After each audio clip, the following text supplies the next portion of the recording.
Good afternoon, ladies and gentlemen, and welcome to the Dutch Classics live from the King's Resort in Rosvedov. Hope you're all very well on this Monday afternoon. Oh, baby, it's cold outside. Hope you're all getting ready for the Christmas festive season. What an event we have here. Always love the Dutch Classics. I see Ronald van der Lind in the middle of the pack here. No player above 42 bigs. Peter Kubenka is your chip leader with 25% of the chips in play at this feature table, playing 42 bigs. Shortest stack is 14, and a lot of those middling stacks between 20 and 30 big blinds. I expect an action-packed day. Greetings, whether you're tuning in from YouTube or the Poker Room Kings on Twitch. My name is Action Man Dan, your Irish pundit and broadcaster for this one. Did you miss me? Let me know in the chat. It's the final day of the €250 buy-in, the Dutch Classics. Let's go. All that's left to do is say, dealer, shuffle up and deal. Having a look here, 250 grand is the total prize pool. Close to €40,000 for the winner. €37,600 to be precise. 24 players remaining from a starting entry field size of 1,139. Average stack is going to be around 30 big blinds once we get underway. Small blind kicking things off will be 40k. Big blind will be 80k with an 80k running big blind ante. That's 40, 80, 80. I see Johan with the payouts. Thank you very much, Johan. And Bird says howdy.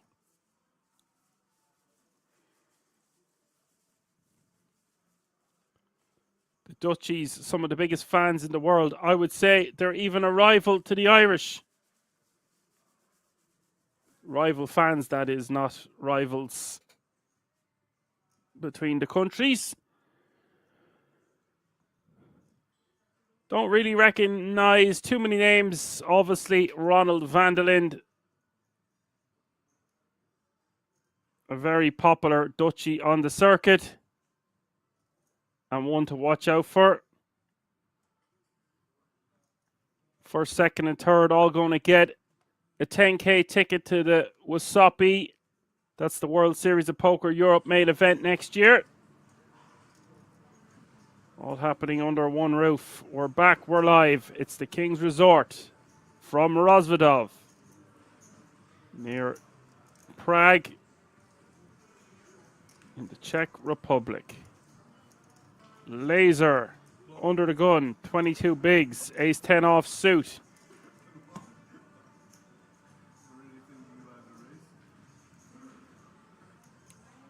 Going to be raising here the majority of the time, especially with that ace blocker.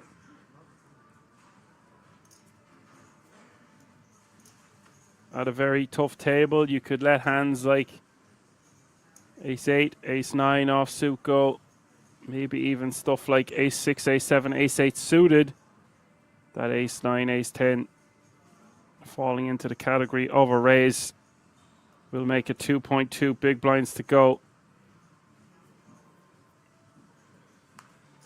Good to be back in the booth. Hope you're all keeping well. It's going to be a fun, action-packed day. I can feel it. Always is for the Dutch Classics. I believe the current payout is €625. This is a fabulous event for just a €250 buy-in. Look at those graphics. Haven't seen them in a couple of weeks. The King of Hearts still making tarts.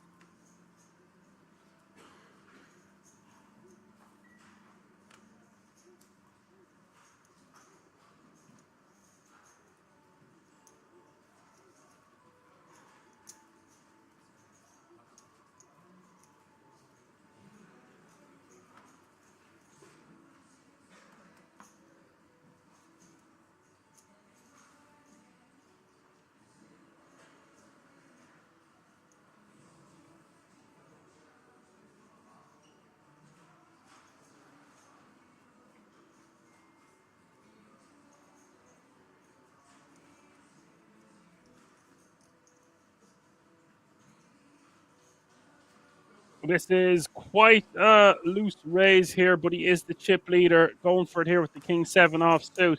This is a really great opportunity for these remaining players to win a stocking stuffer, a Santa sack full of cash. And a lot of the remaining players won't have played for this kind of money before. So the nerves are going to be out in force. Every decision being magnified, getting closer and closer to the big payouts.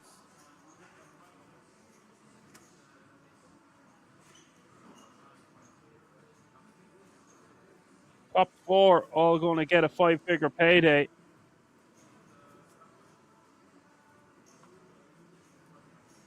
And those tickets represent a huge portion when you think about it. Getting third, getting €15,500 and a 10K ticket, nearly doubling the amount you're taking home. Even if it is in the form of a ticket, it's one of the best tickets in the world that you could win.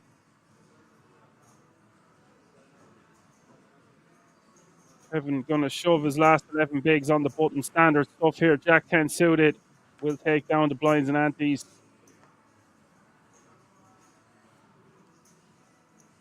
Nice pickup for him. Now playing 14 bigs.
And Emmanuel with kings going to raise to 225.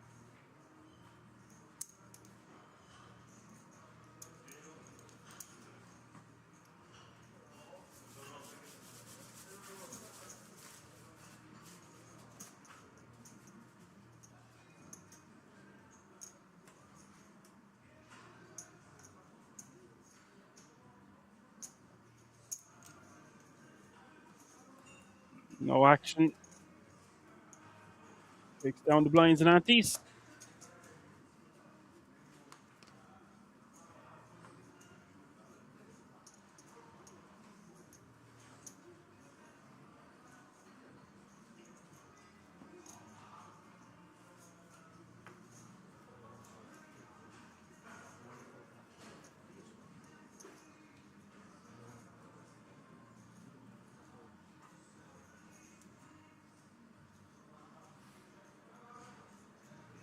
Laser with another monster. Ace king.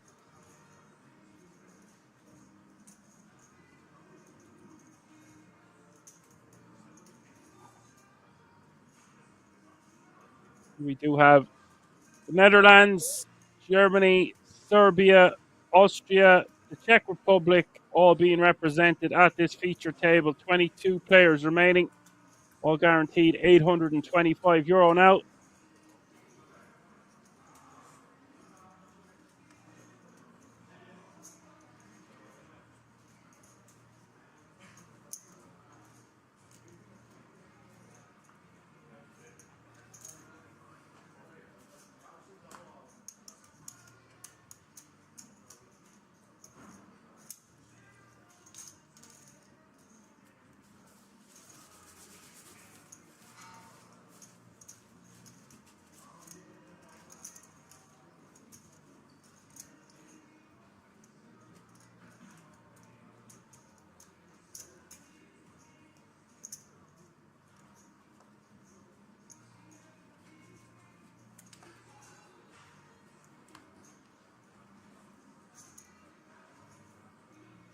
Versace. Dutchy here under the gun. King 10 suited. 27 bigs. I like those sunglasses. Let's come in here for a raise pretty much all of the time. Again, like I said earlier, unless he's against a very, very tough table with some huge stacks. And even then, those King Jack suited, King 10 suited is going to play pretty well. You can rep a lot of hands raising from under the gun. Just go for 185 and laser in the hijack here with ace 10. Going to pitch it.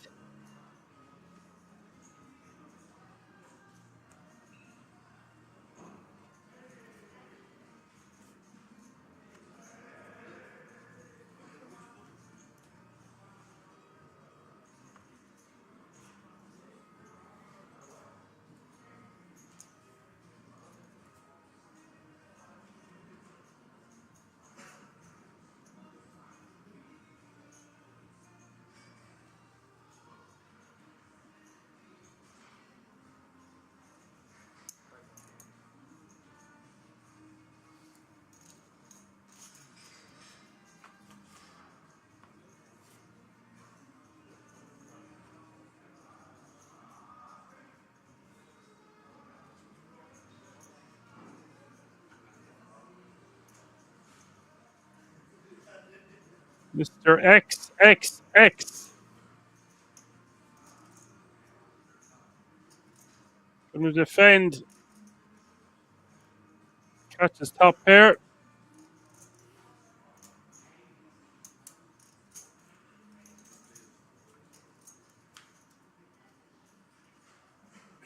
Two pair now on the turn. Interesting card. Gives Uyghur an open-ended straight draw. Wants to continue barreling. Wants to bet. I think that's a little bit small. It's going to say about 400. Wants to get rid of a 7 or a 3. Maybe a hand like... No, I don't think 9-10's in there. You can get rid of some ace X type holdings that might have had a backdoor. Something like ace 5 of diamonds, ace 4 of diamonds. Although some of those type of holdings and combos want to check raise more so than check call.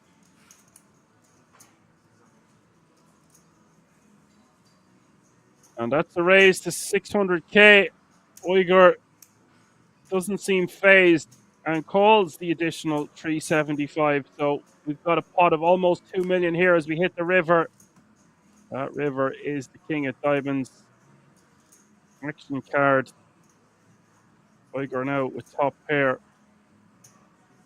Mr. X wants to go for it all here. Or at least a large chunk of his remaining 1.1 million. He wants to get called by a hand that has a king. It's not ideal because his opponent will have hands like King Jack, King Queen. They also might have a hand like King 10, Ace King.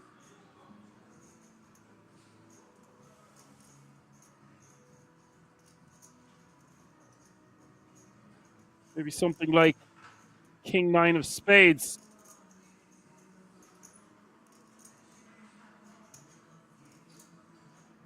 And this is the kind of sizing I'm talking about, 700k from Mr. X. What do you do here, chat? Phone a friend. 50-50 or ask the audience. All vote now.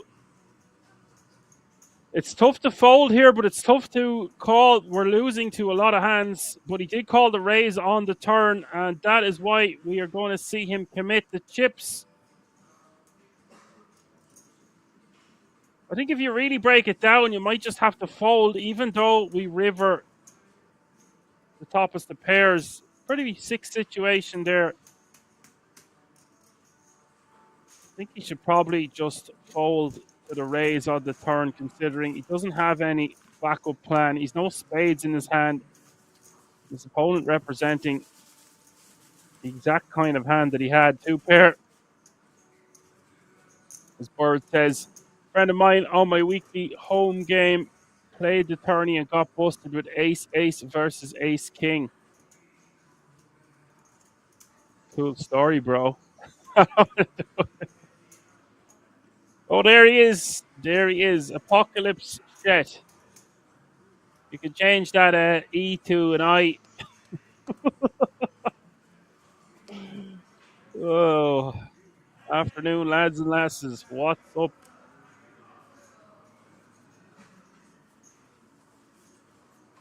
How are the sheep, crabs, lobsters, and Lorry doing? I hope you don't have crabs anyway. If you do, you should probably get that checked out.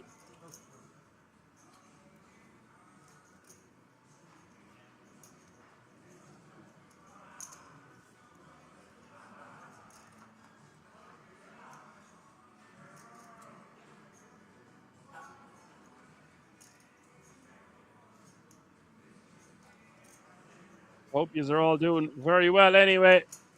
Apocalypse. Got to be fairly cold in the Shetlands. I know we got a horrific storm about 10 days ago and it blew the roof off my shed. So that's going to be an expensive start to the new year.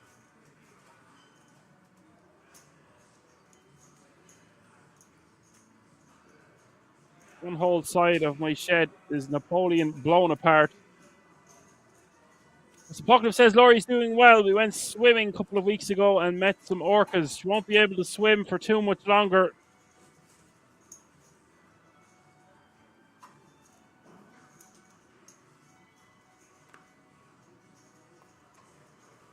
Baby on board, and I presume some of those oceans are going to be freezing over. -14 during the storms and 80-mile winds. Yeah. The poor dog lost its home. Well, we bring him in every night anyway, but the whole thing was dismantled, obliterated. Van raising the 175 here with the pocket fours. Don't think we will see Kevin defend with the Queen 8 offsuit, but it is only 95k more to call. Would prefer to see a flop here if we were suited. I'm not the biggest fan of Johann's open there, by the way. Sub 15 bigs with a baby pair. Not going to play too well post flop. Can't withstand much pressure from a 3-bet. All those kind of factors.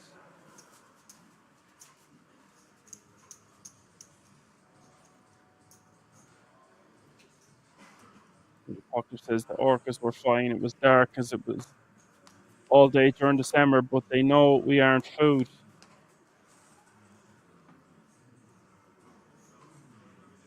Made it surely better. Went swimming before the storm, yeah. I wouldn't want to be going swimming in the middle of it.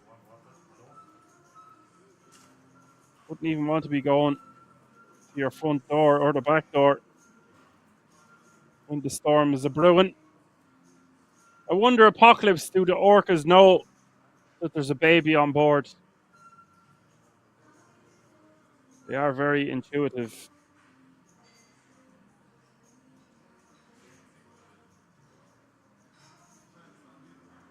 Here he is, folks. Van der Lind, hijack, ace queen offsuit, 24 bigs. We're lazy daisy. 225 to go.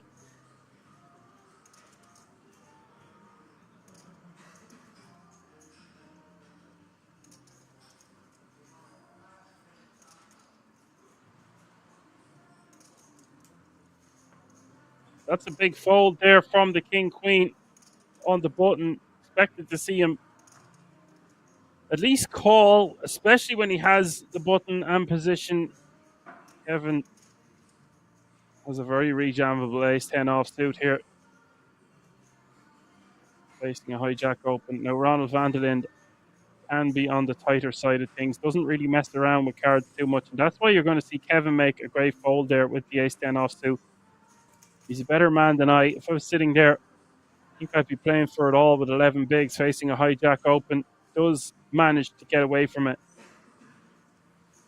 Laser again would rather see a flop if he was suited with the 8-7, the 8-7 offsuit against Vandalin. Vandalin getting a lot of respect there. He is known to be quite tight. We have seen him make some bluffs from time to time. Certainly knows his way around a no limit hold'em poker table, that's for sure. Mr. X, 46 bigs, is your chip leader. Marginally leader with 44, just 2 bigs behind. And then 26, 23, 15, 11, and Uyghur finding himself very short stacked, if that's correct. It looked like he had more chips than that. And if he does have 4 bigs, he definitely should have been going all in there with the king queen. That's how we're looking on the leaderboard. If you're just tuning in, you're watching this all take place. It's the Dutch Classics live from the King's Resort in Rozvadov. It's the final day, 22 players remaining. As Apocalypse says, I don't know about that, but they would know we are humans and not food for sure. Yeah, it's interesting.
Laser taking it down with the 210.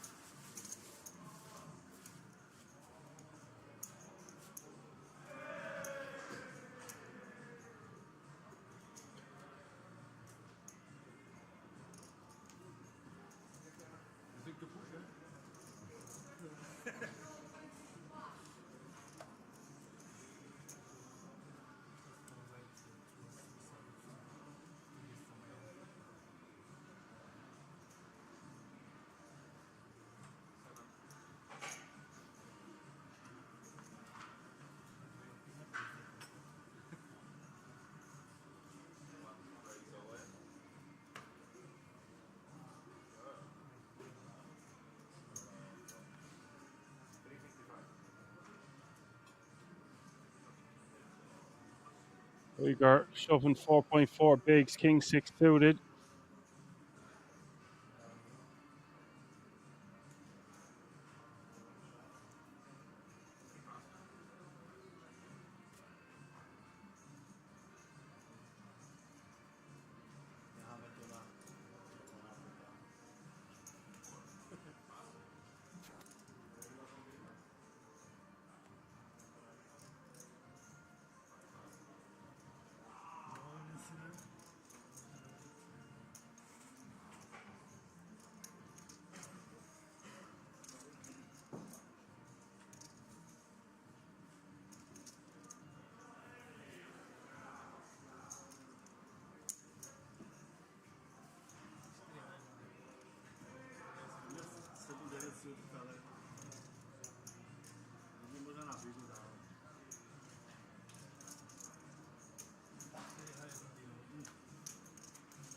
Gets it through the 4-3 offsuit. Not going to cut the mustard.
Trees opening here from the cutoff. Peter wants to try flop a set with 2 little black duckies.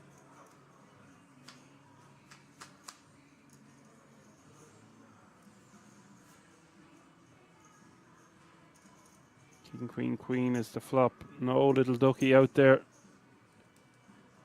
Trees need to bet this just to take it down. Decides to check it back. Not too big of a fan of this. It's going to be hard to get to showdown with just trees.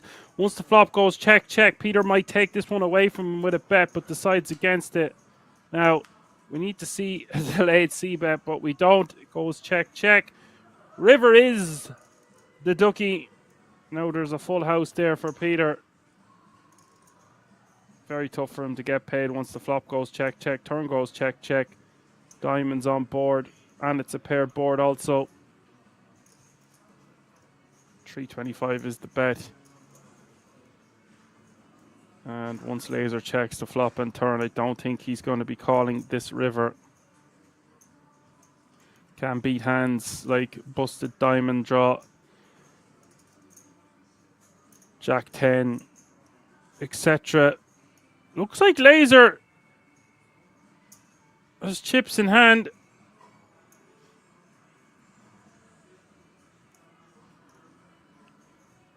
He's got the call cut out in front of him. He's got more chips in his other hand. I don't think he's going to be raising here. Unless he wanted to try get his opponent to fold a king. Something to that effect. Oh, he's smiling now. He's just going to be calling or folding. I just think we lose to too many hands. Obviously, we do beat hands like Jack 9, Jack 10.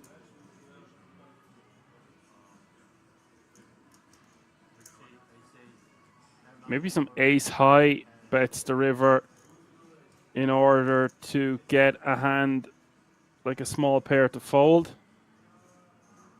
In general, we just want to be trying to get the showdown. Laser does commit the chips. We'll get the bad news. And he could have avoided all of that situation by just betting flop. And if he doesn't bet flop, delay c bet and bet the turn. Name of the game, folks, is to deny equity.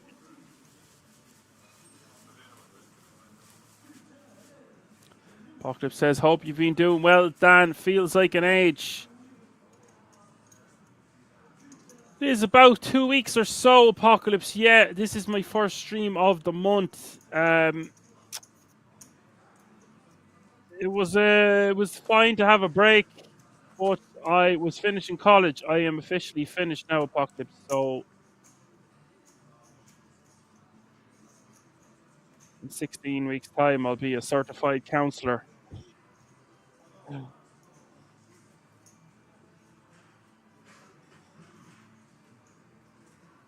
Matrix says tint. Not sure what that means. Maybe tilt. Tilt seems more accurate. 21 players remaining now. Agent blooming from €825 to €1,025 on the next elimination.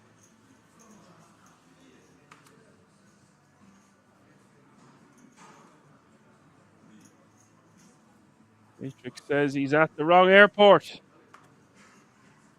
Happens to the best of us, buddy. Average stack 2.7 million. Great structure, even in this Dutch Classics, where classically players don't be messing around. They don't be shy about putting chips across the line.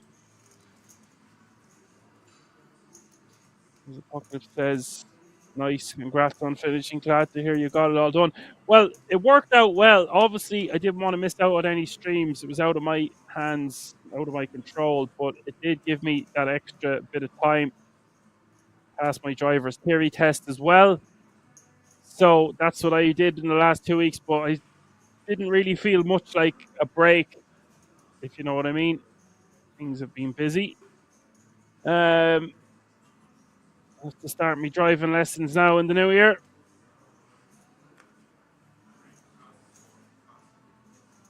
About bloody time, says you. I am delighted to have it all done. I don't know if I will be pursuing any more college. We will see. Glad to have my pieces of paper now. Matrix says, since I got your attention, where is this held? It's us that have got your attention, Matrix.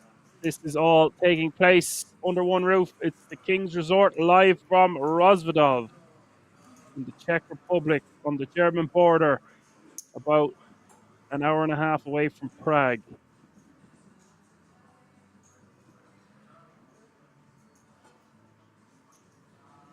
You're very welcome. Vandalind opens the button. 225. Ace Jack off suit. Mr. XXX.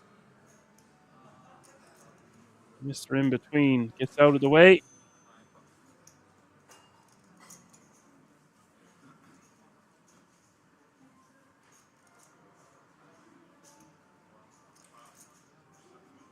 Uyghur lets it go. Just 5 bigs behind. If he had something like 7-5 suited, 7-6 suited, we might see him defend there. The 7-4 is a bit of a stretch against Vandalind's button opening range. Wouldn't be horrific defend with 7-4. He could do a stop and go on a lot of flops.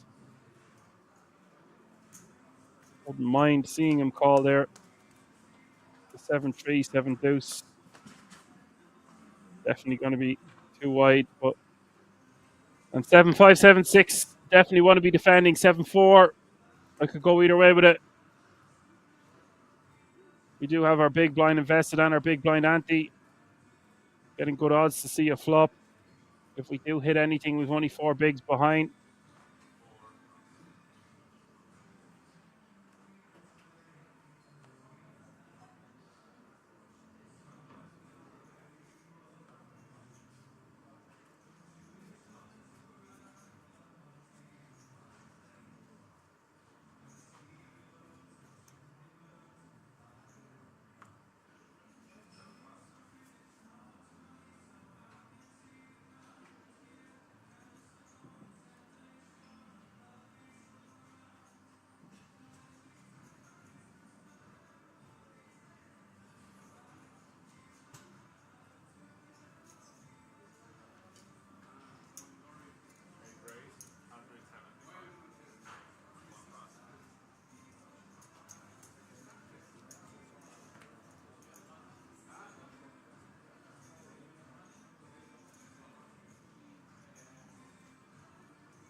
Fours takes that one down. We're going to see a lot of raise and take it as we get closer and closer to a redraw. When 16 players remain, we will go on a break, come back with 2 tables of 8, play down to the final table from there. Hope you're enjoying the show. I see a lot of you tuning in. Viewership on the Poker Room Kings has doubled in the last hour, gone from 50 to 100, and I see a lot of you tuning in on YouTube also. Welcome.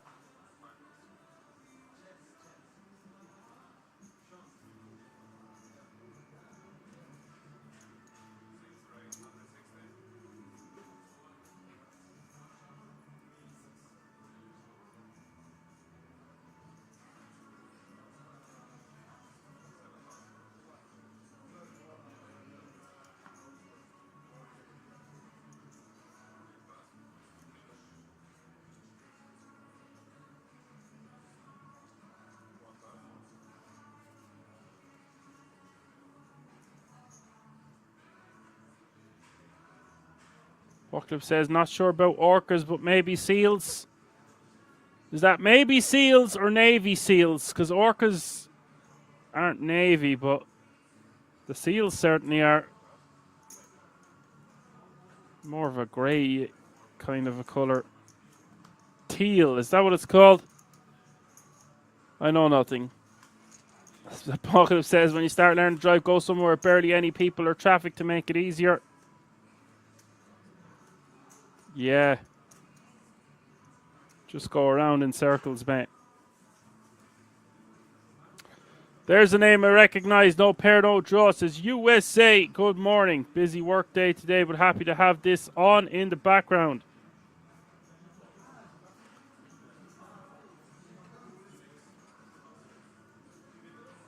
Good stuff. No pair, no draw. Nice to have you with us as per usual.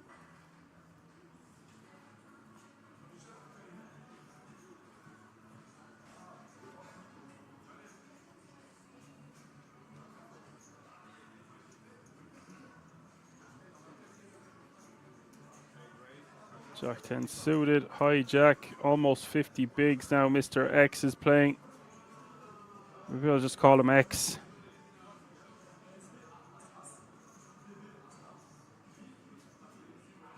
Uyghur has found a hand to get the last of his biscuits across the line. 4.4 bigs with ace queen off suit.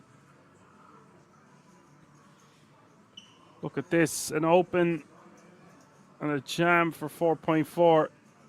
I actually think Kevin should stack off here with ace jack because Uyghur should have a lot of hands that are weaker than ace jack. And X should have a very wide opening range in the hijack here with 50 bigs to start the hand.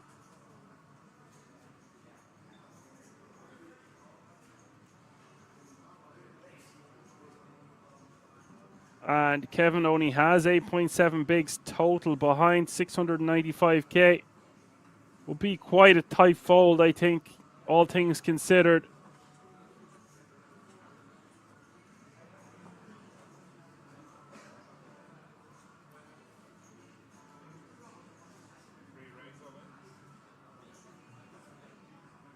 Kevin will stack off. So we are going to have a 3-way all in because I believe X will call for this price.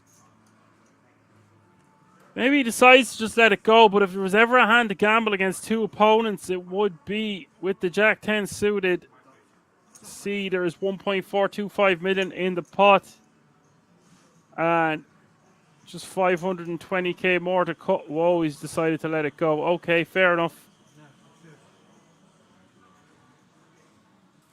It is understandable against 2 all-in ranges. Against 1,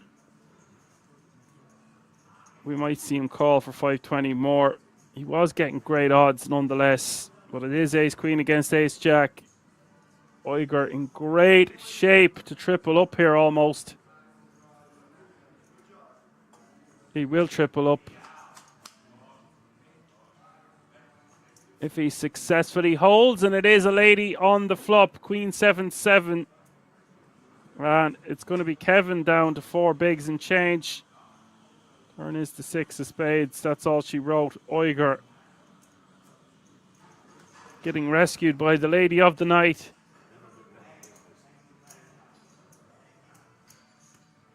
Very nice to rejam there with the ace queen getting called by ace jack. And puts himself back in contention to make a run at this thing. Now playing 14 bigs.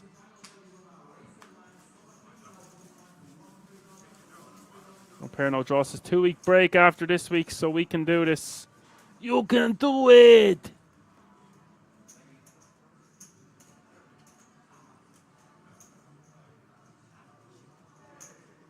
There is a buzz of excitement in the air. It is basically Christmas week. Well, it's not quite Christmas week, but this weekend will be the Christmas weekend because Christmas is falling on a Wednesday this year.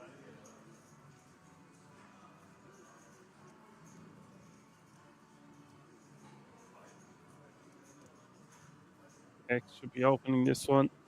Is they suited.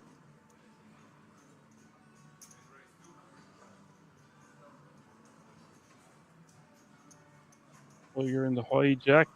Doesn't fancy it. Gets out of the way. So with 21 players remaining, looks like we're playing 3 tables of 7. We're 5 eliminations away from a redraw.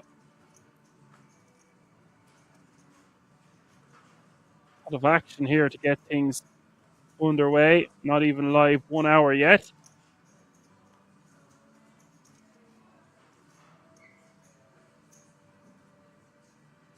Blinds have gone up.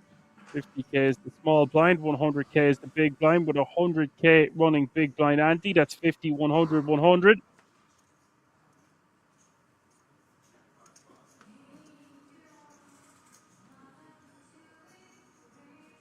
These two guys with a lot of the chips at this feature. Peter, 40 bigs. Does he want a 3-bet or just see a flop here with king queen suited? Does decide to just call. 570 in the middle now. 101 plus 1 against the big blind. Queen, jack 9, all hearts. X flopping a flush. We've got action. Peter, good shot, straight draw, and top pair. Peter doesn't have a heart in his hand. Flop gonna go check, check. Turn is a brick. Deuce of clubs. Now, does Peter want to start leading? Usually wants to lead here once the flop goes check, check. Bet somewhere around half pot. Goes for smaller sizing, 175.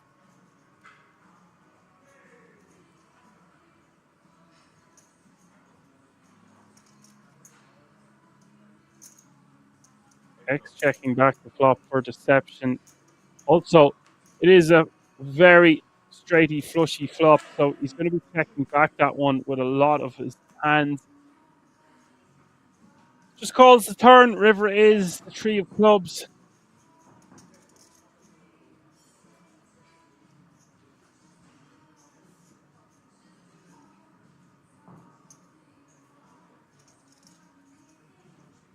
Now Peter probably wants to put out 400, 425, something around that area. Goes for 425. He's not going to like this because X will be coming in here with a chunky raise with the nuts.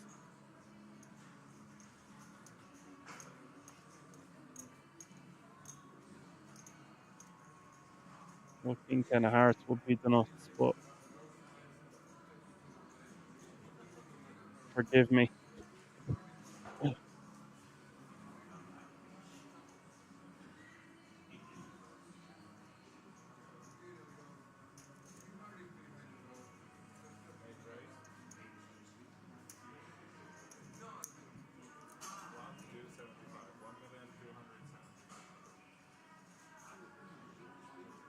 X makes it 1.275 mil.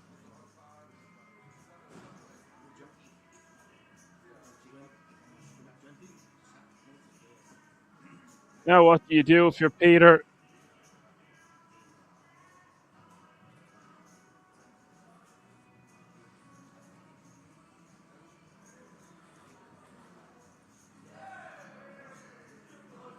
Could be getting bluffed by a naked ace of hearts here.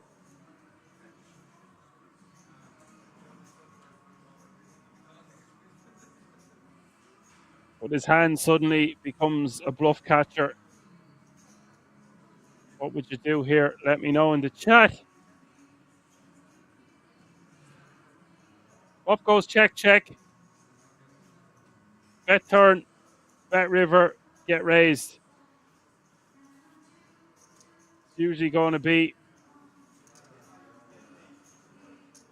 like I said, a naked ace of hearts here, repping the nut flush, or your opponent has flopped a straight or a flush, which we can see is the case.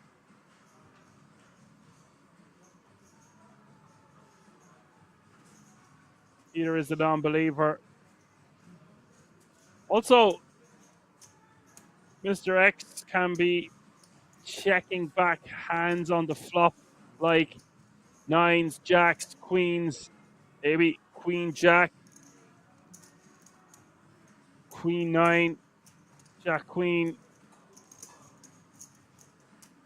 So it is a big enough call there on the river. We're not beating much. Like I said, it is just a bluff catcher. Pretty sick though. We blocked the straight with the king in our hand, and we do have top pair.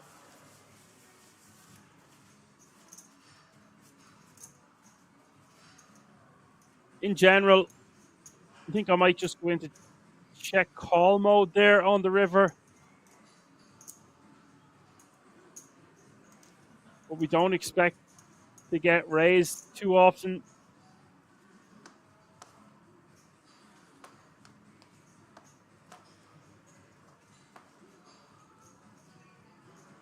Fair Jaw says the good thing about Christmas on a Wednesday means it's easier to make excuses to stay home and not go visit too many people.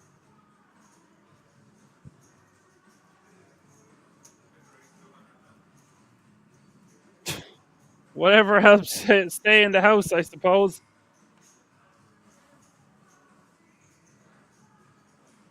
There's a wicked dose going around Ireland at the moment, and I'm not looking to end up sick at Christmas. It's happened 2 out of the last 3 years.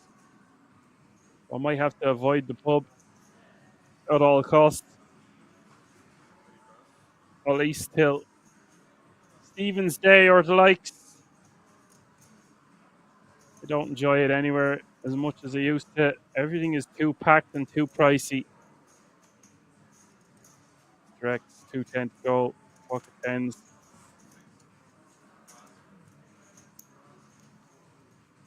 I actually don't mind him leading on the river, by the way.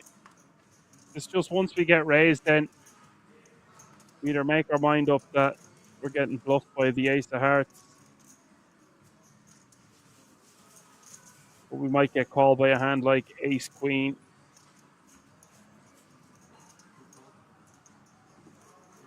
Even jack calls some of the time. When we bet the river, though, we leave ourselves open to getting raised. Giordano says, "Say no to a beer, impossible." Yeah, it is my birthday this weekend as well. Maybe I'll celebrate at some point. Okay, no, Jaws says the one silver lining about going places is that my wife doesn't drink, so if I get dragged out of the house, at least I have a ride back home from the bar. Yeah, brilliant. Always great to have a designated driver.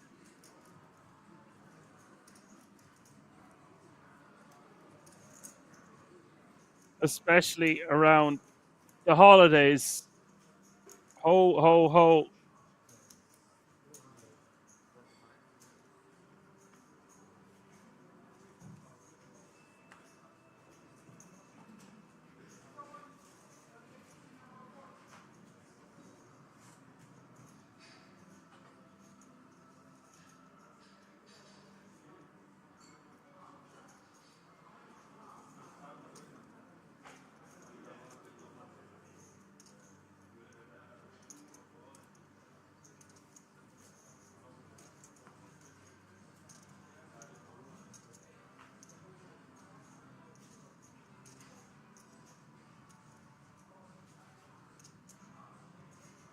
Walker says, we are the opposite. Laurie drinks, but I don't. Well, she won't be drinking for a while.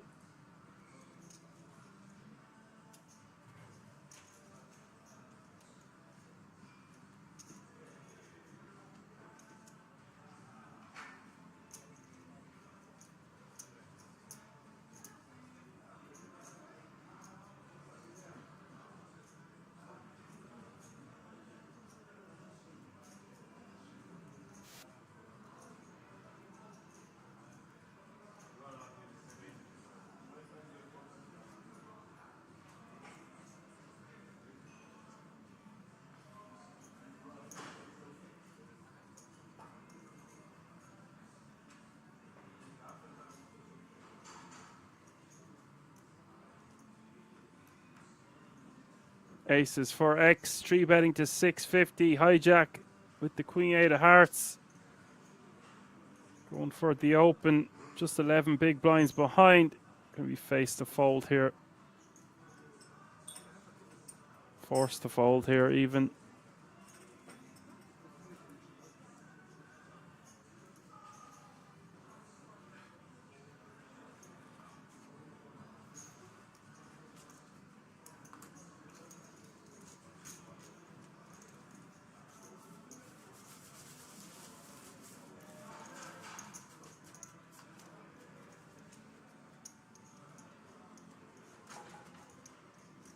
We'll 3 bet and take that one down.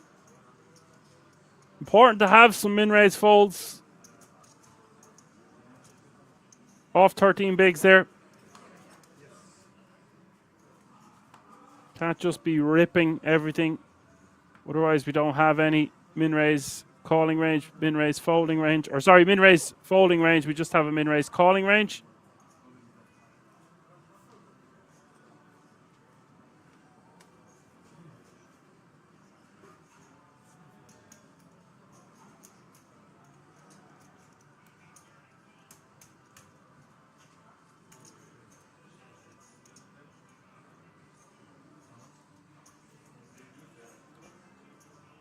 We've had 2 eliminations now.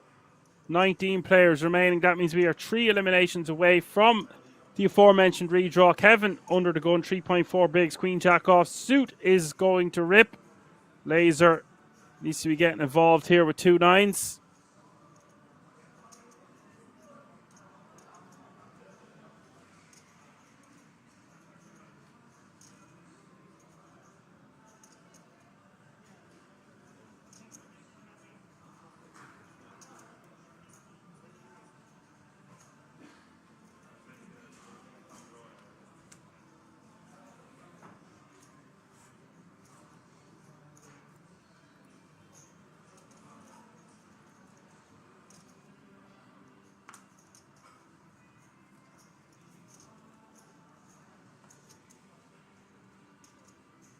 And now X is in a tough spot here.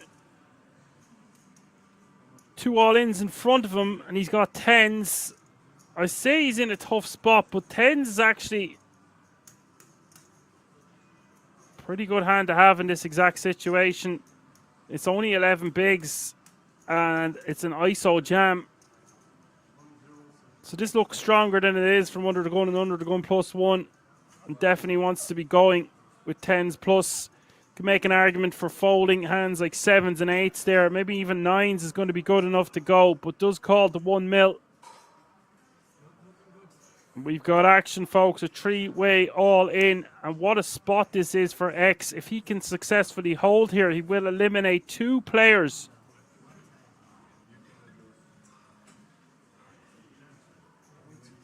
Two birds, 1 stone. 2.6 million in this pot.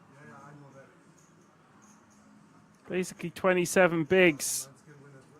And X can comfortably lose this one and still have 50 bigs. So big hand taking place. Laser is in a lot of trouble. Kevin has got decent equity here. And an awesome spot for him to triple up.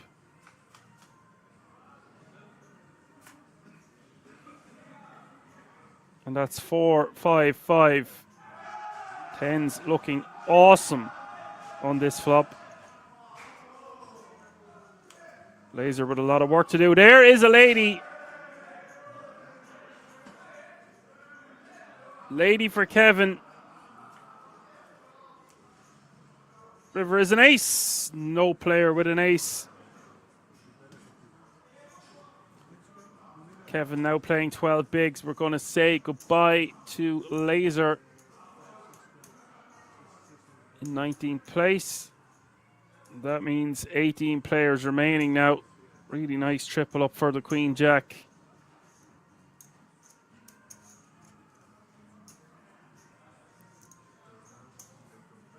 All the time is in the house. What's up all the time? Jordana says enjoy it with a Guinness.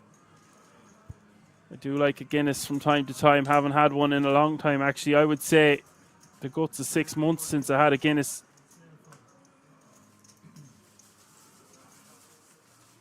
Which is far, far too long, really, for an Irishman when you break it down. Proctor says she's not a big drinker, so not like she's upset, but I'm sure she will miss it a bit. Countdown to wine. Whiskey specifically. Nice to have a midnight tipple. No pair, no draw says tens is just too much hand to fold. Yes, absolutely. Against those ranges, against that stack depth, tens is going to be printing.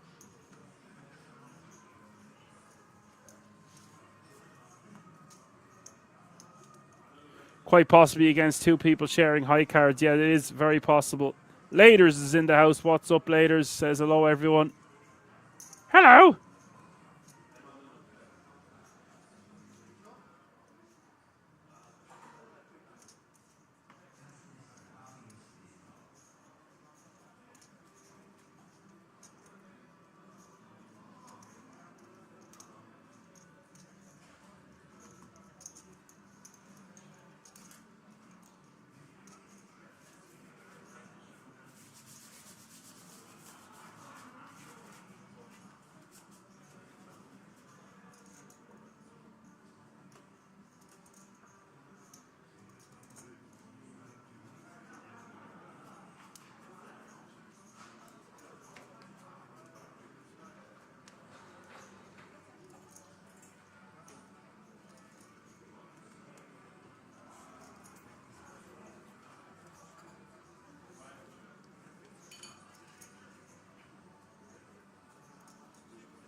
So we are 2 eliminations away from the redraw now. Uyghur finds a monster. Ace King off suit on the button.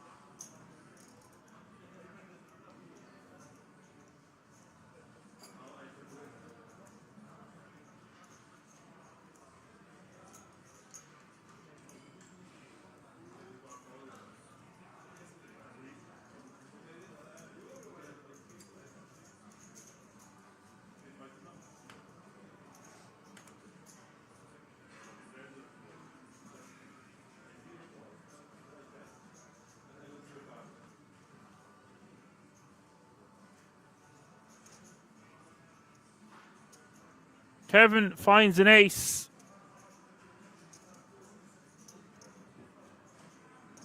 But just a 5. Kicker.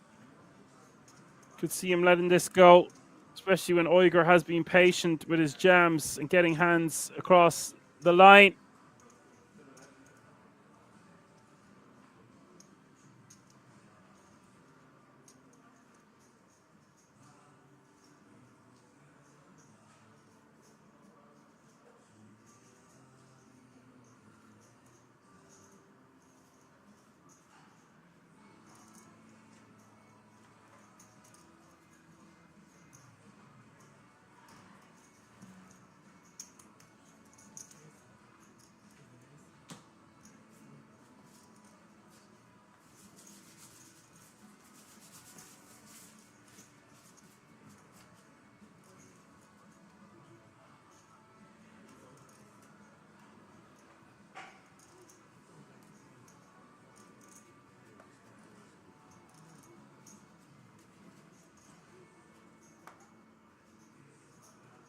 The ace-5 does successfully get out of the way, and the ace-king will pick up some much-needed chips. Perno Draw says, supposedly Guinness is way different in Ireland than in the USA. Well, yes, we do brew it here.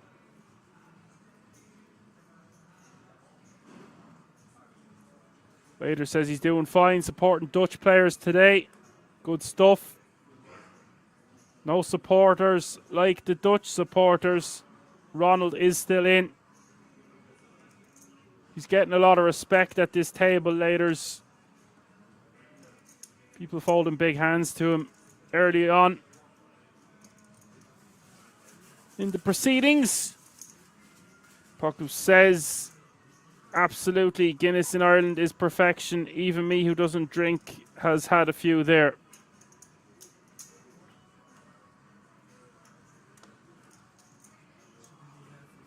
Bird says Guinness is something that you either like or you don't like. There is nothing in between.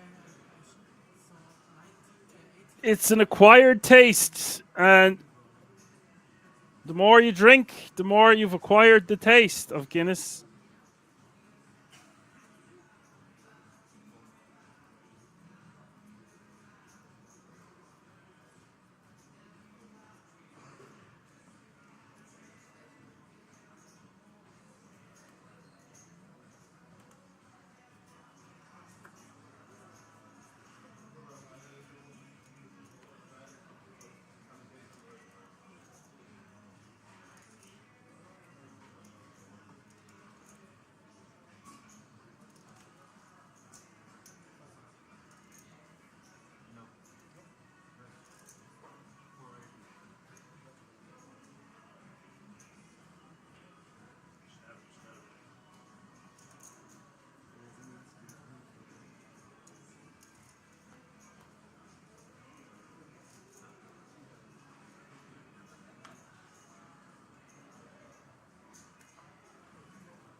Uyghur wants to be shoving this one with 11 big blinds, ace jack off suit.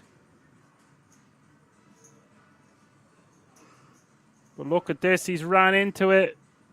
The kings of kings here for Kevin. Uyghur doing really well to get a triple up and put himself back in contention. He's going to get the bad news.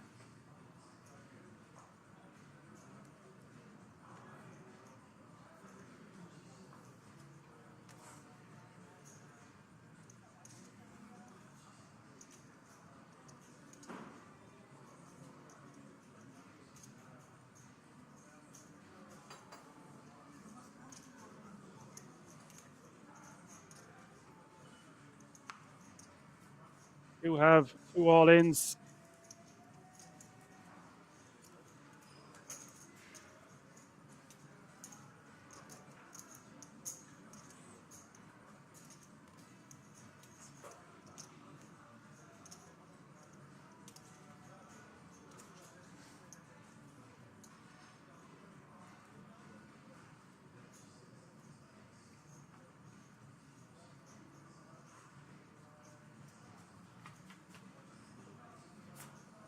You have all in and Collins an ace on the flop. Ace 10-5. And Uyghur Has Kevin covered by 1.2 bigs. Turn is a 6. Always a surprise around the corner at Kings. The ace rolling off. Kevin very unlucky here. Nothing he can do, of course. C'est la vie. Uyghur scoops the booty, playing 2.3 million now. 17 players remaining, and we are one elimination away from the redraw. One elimination away from me going to cook a large sirloin steak.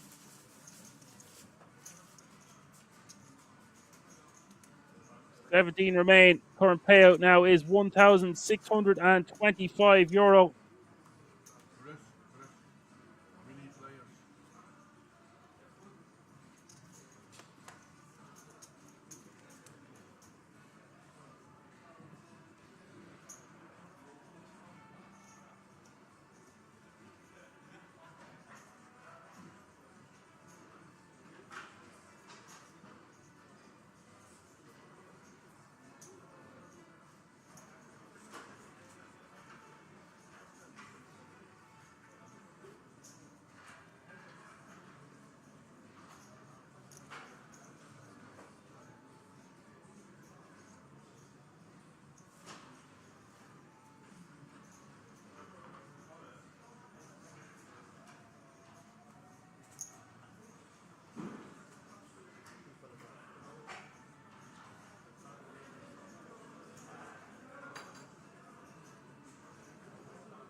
King 6-5 is the flop here. Van der Linde opening from the cutoff with ace 10.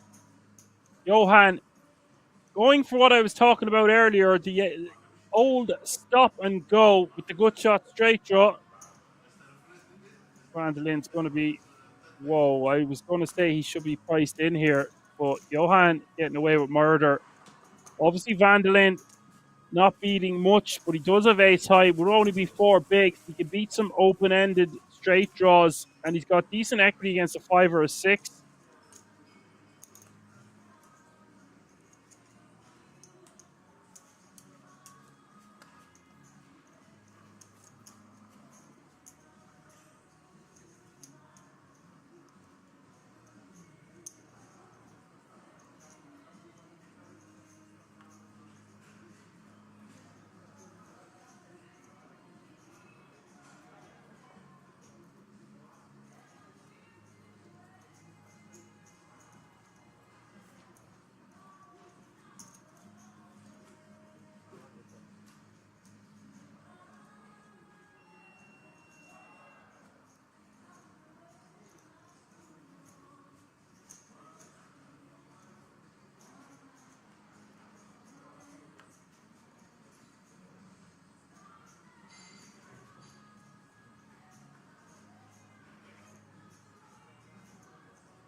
Peter defending here with the ace-3 offsuit. 9, 8, 10.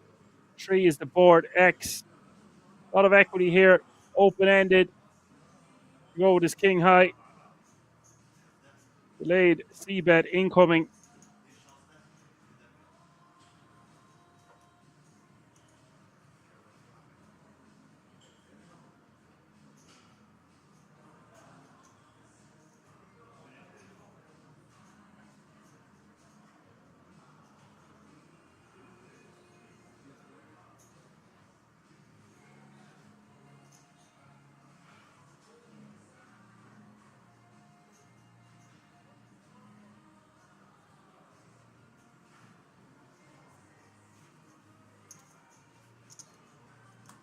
He will take that one down with the delayed c-bet.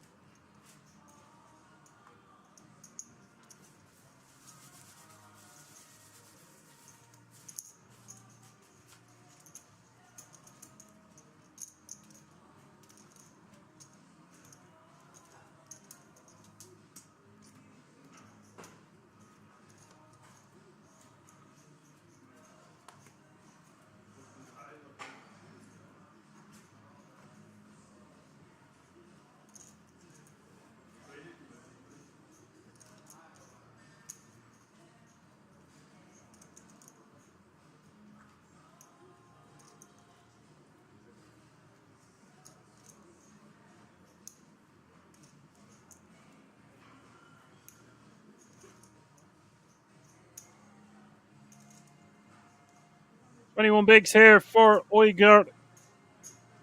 Ace-9 offsuit in the cutoff. Raises to 230k.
You've heard the man.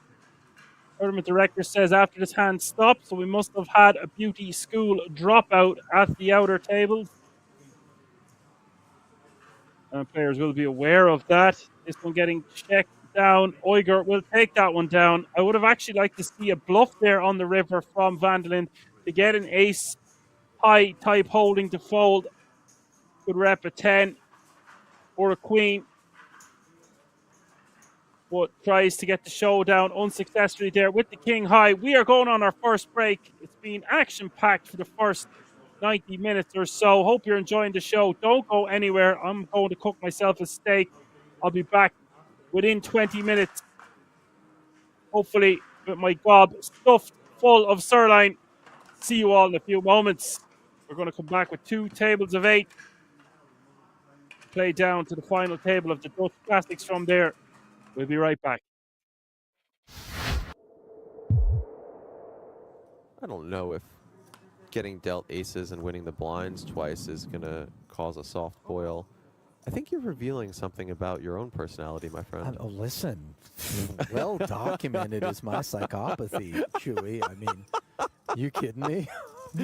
The stone maniac out there. Yeah, I guess that's fair. This is how it happens, right? I'll get 3-bet 19 straight times, okay? And then every one of those times I was light, let's say, or I was at something. Then I find the aces, and I'm ready for the guy who's been the 3-better 90% of the time. And he just mugs. Well, he just didn't get dealt Takes a phone suited call. that time. You know what I mean? Oh, okay, great. Not today? No? Not this hand, huh? All right. Commotion with a pretty disciplined fold Jack-8 suited there. Understandable. Tomasowskis raising off of around 25 big blinds. Nothing undisciplined about having done so with ace-9 suited as 1.9. Alani seeks his bearings. King 5 off. We're not married to it. We're not, but this is, you know, a reasonable holding, closing the action against the button. Let's C3. Meet for coffee. Yeah. You know, maybe not lunch or dinner, but This has meet It's for a coffee date. vibes. Yeah. yeah. We're going to see how things develop. Oh, king in the window. Followed by another one behind it. How about trip kings? And all of a sudden, this date's going well. Yes. Any soft boil is quickly dissipating from Alani's seat. Paired flops, even with the lack of the ace, the heart, Tomasowskis could certainly just sprinkle something out there Yeah, to guide Elani into the bin. I don't see why not. Ace high will very often be the best hand here.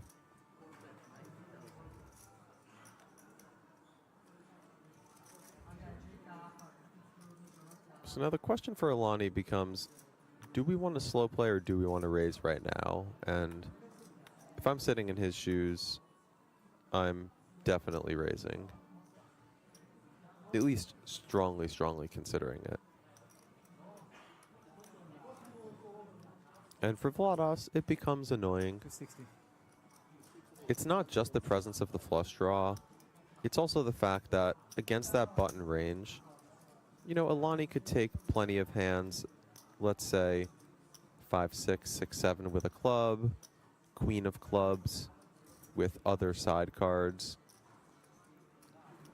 I mean, even just front door flush draws could Right. potentially Yeah. take the aggressive approach. It doesn't have to be a semi. Absolutely. He beats all the flush draws and then all of those bluffs. Not to mention some diamonds, right? 4, 5 of diamonds. These Sure. are all plausible holdings as well.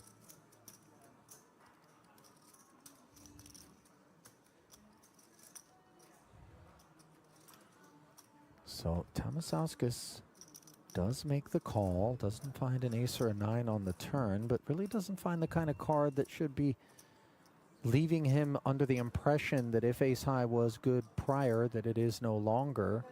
And we'll see whether or not a price is laid with these trip kings by Elani that could keep the Lithuanian interested. Yeah. You know, I wouldn't mind a check. And it would sort of do a nice job of mimicking the way that he played his bluff earlier by letting the turn check through and then making a very large river bet. But this is, of course, understandable. We're just looking to continue getting maximum value. And for Tomasowskis, the ace-9 is tricky. Again, beating all the bluffs. Flush draws are really the main types of hands we would hope to be seeing. Really not giving anything away here. Either player, that is.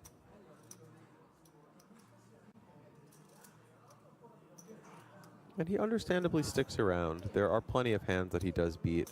And it really is only the king that he's behind. Of course, we see that Alani has that, and Tomasowskis is drawing dead. Yeah, we kind of remove 3x from the equation as played. Yeah. Clubs do arrive, however, on the end. Unfortunately for Tomasowskis, though, Chewy, Yeah. it's in the form of a 9. So kings and 9s nut kick. Yeah. This is tricky. I actually wonder how Alani will play this. Yeah, Certainly, he unblocks clubs, too. yeah, he has to be weary of Tomasowskis having a flush draw. And I think these are the situations that, you know, really kind of above the rim players. Oh, wow, okay, he just puts out 100. Well, that's certainly going to get called. Deeply downsized. Yeah. So much so that maybe...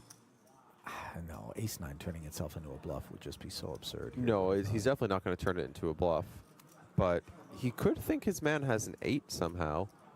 I think he'll just call, but crazier things have happened. Imagine a value raise, and he gets a fold. That would be really tremendous.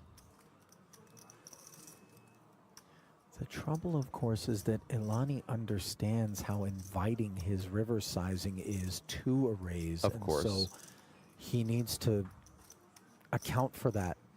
Yes, I don't necessarily think that will happen. I was just reaching for wild outcomes. He bet the 100 so quickly. It's an interesting situation. Yeah, begrudgingly, Tamasauskas flings the call in there, and perhaps the road less traveled, but embarked upon to considerable profit by Ilani. Yeah.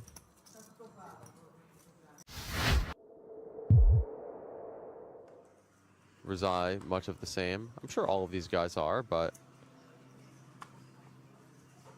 And Rizai bringing some firepower, 4.6 million. Hockheim remains from the previous table, sitting with his 4.4. And certainly a playable hand here. 160. So Hockheim is still present. 160 to skate, he says.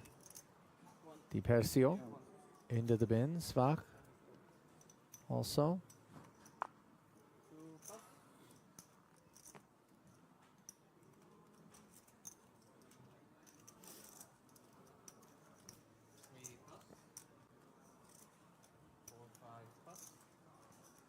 And I have played against Ilani as well. Not quite as much. I found him to be very creative, crafty, certainly tough.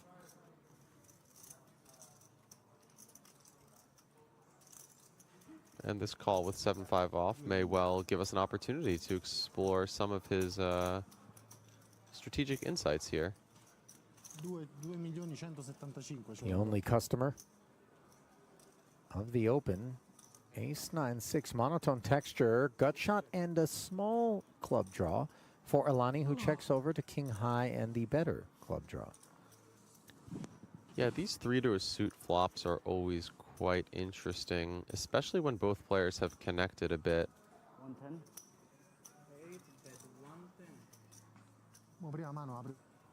So Ilani's decision here, I would imagine, is does he want to represent a flush, more or less, with a raise? Or does he just want to call and perhaps try to bluff on the river if the turn checks through? Both routes seem reasonable. He Yeah. faces the follow through of 100 into 450. This is sub quarter pot. 290. And it has tempted him into taking the more aggressive path, check raising to 290,000. Yeah, and I don't mind this play, right? He's going to knock out a lot of better hands. It's probably impossible that his opponent has a worse hand than 7 high. I saw you were moving with the castle. It is a bit tricky, though. If called, do we want to continue with this particular draw? Made the deal heads up, right? And naturally, we do see the call from the king high with the jack of clubs. Hockheim probably wise to the fact that Ilani may well have some of these hands in his range. Plus the trophy. You won like 3 showdowns. And that 6 Yeah. is an interesting card. Good. You won 2, then I got short. Could Ilani sometimes have It will keep you more a 6 hungry in his than range being that he in was first just place, kind of so you're gonna keep looking going. to end the hand right there with? You don't possibly. want to play that much, but maybe now you want a little bit more. No, but it's yeah. I'm playing all the EPT Ah, yeah. since a couple of years, Okay. and yeah. Checks it over. Hockheim content to do the same. Cyprus. So a quick knuckle back Feel like want to take and a some- very dry 3 of diamonds on the end. Yeah, now Ilani a with, little bit intense, yeah. you know, a bottom of range type of holding. His decision really, does he want to continue to represent something strong? Does he think it's believable? Nice. He looks somewhat poised. Carlo and Cyprus. It's a lot, yeah. Perhaps a slight increase in All in. his breath. Wow. Bet all in. That's a strong play. Simply rips it in for his tournament life. 1.7. A big overbet. And, you know, Hawkheim has the type of hand that really is never going to lose to a bluff. We can't imagine that Alani's going to have a pocket pair or a 3. And he does appear to be breathing a bit heavy. This would be really a tremendous call. One that would send Alani packing, by the way. Understandably. Yeah. Hawkheim does find the bin. Nicely done.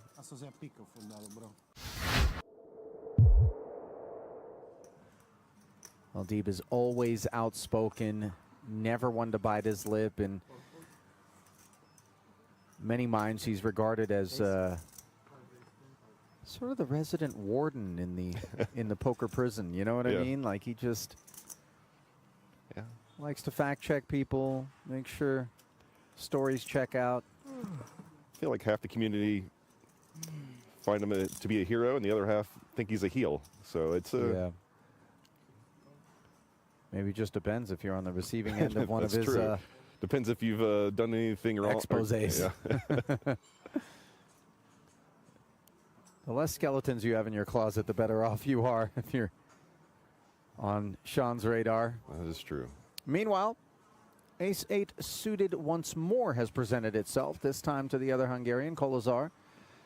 His 25K open is flatted by the chip leaders, pocket 7s, and that's mindful of the position from which the raise came. Madani in the cutoff, flatting King Deuce of Hearts, however, Justin, and now Karlik mulls over from the small with King Jack of Spades. Yeah, suited hand on the button, plenty of chips. Not gonna get yourself. Oh yeah, not gonna get yourself in too much trouble, but at the same time, it's gonna be tough to win a nice size pot with King Deuce here. Ooh, all right. Nice to be able to close the action and not be concerned about anything happening behind us if we're Dietrich fast with these 2 9s in the big blind. Karlik did call as well. Family pot, and Queen Jack 9 is damp. We've got bottom set. We've got a couple of gut shot straight draws, one of which has a pair of jacks to go with it. All we needed was a second diamond out there to really make things spicy. It might come. I don't think anyone's going to be betting this flop. So, well, Madani does have himself a king high flush draw to go with his gutter, but that is really wet texture. Yeah, if you bet this, you're okay playing for stacks if you lead this flop, I think. Well, 30K. There we go. Into 137 isn't exactly screaming.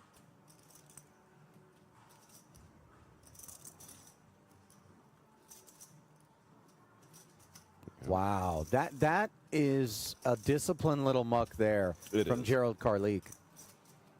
It's not so much the 30K bet. It's the people behind and then concerning yourself what's going to be happening on every turn.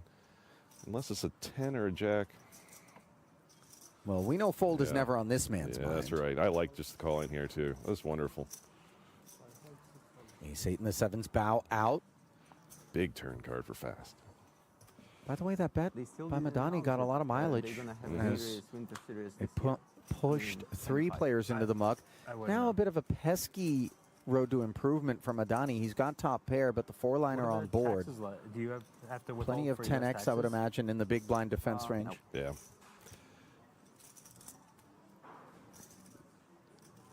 For it not being a heart, that's a pretty good card from Madani to not put any more money on. He gets showdown value. And expenses the flight. Like, it's not, you're not going to crush it there. You can enjoy yourself.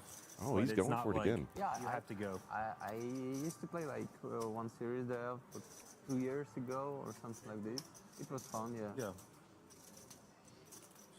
80K this time into the 197, and I gotta say, I'm a bit surprised to see it, but perhaps he anticipates that Fast would be more inclined to lead had he made the king high straight here, just given the face-up nature of it. And that leaves him merging.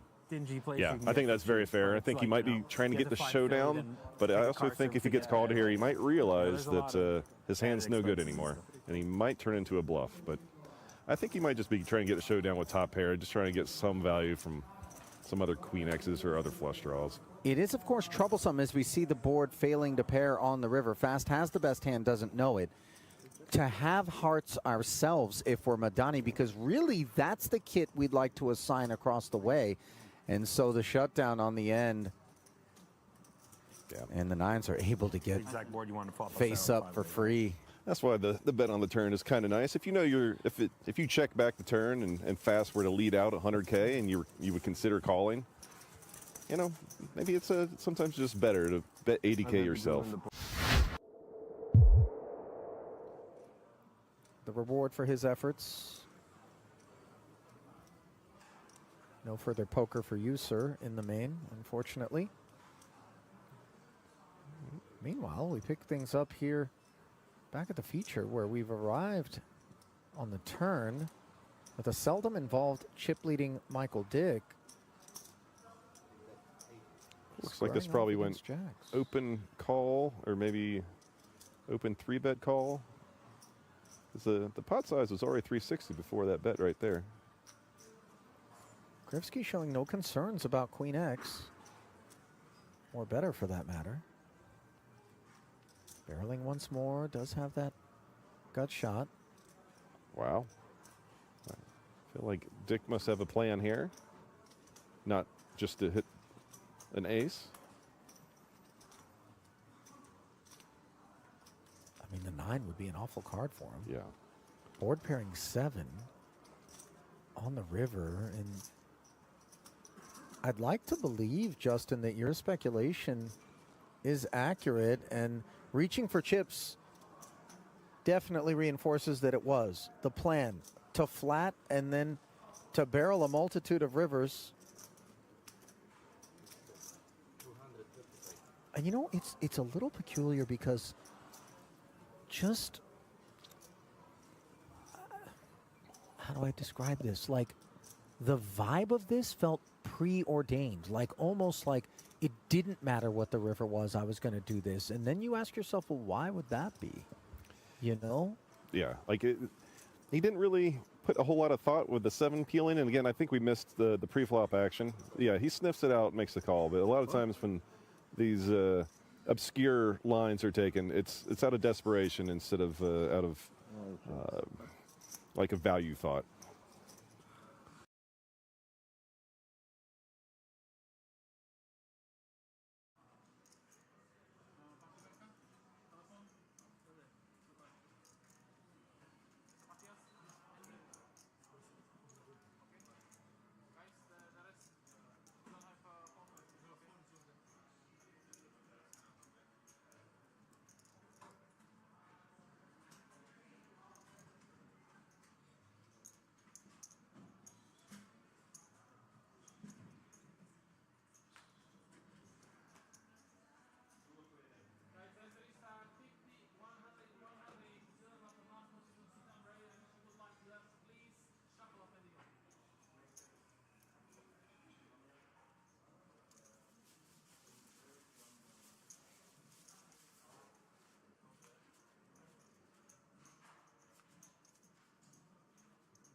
All right, my guys and gals, I'm back.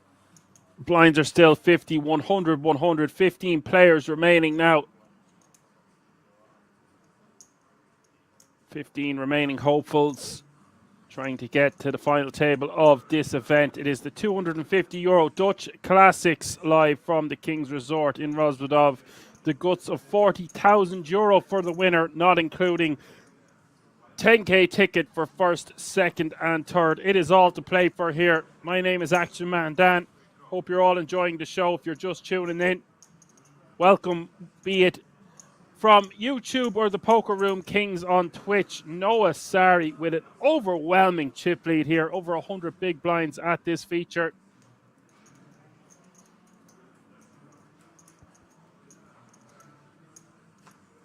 Pocket fours in the mix against pocket threes and ace five. Flop is Jack Jack 6.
$795k is the bet from Noah Sari with the pocket fours here on the turn. Enough to put Matthias Kribben all in.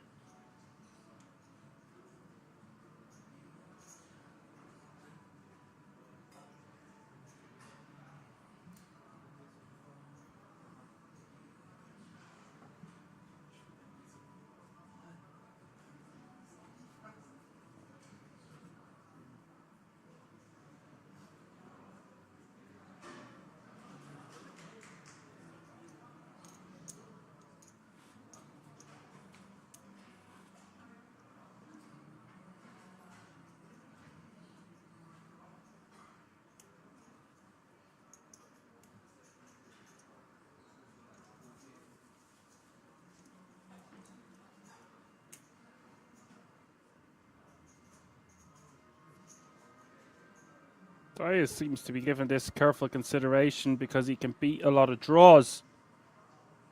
But it would be a hell of a call-off.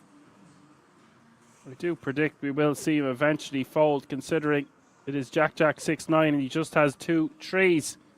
But something stinks for Matthias. He is certainly aware his opponent can have a lot of those draws I just mentioned. We'll let it go. Not too familiar with any of these remaining players at this feature. Expect to see Noah Sari playing quite aggressive, considering he has 100 big blinds and change. Mr. X is still in the mix. We got the Yemen Fox, Vlaming, Jonathan, Peter, Matthias, and Johan with the shortest stacks at this feature. 10 bigs is your shortest. 100 bigs is your biggest. Let's go. We have Belgium, Austria, Denmark, Czech Republic, Israel, and Germany all being represented at this feature table.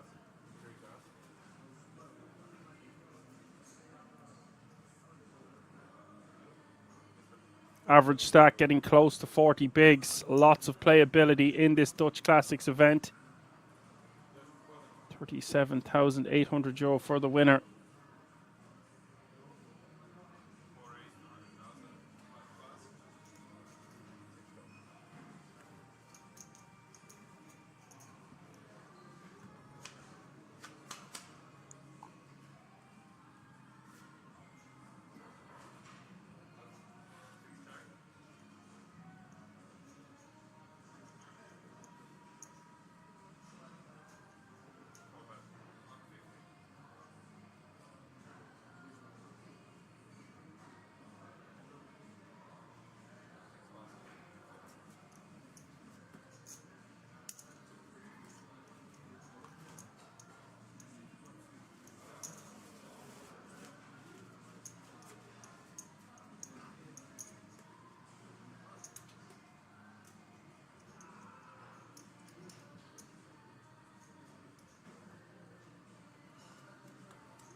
Later says, why bet that flop after flopping a full house with the queen, queen, 8? I think it's just to try get value from draws and to try build a pot, but I would be in agreement with you. It would be better to play that one deceptively because you have the deck crushed. We did expect to see a check.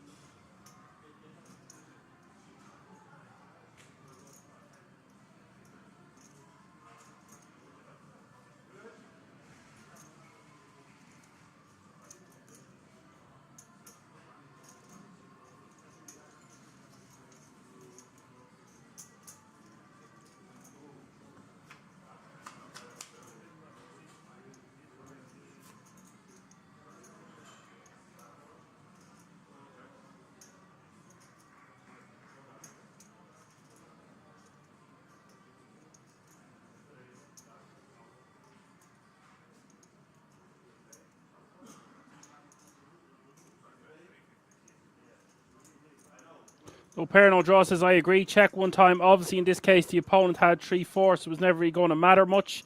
It's just to get paid by a queen, some draws, etc. And it is a flop that we would bet anyway, the majority of the time on a paired board.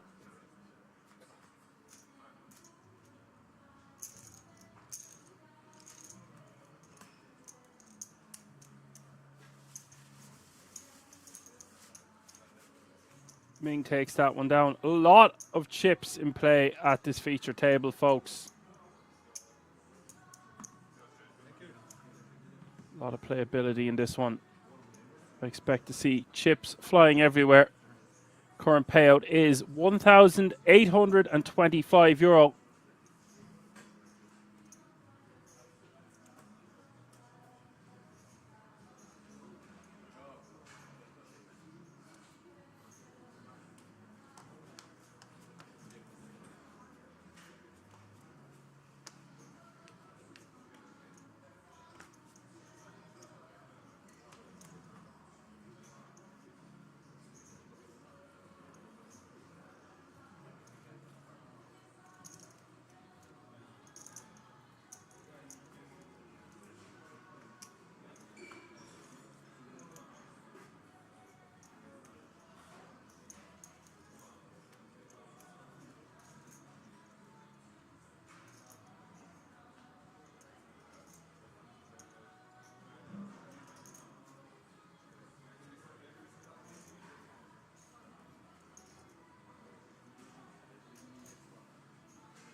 Later says his name is Vlaming because he is Vlaming, a guy from Vlaanderen.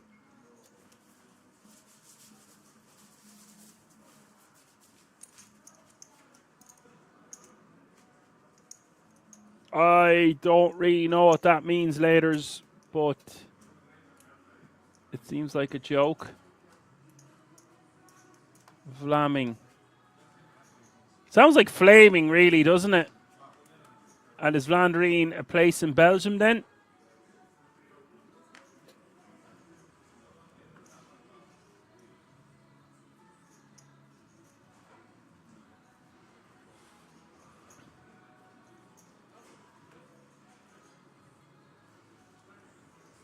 Sounds like the flavour of a packet of crisps. It's the Dutch part of Belgium called Vlaanderen in Dutch. Okay, hopefully I am pronouncing that correctly. In Belgium, you have a Flemish part, Vlaanderen, and a French part called Wallonie. A Dutch and a French region. Okay, this is great. Every day is a learning day and classes in session.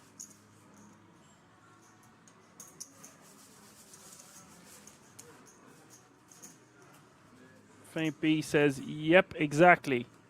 Paco says, do you like Yao Ming crisps? Noah Yari. Oh, God damn it, lads.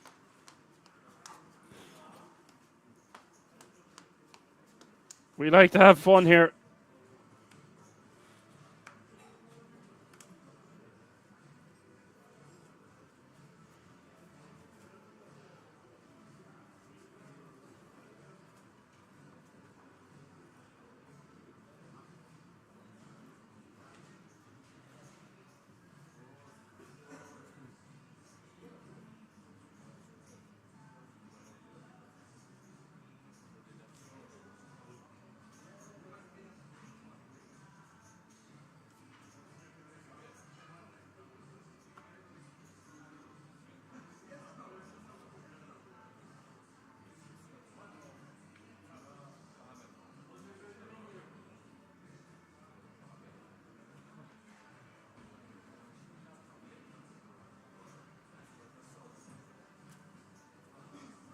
We do have an all-in the call here.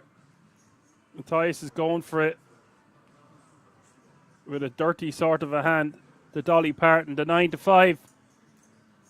Johan calling them off in great shape. Matthias does have 2 live cards. Ace Ace 6. Gives Johan 100%. Matthias is going to be left with 1.6 big blinds.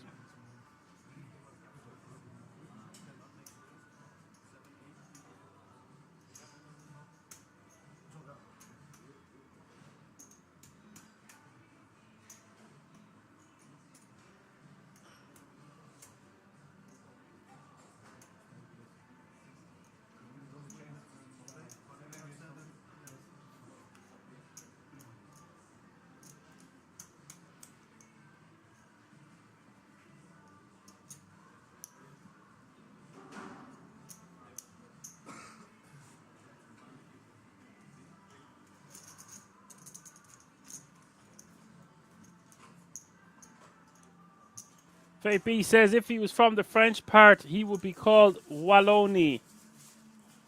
Sounds like a pizza. A Wallonie pizza. If he was French and they left the EU, it would be a... Okay, that's enough now.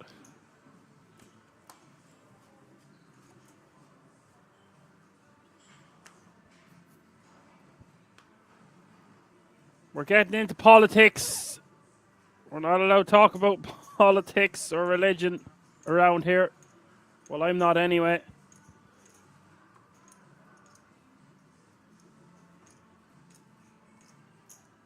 Good crack going on in the chat nonetheless. Where else would you get it on a Monday afternoon? Let's get back to the poker. And over to you, Fate B, with the weather report. Mr. X raised the 210 to hijack ace 8 off suit. Round 2 the big blind ace queen. Queenie IO, who has the ball? No, sorry. 113 big blinds. Doesn't want to be getting into a huge confrontation with X with 62 bigs, but nonetheless, this seems like a 3-bet to me. And if we're going to 3-bet, want to be going for a large sizing. Goes for a very, very small sizing. 525, just 3.2 bigs more for X. I would like to see Noah Sari make it a lot bigger here out of position. He's got all the chips. He can apply all the pressure. He's got X covered. And for all those reasons, I would like to see him make it about 750, 800K, even 850.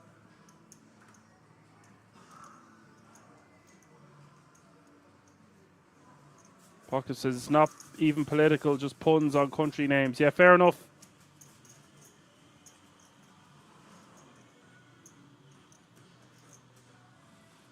Nicosia.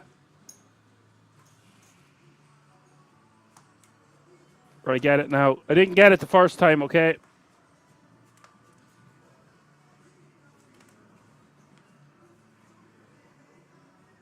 Bucker says my favorite would be when Romania goes and everyone says, give it a Bucharest.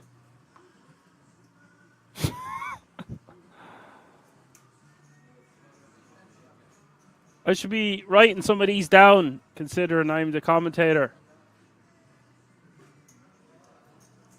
Too many show ponies spoils the paddock. We'll tie us all in for his last 1.6 bigs, ace jack off suit.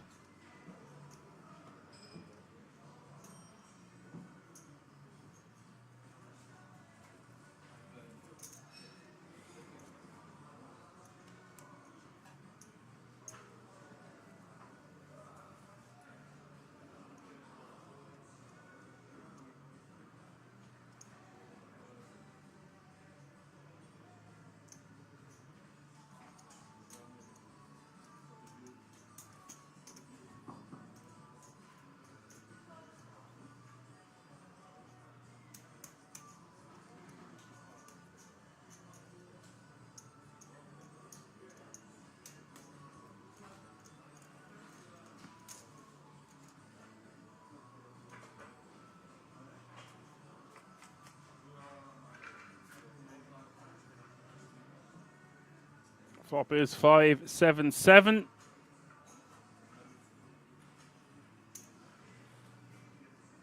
Jonathan with the Queen Jack. Faced with a 300k bet from the chip leader. And I have no idea why Jonathan wants to continue here. With just Queen Jack offsuit, no spade in hand on a paired board of 7-7-5, but he does call. Maybe he has a plan. We're about to find out. King of spades hits the turn. Oh, if I'm Noah, flush gets there. But it is a king. I'd be fairly tempted to double barrel here to get a hand like a 5, a hand like 6-8. Don't think Jonathan's going to have too much 6-8. Maybe some of those middling pairs. I don't really know because Jonathan's not supposed to call here with King Jack. Queen Jack off suit here. Facing a pair board. 7-7-5. And that's why you're going to see Noah come in with a large bet. Exactly what I suggested. Very nice stuff here from the chip leader. And now Jonathan will be forced to call half of his stack here. Later says bet now for the bluff Dutch here. Yeah. Chop it up, gents.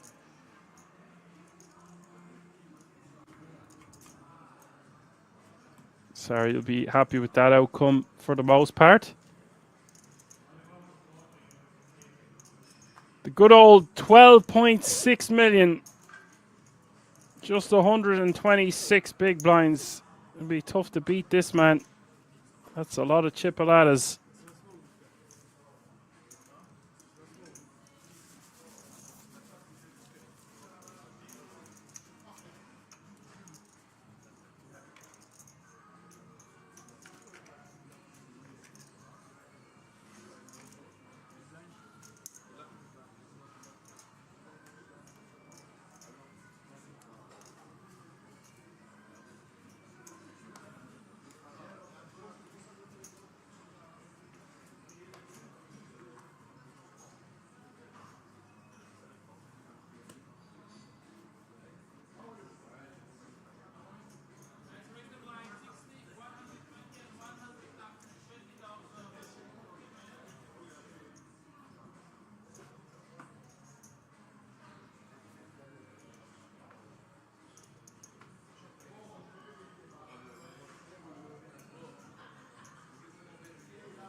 Nice flop here for Peter. Jack 6-8. Yemen top pair will call. Turn is the ace of clubs.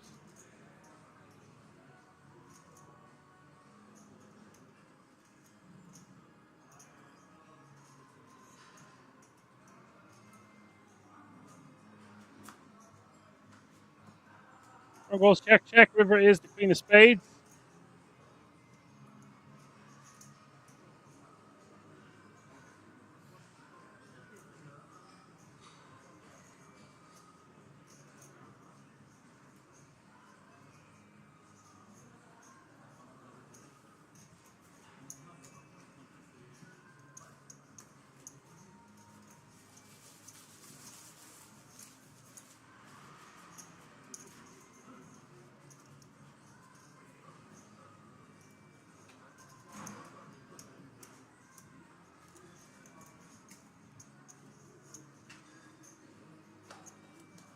We'll take that one down with a bet.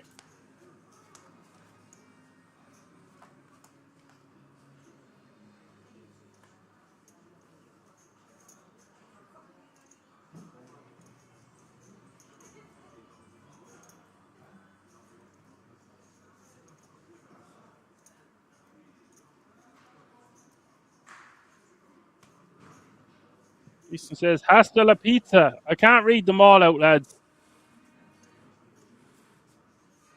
Or maybe I will. I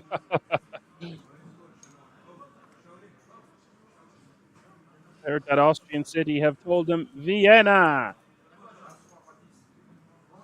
Meanwhile, back at the ranch, Jonathan has gone all in for 17 bigs with King 10 off suit from early position. Do not try this at home.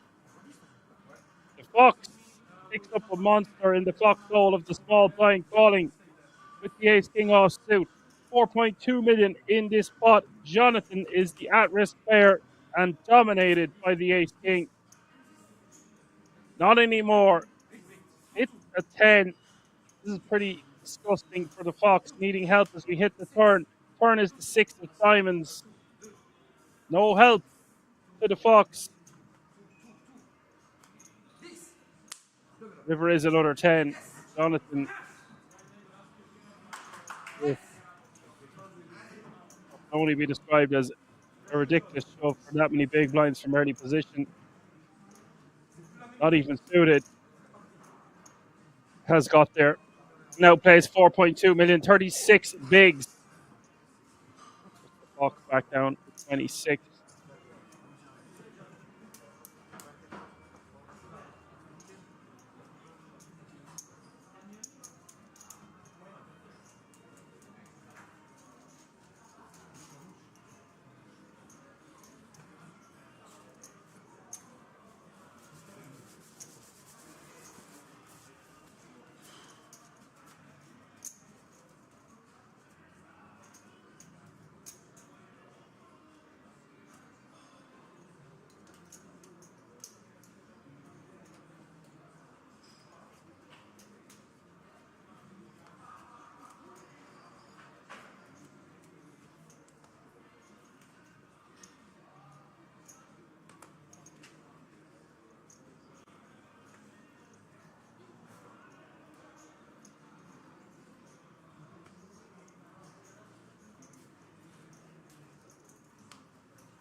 Vader says, got lucky there. King 10 off is not a hand to push, in my opinion. It's 17 bigs. I would probably just fold, even though we are seven-handed now with 14 players remaining. At the very most, I would consider min-raising off that stack depth. Go into some huge stacks. I wouldn't advise it. The rip is just absurd. Matthias all in for 220k. X with Jack 10. Matthias with good equity here. Two live ones. 10-6-5. X is ahead. Some backdoors working for Cribben.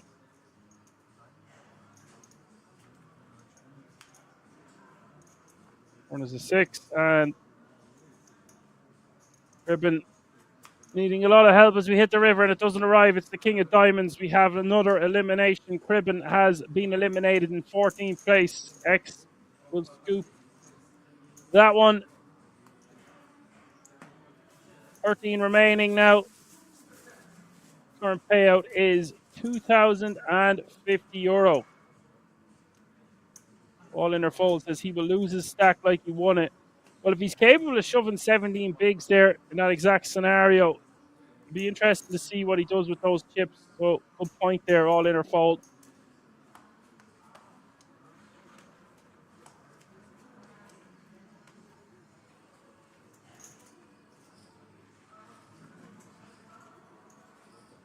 Octave says we have a Belgian on the table. Would that be Bell End? A lot of comedians out there today on this Monday afternoon.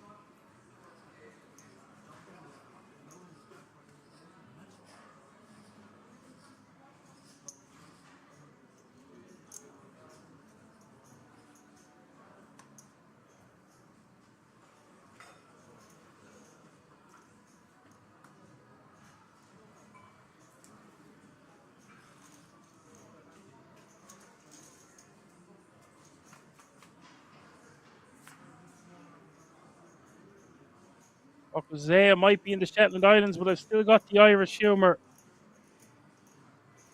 This guy he's English, he's Irish, now he's Shettish.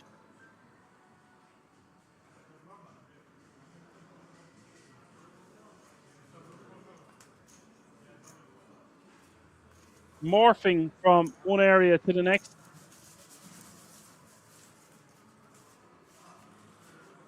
Peter taking that one down with a bet.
Vader says, have you got a pony? Ockham says, no, but we often have a few seals in the garden. A few Navy seals. Do they make a lot of noise, Apocalypse? Do they do the or?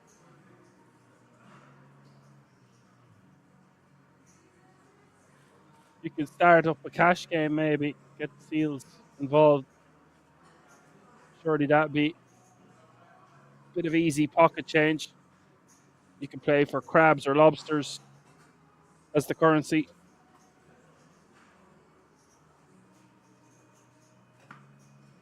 X raises from the cutoff, ace jack suited.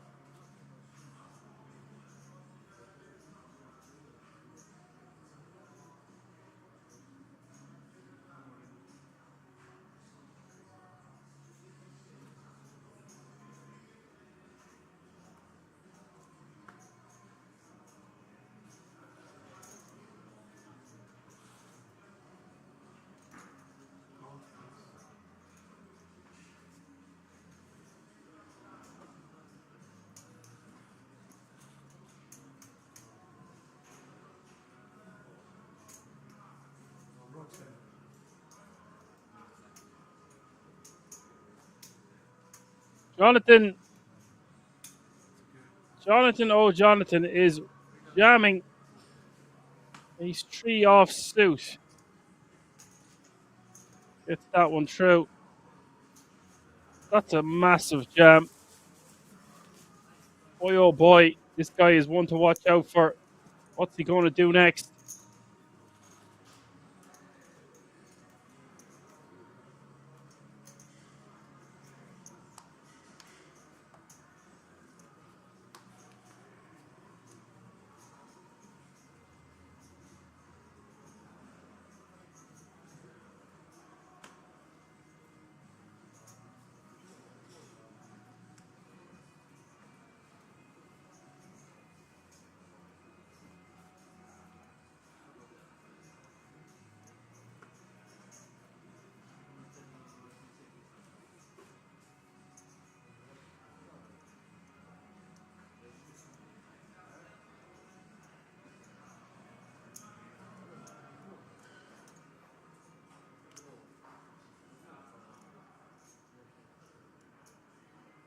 Sorry, raising to 350 here with the king queen off suit. Peter with a monster here in the big blind pocket eights is going to call. Well, both having monsters blind v blind is what I'm trying to say. 10, 6, 3 is the flop.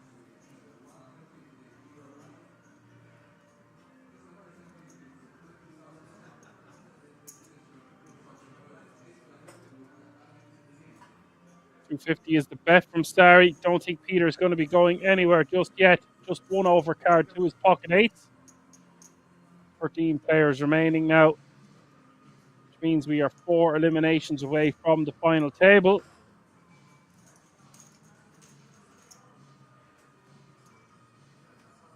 You see a call, 1.3 million in this pot now as we hit the turn. Turn is the 4 of clubs.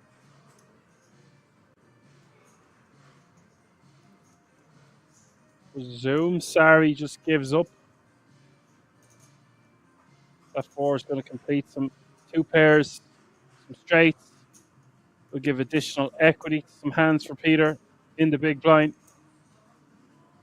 We do see him check. Now Peter can check or bet. Check to deny equity. Unlikely he's going to get check raised. Decides to check it back for pot control. River is the jack of clubs. Now if Sari was to bet, might get rid of a 6 or a 3. Weak 1 pair hand.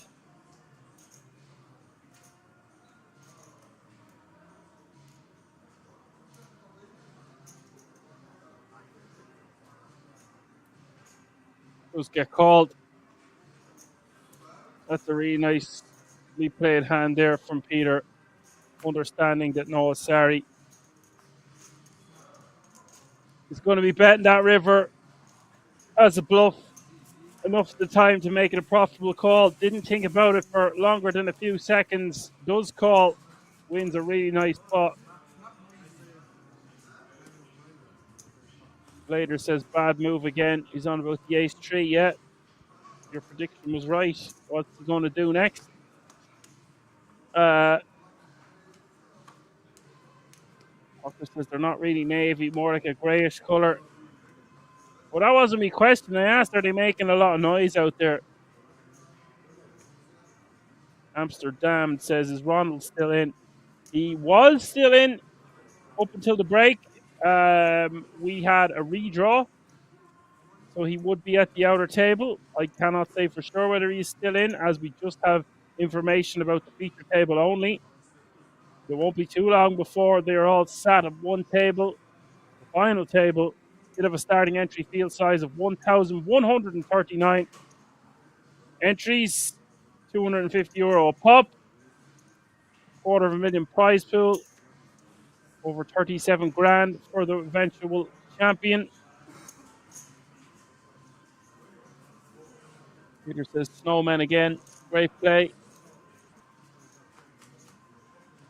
Walker says they do make some noise, but only until we shoot them for dinner.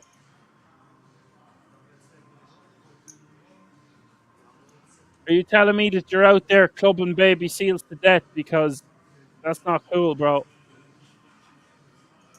Later says back later's.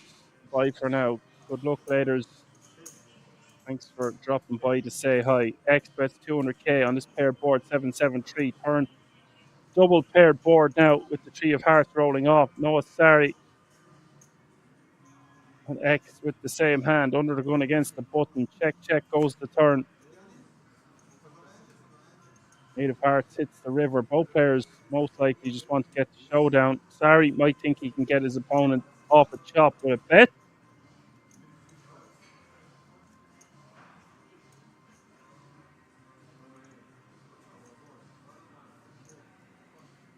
Decides to just check it back. Chop it up, boys.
Johan going all in from the hijack with kings. Gets X to fold.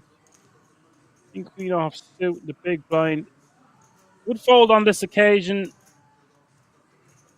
In theory, that one is going to be a call for that stack depth, for that size of a shove.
I hear some Christmas music playing in the background. If my ears are hearing correctly, what's your favorite Christmas song? Let me know in the chat.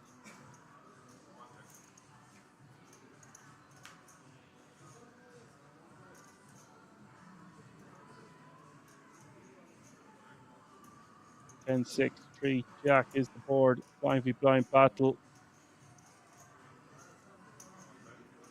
Walker says none. Good answer. Justin says, is Ronald van der Linde out? He is at the outer table as of 30 minutes ago or so. Do not have any information about the outer table, just the feature table itself.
X bets 175.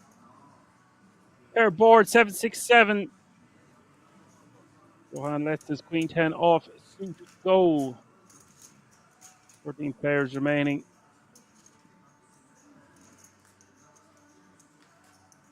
At the moment, if you're asking in the chat.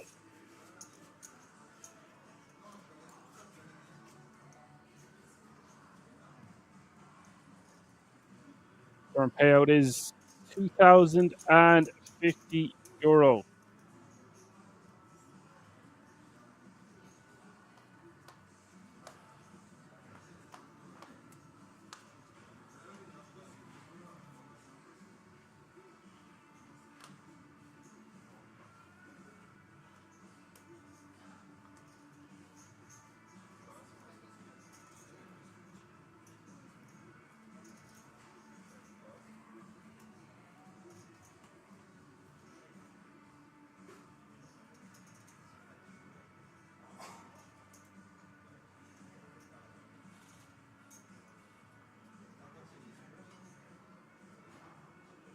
Jonathan, king queen off suit on the button, raises to 350. Just under 3x with the blinds at 60, 120, 120. Sorry, has a very defendable 8-7 of spades.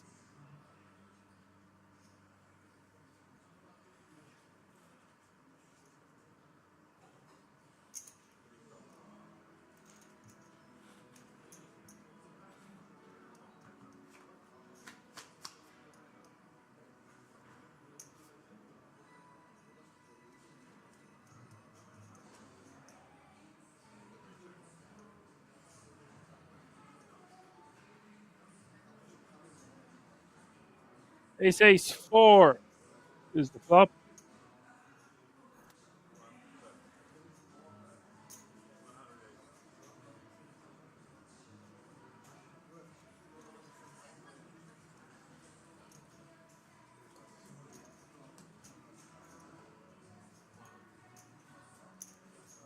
Jonathan's going to take that one down. Nothing in it for Noah.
X takes that one down from the hijack with ace-3 offsuit.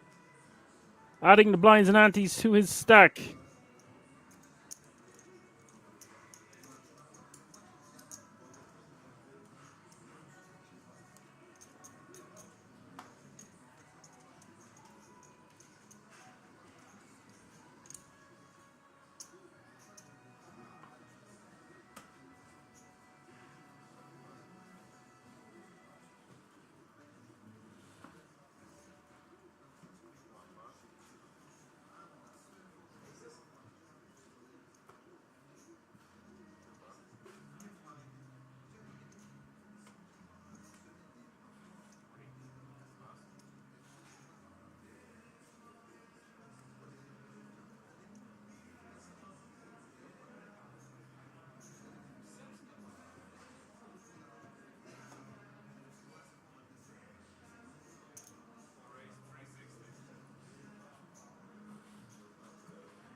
Peter on the button. 39 bigs. Queen jack off suit.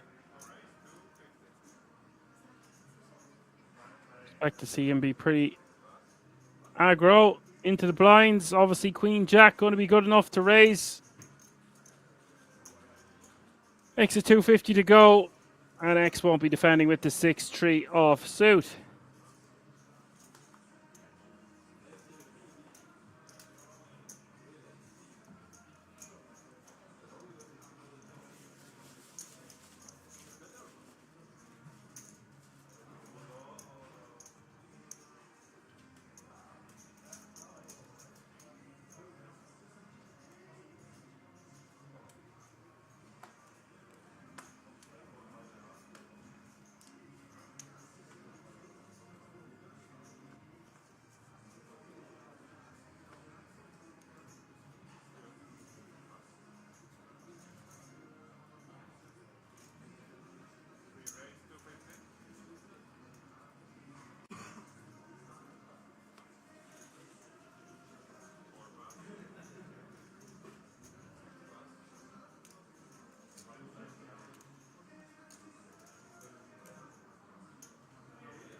Kings for X facing hijack open from the chip leader.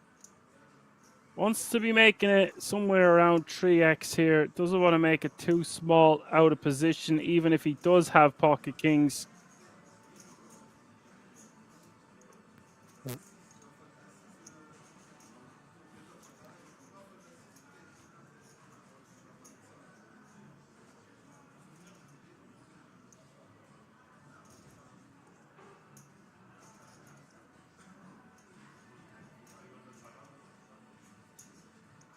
Does 3-bet to 780. Jonathan, who we know has a wildness inside of him, has ace-10 off suit in the big, but he will get out of the way. It would have been a preposterous time to 4-bet rip.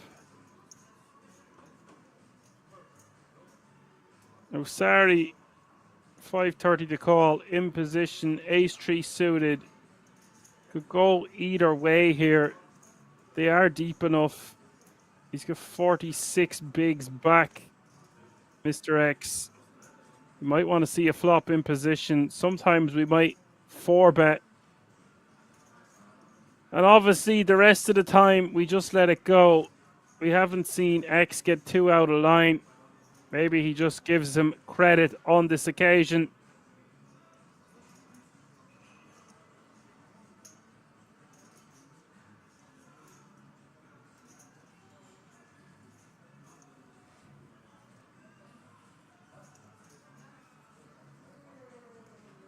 This is why you see him piecing out a lot of those white chips, all 100k a pop. And that looks like a 4-bet.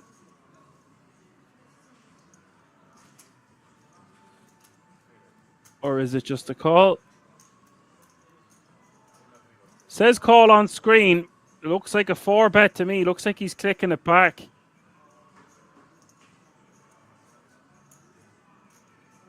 So he's clicking it back to what looks like around 1.35 million. 1.325 is the 4-bet.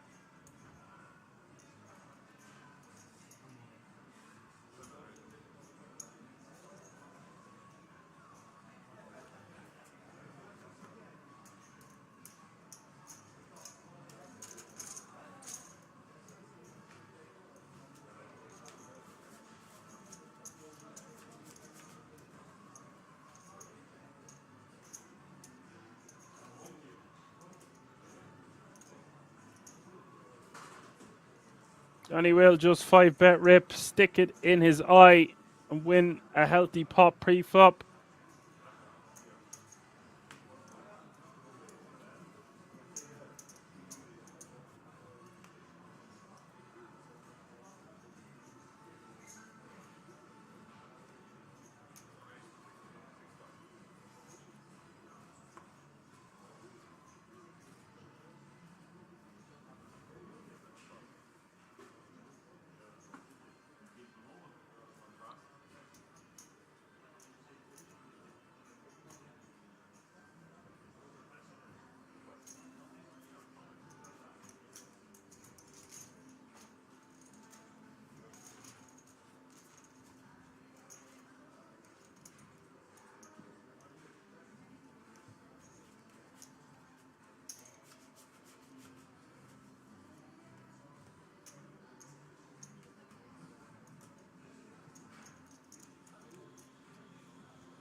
The Fox just open ripping this amount of bigs from the hijack.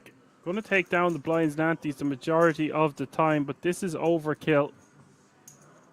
One of the sexiest hands in the deck to V-pip and see a flop. Could go for a limp, could go for a min raise, shoving 24 bigs there.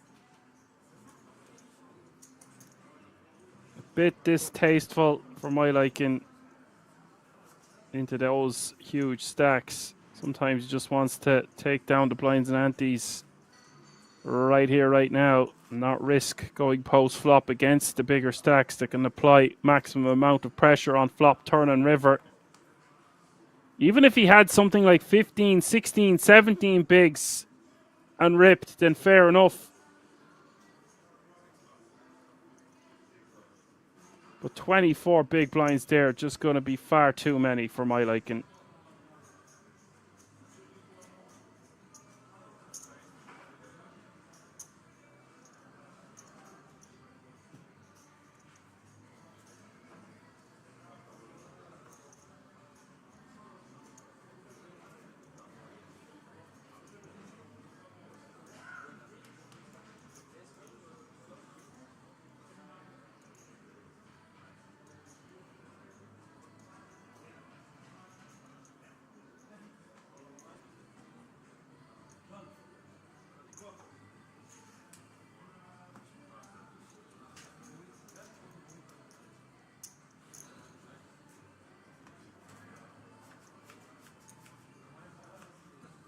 Mr. X taking out the blinds and antes there with the ace jack suited. Sladso says color codes the previous hijack in blue. I'm not sure what that means. Slazzo, nice to have you with us.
Johan all in the hijack with King, Queen of Hearts for 5.3 big blinds total.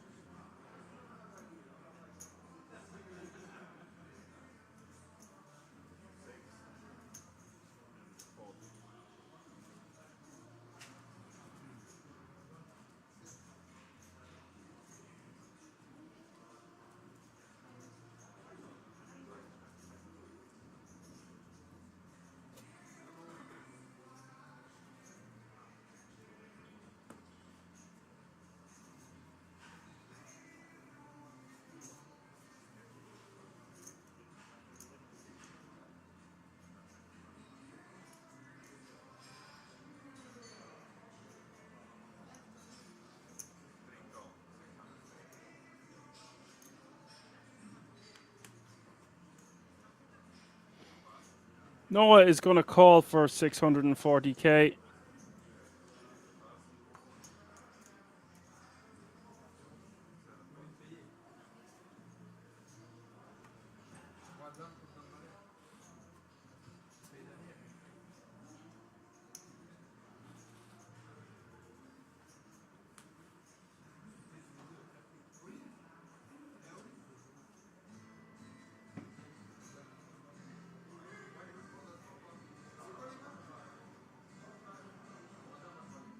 Standard stuff here. Queen Jack going to play pretty well.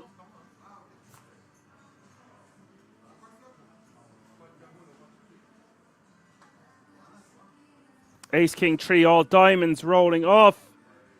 Sorry, needing a 10. Turn is the deuce of diamonds. Huge opportunities now. River is the queen. No good. Johan will double up to 13 big blinds.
Johan all in with the ace jack.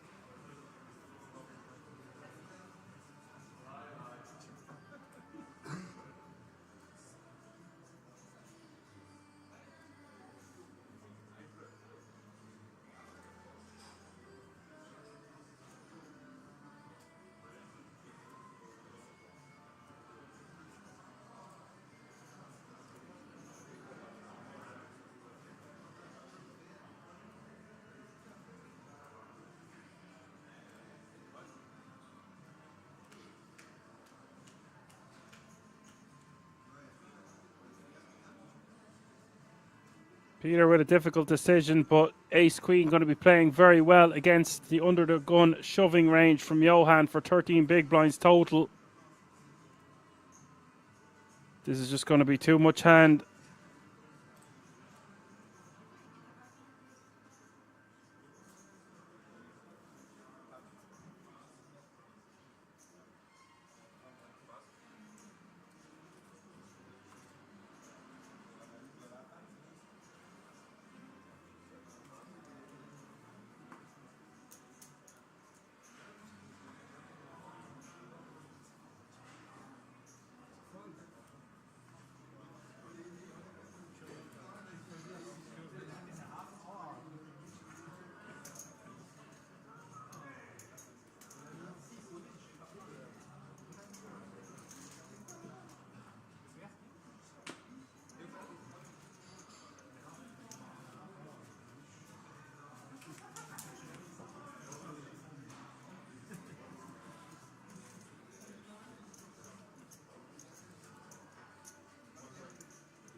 Sorry, guys, my mic went on mute there somehow.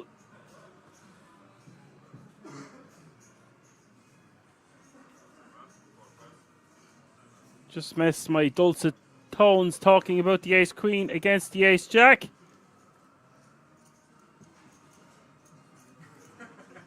Jonathan with a huge double up, of course.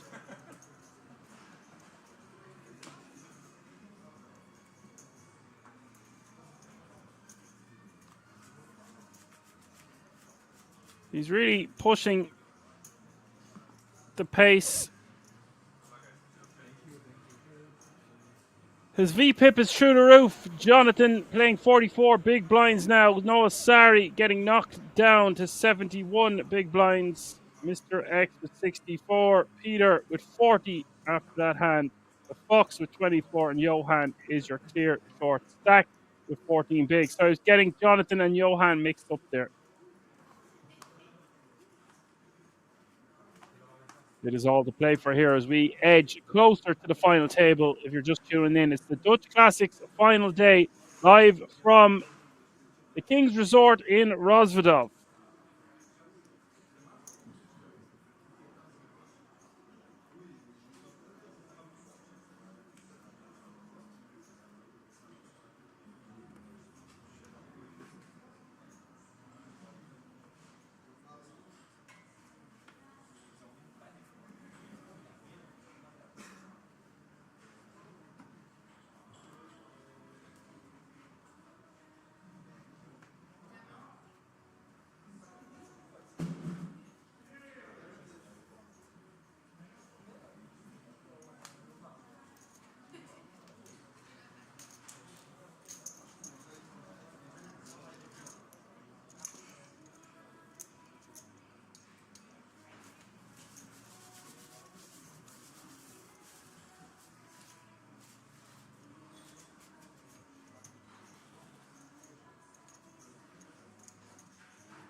Peter taking that one down with the pocket sixes.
Interesting that we lose the graphics in the background with a black screen. Not something I'm used to seeing. Johan in the hijack, pocket sevens. We have had one more elimination. 12 players remaining. 2 tables of 6. 3 eliminations away from the FT, and it is all to play for here. A jump looming from €2,050 to €2,295.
Myers just says, hee hee.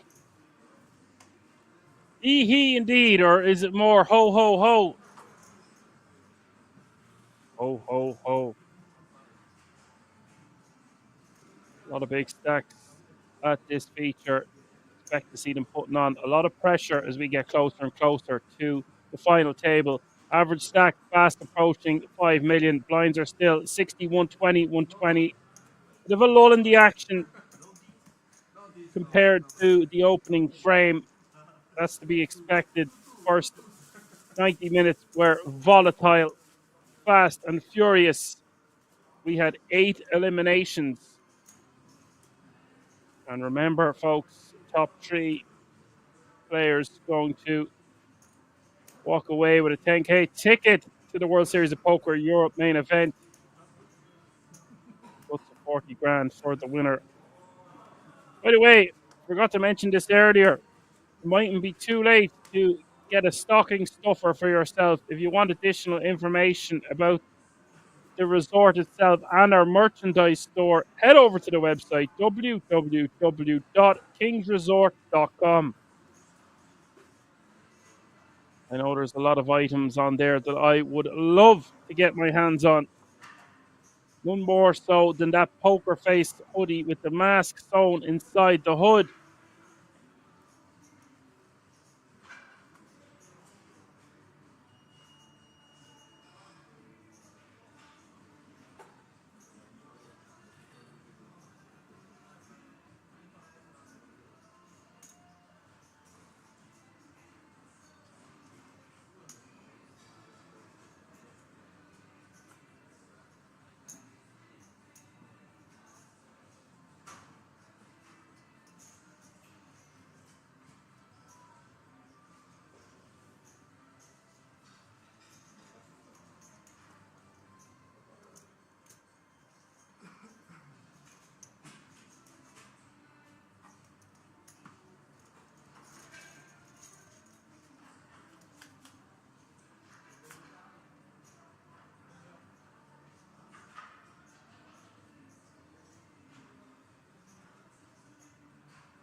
Jonathan going for it here on the button. Ace 4 offsuit. Depakier says, hello chat, hello Dan. Hi! Jonathan taking down the blinds and antes with his ace blocker, fast approaching 50 big blinds now.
You've heard the man. Blinds are going to be going up after this hand to 80k small blind, 160k big blind, with 160k running big blind ante. That's 80, 160, 160.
Peter shoving on the fox with the ace-9 offsuit, takes down the blinds and antes. Standard shove, really, sub 20 bigs when we are the covering stack. Want to apply maximum amount of pressure.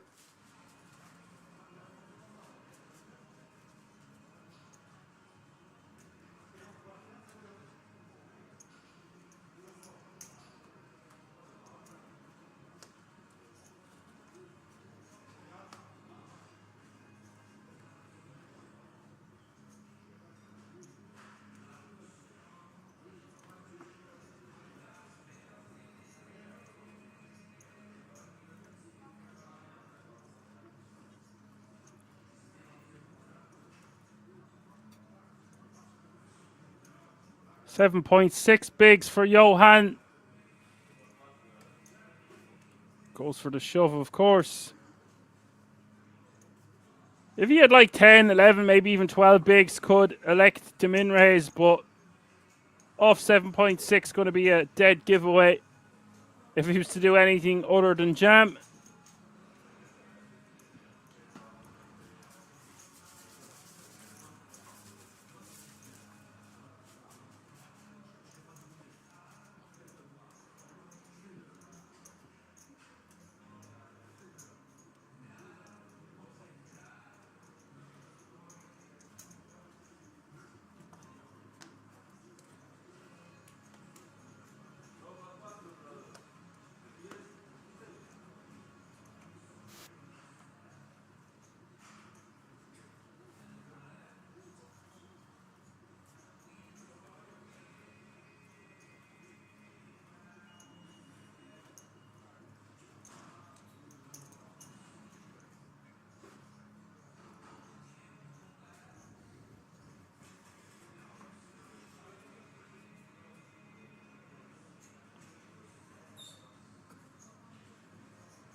250 is the bet from Peter. King Jack 9 in position. He's going to have range advantage here against the big blinds, defending range. And Jonathan is not going to elect to see a turn card with 3 overs to his pocket sixes.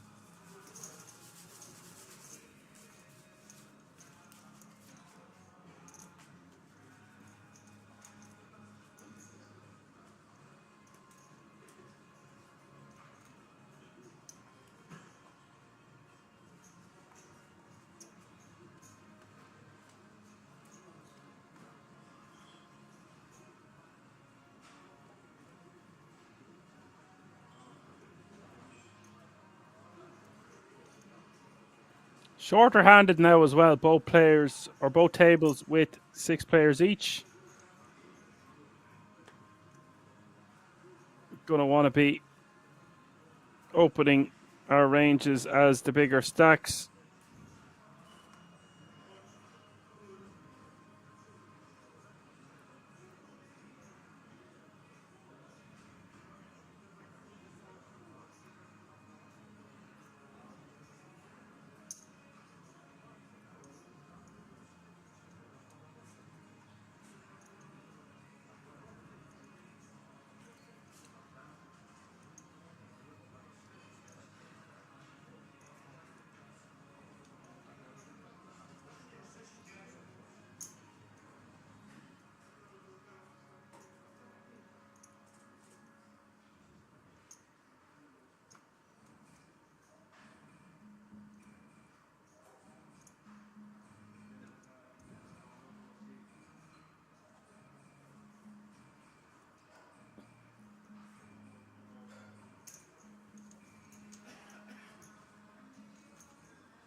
Ace 9 6 is the flop, and we have action. Johan flopping 2 pair. Jonathan with top pair. Mr. X with top pair. It's about to pop off. We know how wild Jonathan can be. What a spot this is for Johan. I don't really like his defend pre with the ace 6 offsuit.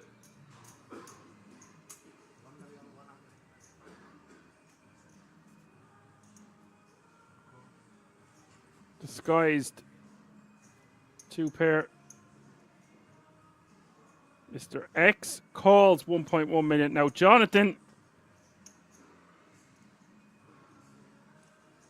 I don't think Jonathan's going to be going anywhere from what we've seen of him so far. He's a wild card. Not shy in the slightest at playing big pots. Johan can have some combo draws. He can have some just a straight draw maybe. 7-8. 8-10. And then a lot of flush draws. When Mr. X calls like this, he does tend to have an ace in his range a considerable portion of the time. Jonathan has called from the small blind pre, which means he should have a strongish range. But we've seen him do wild things already with the likes of ace 3 offsuit. Really interested to see what Jonathan makes of this all in and a call. Would be a pretty sick fold if he can make it. And it looks like he is going to fold. Wow. Very big and correct fold there from Jonathan. Not something I expected him to do. And now he's going to feel awesome that he can fold ace-jack there. Not going to be feeling as awesome as Johan, however, in awesome shape here to basically triple up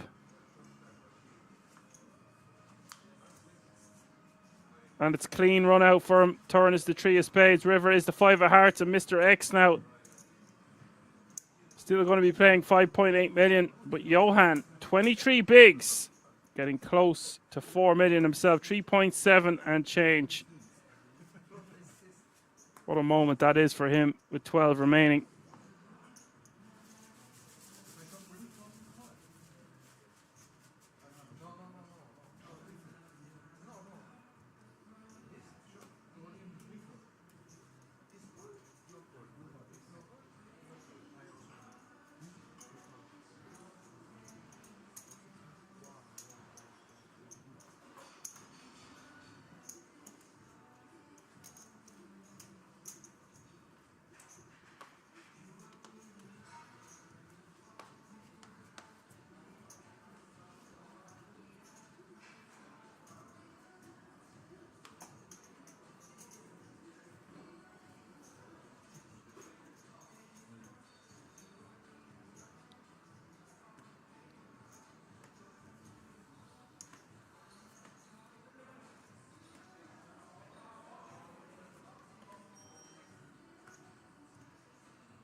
The Fox taking that one down. It's tit for tat out there. Every chip mattering so much as we get closer and closer to the FT, the Dutch Classics main event. Bird says, lucky, lucky. Lucky, lucky $5. Fox is all in once more. This guy doesn't mess around with his jams. That's for bloody sure. Pocket fours.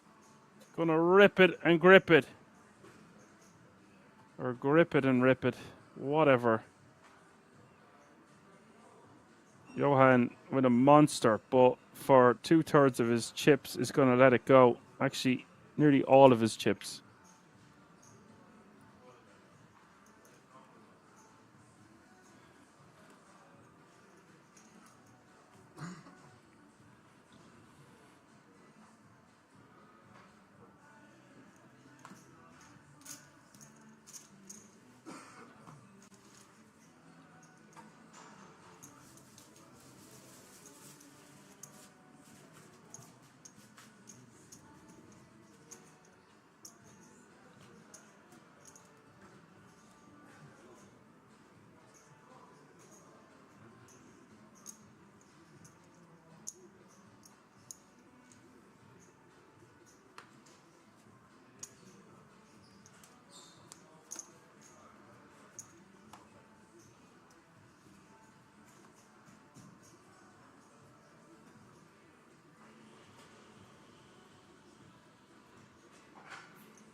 And Fox has had enough again. Gonna rip with some mystery cards from the big blind. X raising with the King 8 of diamonds. Getting stuffed on. The Fox is going after the Hound. Getting after some wabbits.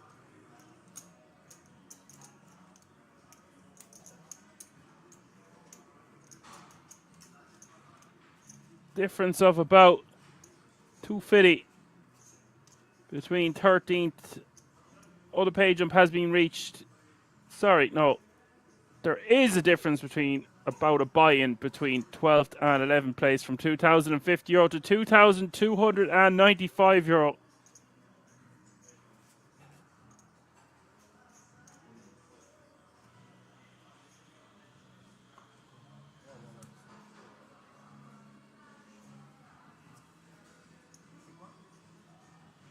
And here we go, folks. Look at this. The Fox ripping 25 bigs, his third rip in a row. Mr. X waking up with a monster hand, and this is huge opportunity for Mr. X to eliminate the Fox. Look at the size of this pot. It's over 8 million. 50 bigs and change. 854 is the flop.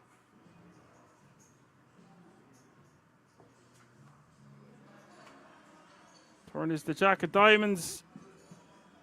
The Fox needs an ace from space.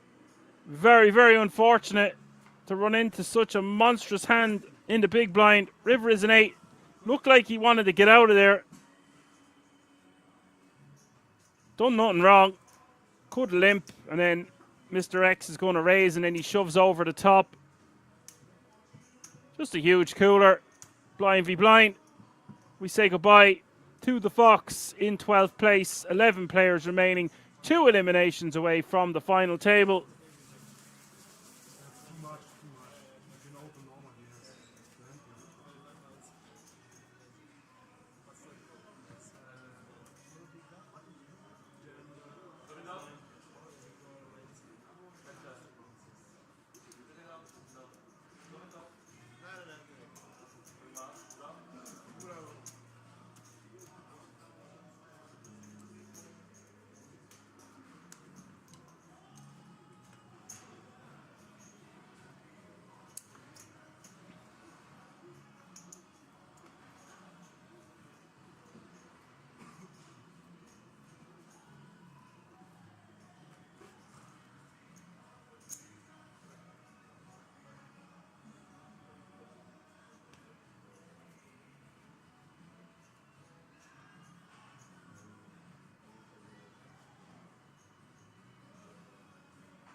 Peter going for a 3-bet here with the ace-5 suited in the cutoff, facing the open from the hijack of Noah Starry.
They will take that one down. So here's how they're looking. With 11 remaining, going to have 5-handed action and 6-handed action at the outer table. Mr. X with 59 bigs is now your chip leader, overtaking Noah Sari, who's playing 45 big blinds. Then Peter, who's playing very good, solid poker, really impressing me so far, has got 37 bigs. Jonathan with 29, and Johan, having quite an impressive hour, is now playing 3.6 million, which is still good for 23 big blinds. A lot of chips still in play, no short stack at all, and it is short-handed action here at the feature. Queens for Peter in the cutoff.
Jonathan with the ladies this time. A lot of big hands popping off here, considering they are playing 5-handed. Johan on the button, wants to be V-pipping here, but decides against it. Would like to have seen him call there on the button. 3-betting candidate here for Sari in the small blind to make it around 1.2 million, even 1.4.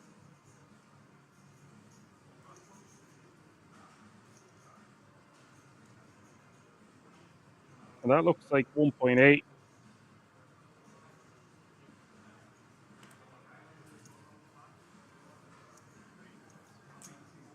A chunky amount to lose for Noah Sari there, but a very nice hand to 3-bet with. Unfortunate to run into a monster. This Jonathan guy picking up a lot of hands. We did see him make some crazy shoves earlier.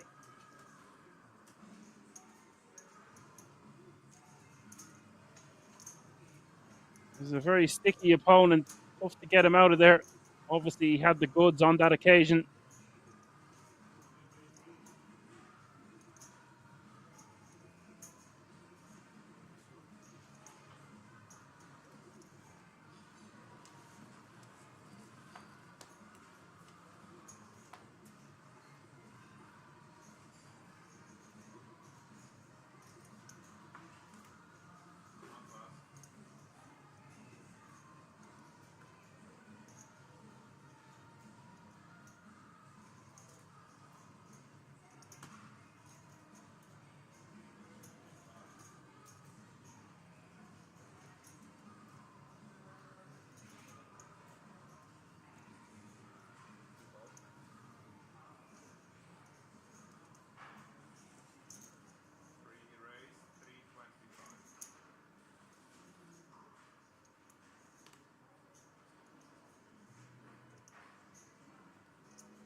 Mr. X with a loose defend. 9-6 off suit. Does have a lot of chips. Sorry, going from about 12 million down to 6 must be quite concerning. Needs to remain composed. Hell of a long way to go yet. He's still playing a very healthy stack of 40 bigs to start the hand. 9-7 king is the flop. Sorry, with the ace of diamonds, not much else going for him there. Does have some backdoors. And he will continue. Can rep that king, of course. Bets 225. Mr. X not going to be going anywhere with second pair.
No, sorry, getting the job done there with a double barrel. Tough for Mr. X to continue on that turn. I might have called twice there. Keep him honest with the draws, straight draws, diamond draws. Problem is, if we call the turn, it's going to be tough to not get barreled off our equity on the river. And we do have a very weak 9. Decides to just let it go and cut his losses right here, right now.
Sorry, raising to 325 with the king queen off suit. Peter calling on the button of pocket sixes. Up is 10-7-5. Standard stuff pre-flop. No, sorry. Wants to continue here. A lot of backdoor equity working for him. He does have a spade in his hand that he can continue barreling on turn and river. 2 overcards with the pocket sixes of Peter. 400k is the bet.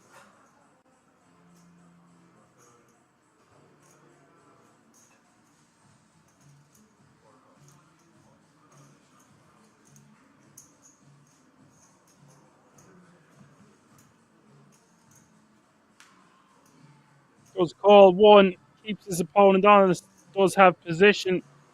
Turn pairs the board, puts more draws out there in the form of diamonds. I think this is a clear give up for Sari now. Peter can have some 7x, can definitely have a lot of 10x. Can have spades or diamonds that aren't going to go anywhere on this turn. Sorry, wisely checks over to Peter. Now, Peter sometimes could bet a small amount there just to deny equity. The go-to play would be to just check back. Now, The diamond rolls off. The ace of diamonds. Barry knows he can't win by checking.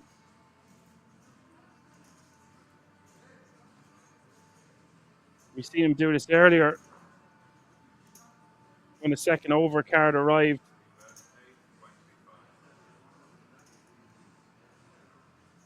It was about 8.25. Peter correctly sniffed this one out earlier with pocket eights. Does he correctly sniff this one out with sixes? A much tougher call this time.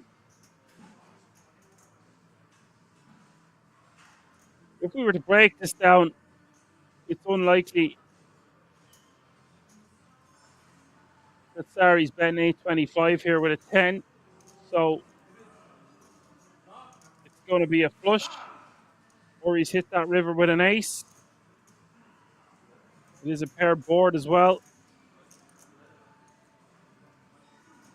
Really tough spot here for Peter. He's been playing really well today. I won't be shocked to see him make this call, but it's a very difficult call, and it would be one where he has to put the cape on. What do you think he's going to do in this situation? Let me know in the chat. Gators is first in there. He's back on track. Looks like play with the 8-8. Yep, I agree.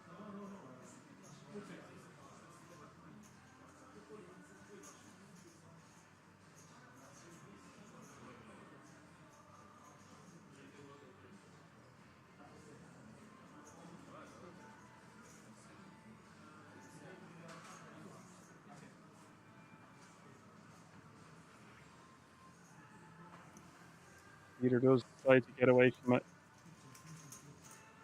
Nice play there from Sari. Would even be a tough call there on the river with a 10.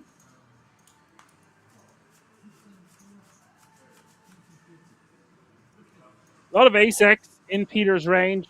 Should be 3-betting the button there also, even if we are 2 eliminations away from the final table. Want to use that ace blocker.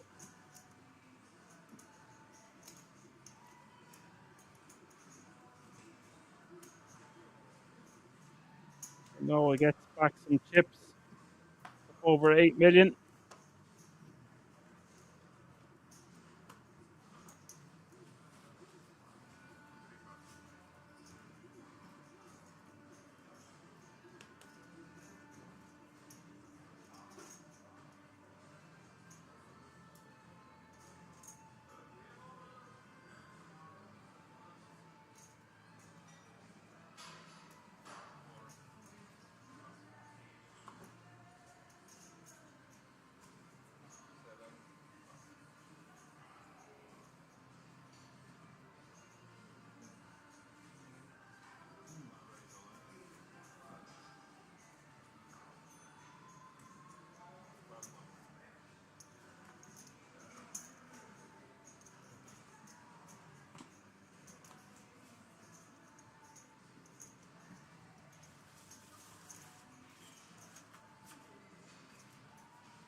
Aces for Jonathan. He's picking up a lot of pairs, and none bigger than the American Airlines. 4.25 to go. That's it. Shows the goods, scoops the booty. The world keeps on spinning. Average stack is now over 5 million.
Johan raising to 350. Mr. X is going to 3-bet enough to put Johan all in.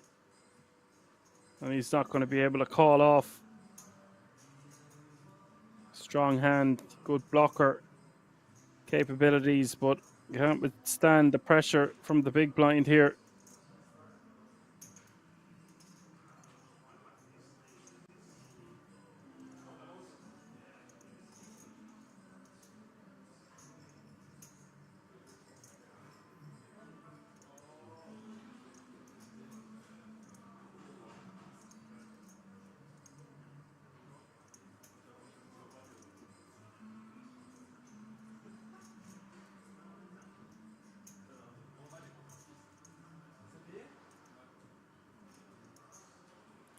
Jaynot, hello and welcome.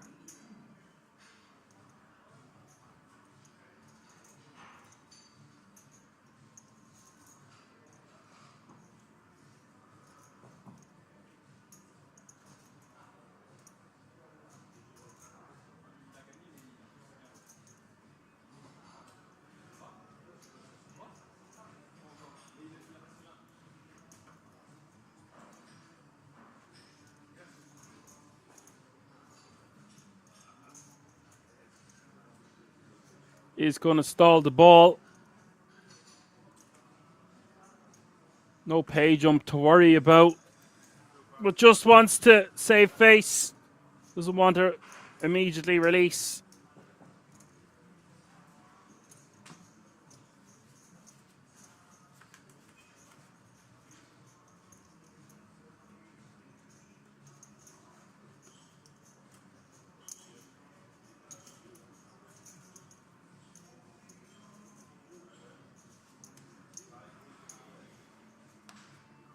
As later says, just fold, mate.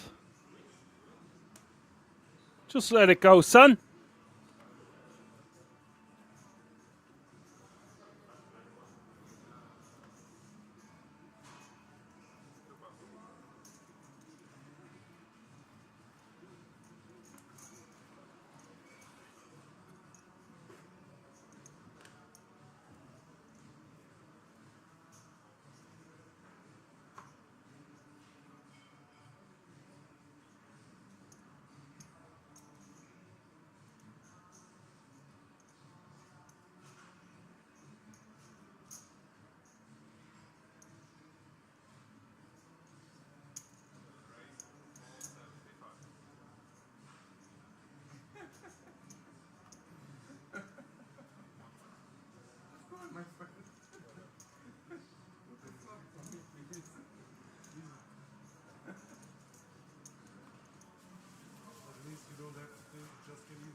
Peter raising to 325.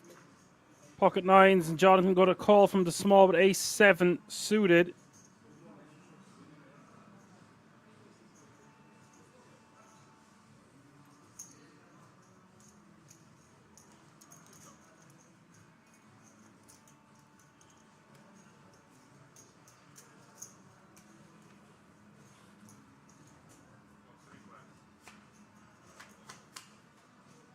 Johan getting involved with the ace-8 offsuit.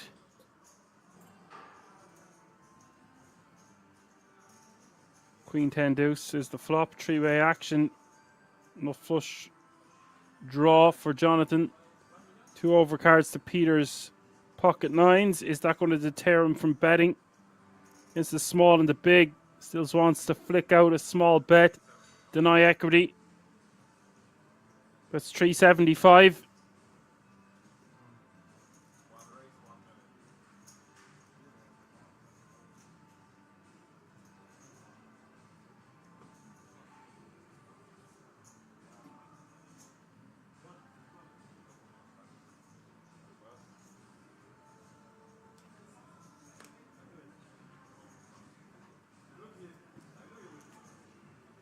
Jonathan raising to $1 million.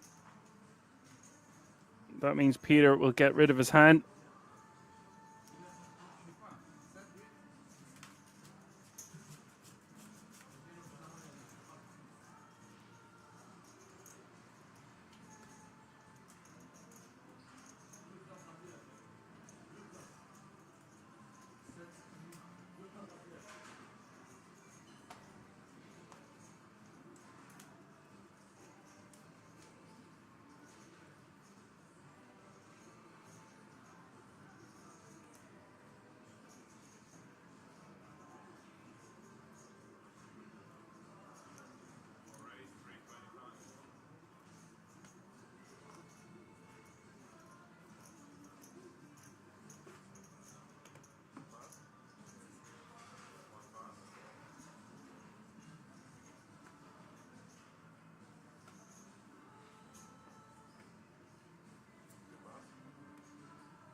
Jarima B says hello.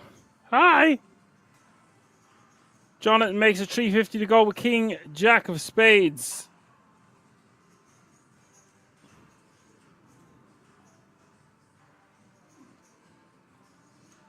Sorry says nay. We're raising it up.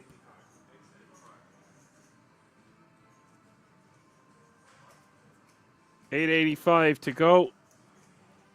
Orange chips are still in play. They'll be gone after the next break.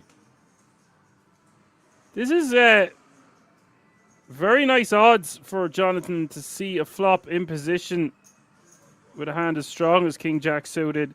Sorry needs to make it a bit bigger out of position if he wants to get hands like Ace-6 offsuit through. Undetected. We're going to see a flop. 2 million in the middle.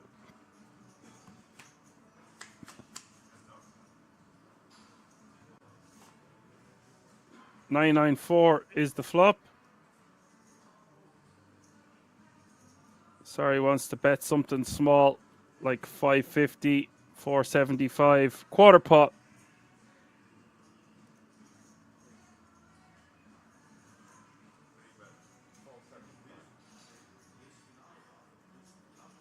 Must have heard me. 475 is the bet.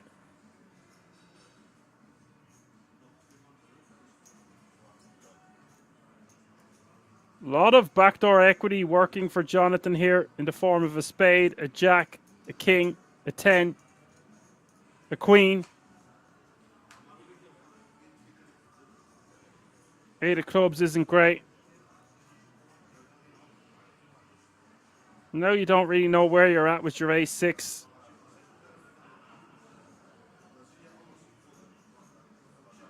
You're in a bloated pot, out of position.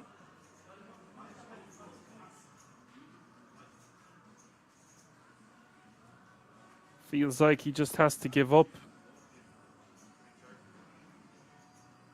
Laters wants him to bet a second straight.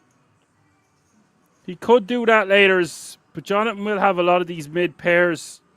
Whoa. Looks like Jonathan wants to get rid of ace X.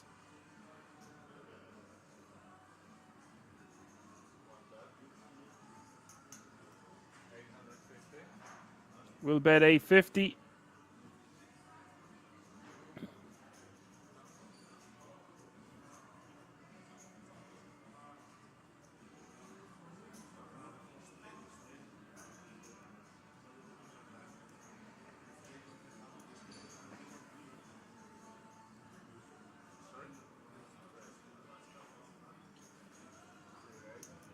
Hold the phone, because that's a raise. Sorry, raising to 1.7 million, and this makes absolutely no sense to me.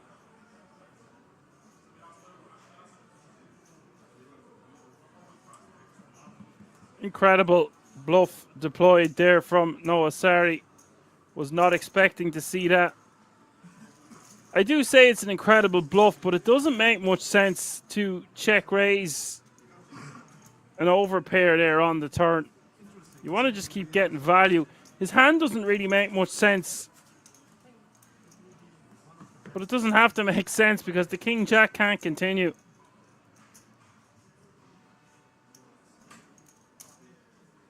I also feel like King Jack should be checking back that turn the majority of the time. We can always get rid of ace high on the river if we want to bet.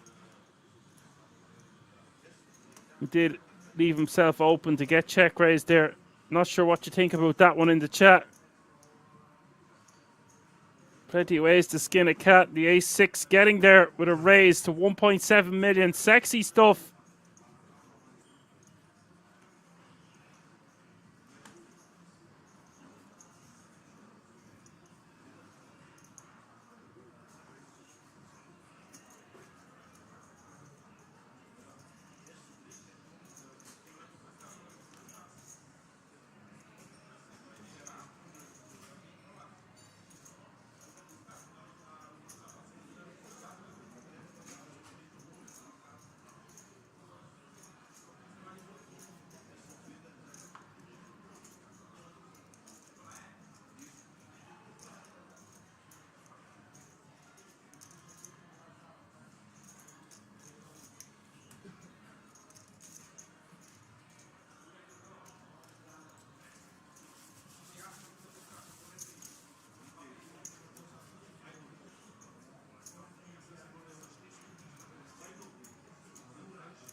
And bing, bang, boom, just like that.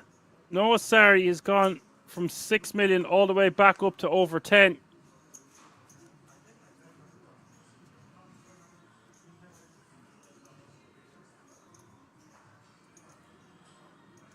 I guess the thinking in that bluffing hand, by the way, was that Jonathan's never going to have an overpair because we would have heard about it pre. And even a 9x type holding is going to be under a lot of pressure. You can have some smaller pairs.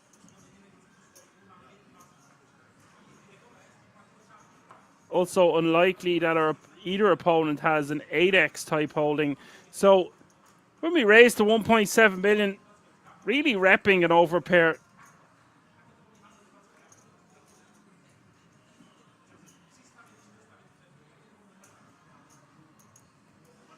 The problem I have with repping an overpair there is most of our overpairs would just bet the turn.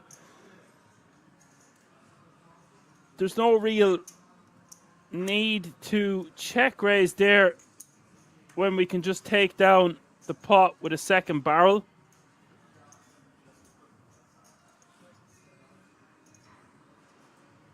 It's not a line you usually see. 3-bet, small bet, and then a check raise. Mr. X 3-betting to 975 here with 2 black jacks.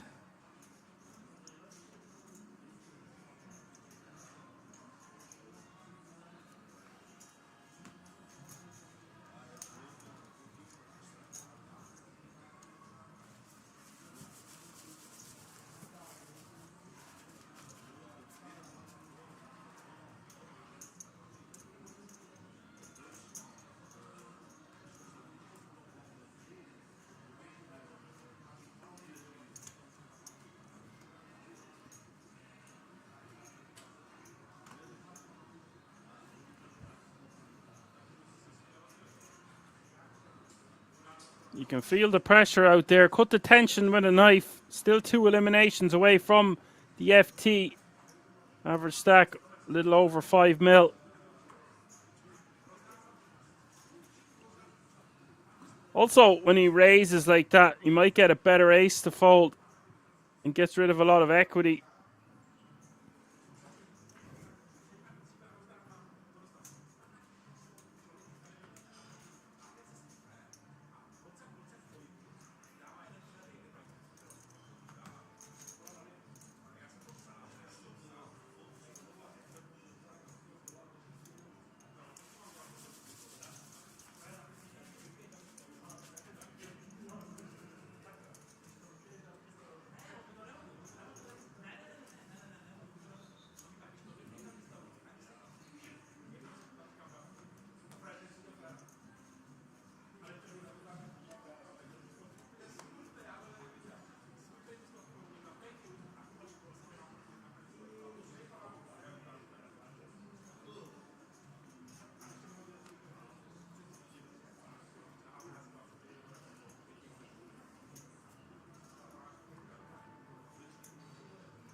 Hand 100 of the day.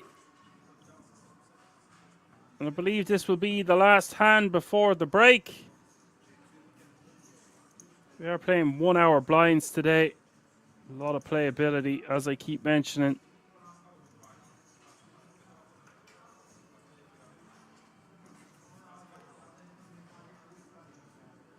Jonathan going for a steal here. 3:55 to go. Ace deuce offsuit. Round to the big blind. Mr. X wants to be defending this one. Sometimes when we are 5-handed, you can put in a chunky 3-bet. I actually think it would be a good spot to put in a chunky 3-bet, considering we have double the chips of Jonathan and he has been raising frivolously. King 10 8 2 spades is the flop. Turn is the queen of clubs. 2 pair now for Mr. X. Wants to bet something around 400, 425, 450, 425 is the bet. And Jonathan deciding to call here.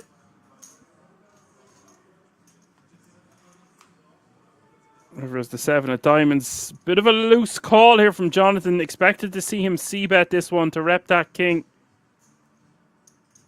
Mr. X going to be going for value here once more. Try to get paid by a queen, maybe even a 10 sometimes. Weaker 10 or weaker king X, although it would have to be something like king jack.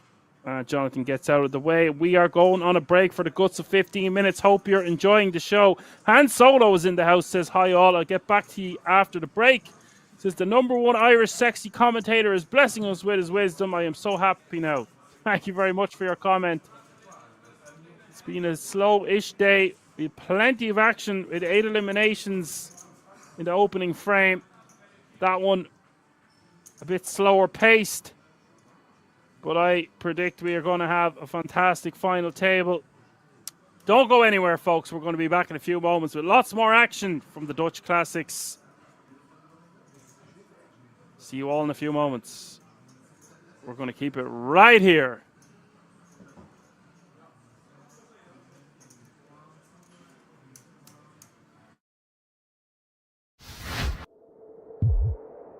Maybe some turns that might kill your action. You are against a 20 big blind stack, so it's important that when he has the overpairs, you get as much money in as possible now.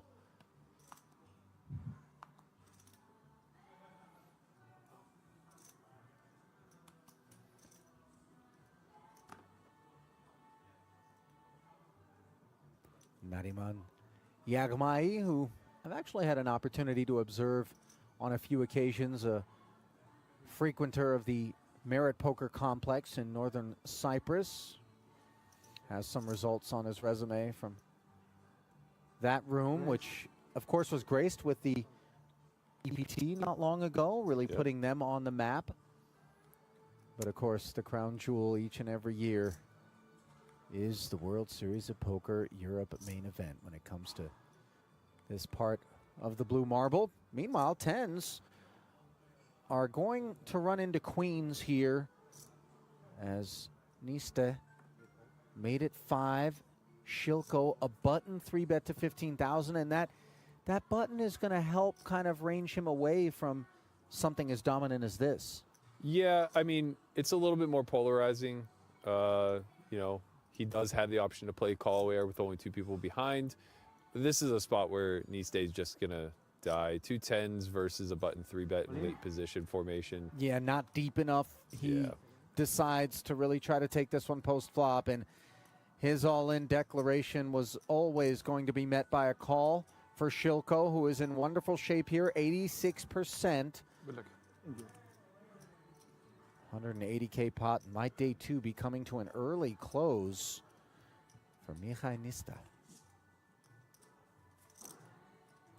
Looking that way on a king 9-7 board, although some running straight possibilities.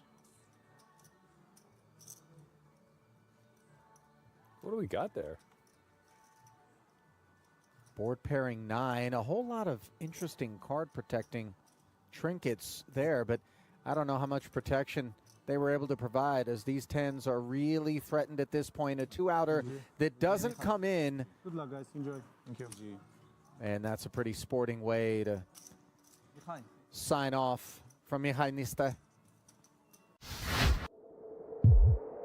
Those multi-way dynamics change things a bit, I think. Can I ask you something? You ever been in that spot where maybe you did have that thought, but then as you observed the brewing reaction from your opponent to that prospect, you pulled up lane? Yeah, probably in my younger days when I didn't have much else to go off of other than my ability to read the room and, you know, try to guess correctly. Now I think I would just fight the urge, even if my instincts told me something was awry. Yeah, and we're going to have a fight on our hands here as yet again Cowboys have mounted up, this time for the surging Stetsura. And Spasaro with ace-king of diamonds. We know what direction he's headed. 4th or 5th time Stetsato's had kings. Wow. Who the hell is Stetsaro? What did I say? Stetsato. I'm like, is that the love child of? Yes, exactly. That's Dimitro. precisely what happened. Is Sposato and Stetsora. Well, by the way, something else has happened as we're giggling through the surnames. Pocket Queens is a not funny development for a rather deep stacked Ilani. This is hell. And honestly, as good as he's been and as aggressive as he's been able to pick up chips, there may be an argument here for just like getting out of harm's way, but you know, it's still queens. And I imagine we're going to 4-bet here. It's just a matter of how much. These two trains are heading towards one another on the same track. I think ultimately it just comes down to not a matter of who gets stacked, but like who gets out of the way. Is it the ace-king suited that ends up folding? Is it the queens that ends up folding? Not sure. Yeah, this isn't going to be a 3-train collision. I don't I think would so. think. Yeah, I don't think so. But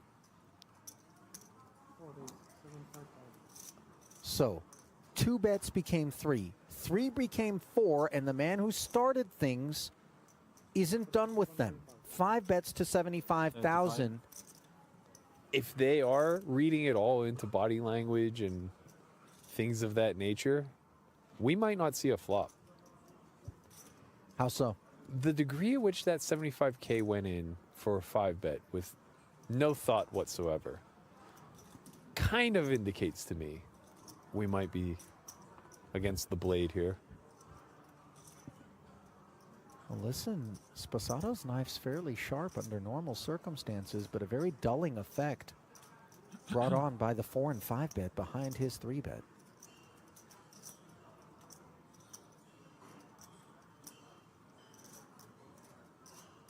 I wouldn't want to be that drawstring right about now.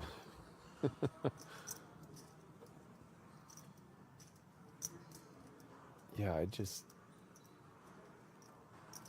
don't think I would feel very comfortable playing 6-bet all in here with anything but aces. There's not a whole lot of times where ace-king, suited in particular, flirts with a muck pre-flop, but this would strike me as one of those times. I think so.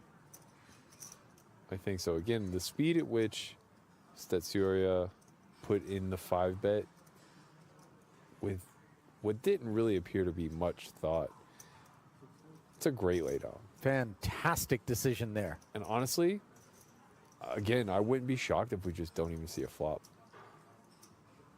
Small re-raise, though. I mean, just another 37.5 to see what's what. I don't want to make light of it, and obviously you play 124 effective from here, sub 1 SPR, so things could get expensive independent of board textures that would maybe leave us worried. And is the decision more for all than for some as it stands? There it Yes, is. it is. Great My laydown. goodness. Bravo, Ron Ilani. And he shows it. He shows the kings. And Lets him Sposato right off before the him. hook. And by the way, it's It's not been as though we wow. can critique Stetsura's choice to 5-bet here. No, of course not. Of course not. I look, the TV table. 30 minutes.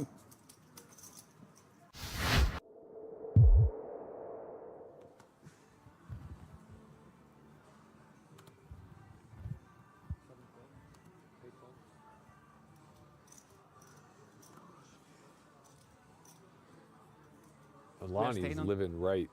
2 kings again. This time he's just going to be opening the action.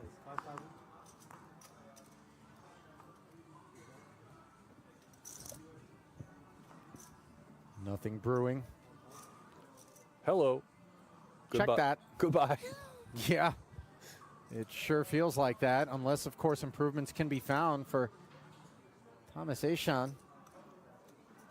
His full clip emptied. Granted, low caliber ammunition. Sitting 37K deep coming in. Sposato's Jack 10 folding. I thought I heard call, even though I saw the cards go. I think it was Ilani. I see. 4, 5, 6, 7. So we saw the fold and heard the call all at the same time, but it Right. wasn't Passing Going very Spasado's nice. lips, rather predictably Ilani says Little Ace sweat King with you, a and little two bit. kings collide. But it's not a sweat, I don't know.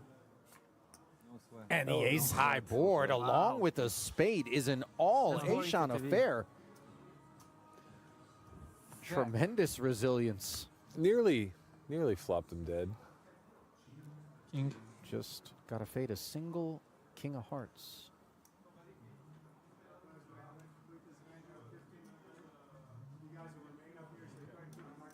37. Oh, my God. I jinxed myself. An absolute stone one-outer, Matt. Wow.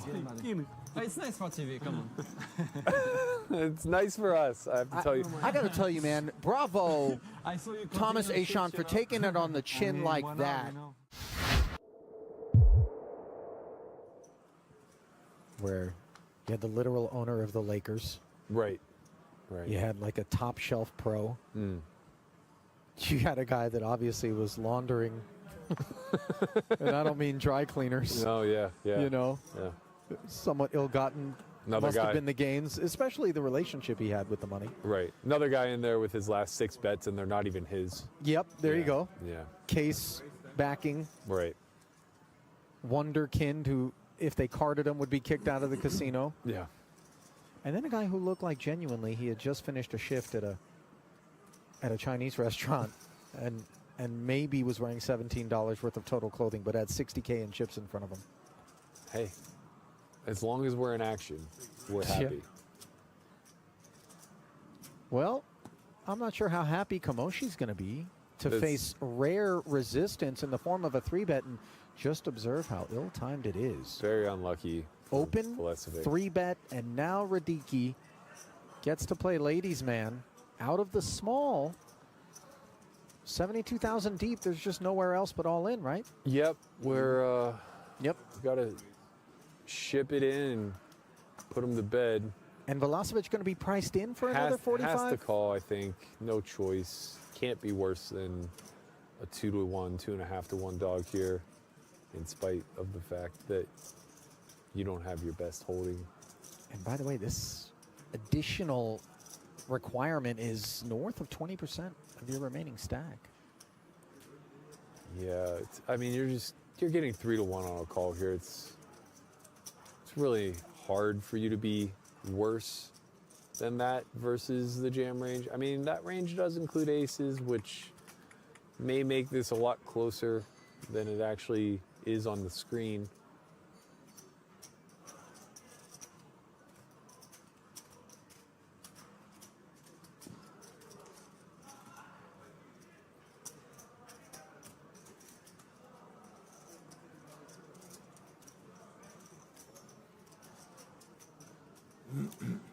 I think if you're the queens, you obviously at this point want to call. Be a very light 3-bet. You know, But I think you want the call because you don't expect it to be this hand. I think you want the call because you expect it to be like queen jack. Yeah, the struggle bus made it seem like maybe we don't face an ace. Yeah. Like, oh, I might be 9-to-1 favorite, not 3-to-1. Well, his back is 2.5 up to 1. against the wall, but he's in a great way here. 68% Decent, okay. is Radicki Acceptable. to double through Vulesovic.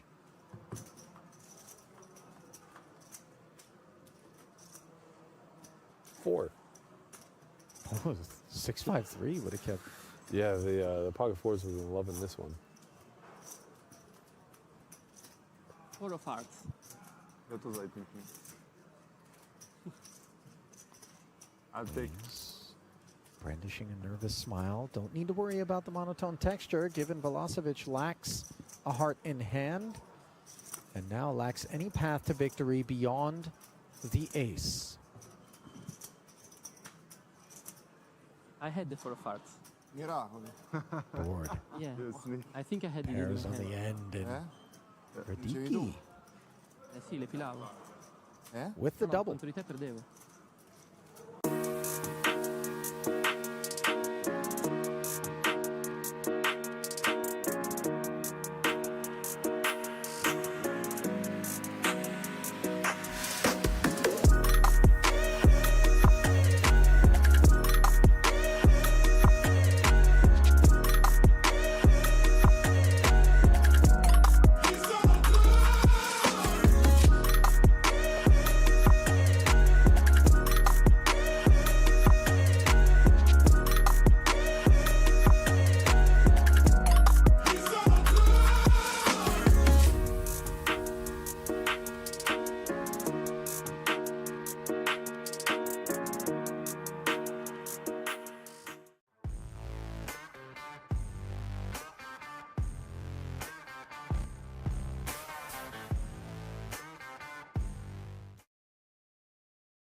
All right, folks, we are back after the break.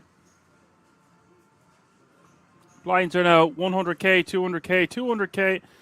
11 players remaining, 2 eliminations away from the final table. If you're just tuning in, it's the Dutch Classics final day, live from the King's Resort in Rosvedov.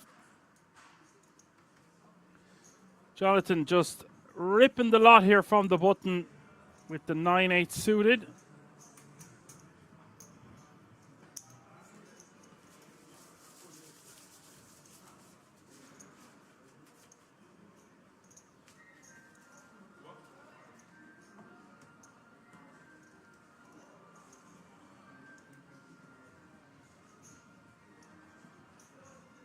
That's how they're looking. Mr. X with 57 bigs, Noah Sari with 48, Peter with 25, Jonathan with 19, and Johan with a lot of work to do, playing 5.1 bigs. Han Solo says, welcome back. How are you doing, Han Solo? Haven't heard from you in a while.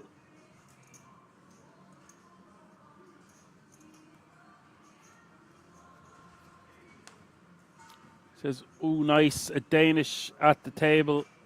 He had 12 million. He was all the way down to 6 million, and now he's back to nearly 10. Somewhere around that area. A lot of chips in play.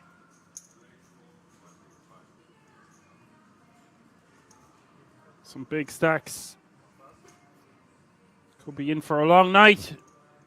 But it's not our first rodeo, Han Solo. Am I right?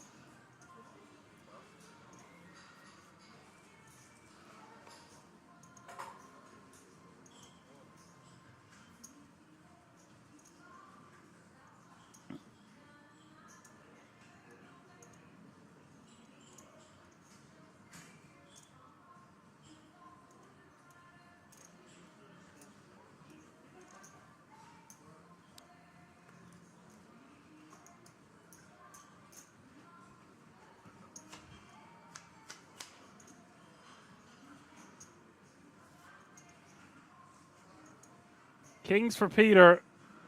Looks like he is slow playing this one. Could see a lot of action here, folks. Queen Jack 7, 2 hearts hits the flop.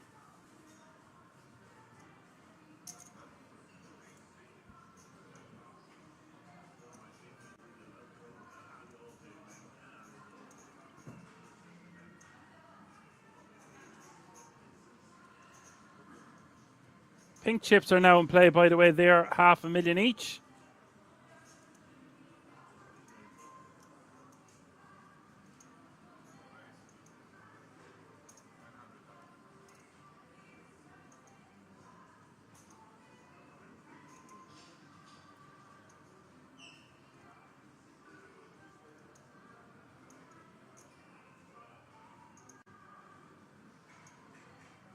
Han Solo says, I'm doing okay-ish. Thank you for asking. Being sick, not sick for some time now, so that isn't optimal. Also, still didn't win the lottery yet.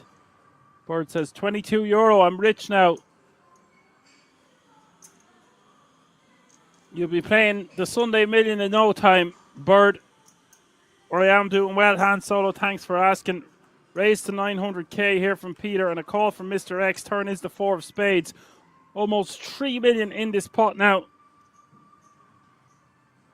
Peter needs to bet relatively large here. Doesn't have to be too big, but he wants to set up a river jam. So something around 1.3 million sounds good to me. He goes for 1.3. Leaving himself with 2.2 to jam on most rivers. Mr. X not loving life, but I don't think he can go anywhere just yet.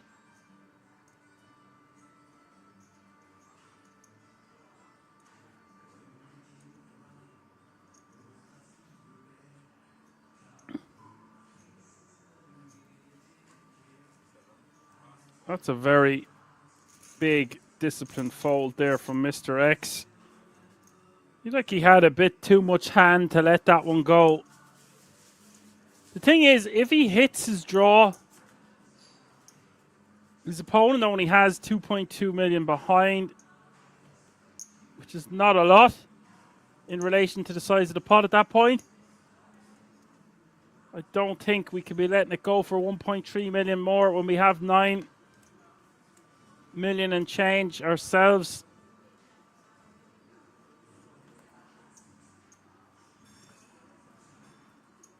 Bird says, moving to Las Vegas now. No pair, no draw. Says, I'm a scary catnip and would have shoved all in to keep from getting called by the draws. Not saying it's the right play, just that I am a chicken and would have tried to just take it down. If he maybe turned a gutter ball to go with it, he would have continued. Yeah, I think that's fair assessment there. No pair, no draw. Johan shoves all in with 8-7 off super 5 bigs. Happy to get that one through. Pretty wide jam, especially when we're not even suited.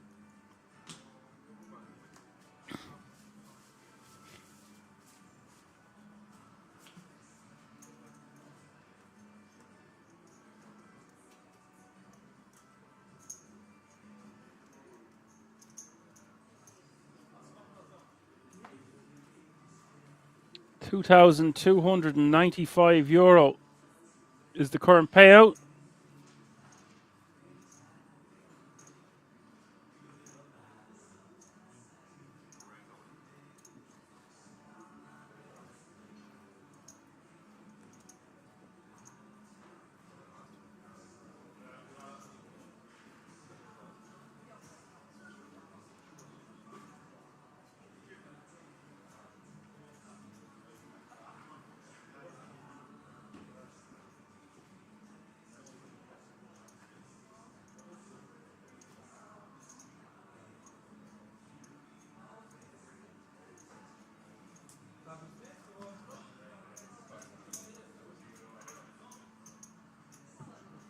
Johan going for another jam with Queen 9 off suit. I prefer that jam than the 8-7 offsuit. We have had an elimination, which means we are on the final table bubble.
One going all in from the cutoff here. 10 big back forward.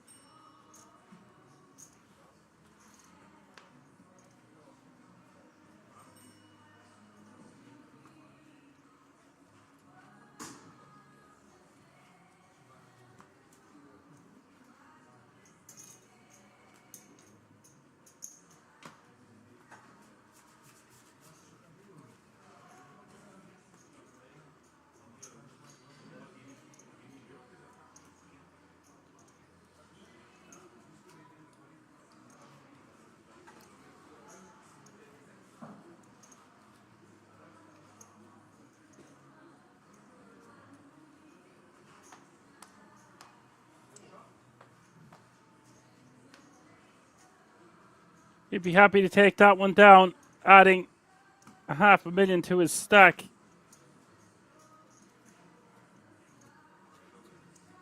This guy, this is his 4th or 5th jam now since we have got back after the break. This time with ace-3 suited.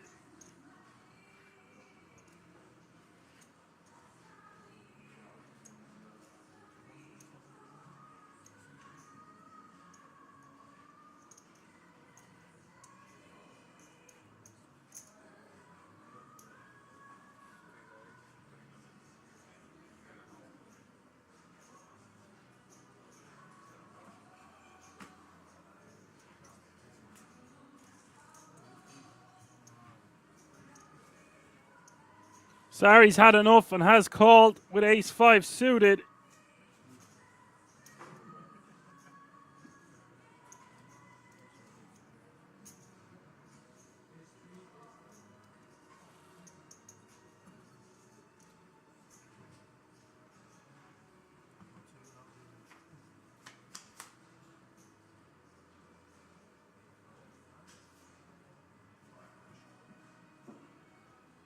Jack 7-6 is the flop. 2 diamonds for Johan.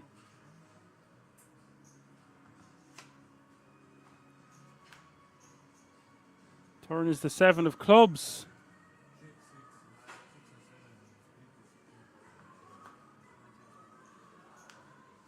River is the Queen of Spades, and that is going to be a chop pot.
$6-5-8 is the flop. Peter with ace king. Johan with a good shot straight draw. He's got 8.4 bigs as we hit the turn. This flop smacks the big blind's perceived defending range more so than the opening range from the cutoff.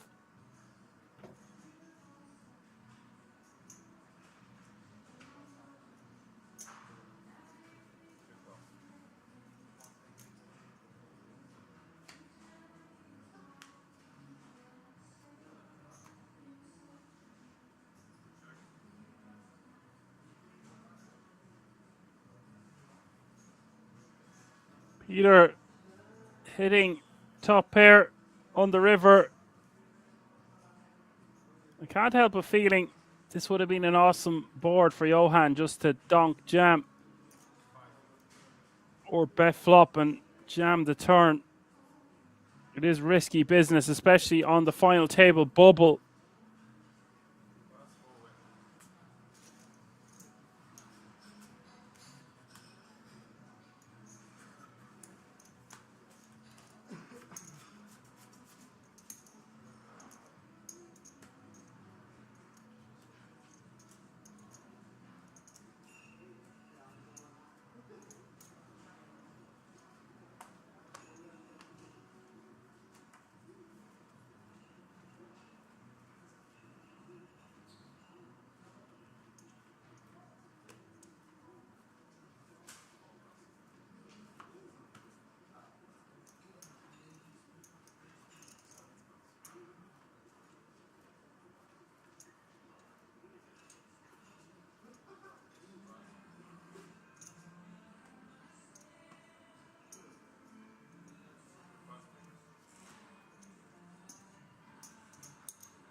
Just catching up on the messages there. Birdside, he's moving to Las Vegas after winning €22.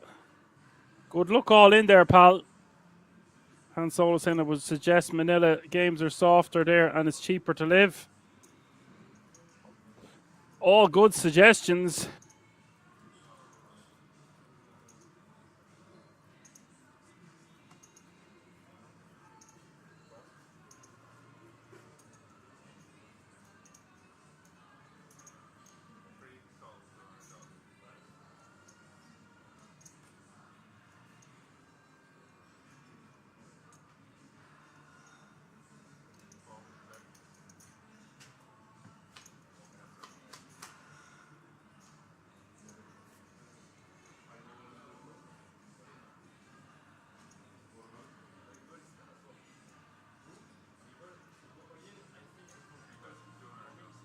Peter with Jack 7 of clubs here. Good shot, straight draw. Sorry, betting one big.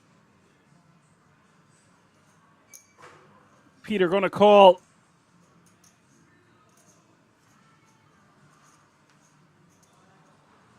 Turn is an 8.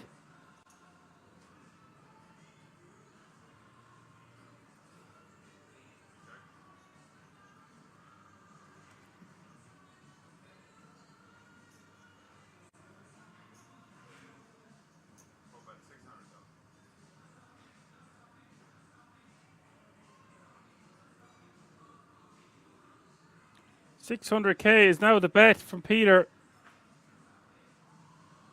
Not a great card for Sari to continue on. Perhaps we would see him continue to barrel on a lot of turn cards, but that one pairing the board decides against it. Does go into check call mode, however. 2.2 million in this pot now as we hit the river. The river is the 4 of clubs. This one will go to Splitsville. Sorry, checks. Peter has to know he can't win by checking. Well, we can see he'll be chopping.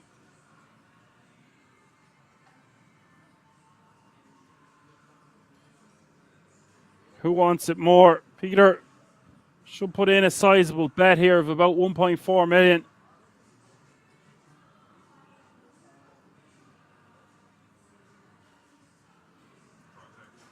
Sides against it.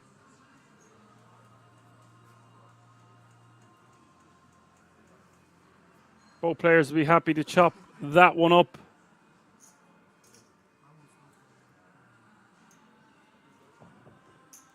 And I don't know, but I've been told that is going to be the last hand before the break. We've had an elimination on the outer table, and that means we have reached the final table of the Dutch Classics. Don't go anywhere. We're going on about a 20-minute break. We're going to come back with a very action-packed final table. A lot of players going to be in between that 35 to 50 big blind zone. Loads and loads of chips in play. Hope you're enjoying the show. Don't go anywhere. We're going to keep it right here. See you all in a few moments.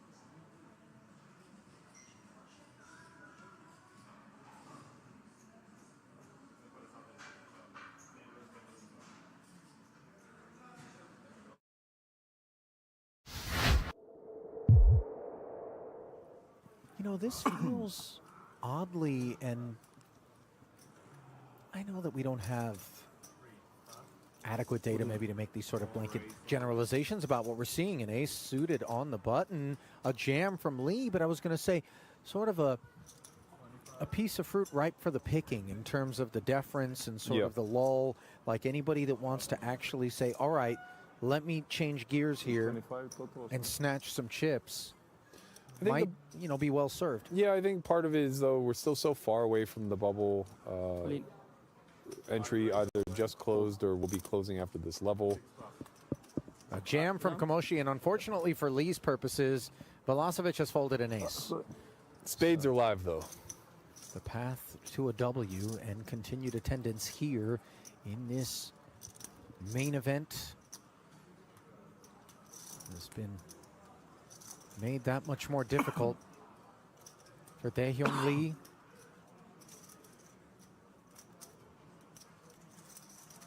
$136K pot.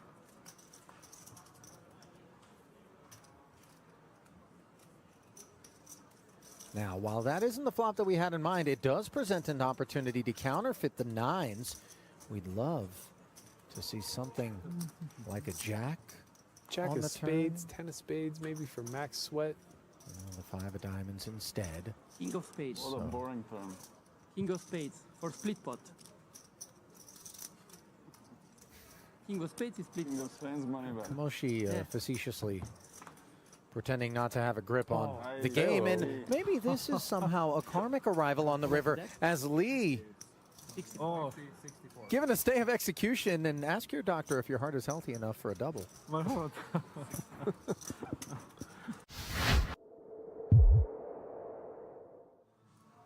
Cash game streets, content creators, the likes of Yo Viral, Johan Guibert. Yo for a long time was kind of the face of French poker, I would say. It's changed a lot in the last handful of years. The French have really surged in creating a small group of talented pros that are kind of taking the tournaments by storm. Benjamin Pollock is a legend of the World Series of Poker Streets. He plays under the banner. Antoine Saoud, David Benjamin from the old school side of the spectrum, Julian Martini, Thomas Santern. Can't overlook Bertrand Gros-Pellier, Elke. He made his mark.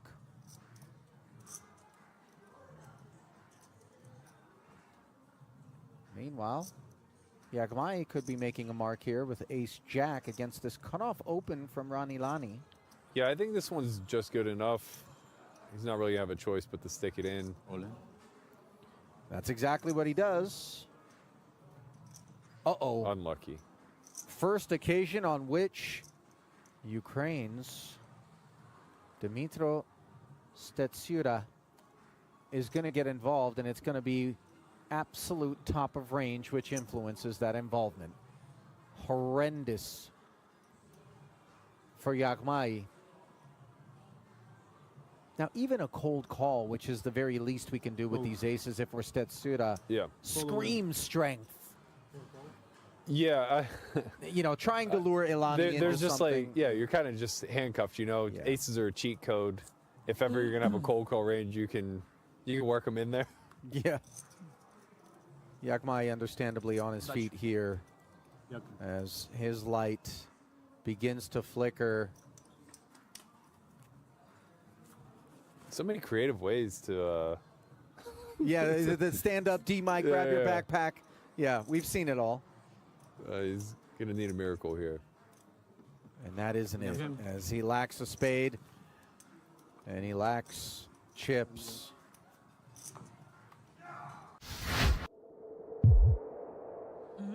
Yeah, well, it's warfare out there, Ali, and Yes. those chips are just bullets. Yeah. No sense in going home with them, you know? 9-4 suited. Not so bad. Put them to work or put them to bed. They're not as useful in the chamber as they are sprayed onto the battlefield. That's right, that's right. Until rent comes due, in which case you're looking for a few and some clips. Hey, you know, there's some nice weather in California here. They're kind to the homeless. Looking at you, Santa Monica. Ace King here, being looked at by Vaitulionis, who has been northbound since his arrival. First hand he sat down and opened was an Ace King. Then, of course, Ace Queen versus two Kings. Yielded one from Stetsura, who's got an inferior ace on the button versus a cutoff open. Might be looking for his pound of flesh. Yeah, this one can go either way. Yeah, 3-bet to 15,000, ill-fated, and Sposato wakes up with ladies. Now this is where it gets fun. Unless you have ace-9. He's the covering stack, so for sure we're going to see him go with it in some capacity here. It's just a matter of how. I guess effectively they're looking at about 60 blinds. I don't think jam's out of the question. With a formation this aggressively, though, maybe he wants to get a little value for his time. You know, the thing is, as a big stack, if he were to come with some normalish 4-bet sizing, does it not at times appear to the opposition like it's more situational? For sure. Cut off open, button, 3-bet. In context, those two played that little pot moments ago, and you could lure something less than ace-king into hazardous procedures. Yeah, Instead, we know that this one is a somewhat foregone conclusion. Right. I think that's facts. It's more you start to play with the line of protecting your hand versus maximizing the value. And it gets a little dicey, you know, like 2 10s in this spot, I'm pretty sure you're on the cusp between jamming and folding, whereas like, you know, 2 aces, you're very clearly just playing 4-bet not all in. And everything that falls in between that spectrum is gonna want to try to do the best that it can to maximize both its fold equity and its ability to get worse to put money in the pot. This is very gross for ace-king. I mean, we didn't really have this spot in mind when we opened to 5K, and yet the hand is the hand. He's going to choose to jam it. Yeah. Sposato isn't looking for the exits. So this is the thing, like, if you choose the 4-bet not all in here with queens, I think in general it's to snap a jam from either. But perhaps he was thinking to himself that he would very quickly call if the button were the jammer. Potentially he has a decision here versus the original opener. Buona fortuna. So we're off to the races in a classic. Maybe. If Oh, did he call? I think, yeah. Oh, okay, I'm okay. seeing call 109 in there, so unless my eyes deceived. Perhaps the writing was on the wall here as the ace-9 ducks out of the way. And all of a sudden, the fate of the Lithuanian hangs in the balance. To the flop we go. 10-4 tray. Not what was needed. 1 ace in the muck. That much we know. Can we find a king? Some running wheel hopes. And the latter of them present courtesy of the deuce of hearts. Any 5, any ace, any king. Or just a 7 of clubs. And no sooner does Vaitulionis arrive at this feature table than he is dispatched. too tempting, such a big tournament, but it's But also. we like need to 6 scout where the re-entries. Euros are going in It's also what? December. 6 re-entries, or maybe even more. And because then of, maybe like, go we have, somewhere like, else. a lot of flights. Yeah, They make a field tough. still hesitating. And I also has to go to Las Vegas because I leave some money on the deposit, and I should show up, you know. Okay, yeah. Bahamas it is, Ali. Must be nice, by the way. Shoko's like, I gotta pop by Vegas. I left some Right. some money on deposit. Well, you're a man about the world. You don't. I don't leave money on deposit. when I stamp my passport at customs, it's with all the money that I brought. You don't have some drop-off points across the globe? Nah. Try to stay off of Homeland Security's radar, Maddie. Well, that's easier said than done. And also probably not the best thing to say. Right. Why am I trying to stay off their radar? Ace 10 is very much on the radar of this Ace Queen as a 6K opener from the small blind. This is a modern day cooler, as our booth brethren Henry Kilbane likes to refer to it. Let us observe how Thomas wants to approach the affair. I actually thought you were comparing Thomas to Henry. They are a bit of a doppelganger. You know, as I look at that image there, you're right about that. Take a day off, mate. I don't know that we're going to be taking a day off with this Ace Queen. However, do you feel like a 3-bet is compulsory, or do we balance with some flats? It's a little bit tricky because my understanding is there isn't a lot of raising taking place from the small blind. I feel like Ace 10 off might be a bit on the wide side, but I could be wrong. Usually, especially at depth, you want to lean on more suited hands. As raise candidates, if you're Stetsuda? Yeah, but, you know, Ace Queen is Ace Queen. In a 1v1 spot blind versus blind, you're going to be ahead of the vast majority of those opening hands. So we go up to the 3rd floor. King 7 tray board presents no immediate assistance to either party, although, of course, eyes on that ace of diamonds, potentially, for the freshly minted stack of Stetsuda, which does cover Ace Shan. Yeah, I imagine we're going to see Thomas come with a smallish bet here. These are kind of the confrontations where too much money can find its way into the pot very quickly. A hand maybe stepping a little outside the norm with the Ace 10 off pre. You find a little hope post with that backdoor diamond draw, backdoor straight draw. Suddenly we find ourselves on the river, you know? 13,000, and I'm not sure that we're all that river bound with Ace 10, although maybe we're turn bound. TBD.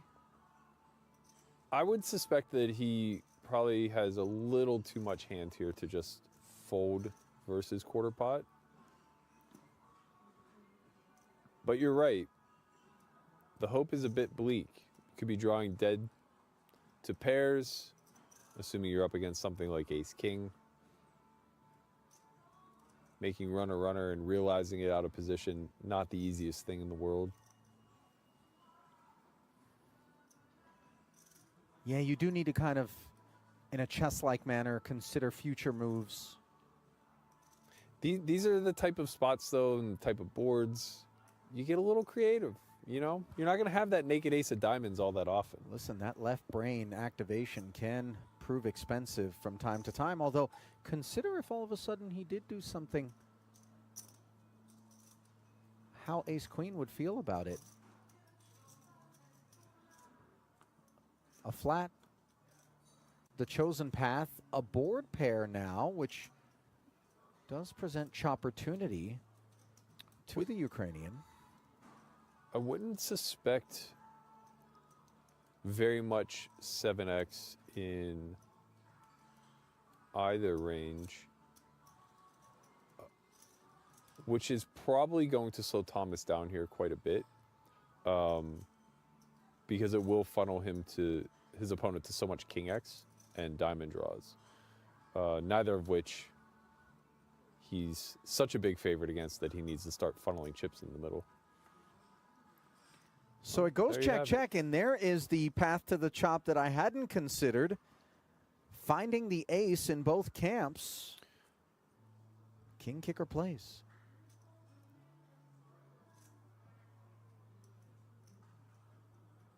I wouldn't be shocked to see something along along the lines of like block bet jam here.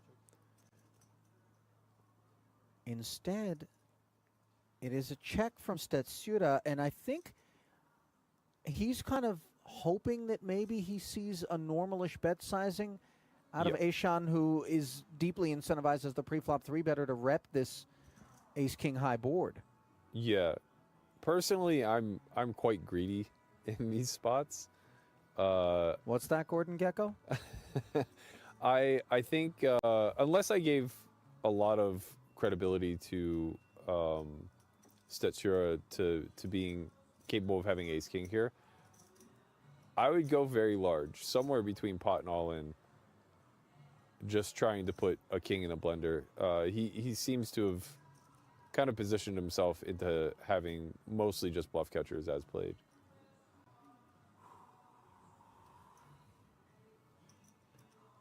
But yeah, wouldn't really fault anything from half pot to pot. Well, what have we here? Into 64-5 comes a full pot-size bet. And now the polarity of this sizing creates some discomfort for Stetsuda, because you don't necessarily love calling 65,000 in the hopes that you're simply going to be able to get half of what's out there. Right, yeah. I think like most of the time you're expecting to chop. Some of the time you're expecting to lose the ace king. But, you know, let's give Thomas some credit. He's not just going to triple off all of his bluffs. He may have some hands here that find themselves at bottom of range through the bet check line that are kind of forced to rep the ace. This is really the only size I think he's going to choose one check to on the end. I think the non-zero frequency with which we just scooped this one, if Aishan is ambitiously bluffing for half of his remaining stack, is part of what lathers forward the call. Yeah. And let's carve it up. And Thomas is, yeah, there's That's the pain. eyebrows. Yeah. That is okay, pain. buddy.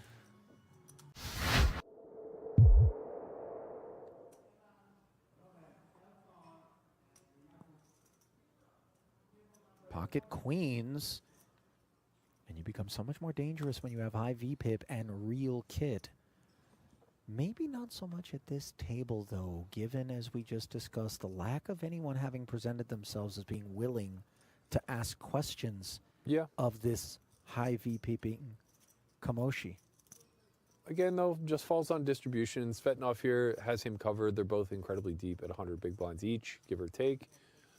Queen 9 of spades, often going to play just as a call. Here we're going to see a 3-bet jam,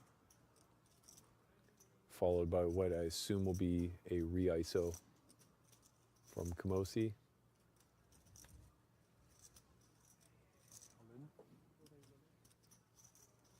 Well, Neugebauer quite happy to have a little meat in the sandwich as he rips it in, and yet he's going to be involved in El Clasico.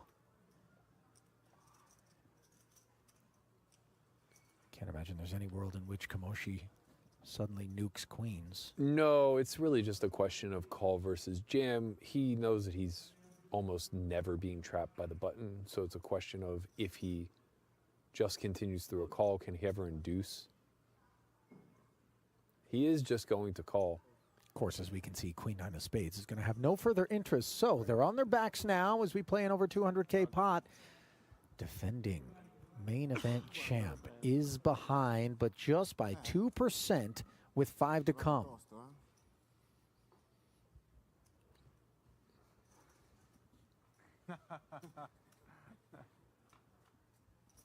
Wow, the prepay, strong. And effective, it would seem, on a spadeless 998 board. The queens, how fortunate, leap way in front. He faded the Queen 9 of spades. Almost a 3-1 favorite now, better than 4-1 after the turn presents the 4. So Neugebauer knows the bell tolls, needs to find an ace or a king to down the ladies, and instead it's an 8. And we will have ourselves a new champion this year in the main.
Alrighty, folks, we are back after the break for the final table of the Dutch Classics. Main event live from the King's Resort in Roswitov with continuing coverage from Action Man Dan as your broadcaster and Irish pundit. All 9 remaining hopefuls have guaranteed themselves a minimum of €2,771, all chasing the first prize of €38,000 and change. First, second, and third will all get a 10k ticket to the World Series of Poker Europe main event, taking place next year at King's Resort in Roswitov in the Czech Republic. Hope you're all very well on this Monday evening. What a final table we have in store with about 3 or 4 stacks closely contended. 49 bigs for Noah Sari. In second place, Timu Jatinen with 47 and Mr. X with 45. Hatim Barham with 43 and Peter Kubenka with 39. Only 10 big blinds separating first and fifth place. A lot of chips in play. Average stack still well over 30 bigs, 31.5. And then we have Vlaming with 25 bigs, Chris with 15, Jonathan with 14, and Johan in a lot of trouble here with just 6 big blinds. That's how they're looking on the leaderboard coming into this one. That was the first hand. Peter taking that one down with the Queen 8 off suit on the 7 ace, Queen 4-3 board. Timu Jatanen waves the white flag on the river.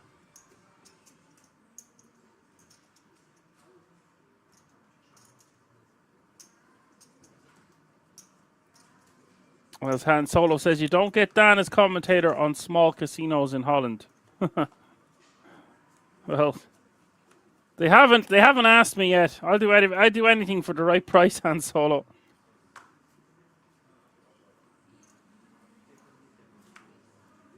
I'd even go out there on the hunt for Jabba the Hutt.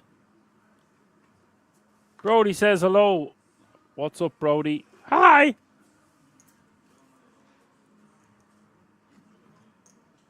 These guys battling their way through a entry field size of 1,139 from a €250 buy-in, $250,000 guaranteed. Blinds are still 100, 200, 200. Green chips are 25k, white chips are 100k, and the pink chips are 500k each. Brody says fine, not bad for a Monday, says you.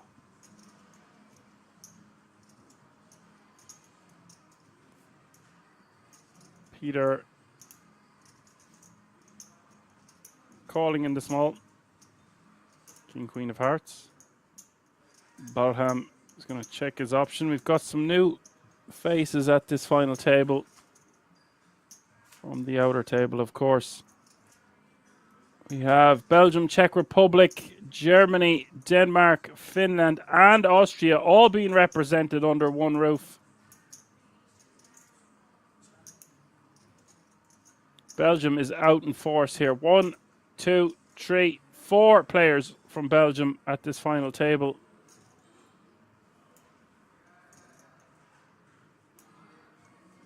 And I don't think I see anyone from Holland remaining. Nobody from the Netherlands. Perhaps that's why we don't see as many in the chat. History tends to repeat itself, and in the past, if there is 1 or 2 Dutchies remaining, the chat box will be hopping. Now, I am aware that there is a Dutch stream also.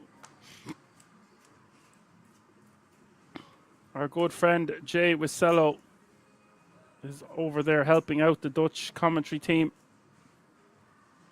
Best of luck to him.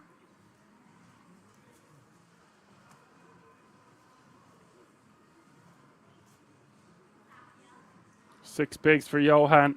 Ideal situation to move all in here with the Jack 10 suited. No messing around.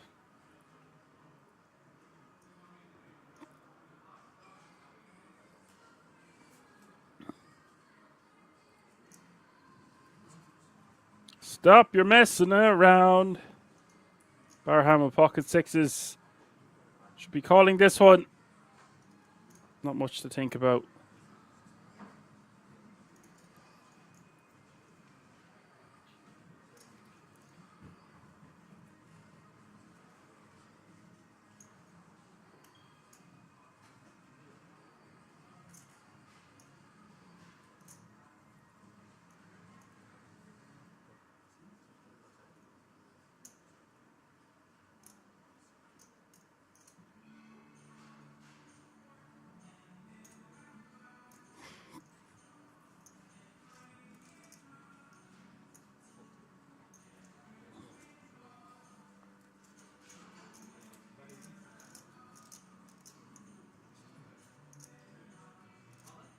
So we do have our first all in at the final table.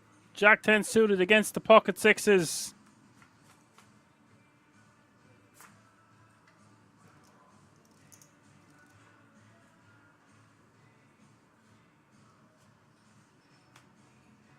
Jack 5 deuce is the flop. Turn is a deuce. River is the 8 of clubs. Johan gets a much needed double up. Right hand, right time. Wins the very important flip and now playing 14 big blinds.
Now, the way they're lining up, 5 stacks very close in chips, no runaway bride, to say the least. It should be a cautious affair with ICM. A strong consideration for all remaining players, especially with 1 or 2 short stacks. We did see Johan double up there to 14 bigs.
Flaming raising to 475 from the button, taking down the blinds and antes. Chris finding himself one of the shortest stacks with Johan. Nobody wants to bust before those two, that's for sure.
So he will take down the blinds and antes. Peter takes down the blinds and antes now, playing over 10 million chips once more.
Hamming raising to 475 with the ace-10 off suit, and Timu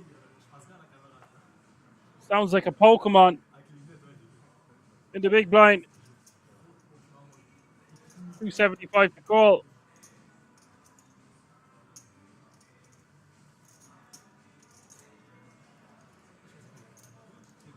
And he will do just that.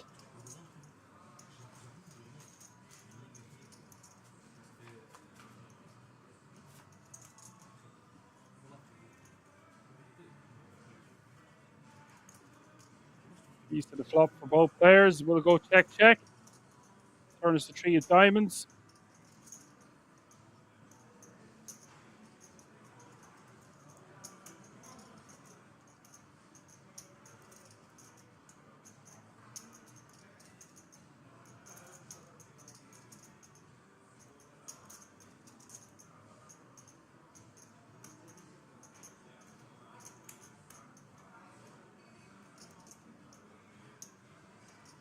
At a 325 and a call.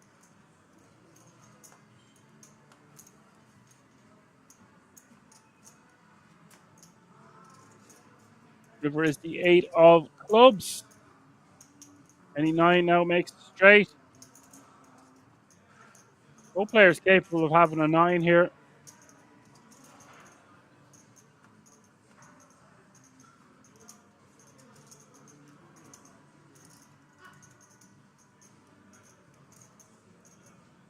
Timu going to be happy to get the showdown if Blah lets him. And he will.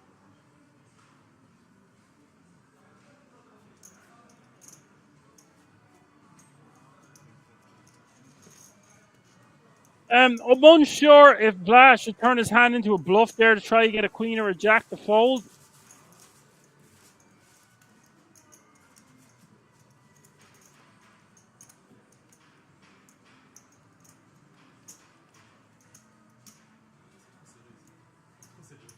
Peter, top of the leaderboard. Jonathan and Chris at the bottom. And Johan, 14, 14, and 12 bigs, respectively. Blah with 21, Hatim with 34, and the rest with 40 big blinds plus.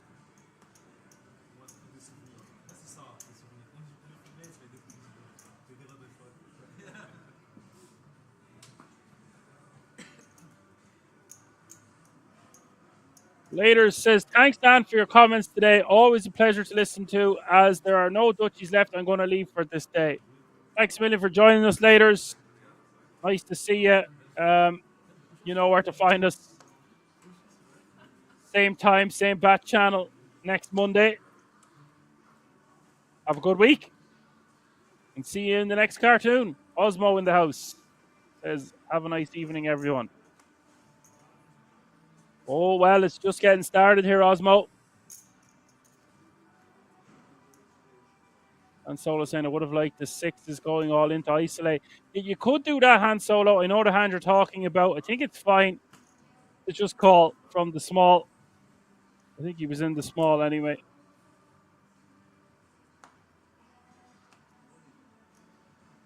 He could probably just get away from his sixes then if there was an all-in behind.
Sorry. Your pocket sixes had them with a pair of jacks. Has flop best. Betting 325.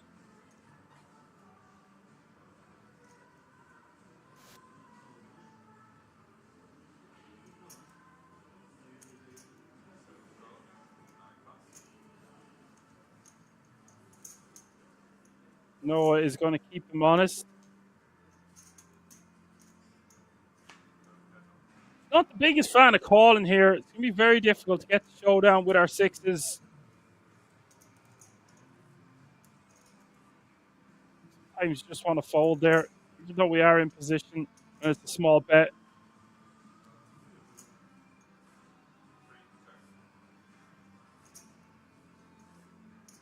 Barham checking his two pair.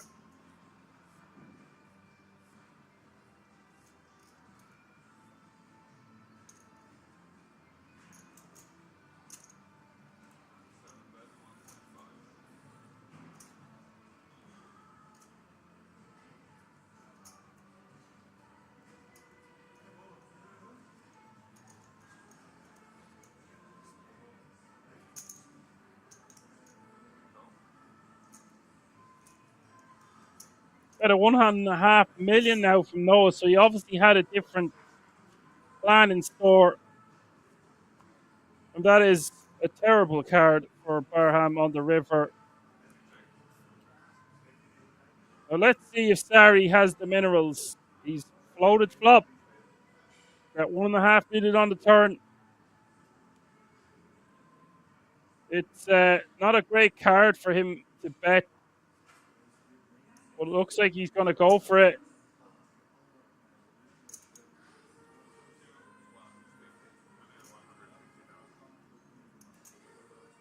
Barham can have all the ace-x here. His bet flop, check call turn. Now facing a difficult decision on the river.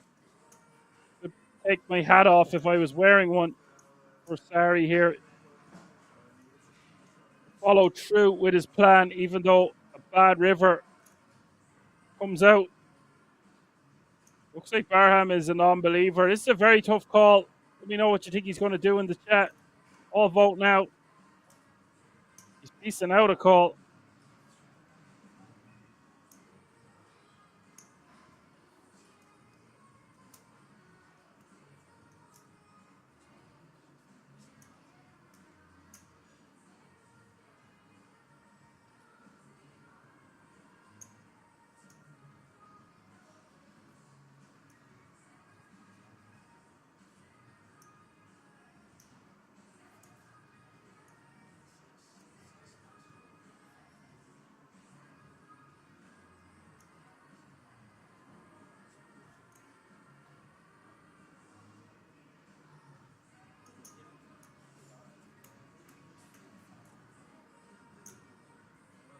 M's are calling chips. It'll be a very tough call to make. Pretty sick run out, all things considered.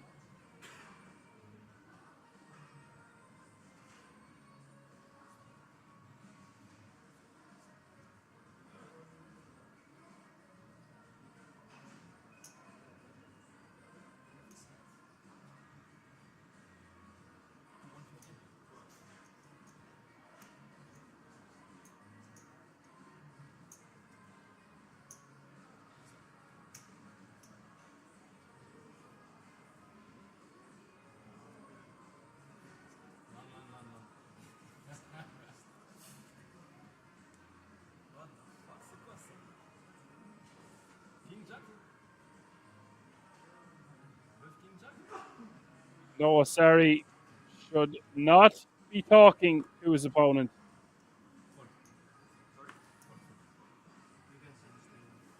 But he does fold.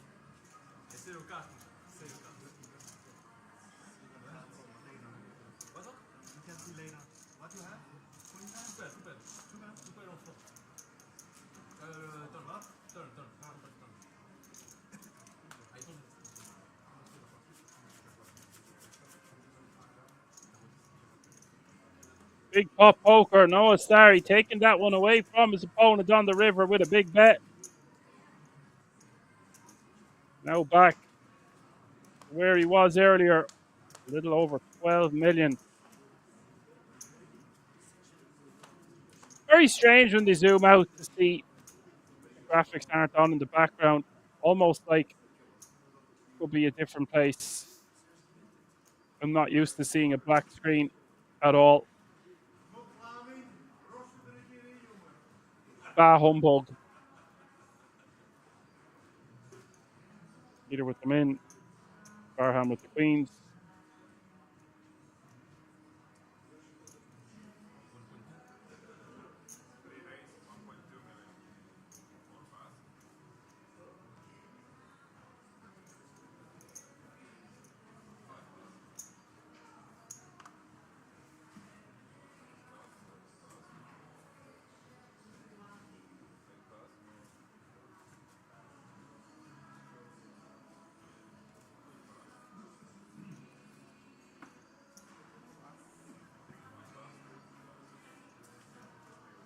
Barham 3-betting and taking that one down.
Brody's in the house. What's up, Brody? Just taking that one down with his pocket fives.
Chris spins the min off 15 bigs with ace king off suit from early position.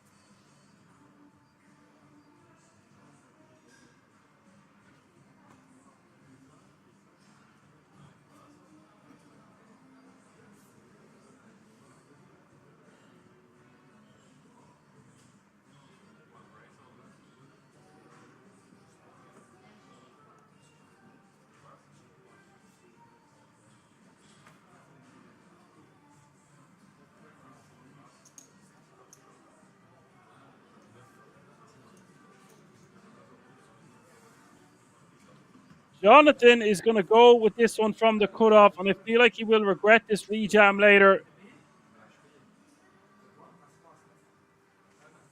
Not a good situation to get his chips in. Still has plenty of bigs, and it's from an early position open at a 9-handed final table.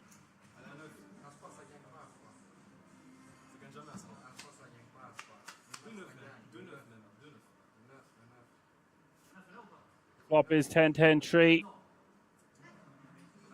Some chops available. Needs a 9 for the win. Turn is the 6 of diamonds. It's looking hot as we hit the river. And it is a 3. Sit back down, Jonathan. This one is going to get chopped up.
You're looking at a difference between about €800 between ninth and 8th place, going from 2,771, that's the current payout, to €3,500.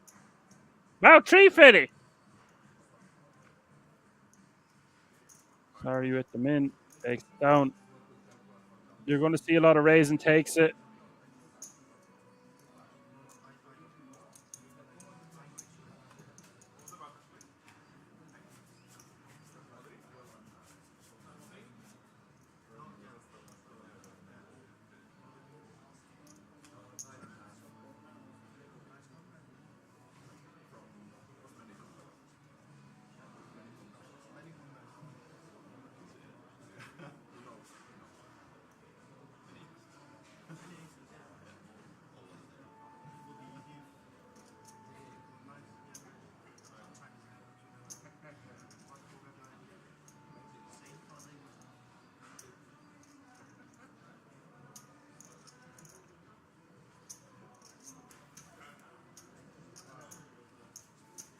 Oh, sorry.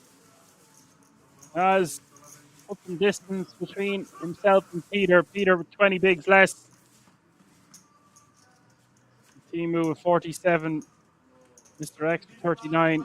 Arham with 25. Vlaming with 19. Chris with 16. Jonathan with 12. And Johan with 11. The three bottom stacks here at this final table are really fighting it out. Nobody wants to bust before the other.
Peter with them in.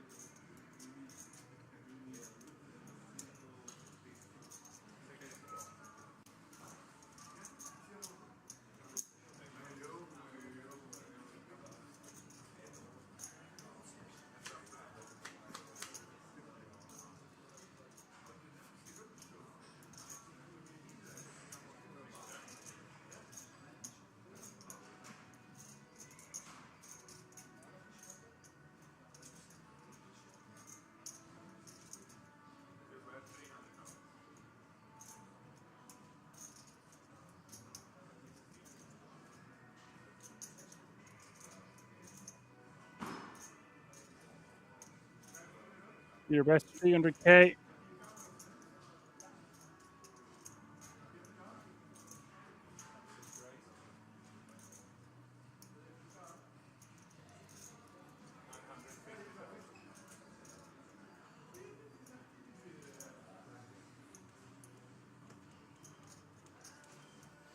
Just raises to 950.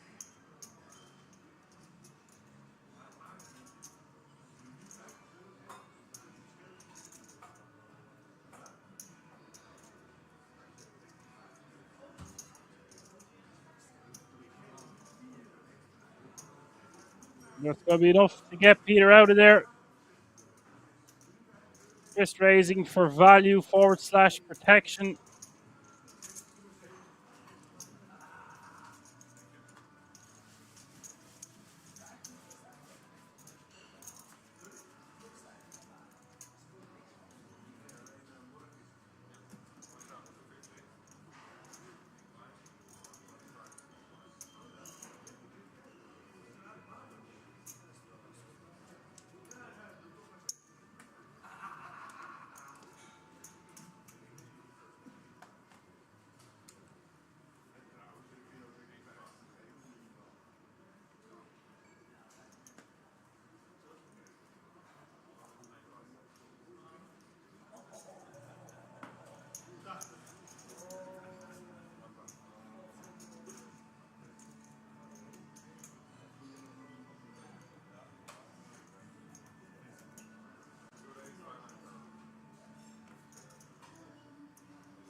Kings for Peter as the blinds have just gone up. Small blind is 125k. Big blind is 250k with a 250k running big blind ante.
This is pretty sick. Sorry, betting 2.2 million here on the turn. This guy has shown he's got some moves.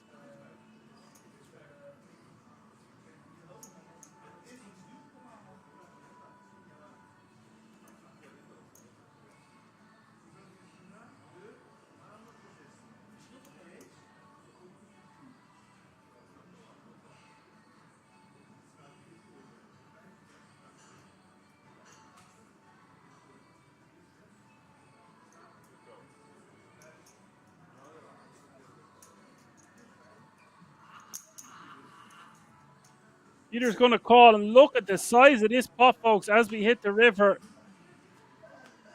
River is an ace. Now, we might see Noah Sari follow through here. It is unlikely that Peter is going to have an ace X type holding in his hand unless he had the ace of clubs. Huge decision here for Sari on the river. And Peter is not going to like that run out.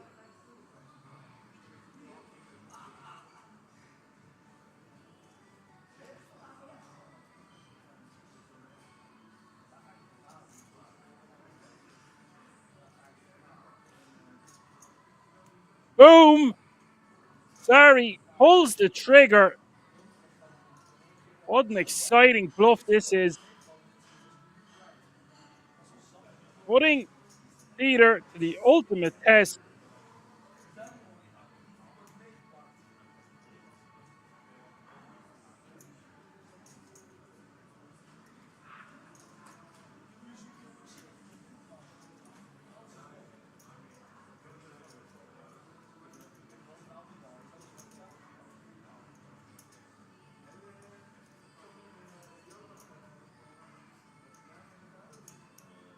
Now, on the other hand, what does Peter make of this? Laying the hand through his head. No, he can't call. And this time, Noah Sari rubs salt into the wound. And look at his stack now, 16.875 million. Things are really kicking off at this FT. Noah rebounding very, very nicely. And that's go to Stain.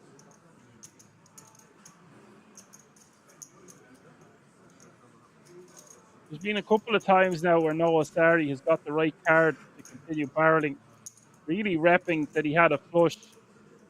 Pretty sick that he didn't even have a club in his hand. And look at the distance he puts between himself and second, third, fourth, and fifth at the leaderboard. He's playing almost 70 bigs now. Closest to him is 37. Swings and roundabouts. This guy pulling 2 or 3 really well-timed bluffs now.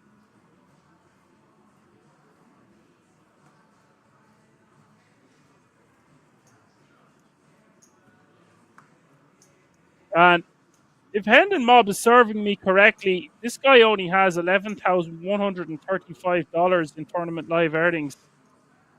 This would be a huge win for him. Oh, no draw in the house says, oh man, if Noah shoves here, damn. Word says the ace might help. Yes, unlikely his opponent's going to have an ace. And even if he does have an ace and it's the ace of clubs, it would be really difficult to call with just a one pair hand. Meanwhile, back at the ranch, we have got action. Peter with pocket nines, min raising, and Barham going to 3-bet the 1.5 million. I don't think Peter's going to be in any form to fold nines here. We are still 9-handed though, and this looks really strong.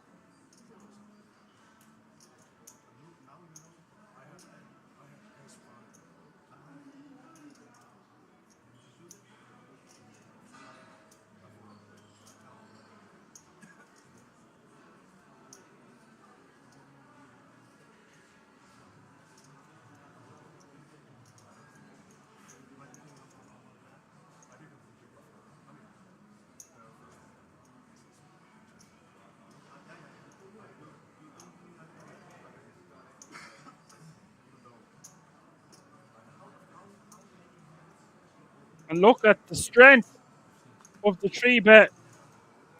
Peter going to make a very disciplined laydown. I wasn't sure if he would just have had enough. He has been very careful, methodical, and solid in his approach to make his way to the final table. been shown a couple of bluffs now.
Girls just want to have fun in the background on this Monday evening.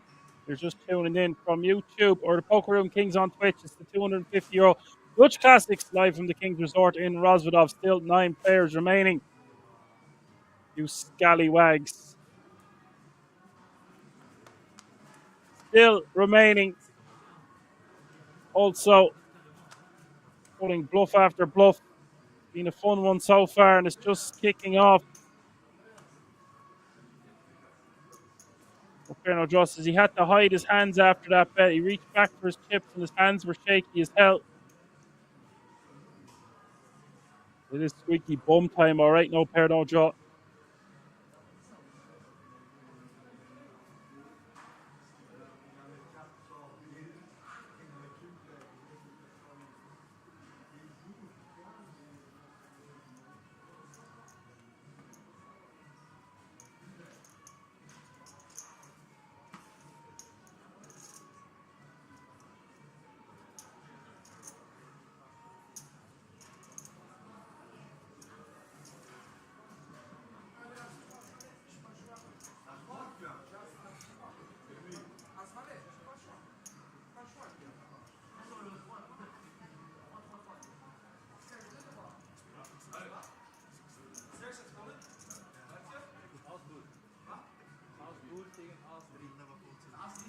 And this one going all in and call.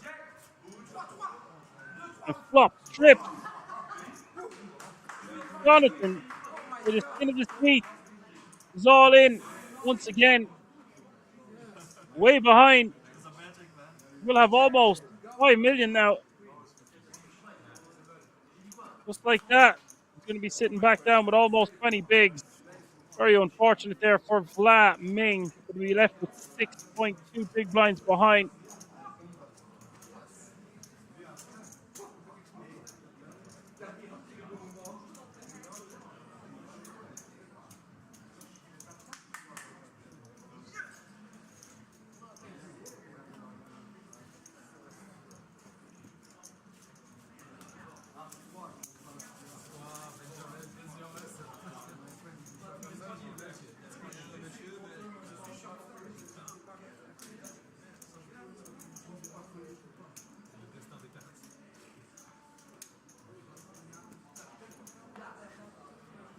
Bird says a poker star's run out.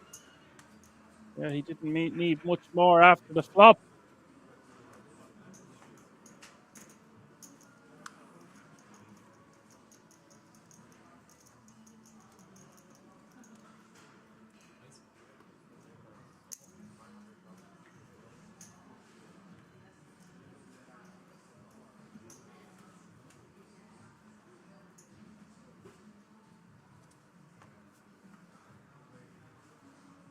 Vlad must be tilted. He's going to be all in here.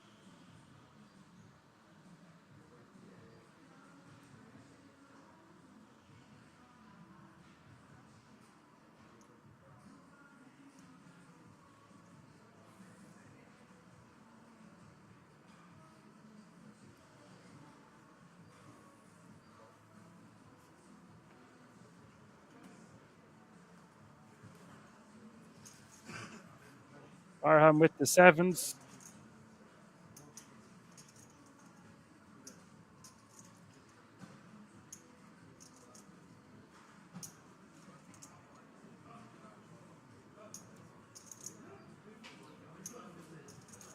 Ming's in trouble here because he's gone for the all-in over at the open.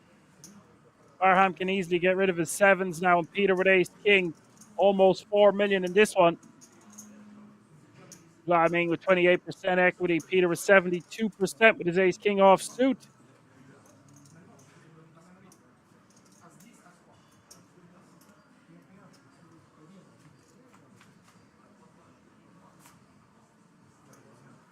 It is ace 9 3.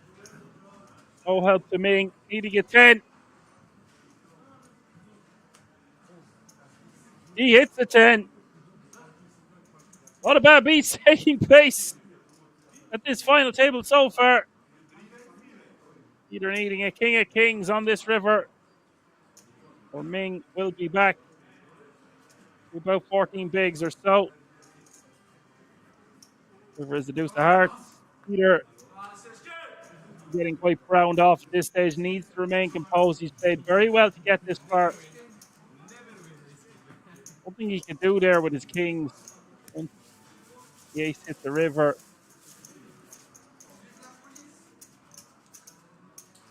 He's lost another one and now finds himself with 12 bigs. And you can see it written all over his face.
Mr. X takes it down with the jacks.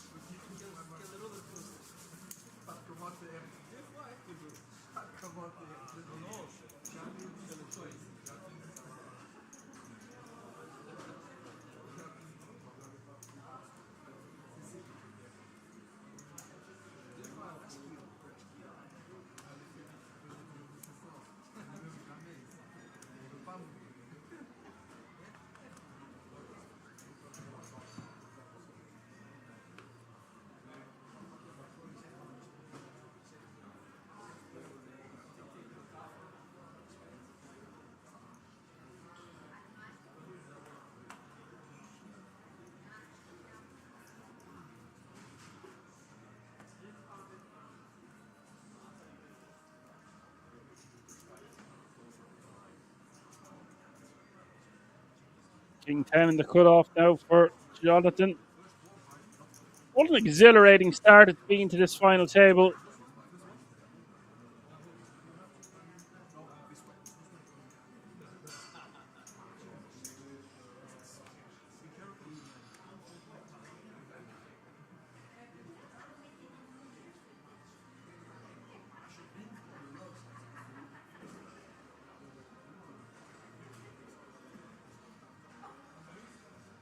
Peter has finally had enough. This is what I was talking about. Well, actually, he's on the button. 12 bigs. I just still think this is a bit too loose. Barham is looked like he was going to call.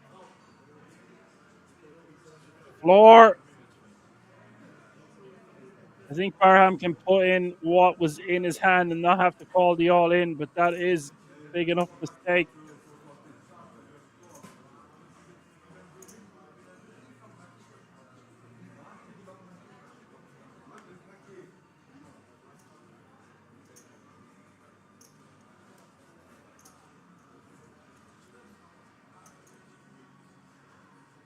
Now the decision is on him.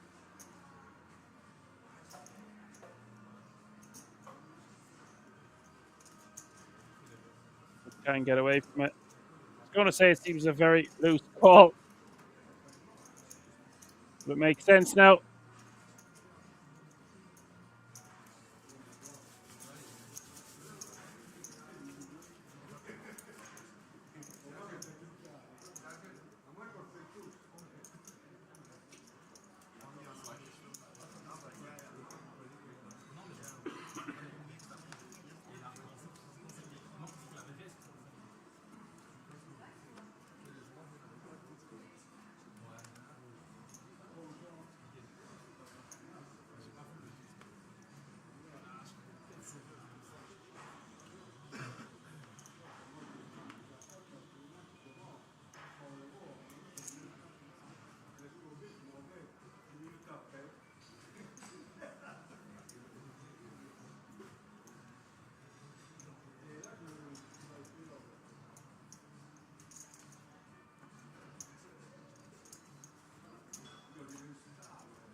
Kings once again, this time for Chris, who is going to min raise. Mr. X is going to come along for the ride and might be about to lose a chunk of change here. Flopping top pair. In general, I wouldn't mind this defend, but because it's under the gun open and we are still nine-handed, I'll probably just put the Queen 4 suited into the muck.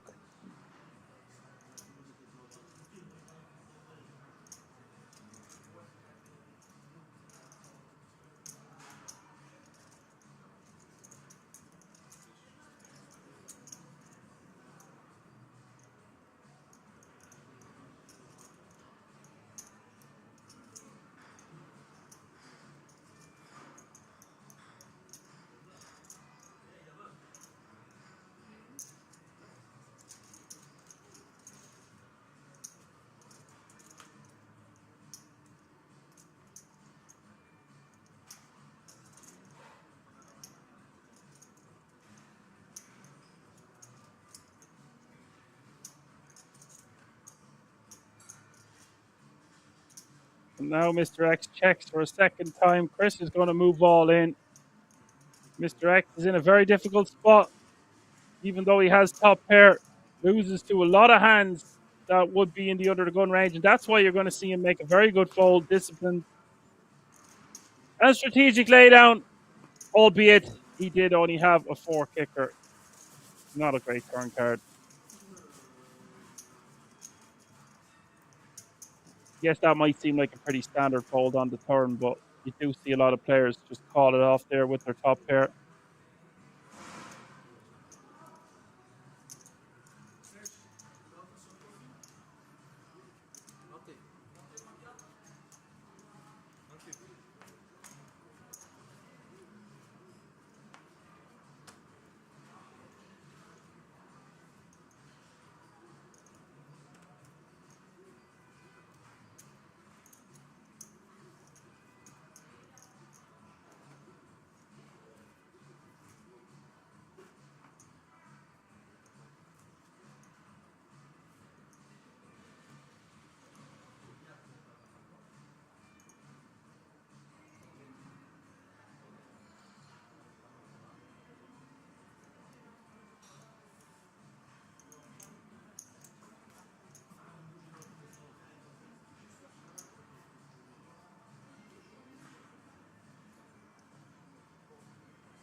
Oh, getting a walk. Now, he can really be putting his foot on the gas much as possible here.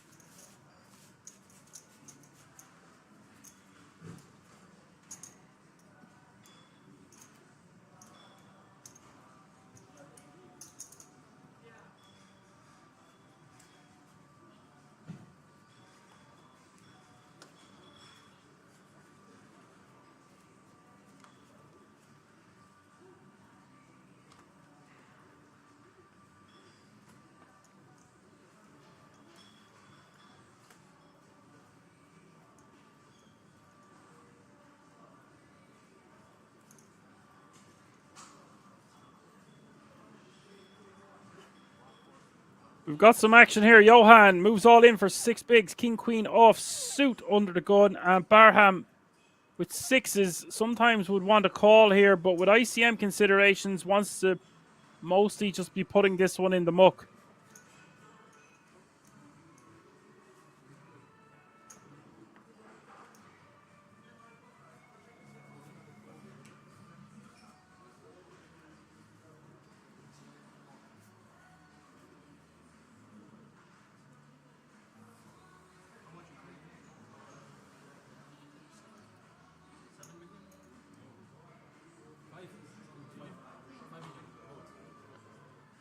Barham makes a very, very loose call, and now Sari.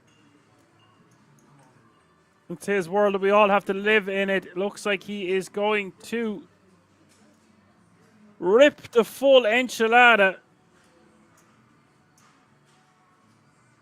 9.1 million. How are you keeping?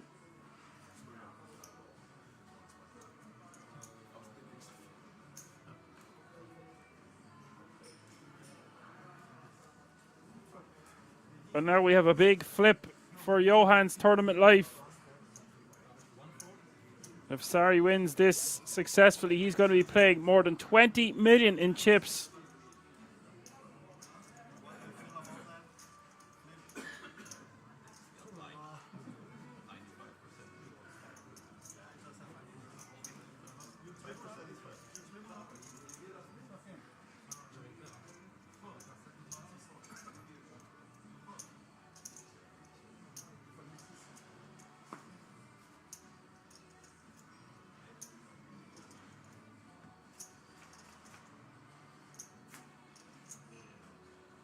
Ace Queen 8 is the flop.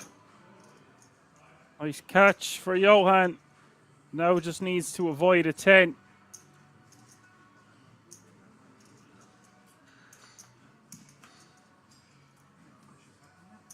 Turn is the deuce of clubs. Great card for Johan. He's got the king of clubs in his hand. No red 10 arrives on the river. Johan sits back down. Well, he never really stood up. He's now playing 20 bigs. Won't affect Sari too much. Still playing a very, very healthy 15.4 million.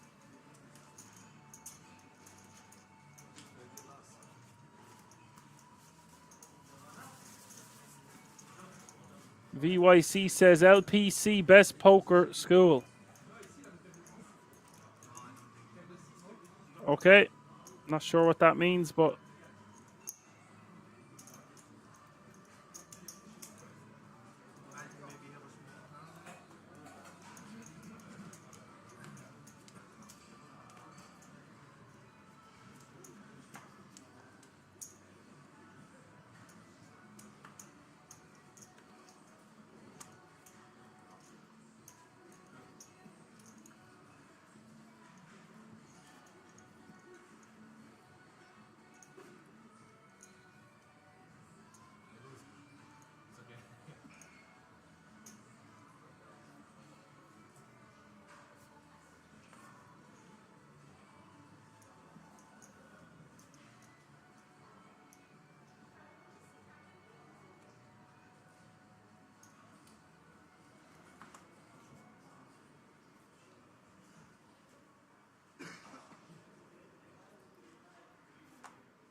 +1 opens. Johan defends.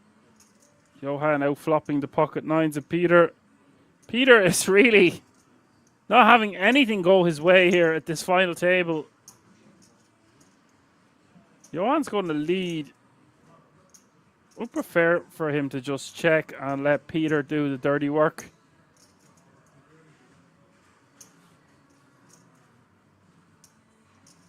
Very difficult now for Peter to continue or c-bet himself.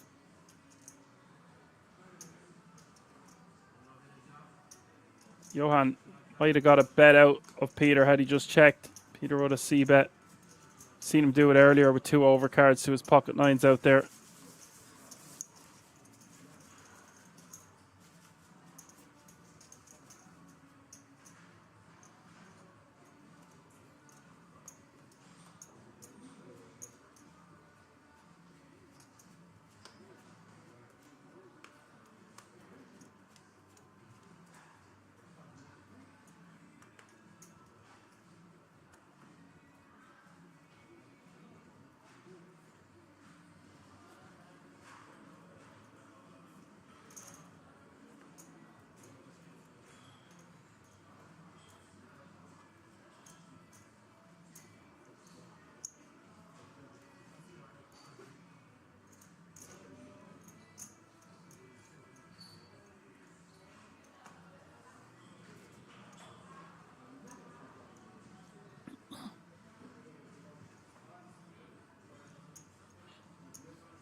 Teemu going for a very large 3-bet here.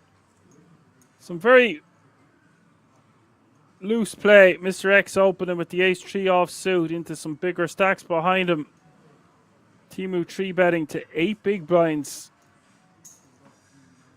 Huge 3-bet here. Almost 4x.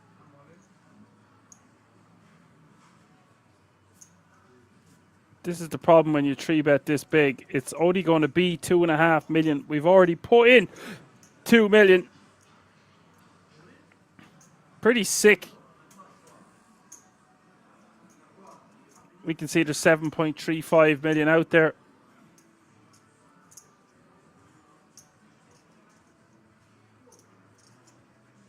Now, I do think we will see Teemu fold anyway.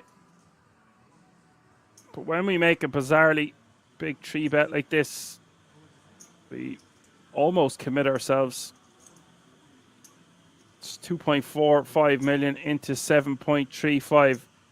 Just round it up slightly. So you've got, just say 2.5 million into 7.5. He's actually statistically getting the right odds here. You see that he has 30% with ace-4 against kings. All of that is not factoring or taking into consideration the ICM.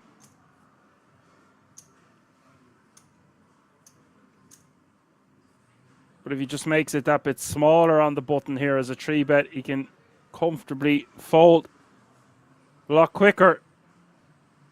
Very agonizing decision, but the 4-bet jamming range is going to be super strong here from Jonathan. That's why Teemu's going to pause before letting it go. But it is interesting to note that if you put 2.5 into 7.5 there, he only needs 25% to call. So even with me rounding up the numbers very slightly there, you can see he would have about 30% equity.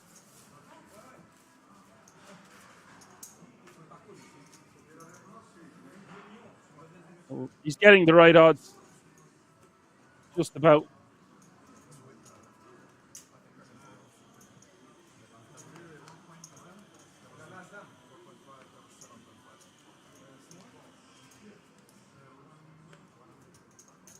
Quick maths. This is not a cash game. It's the final table of the €250 Dutch Classics. Therefore, even though he committed 2 million, gets away for the other 2.5. Got to be careful with your 3-bet sizing, folks. Is the major takeaway from that previous hand. Barham in raising under the gun with the 2 black jacks off 13 bigs to start the hand.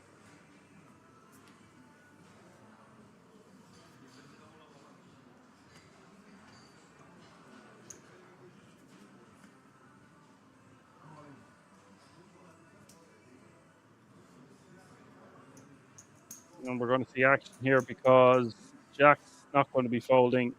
Jonathan with the ace queen suited. Barham's going to hate this one, but I don't see any way he folds Jacks.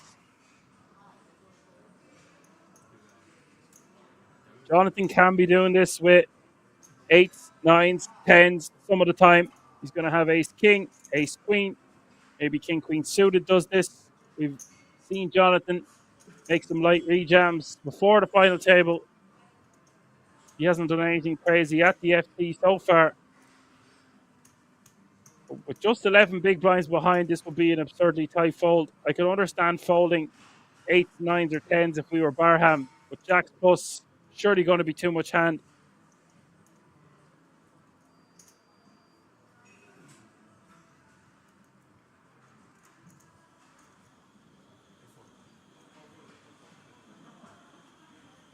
Oh my God, he folds. Showing an ace. Barham lives to fight another day.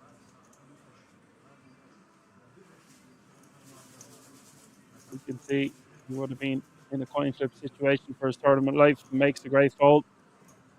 All things considered, I just think against that exact player, and with sub 15 bigs to start the hand, 13 to be precise, great opportunity to double up.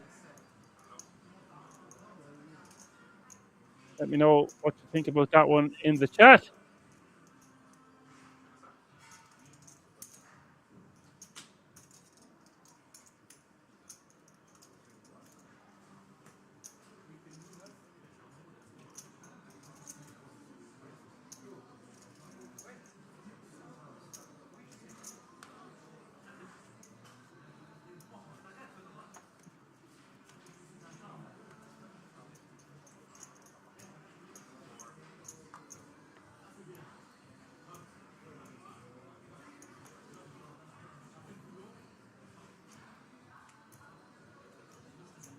Saint B agrees with me, says he is just too short stacked to fold. Yeah, exactly. If he was even about 5 bigs more, 15, 16, 17 bigs, and he wants to fold, I understand it. Because he has some distance between the other 2 short stacks. I just think it's a Jacks plus type of a spot. As I said already, I could understand folding 10s.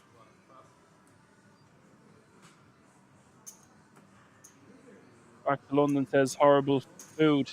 Obviously meant fold. Unless he's having a bad dinner out there. Nice to have you with us.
Also, it's an ideal situation I don't want to call it a gamble. Like I said, we're going to be ahead. Sure, we don't want to flip the majority of the time, but if we win that flip, puts us right way above the two other shorties there. We go from 13 bigs all the way up to close to 30 big blinds, right in the middle of the pack. And obviously, I just love action, and you can put it into a calculator, and it might say you have to be absurdly tight there. But surely for us to fold jacks, we really feel like our opponent has queens plus. Flipping not the end of the world when we are one of the shortest.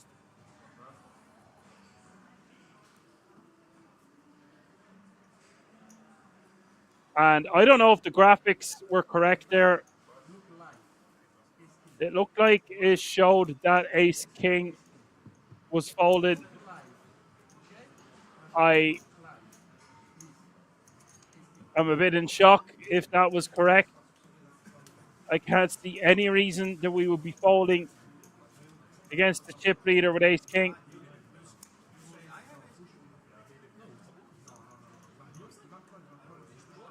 I'm a little bit speechless. Not often the commentator is speechless, especially that player. He's saying he had ace king. He should not be telling anyone. How do I reach these keys?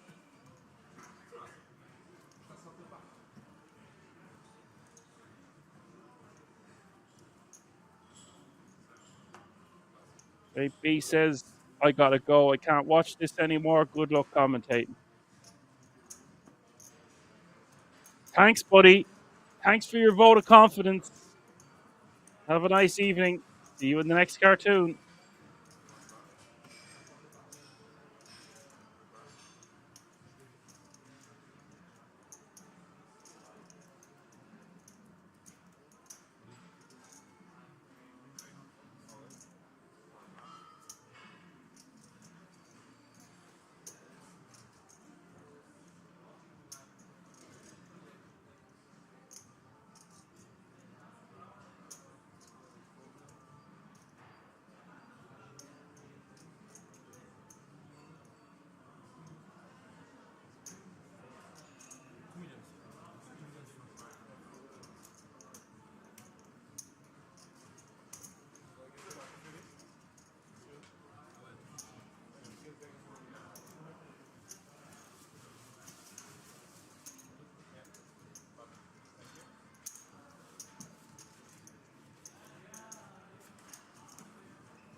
UIC says second in chips, good fold, not play coin flip with chips leader.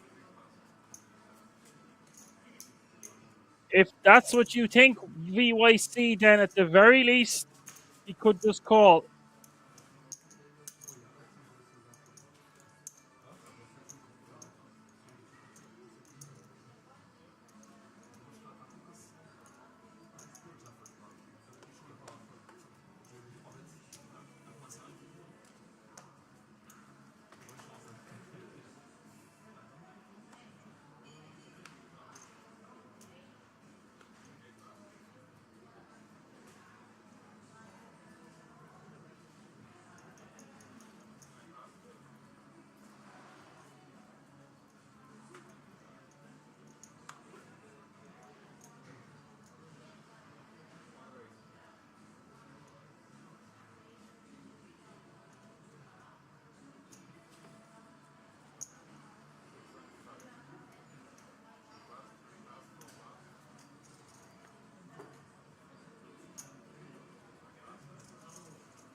Jonathan, 6:25 to go.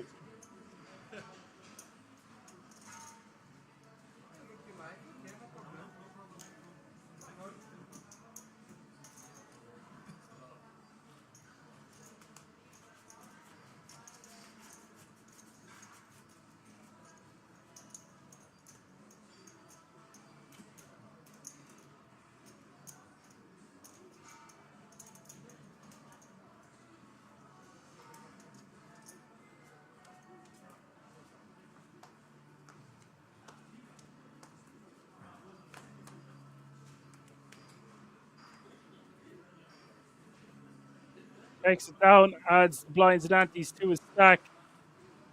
Very stagnant final table so far in terms of having no bust outs. Doesn't mean we were without action.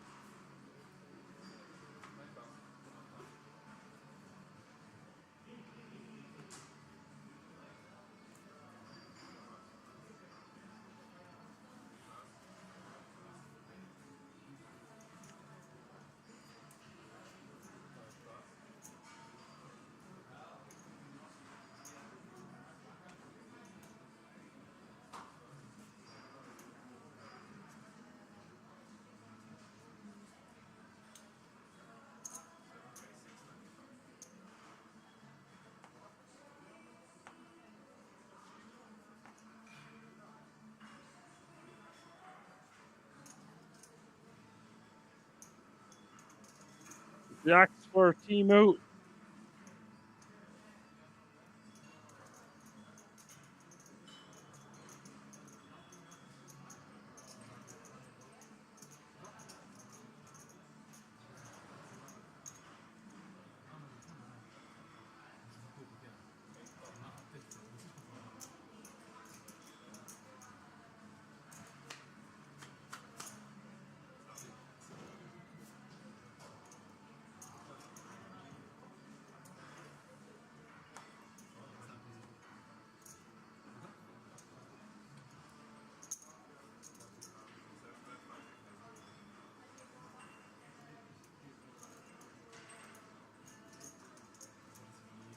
Oh, sorry.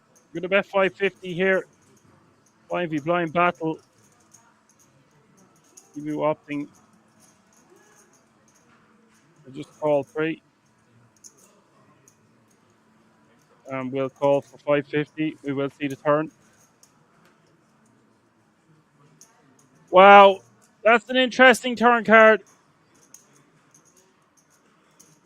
It's an open-ended straight flush draw for Noah.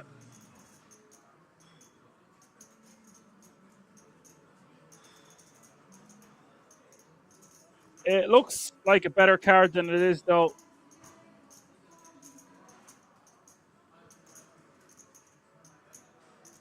This is just a 6 high flush draw after all, but the open-ended straight draw. I expected to see him continue barreling. And now it's going to be very difficult to get Timu to fold jacks unless he goes huge. And that's not huge. That's going to be a snap, I would imagine, for 650. Dan Solo says good night, all, and good night, Dan. Good night, Han Solo. Good night, sweetheart. This was a great TV show back in the day.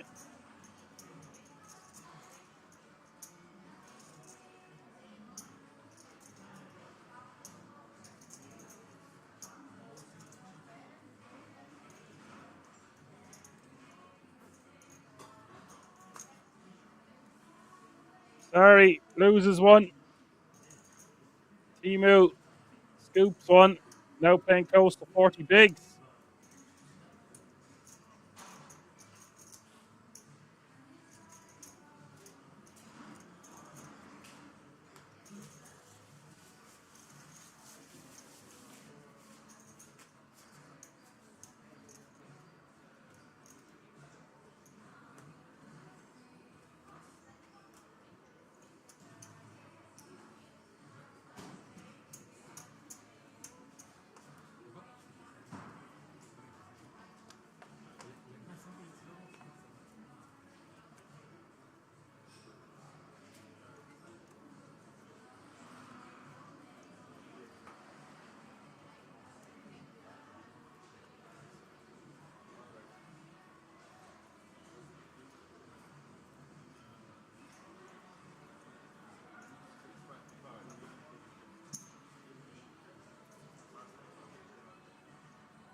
Slamming, going all in over the top.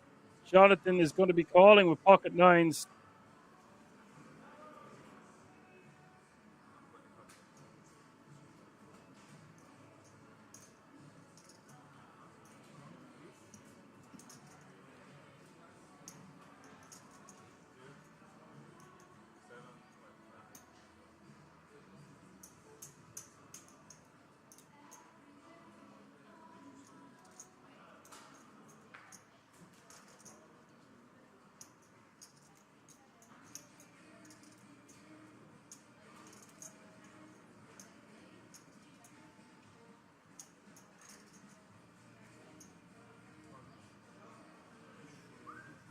Okay, that's the second huge fold I've seen Jonathan make in one orbit.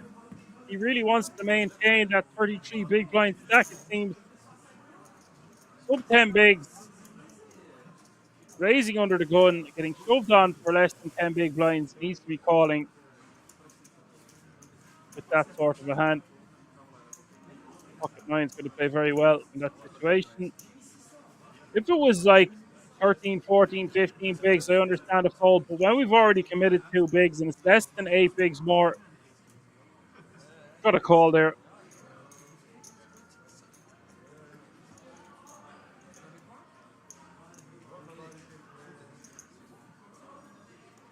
Apparently, Justice, you're going to fold to that bet, don't open raise to begin with. Well, if I start seeing him open folding pocket nines,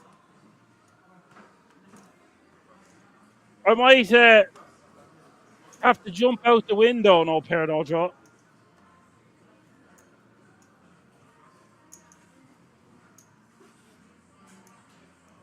We were doing so well. I don't want to have any slip-ups before Christmas, but my God, I might have to bang my head off a wall. Just folding ace-king like that. Now folding the nines. I'm glad you agree. Nice to know I'm not totally losing my marbles. Sorry, going for an extra large raise. Jonathan going for the extra large fold. Sorry, 14.4 million.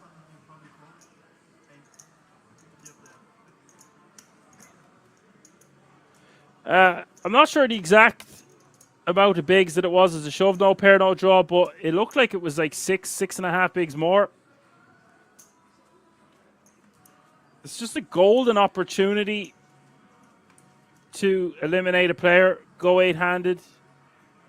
If we lose, it doesn't affect us too much. It's not like we are covered. How do I reach these keys? I am being told from the source that this is the last hand before the break.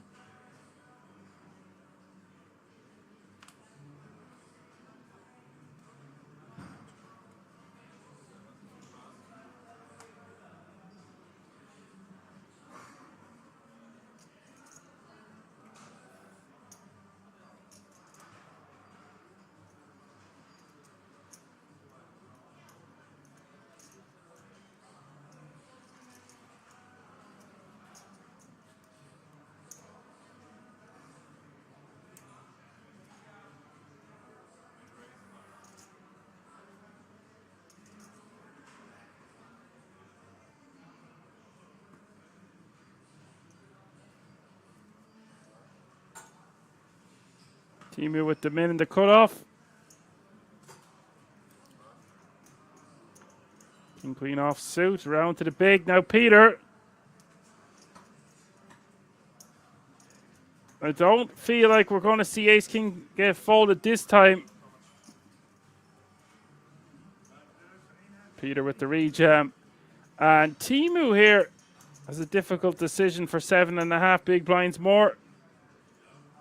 Again, this is sub 10 big blinds total, and Timu has already committed 2 big blinds, so 7.5 big blinds more. Cut off against the big blind. I think it's time to spin and win. Be surprised to see him put this one in the muck. Good man, Timu. Does call. It is ace king against king queen. Peter with a golden opportunity here to double up. He's a 3-1 favorite to do so. 5.125 million in this pot.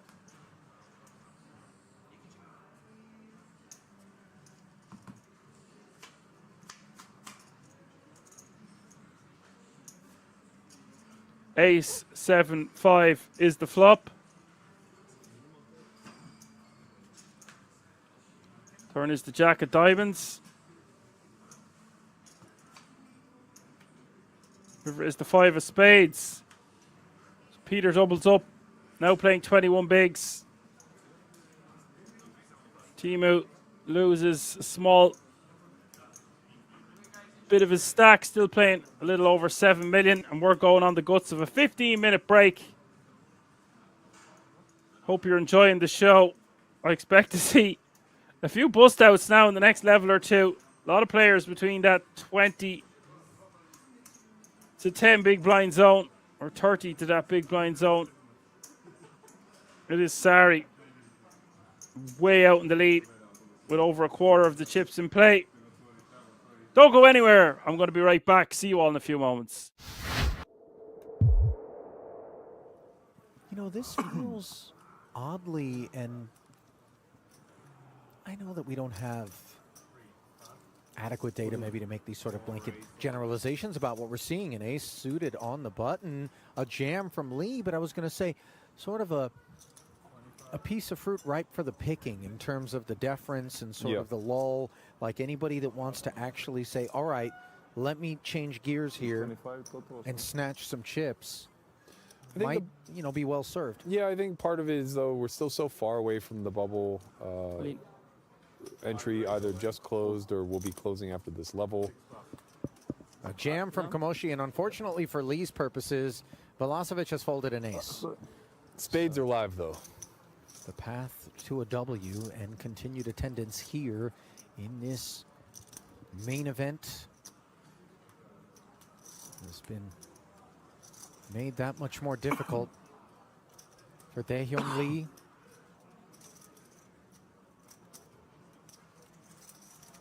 $136K pot.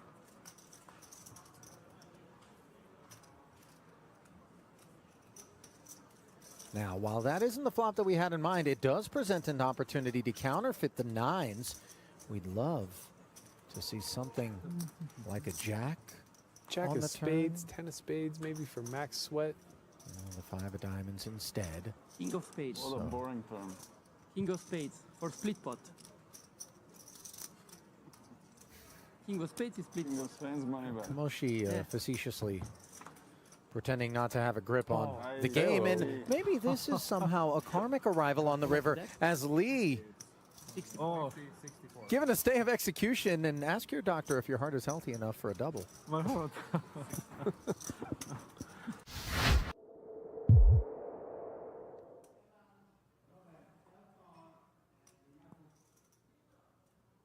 Pocket queens. And you become so much more dangerous when you have high VPIP and real kit. Maybe not so much at this table, though, given, as we just discussed, the lack of anyone having presented themselves as being willing to ask questions of this high VPIPing Kamoshi. Again, though, just falls on distribution. Svetnov here has him covered. They're both incredibly deep at 100 big blinds each, give or take. Queen 9 of spades, often going to play just as a call. Here we're going to see a 3-bet jam, followed by what I assume will be a re-ISO from Kamosi.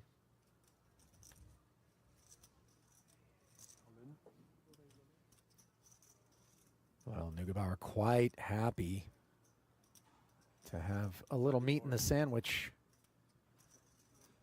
as he rips it in, and yet he's going to be involved in El Clasico. Can't imagine there's any world in which Kamoshi suddenly nukes queens. No, it's really just a question of call versus jam. He knows that he's almost never being trapped by the button, so it's a question of if he just continues through a call, can he ever induce He is just going to call. Of course, as we can see, Queen Nine of Spades is going to have no further interest. So they're on their backs now as we play an over 200K pot. Defending main event champ is behind, but just by 2% with 5 to come.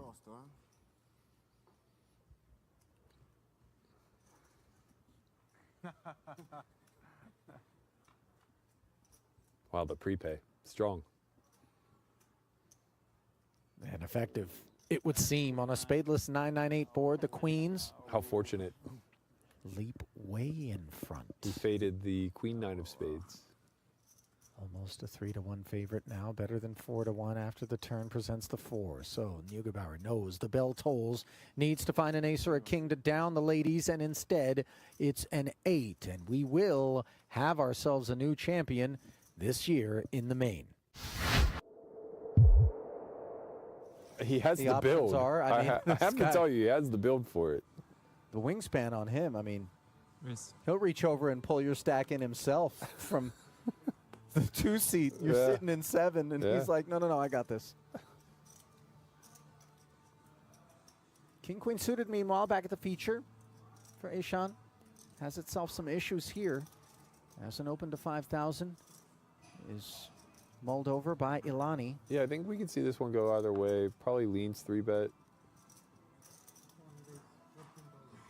And if it leans 3-bet, Ilani's not going to miss it. That's for certain. We've seen him take the aggressive option just about every opportunity he had.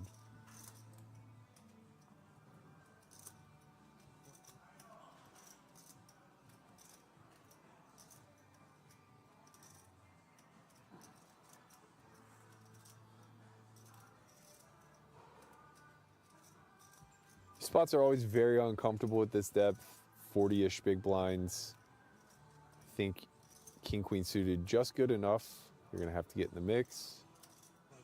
Understanding that you're dominated some amount of the time. Yeah, it is so funny because we use blocker logic so often to be heroic with these King Queen suiteds, and now all of a sudden it's not going to take logic, but rather just a glimpse at this ace 10-3 with 2 diamonds to understand that more chips will be finding their way forward. Ilani, top pair in an inflated one pre, 34 in the middle. They play 103K effective. Yeah, I imagine we see a river here in some capacity. About 3 SPR. I imagine the small size will be utilized here by Ilani. We do see 11 into 34. There might be some ideas of a smallish check raise here, call off. King, Queen, diamonds here, plenty strong enough with the gut shot flush draw.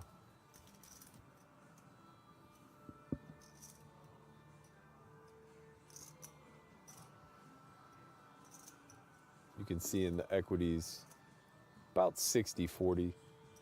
These are spots that, when in doubt, you kind of just find a way to funnel the money in. I imagine he would be able to set up a little bit of, or have a range of hands that he can target that will fold, comparable hands to what he's holding that don't have a front door, back door. So like King, Queen of Spades, perhaps, would be a hand that he could target. He could apply a lot of pressure to hands like Jacks and Queens that choose to c-bet. So I do think he's going to come with the check raise here. There it is, 32,000 on the strength of the nut flush draw and the gut shot, as well as being able to leverage the presence of the ace to maybe send some pocket pairs packing.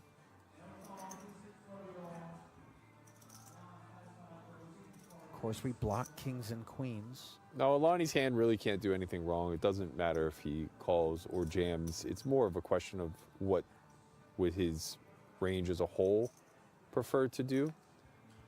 We do have some weaker hands in that range that are going to want to see a turn. Well, this isn't all that weak, and yet it is going to play itself as a flat. As you mentioned, Berkey, no wrong decisions and no issues on a 5 of spades turn for the Israeli, as the Frenchman now must navigate out of position in the inflated 98K streets.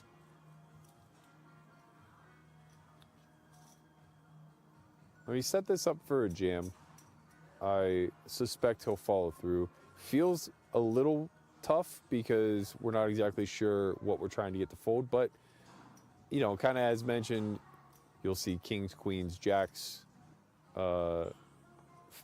be forced to play this way by Alani, and then they have to kind of hero it off. Is the jam not exceedingly polar? It is, I know it's but the check 70.5 raise, effective. yeah, I think the check raise itself was polar to begin with. Okay. So we're looking at like 2 pair plus, and then maybe exactly this combo. All right, so all of it on request now, and Ilani isn't exactly thrilled, but maybe this will be regarded as simply a hand of poker. Yeah, I think he knows he doesn't beat value is the thing. He's losing to 10s, ace 10, and ace king that slow play pre, as well as, I guess, aces some of the time. He's now also losing to ace 5, but I don't believe that would be a part of the check raising strategy, so he can probably discount that. And then he's beating the combo draws, so the king queen of diamonds, king jack of diamonds, kind of exactly. Perhaps we see some 10-9, jack 10 of diamonds play this way. I think it's less often though.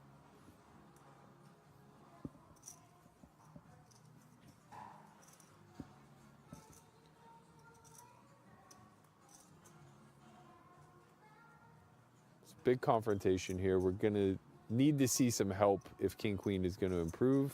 Otherwise, Ilani is going to get himself on quite the stack, and he does. 3 of heart river, not going to do it for him. So the calls seem to be a bit of a foregone, if uncomfortable, conclusion to the jam on the turn, and a clean run out. He's sort of ready for it. Do you think he's ever boxed a bear? Strikes me as the type. Might go toe to toe. If we presented the opportunity for, you know, a grizzly slugfest, I think he's ready to upset some people over at PETA. Do you remember that video of the Aussie whose dog was locked up with the kangaroo? And he just jumps off the Jeep and punches it in the snout? What a legend that guy was. A beautiful 1-2 combo. I love animals, but that Roo really deserved a bop on the schnoz. Right, yeah. And he's not going to be any worse for wear, you know? No. The dog got home safe. He really didn't know what to do with it, by the way. Unlike Poodle, who with 2 sevens, well aware of what is required. 16K sails in. Spasado says 2 overs. Let's go. I'm rooting for Poodle. Prepaid? Oh my god. Not even for good reasons. Because just busting here alleviates the pain. No, Ali. Oh, you're brutal. I'm rooting for the 9 big blind stack. Wow. Let's keep him in the mix. See what he can do. There you go. Let's go. Oh, hang on. Threats, even though Poodle has flopped himself a cozy set to remove 1 pair issues, now he must fade a 9. Clean. Okay, clean. Professional. Yeah. Board pairs. Rivers irrelevant. Oh, my goodness. Well, it's sort of relevant. That deuce was necessary as the gutter did come in. And you know what? I stand corrected. Poodle now has 12 big blinds, so we're going to get to see a real display of short stack ninja. Right, but full house. Yeah, straight wins. Full house.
Barham in the hijack here, 7.1 bigs, ace jack off suit. Welcome back, folks. Let's see some goddamn action. So pair no draw says unfortunate math on that one. King Queen is a statistical call, even though real chance you are crushed. Yeah, it's just on the line of not being able to raise fold there. Sub 10 bigs, I think, no pair, no draw.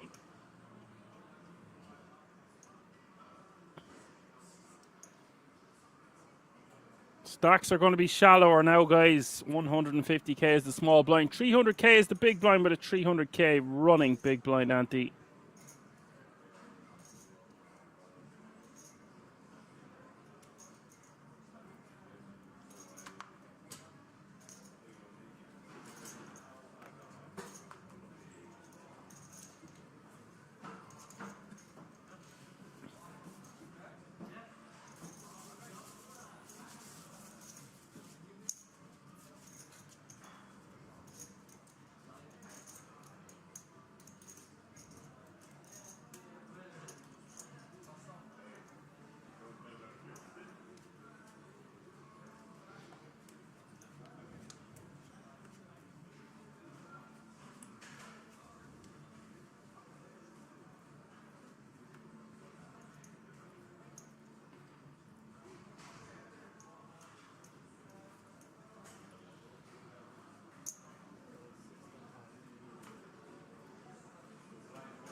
Johan takes that one down with ace queen.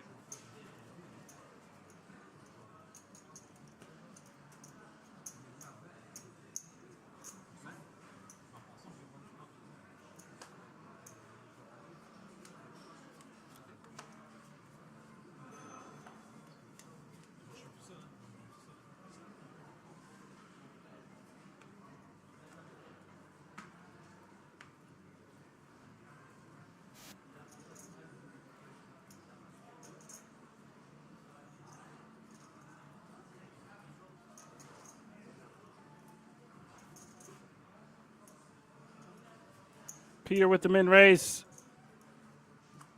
With the Jabracadas under the gun +1.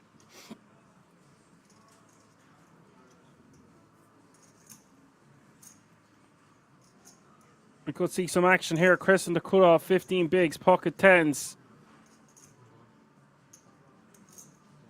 Does he want to call or jam? A lot of ICM pressure. Current payout is €2,771.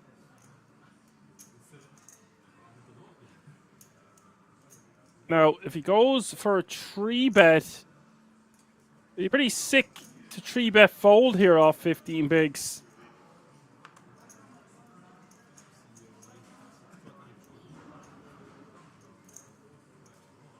Interesting to see what happens here when it gets back around to Peter.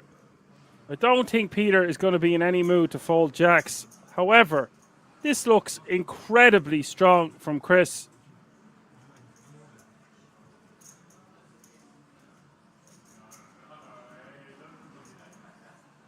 Moves all in.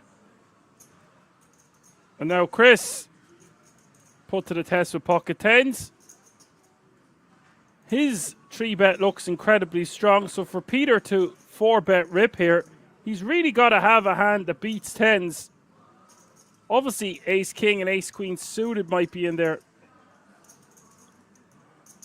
Maybe the ace queen offsuit just gets away. I really don't know anymore at this final table.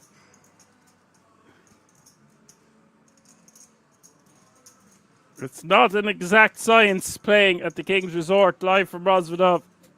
Where else would you be on this Monday evening? If you're just tuning in, it's the 250 final table of the Dutch Classics here. They're playing for €40,000 for first, well, 38,000 and nearly 50 grand, including a 10k ticket for first, second, and third to the World Series of Poker Europe main event taking place right here next year.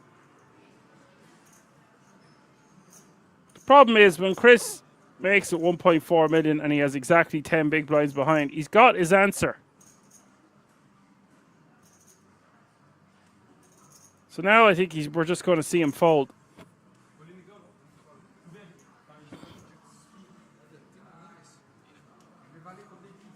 Shows the tens and fold.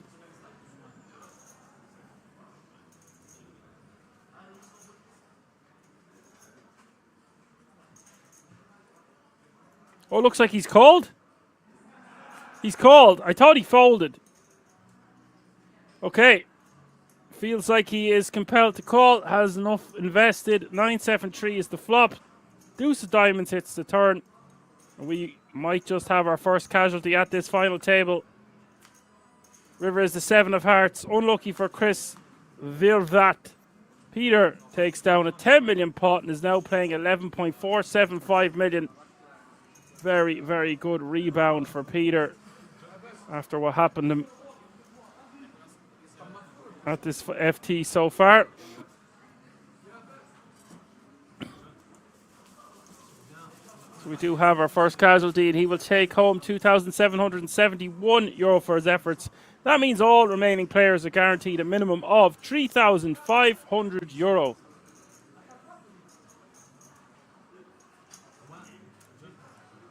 Next pay jump is from €3,500 to €4,900. Difference of €1,400. The jumps are just going to get bigger from here on out.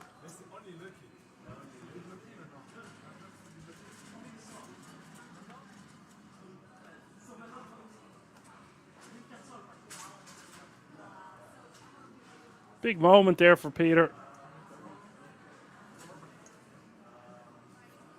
Getting called by the worst pair.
Noah still the chip leader, but not by too many big blinds now. Just 8 separating Noah and Peter. And Timu in third place with 25, Jonathan with 24, Johan with 19, Mr. X with 15, Vlaming with 13. Barham is your shortest stack, still playing 10 big blinds.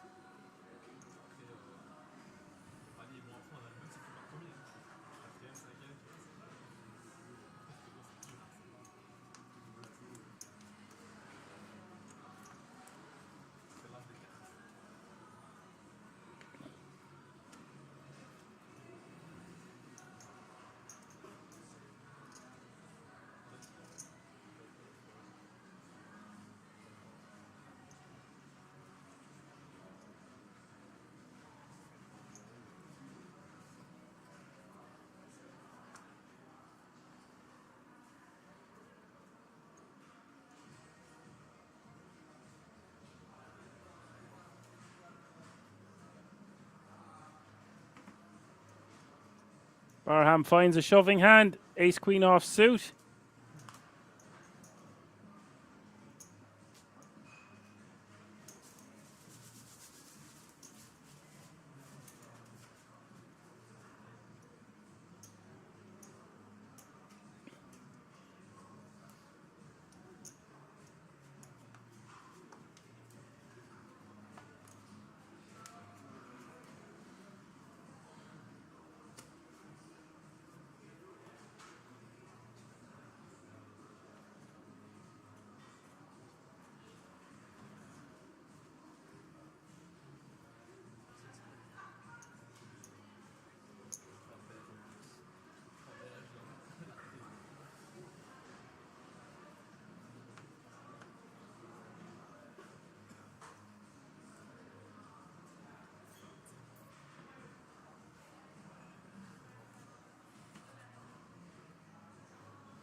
Mr. X raises to 625. Ace Queen taking down the previous hand. Now raising under the gun +1. Peter in the small blind with the decision. Ace Jack off suit. Sometimes you might just straight up fold here. This looks like a pretty strong open from early position. And our Ace Jack is off suit.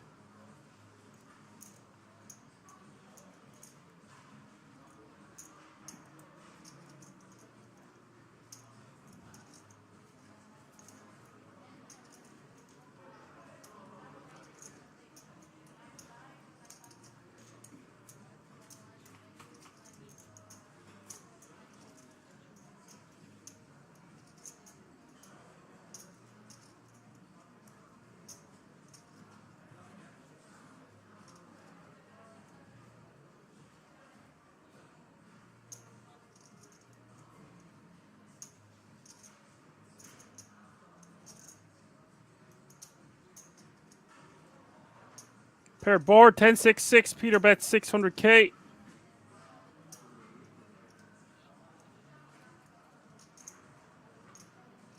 Goes for the lead. Interesting.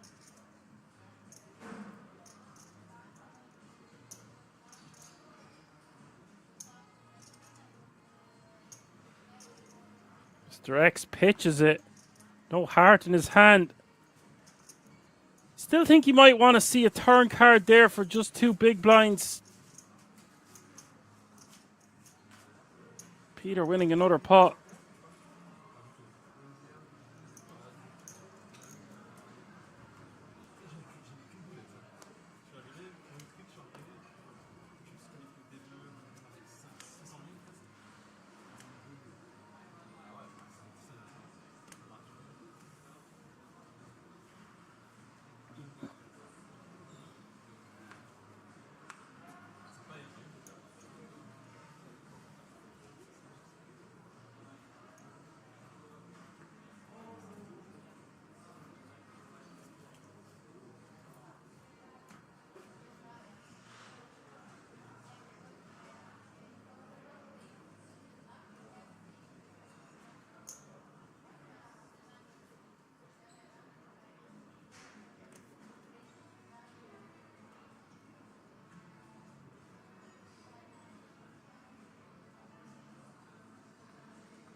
Jonathan scoops that one with ace-3 off suit.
Flaming shoving from the small blind with a monster. Peter calling with ace-4. I actually don't particularly like the call here with ace-4 offsuit. This is very different than the king-queen earlier. Turn is the queen of diamonds. Flaming looking pretty for a double up.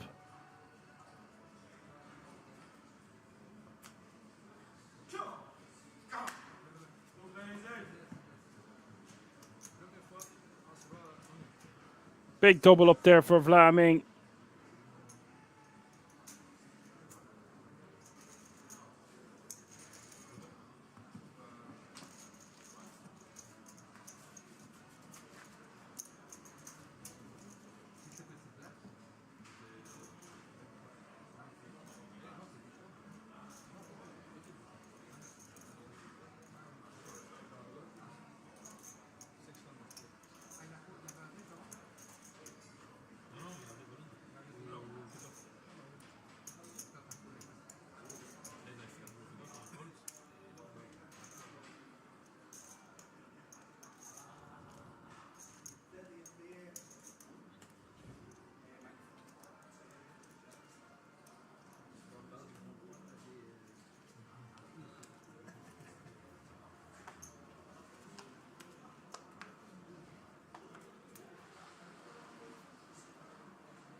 That's a big swing there for Peter. He really just didn't have to call that one. As Tweakers says, lekker Sergey. English only, please. Mr. X needs to be shoving this one. 11 bigs, king 9. Good shove.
Nines for Sari.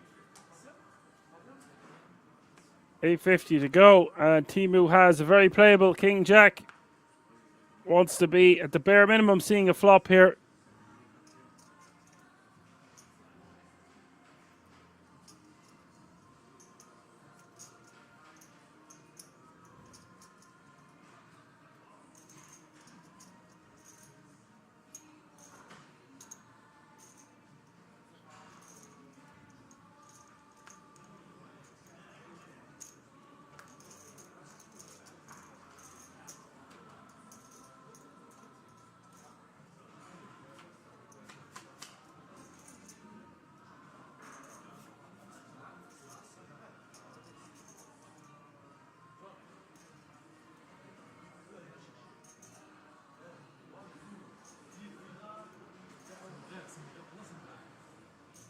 Set for Sari.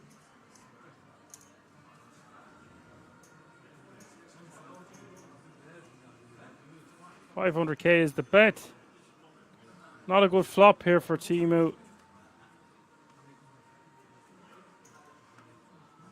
Does have some backdoors in the form of a heart. Some straight draws. So we will see him call. King High can be the best hand here also. Interesting turn card, gives him a flush draw.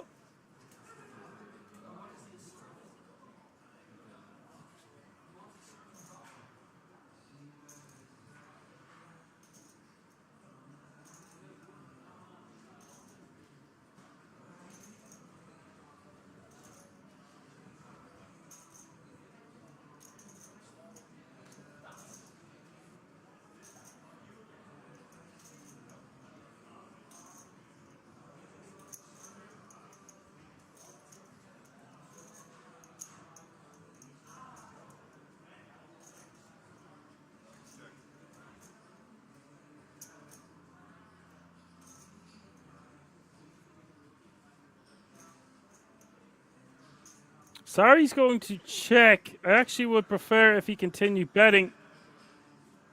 Gets a great river. The bricky of the deuce of clubs. Wants to go for a large-ish sizing now. Yeah, I was going to say 2 million or somewhere around that area, and he goes for 1.7.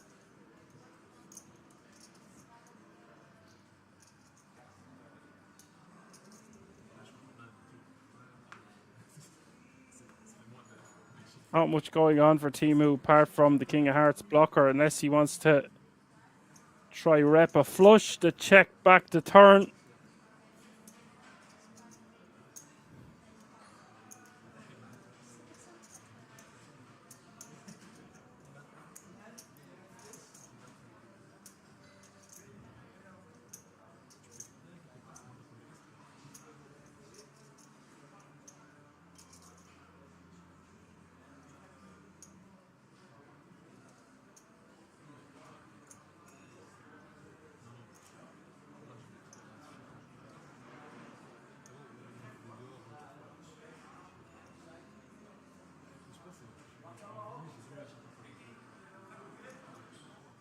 Would be some move if Timu could make it, but I don't see Sari folding top set.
Wow! He decides to call. He's a non-believer. And it's a very loose call on that board. Noah Sari now playing over 16 million once more. Good for 55 big blinds at the moment. Timu down to 4.2 million.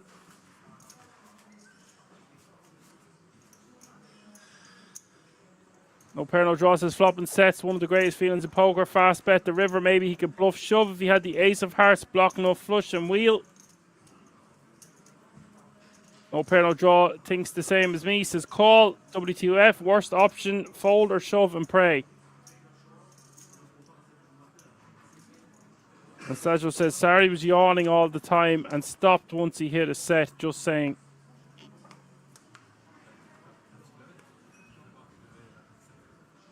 Did look like he was fairly interested in that pot, to be fair. Good point, Slazo.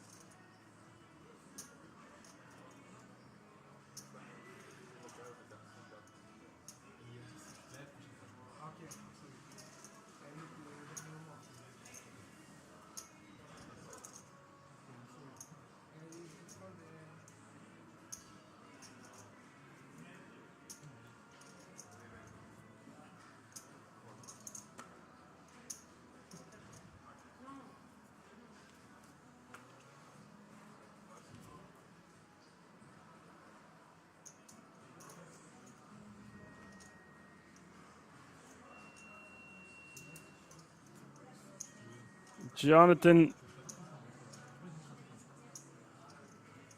Did he limp? Looks like he's raised folded there with the Queen Jack suited. Barham taking that one down with Ace Queen.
Sorry, taking that one down with the ace jack off suit. Every time you can just raise and take down the blinds and antes, it's great for his stack. You can apply more pressure to the rest of the table.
Peter making it 750k.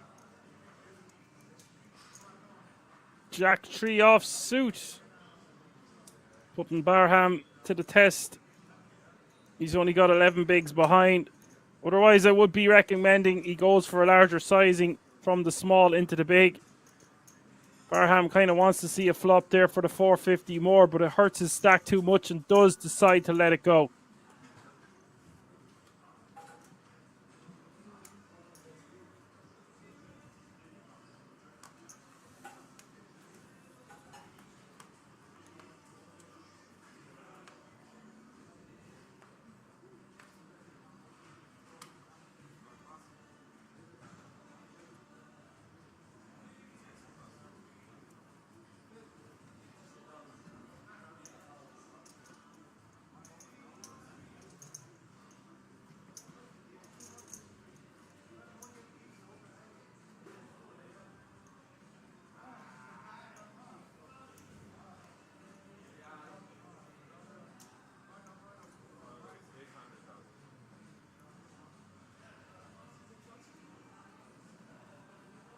Jonathan with the ladies. Min raising.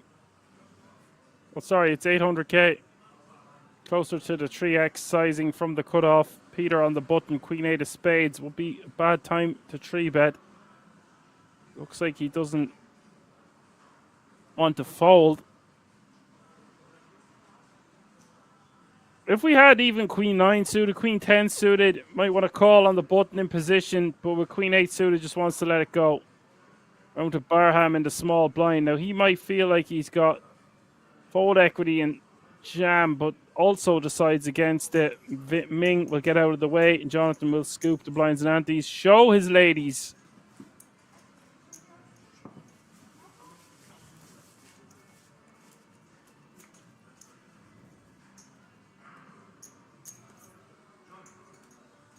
T.O. Low wants the payouts. You have them there. Winner going to get €38,000. It is all to play for here on this Monday night.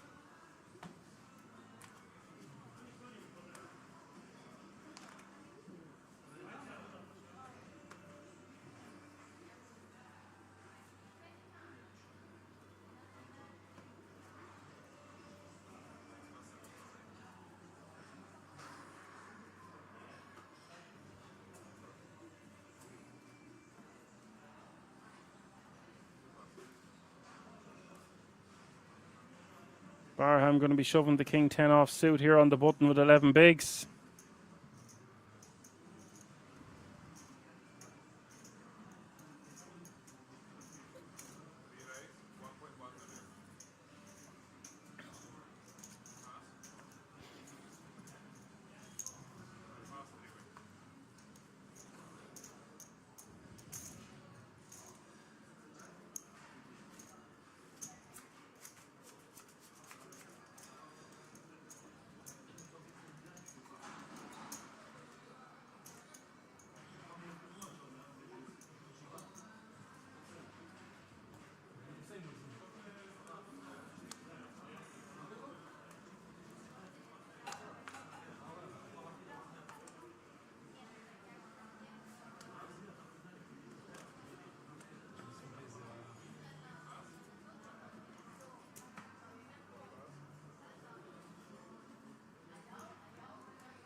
Barham in the cutoff, 13 bigs.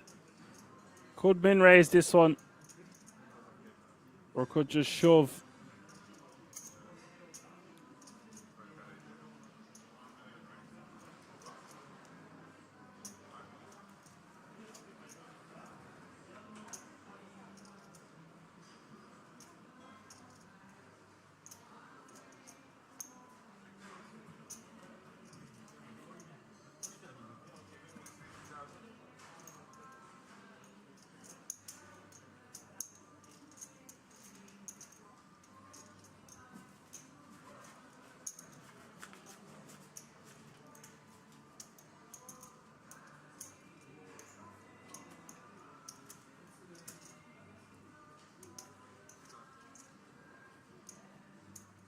And he will take down that one.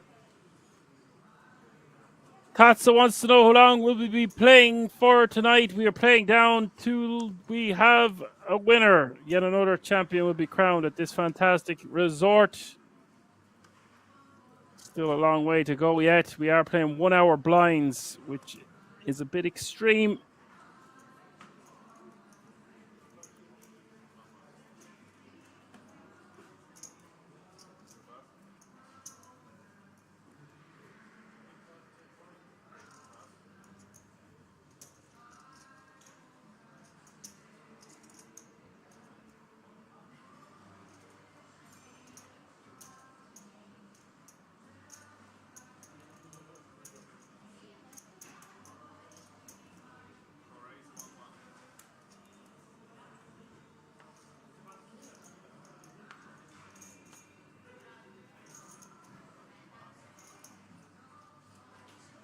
We've got action, Ming, in the cutoff, ace, queen of hearts. Sorry.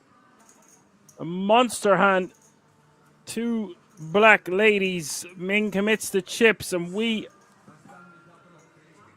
have a huge pot on our hands. 2-1 favorite here for Noah Sari to eliminate Vlam Ming in 8th place. Look at the size of this one. 12.9 million in the middle.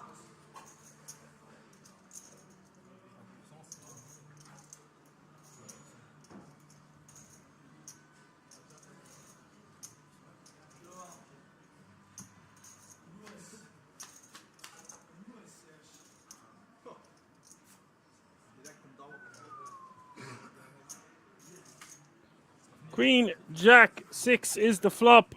Ming needs another lady. Oh, sorry, he doesn't. It's all over. Turn is the 3 of hearts.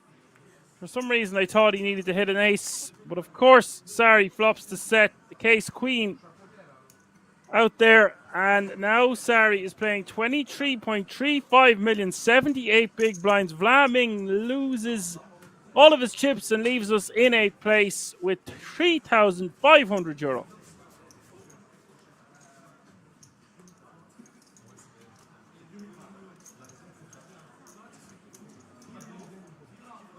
That means 7 players remaining now, all guaranteed a minimum of €4,900.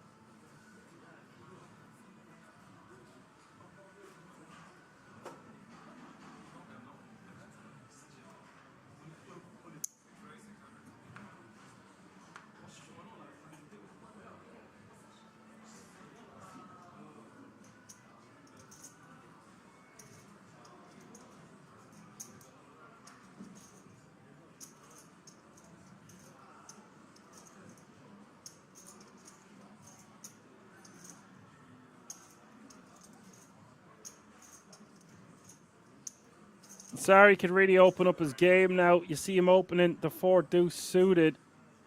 And Teemu is aware of how wide Sarri can be opening, so therefore is going to rejam with King 10. Might have seen him fold that. 1 or 2 players would have just folded. But now they've got the page jump. There's 7 remaining. Going to have to rejam a little bit wider.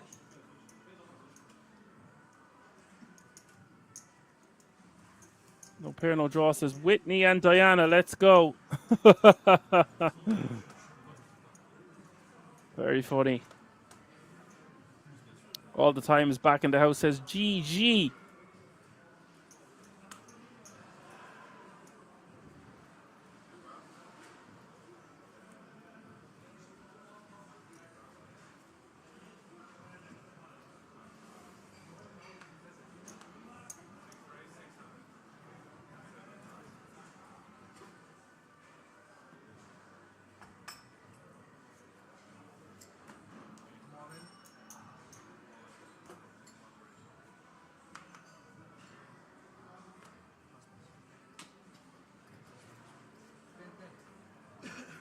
Jonathan goes for a big rejam there. And Sarri shows him the King Jack. Jonathan shows the pocket 10s.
What a turn card that is.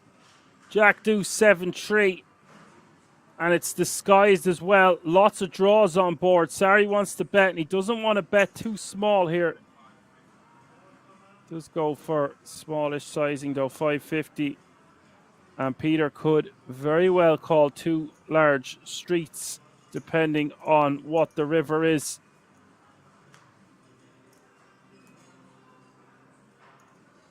River is the king of diamonds, and that could kill the action for Sarri getting paid. Wants to go for about 1.5 million here. He does flick out 3 pink chips. Now it just depends if Peter is a believer or a non-believer. Does lose to a lot of hands now. Flush completes. King out there, Jack out there. He has a 9 in his hand, which isn't great. Unblocks his opponent having some form of a diamond that would bluff. Hearts miss. Could have a hand like ace 4, ace 5. Interesting to see what Peter does here. Does flick it in. Sari playing so aggro, can't blame him. And that's another one for Noah Sari. Now playing 25.25 million, 84 big blinds. Peter, after all his hard work, is back down in the middle of the pack playing 20 bigs. And Sari seems to be unstoppable at the moment.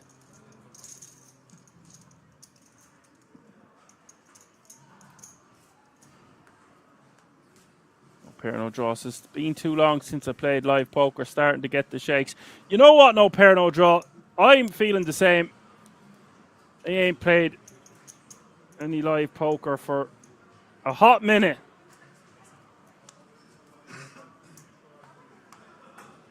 Loads and loads of stuff online as well. Definitely going to play a few games over the Christmas online and maybe some live in the new year. Fintan Gavin is running the Irish Poker Tour. A massive, massive event in Galway, where I lived for many, many years. And it's a 700 buy-in with a 250k guarantee. So maybe, just maybe, if the stars align correctly, I am going to go play that one in the new year. Ace is taking that one down. Perhaps off 11 big blinds there. Could just min raise instead of the jam. Could do that with aces and kings specifically. And look at the gap now. Sari with 84 bigs. Closest to him is 29. It's going to be tit for tat out there. They're all closely contended. 29, 20, 16, 14, 14, and 13. The 3 at the bottom of the leaderboard here. One double up puts any player here into second place for Jonathan, Peter, Timu, Hatim, and the others.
Oh, bit of drama here, bit of action. Timu, min raising, Barham shoving.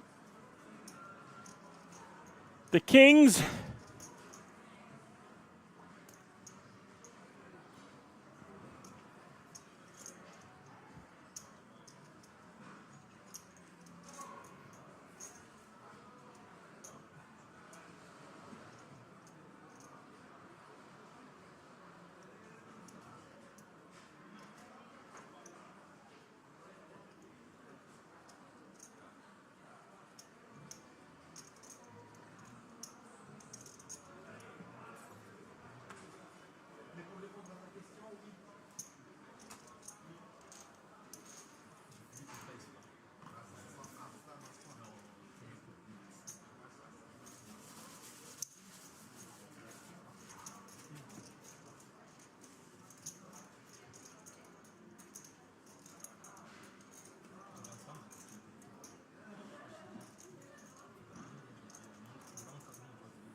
Pair no draw says everything is illegal here.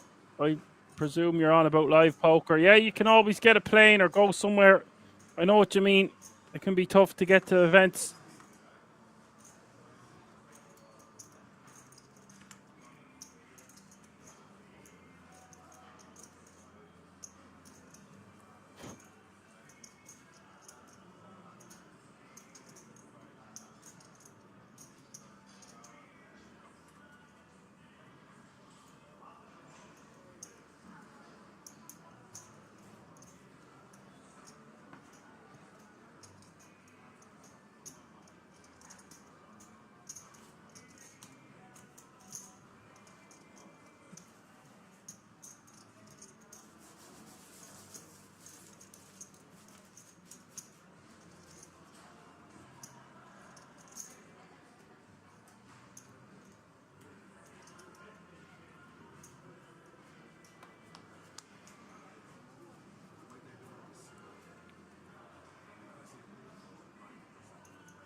Peter going for the min raise here under the gun. Well, they are 7-handed now. Still a bit of a wide open here from Peter.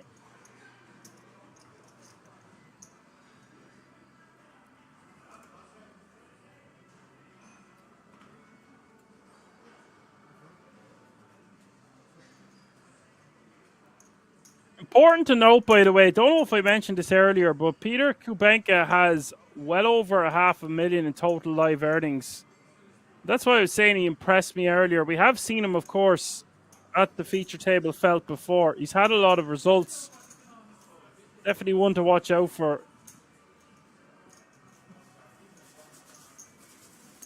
Speaking of one to watch out for, did I just see a rejam there from 5-4 off two? Because we're seeing Ace King get folded for a single min raise earlier, and now we're seeing ludicrous rejam. What the hell is going on?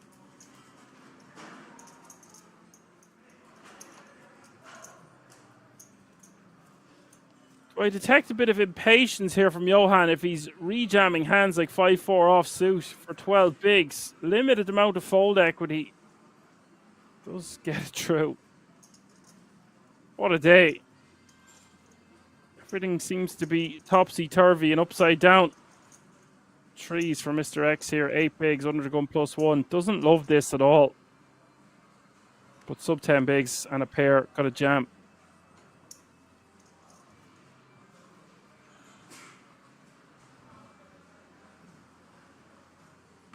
And he's ran into it. Johan has a real hand this time. Pocket 10s. And Peter has a real hand here in the big blind. I think Jax is going to be too much hand, even if he is against 2 all-ins. The biggest stack is 12 bigs. Yes, they have him covered, or the 12 big blind stack has him covered marginally. But surely to God, this is an unbelievable opportunity to triple up. I would fold 10s and 9s in this spot, but Jax just seems like it's going to be too strong.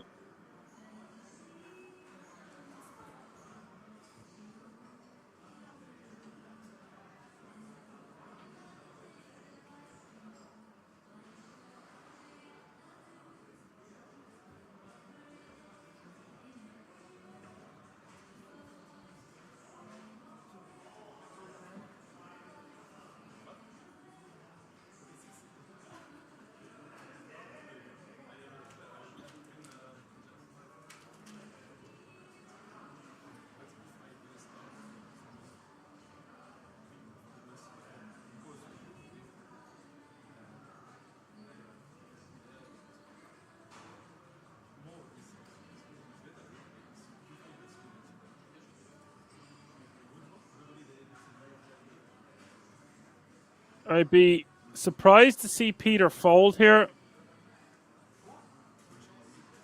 Well, it is a huge spot, ICM-wise.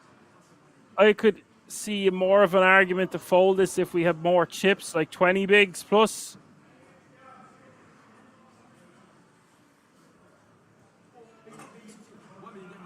Does call. And we have three-way action.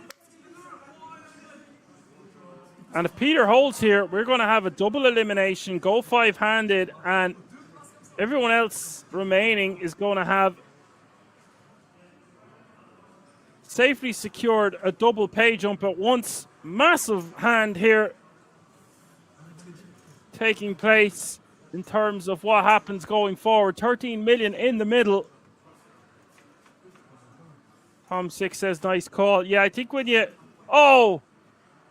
It's ace, queen, 6. No help for the 10s, no help for the 3s. Huge moment here for all players involved. Peter looking hot with 89% equity. Turn is the 8 of hearts. Just one card to come. 110, 1-3. For Peter's going to have over 13 million in chips, and we go five-handed for this Dutch Classics main event title. River is the 6 of spades. We have a double elimination. Mr. X and Johan.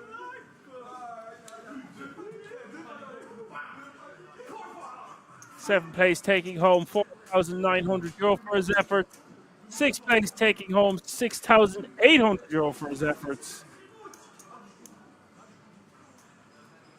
That certainly puts a spanner in the works. GG.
Lines have just gone up. Timu is going to shove.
Peter not too far behind. Actually, I was going to say he's not too far behind first place, but he is. But what I mean is he's got a substantial difference between third, fourth, and fifth on the leaderboard. Sorry, 3-betting the 2 million.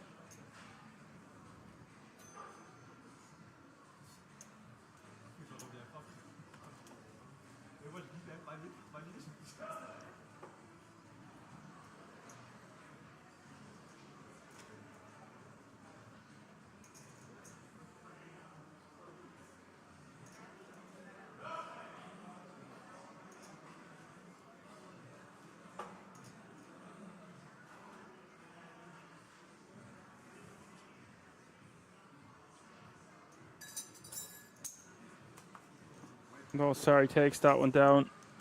Shows an ace. Peter. Still got a solid 30 bigs and change.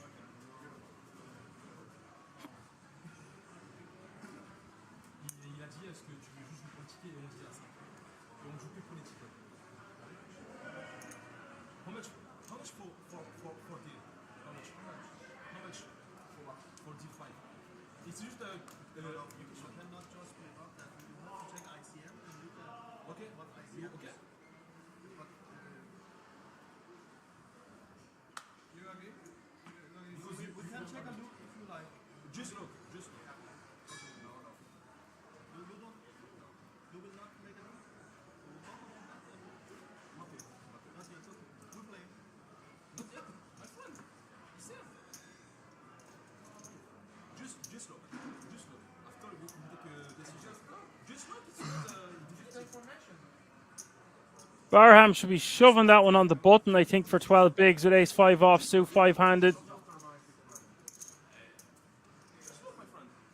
Seemed like there was a lot of commotion. I don't know what they're saying exactly. Something's going on.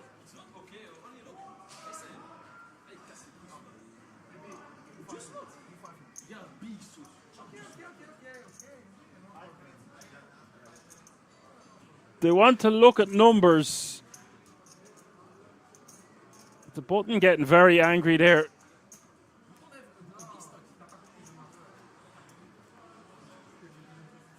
Five minutes they are on about taking a break.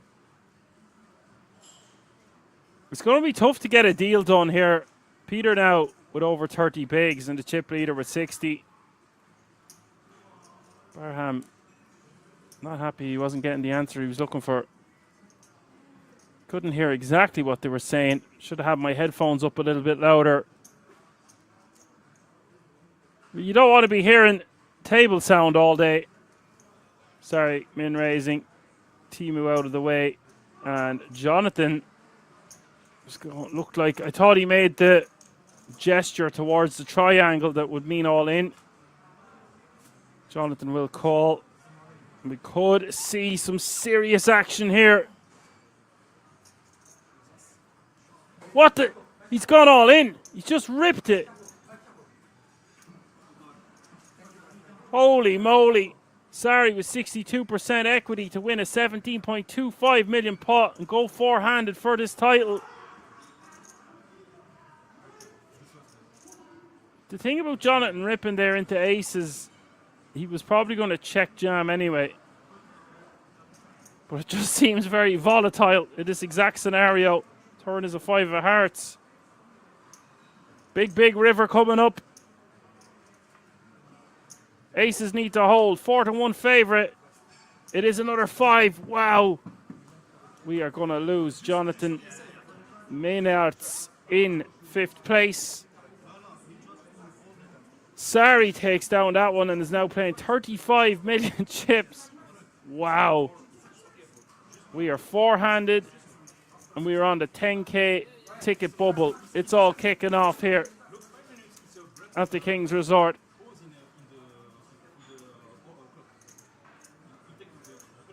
Congratulations to the 5th place finisher taking home €9,300 for his efforts.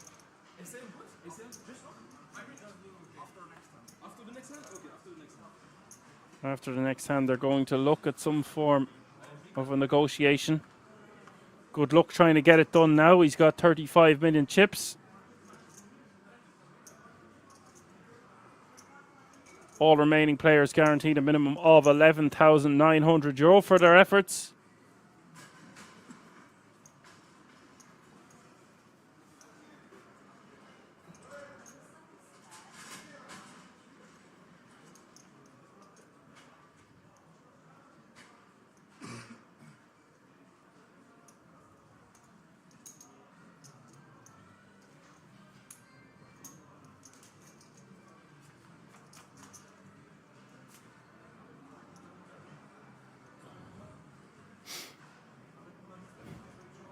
Trips for Sari.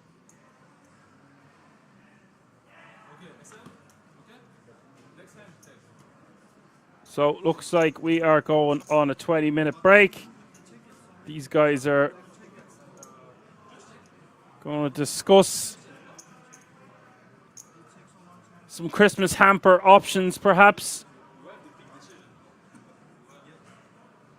Don't go anywhere, because we're going to come back for lots more action. Four-handed action. 90 Bigs is going to play 28th. Hatim Barham and Timu Jatanen fighting it out at the end with 13 Bigs and 11 Bigs, respectively. Don't go anywhere. We're going to be right back. We're going to keep it right here. See you all in a few moments.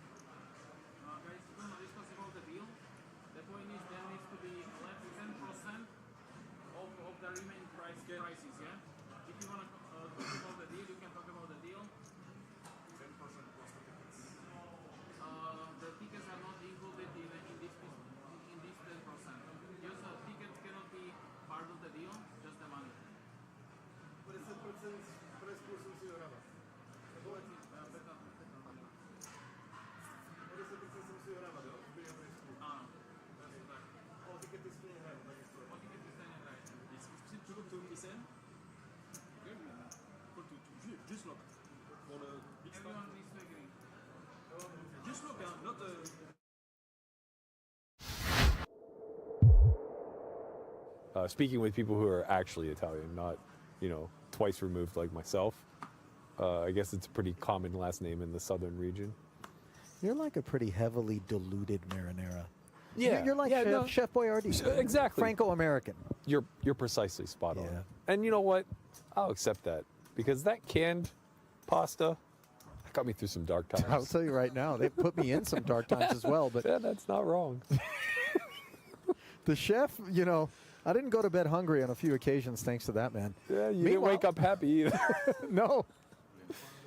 Sutera. Oh, the silent prayer before jamming is very powerful. 2 jacks. It's a spiritual culture. But I'm heavily Catholic. It screams ace-9, which is sharp when you got 2 jacks. You think he's actually... No, I don't think there's levels to this. I'm adding levels to something that I doesn't love really that. exist. Come on. But now when you're Radishi? Stop it. Does he have a first name? Try again. I liked Radici. I think that rolls off. It's a K sound, Berkey. Does it have to be? I want to say yes. Yeah, you're probably right. A summons by Radicki with this ace-10. Sutera has trended in the right direction. He's managed to send his troops to the battlefield on a couple of occasions. They've come home with new POWs. And this time they rate to do more of the same. Set of jacks against one pair. Queen, king for a swing? I was going to say, you want the ace, the king, or the queen? There it is, the king. And now you see space. Sutera doesn't like the look of a lip licker across the way. I wasn't greedy. I was just pulling for the ace. Well, a four-liner did show up, but it was the version that didn't People threaten. say And now jacks are look at the hard to lips play, in huh? turn from Sutera.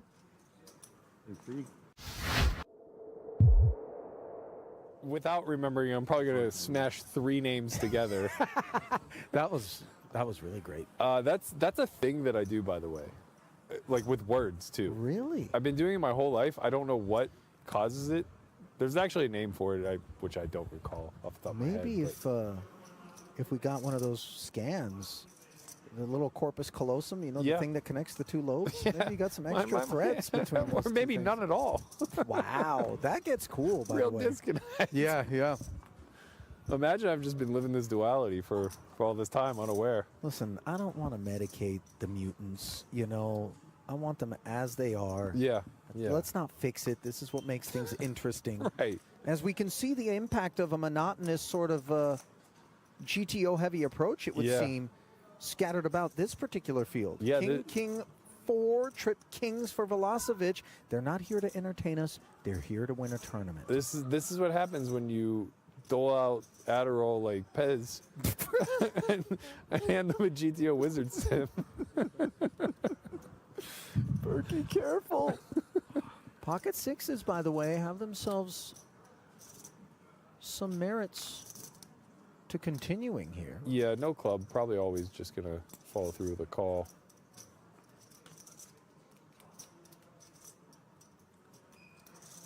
It's always a really special time when you just find that random 6 from heaven on the turn. Well, not available here as the pre-flop raisers follow through was called, and he's not going to be slowing down.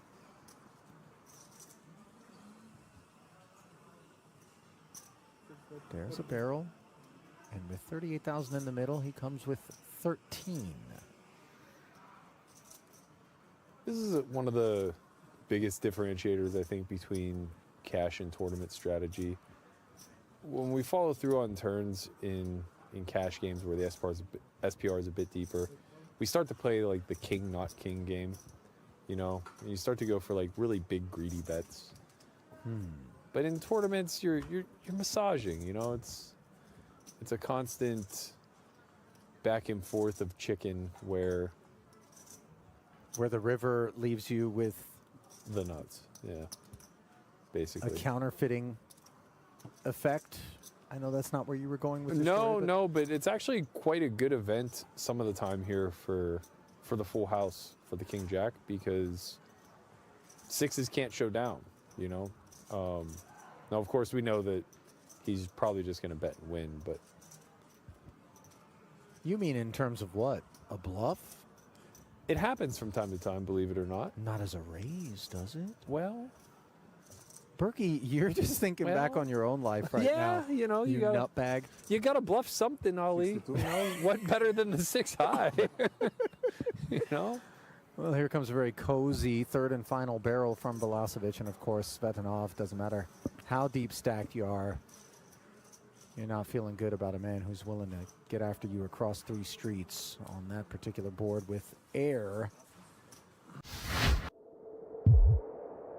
Like this, no? Oh, really? Even Yeah. though there are those Yeah. lulls, I heard the something like this. authenticity I with don't know. which we're able to track the progress in a poker tournament and come to appreciate But yeah, it's appealing, obviously. how many people punch their ticket deep without ever having As picked much up I'm hands talking such with as other this. players, as much you Pocket want to go kings, to double equity huge, probably. big Right. coolers, and just fight and get gritty Yeah. and then create their own fate. It's a window into all of the roads traveled. Yeah, that's very true, and I actually think this hand is going to take priority. But the quick thing I'll say is I think live poker has the edited streams to thank. We were protected for decades because people just thought the game was good hand versus good hand, Oh, right. you know, and patience was key. Well, to be fair, the game itself and the insights and the understandings, as we see Aishan just declining to What get about you, involved with Ace Jack You will there not go at all? versus the Suda I Open. was thinking about That's a barrels very of interesting, action, and I don't want to, very so, disciplined I fold. will- Well, I don't know that When is we're going to the, be able to exercise that double sort BT? of discipline with Ace Queen in the big if we're Like, it's also by started Leonis. December, almost the same day. This is almost I tried always going to be a checking, it's pure call impossible to versus play under the both gun. sides.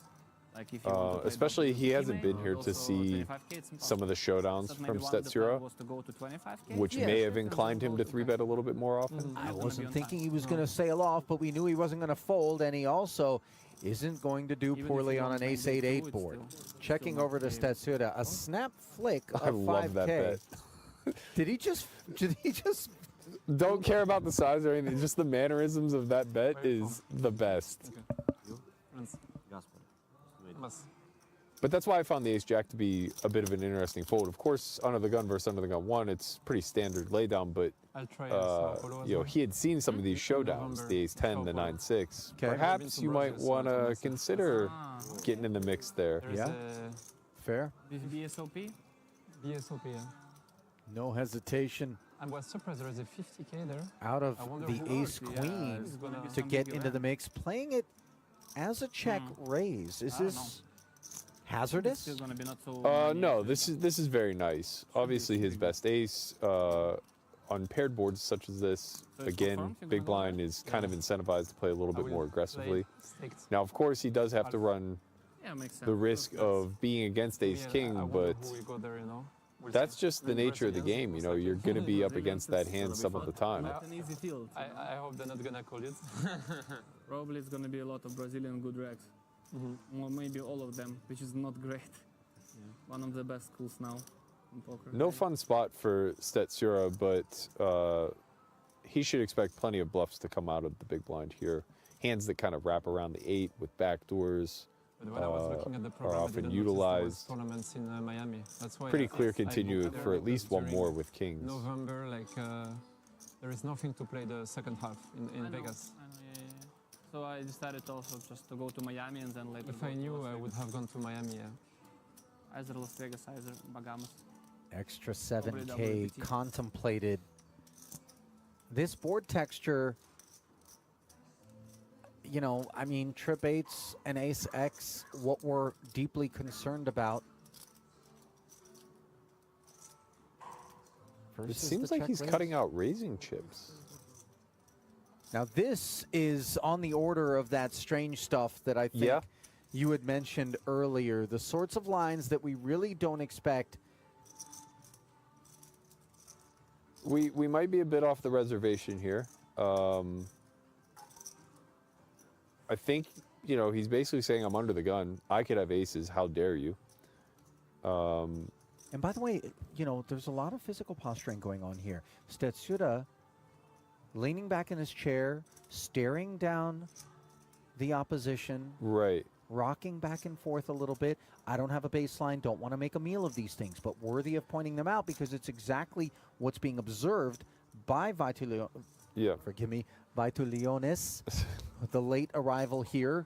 He's not going to go anywhere. I think that's a pretty astute observation too, because I would say that Stetsura looked like he was between call and fold, and then found the click, and that's it's kind of a weird misalignment between body language and what actually took place. Well, it goes check, check rather quickly on the turn, and the second ace arrives on the river. All of a sudden, even though the action isn't on him, you see Stetsura lean back forward, put his arms on the rail, and start playing with chips.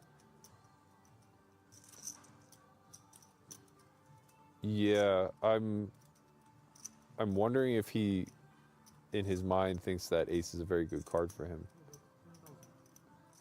Well, we don't anticipate that an 8 would come out swinging on the river, right? Unlikely. If it does, it would be for this small size, though. So I do like the sizing choice here. 10 into 61.5. With ace queen, you're pretty unhappy with this. I'm not even going to speculate, and that's my specialty, by the way, on whatever that was. Look at this. Yeah, with ace queen, you're generally pretty unhappy with this river because you suspect now you're probably chopping a lot.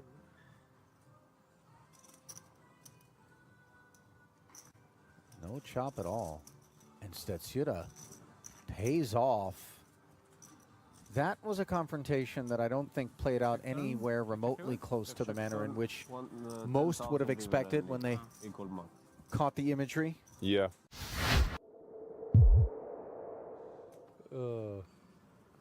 They're eating the dogs.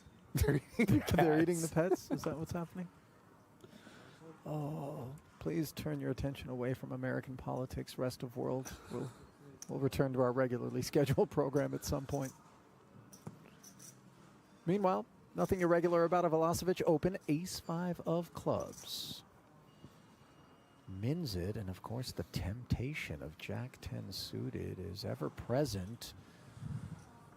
These spots are particularly tricky because you know, in modern theory land, we don't play a lot of calls.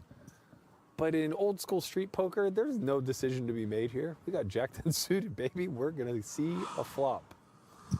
We're going to do it as cheaply as possible for 2 big blinds. So a flat versus the upfront opener. We begin to range at least one of these two guys higher up. Yeah, what we have seen start to happen is because there's a need to have a calling range under the gun 2 versus under the gun 1, you will start to see hands, especially at this depth, like jacks, start to play a little bit more passively pre. That way you're able to defend against squeeze jams from perhaps a 20 big blind stack behind. Sure. I'll play flats with 6s. 1-6 is busy in Natal's hand, and he will close the action, getting a nice price. It's probably one we could just let go. A rare 4-way affair. And an 8 high flop. Natal with the best hand. No flush draw out there. I mean, granted on the board, but in reality, nobody has the spades. You know, it's always kind of like funny when it actually happens because it's so 2008. What's that? If I'm Natal, I think I just stop and go here. I flop the top pair. This board doesn't rate to get bet all that frequently 4 ways. I need some protection for my hand, and I got backup in case I get called. I think I'm just all in here. Well, he disagrees, but I hear where you're coming from. It does end up being checked in 3 spots. Note Velocevic does have a wheel gutty, and Radicki just has a dream. This is a pretty ambitious stab. I mean, you know, he will be protected by having a lot of pocket pairs in his range here, so it does make some sense. Going half pot into 4 people with no pair, no draw, no backdoor of any real note, it's a dicey endeavor. I mean, you are going to get the 6s to fold here. They don't really have much of a choice. I stand corrected. He's a non-believer. And now if you're Natal, this might be why I would just open jam. He might find a hero fold here in spite of the fact that he's being laid quite the price on the pot. And actually has his counterparts here drawing nearly dead. Well, it is interesting how exactly the argument in favor of not checking is revealed as Radicki's position bet finds a flat in Arai, and that flat sends the best hand into the muck. Ace-5 hits the muck too, which would have turned the nuts. Yeah.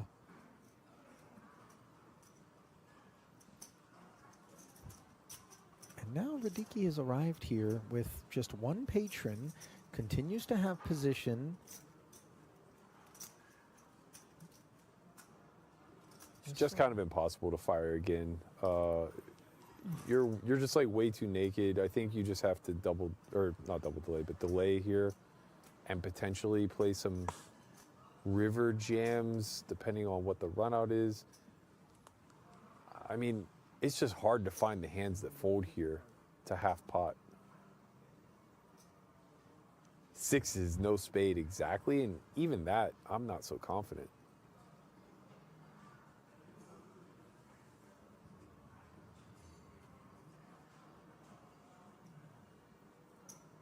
He zips it. A check jam over the top of that second barrel, and an incredible outcome for Arai.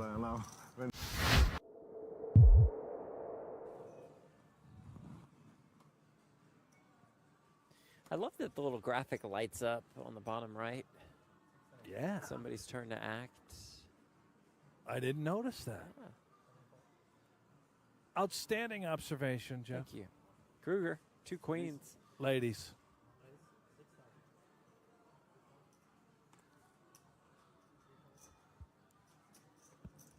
Vidal with the 8s, and we know he likes to see some flops.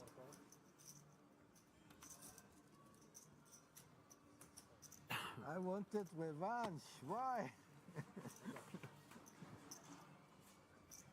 Oh. Sees a flop of 7-5-4. This is a problem. for the jacket man. In his mind, it's an overpair and a gut shot straight draw. Could just be all of it. Who knows? Let's see. Discipline, just call. Oh. And turns a straight. Yahtzee. Kruger checks back quickly. More than 22K in the pot. How much here? It's like 16.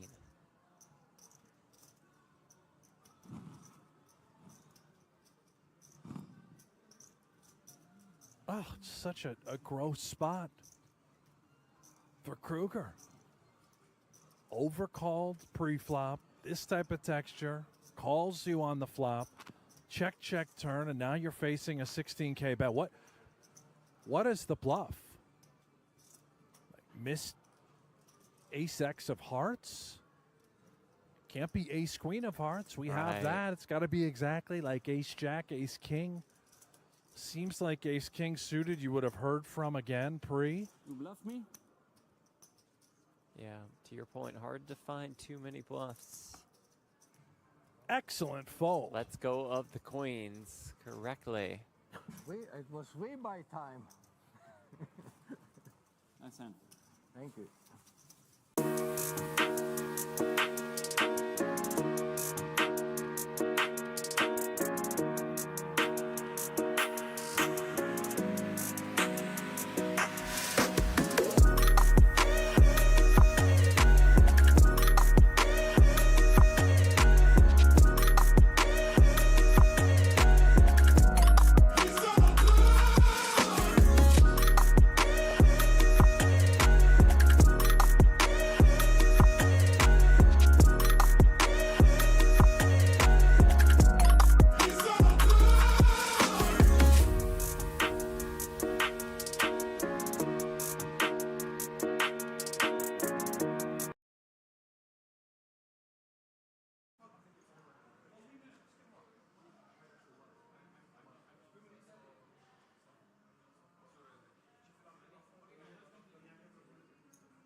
Alrighty, folks, we are back, and I have some information for you fine people out there.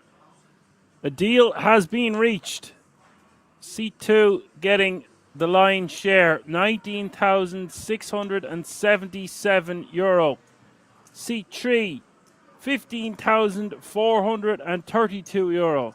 Seat 6 is actually getting the lion's share, my apologies, €28,256. It did seem a bit low for the top prize to be 19. The top prize is €28,256, obviously for the chip leader. Seat 7, €14,755. That leaves €5,208 for the winner. And second place will get €3,472. Well, I know that's a lot of numbers, quick maths and all that. If you didn't get any of that and want me to repeat it, let me know in the chat. Obviously, they're still playing for the 10K tickets to the World Series of Poker Europe also.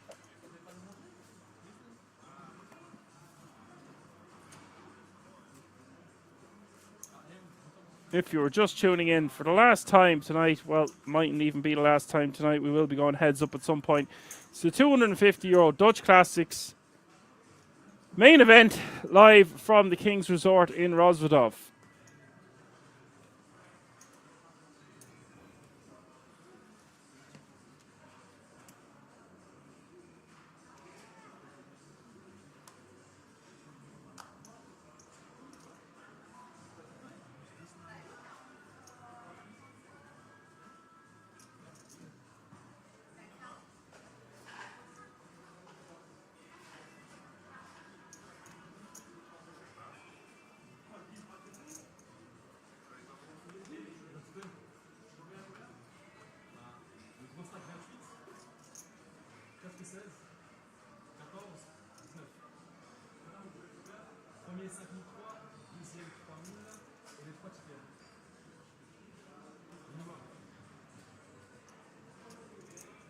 We have two short stacks here.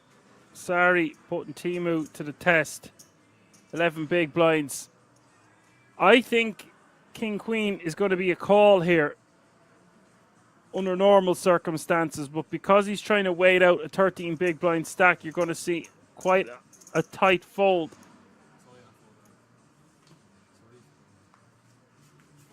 See, a deal has been reached. Don't have to worry about pay jumps necessarily. CEK asked why he wait with 11 bigs. I don't know. Well, you see, first, second, and third all going to get a 10K ticket. So ICM would say you'd want to be a lot tighter there because it is a 10K bubble between fourth and third.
Barham with 10 bigs here is going to shove. I actually think this is a bit too light as well.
Kubenka is going to deceptively limp here on the button. Afraid of getting ripped on from Sari, it seems, or, you know, wanting to get a raise from Sari and then he can go all over the top. Sari flops a good shot, straight draw, over pair for Peter.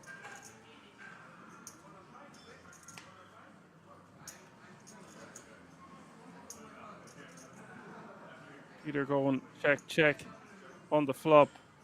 Surely wants to be betting his over pair now.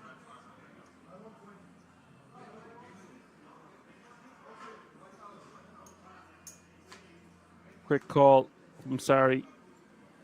River is the Queen of Hearts.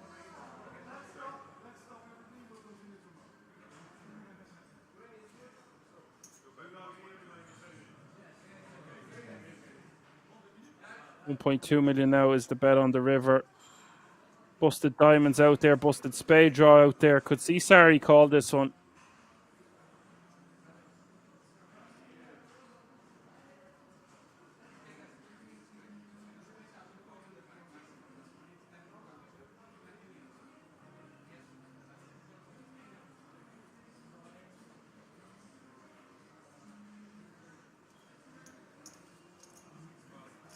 Sari gets out of the way.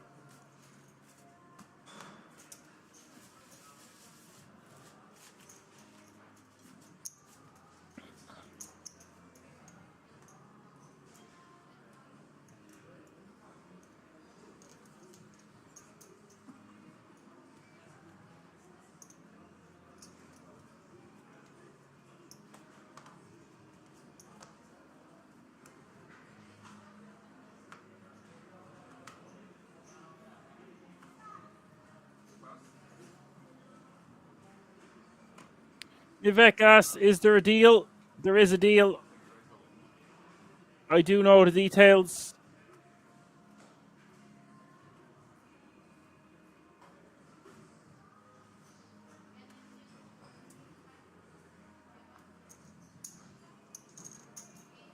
We'll give the details of the deal once more.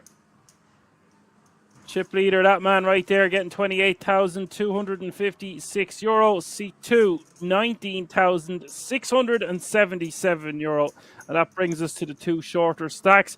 C3 going to get €15,300 or €15,432. C7, €14,755. And that means for the winner, they play on for €5,208. Second place is going to get €3,472. Yeah, CKY has their 28, 19, 15, 14. And they're playing on for 5 and 3.5. Very good, CEK. I should have just done that myself instead of all the extra digits. Quick maths, and first, second, and third getting a 10K ticket to the WSOP next year. That's the World Series of Poker Europe main event.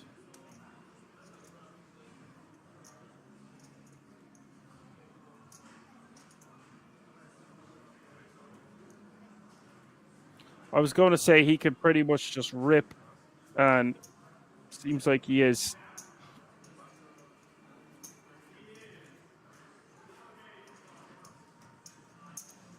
DK says, all good, don't worry. Long day for you, Mr. Caster. Well,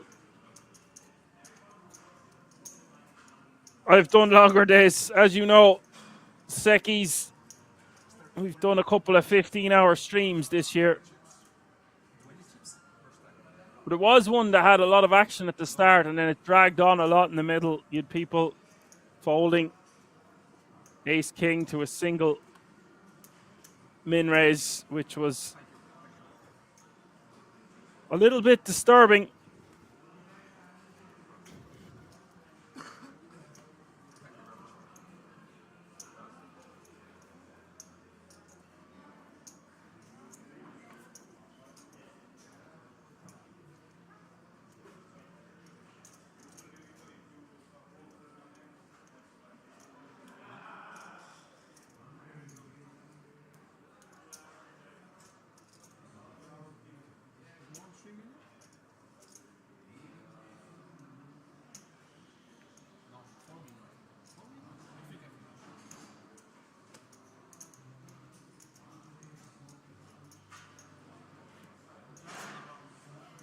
Barham shoving blind v blind. Sorry, wants a count. He's not going to be calling here anytime soon with the Queen 7 offsuit.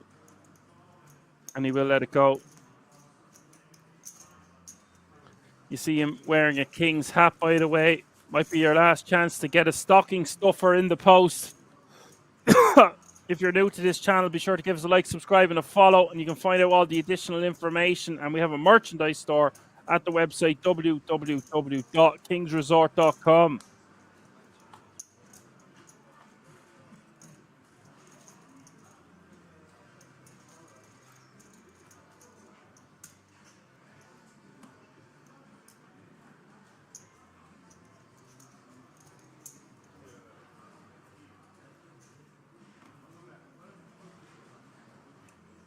Barham with ace king, going to shove 13 bigs.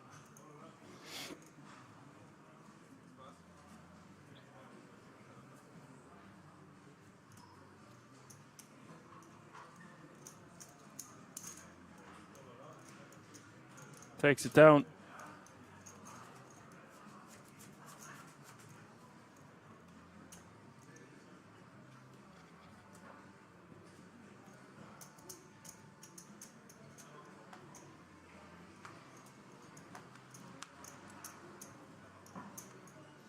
Becky says, Mr. Caster, after Christmas, how can we pay you a beer in Rosvedov? Where can you be found? I'll be sure to let the entire channel know the next time I'm coming to Kings. Thank you so much. I'll be hoping to make a trip at some point next year. Sorry, going to rip from the button. Applying max pressure. Timu is going to have to stack off, and look at this. Peter waking up with aces. This is incredible. Starry ripping. Timu is as good as dead here. Goes for a rejam. And Sari is calling it off. Oh, sorry, Peter calling it off. Of course, of course. Look at the size of this pot. What a moment this is for Peter. It's so hard to get one ace in your hand, let alone two, let alone when you're four-handed. This is incredible stuff. What a setup.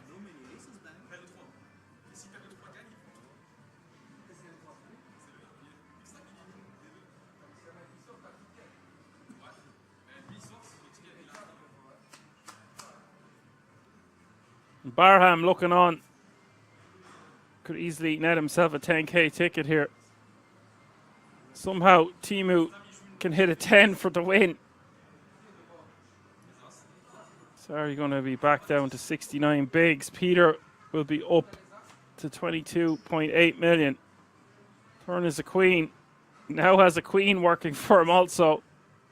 Stranger things have happened at Kings. Let's see the river.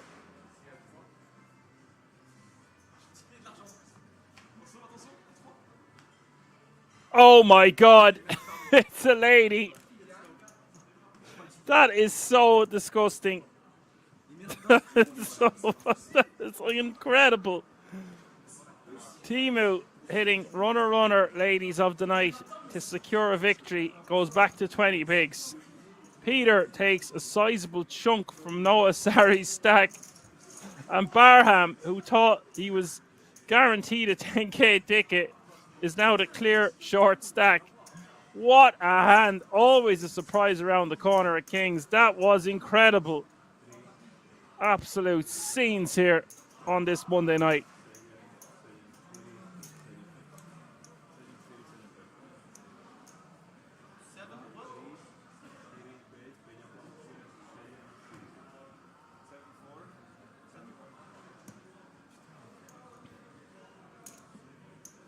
You wanted action. Wow. What a game. We love and hate. depending on which side of the coin you were on. And what a moment that is for the ace queen. Look at the leaderboard now, folks. Changes everything. The runaway bride, no sorry, losing a considerable portion of his stack and still has half the chips in play. Peter with 37 bigs, firmly in second place. Timu with 20 and Barham now with 15 bigs. Not much in the difference between Timu and Barham once more. Pretty sick for Barham. Unbelievable if you're Timu. Peter very much back in contention. One double up and he takes the chip lead. And sorry, could have done without losing that pot. It's C'est la vie.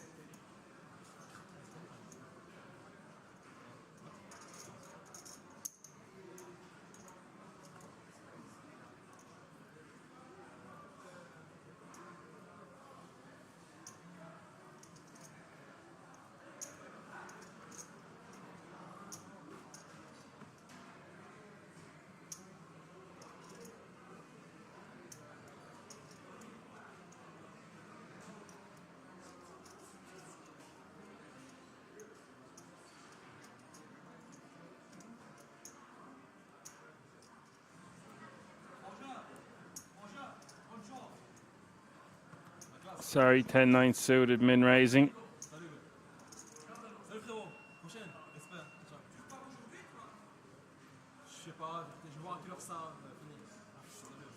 That hand's got to make the highlight reel. Incredible.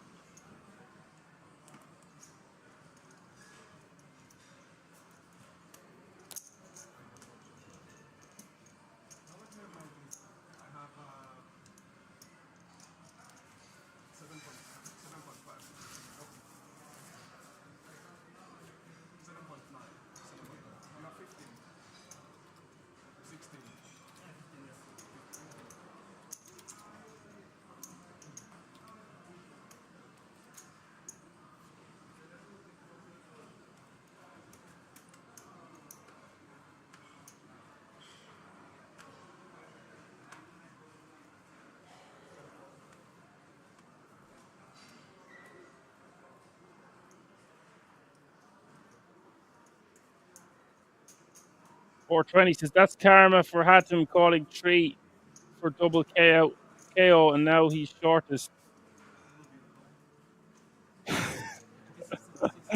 Yeah. A 3 would have been ridiculous there, wouldn't it? The ace is gone, the ace queen gone. And Hatem somehow would be heads up for the title. Securing a ticket, getting an extra payday. Oh, wow.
Sorry with the min raise. Hard to stay composed. What's going to happen next? It's a day that's had it all. 9 hours into the stream now. Peter defending. Larry betting on the queen 5-4. Takes it down.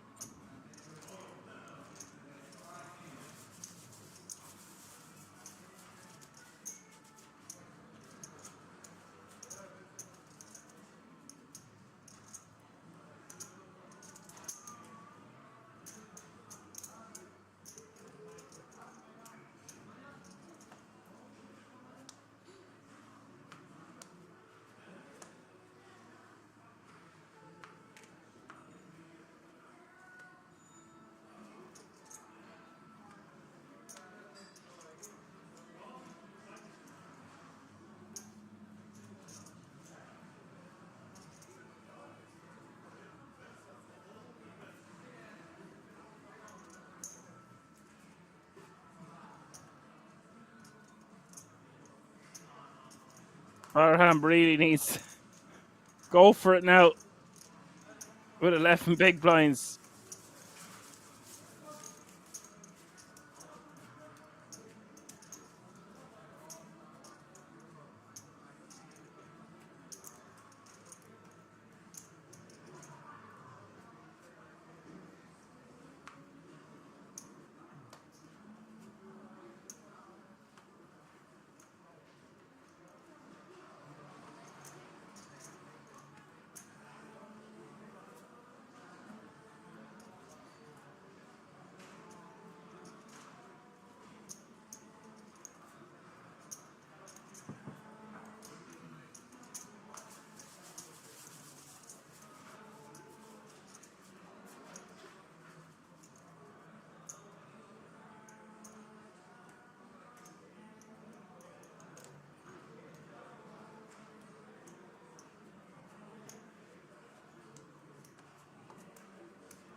.420 says, let's go, Peter. 10 bigs for Barham. Got to rip this one with a pair of threes. They'll shove.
Oh, look at this.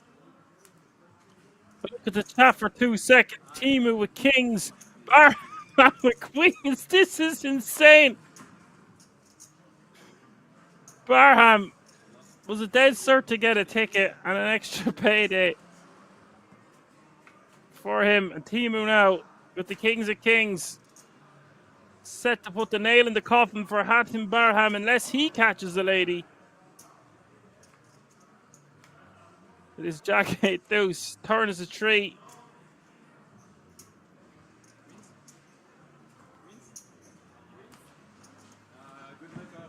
And Timu going from short stack to 33 bigs, eliminates Barham. The ticket bubble has been burst. He seems like a good sport. Nothing he can do. Great payday for him.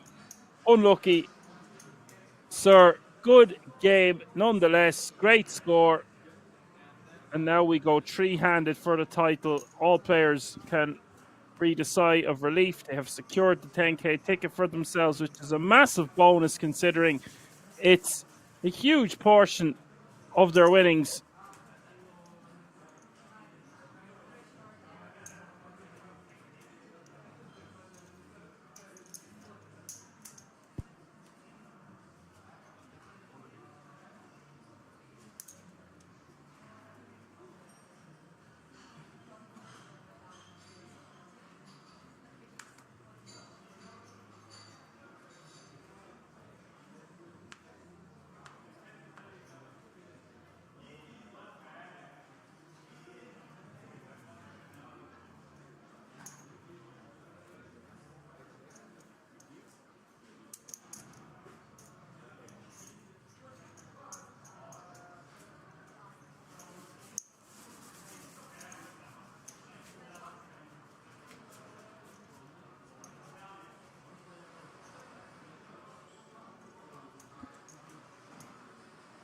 That was sick. Sekis says, oh my god, again setup happened to me yesterday before the bubble. Queens versus Kings, the big blind.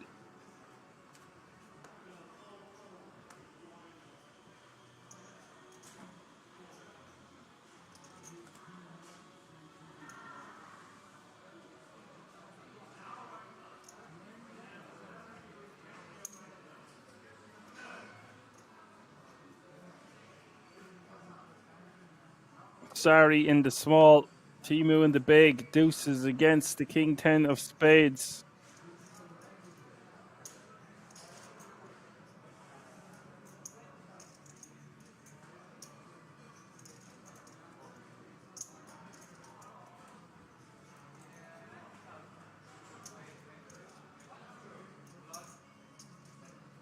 Timu just decides to rip the lot.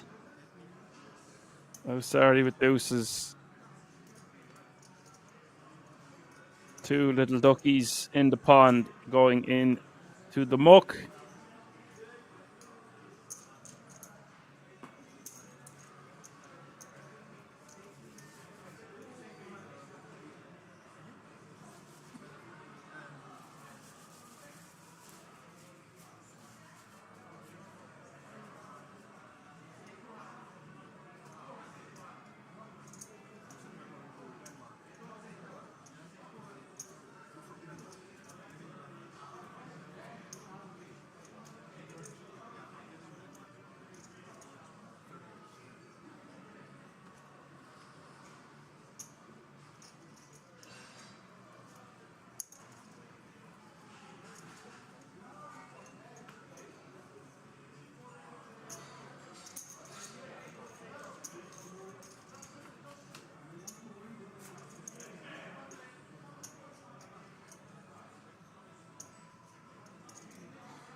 Peter going to be faced with a 1 million bet from Sari. With a pair of deuces, Peter can make straight with a queen. More ladies. Decides to not even peel. Expect to see him see a turn card there more than fold.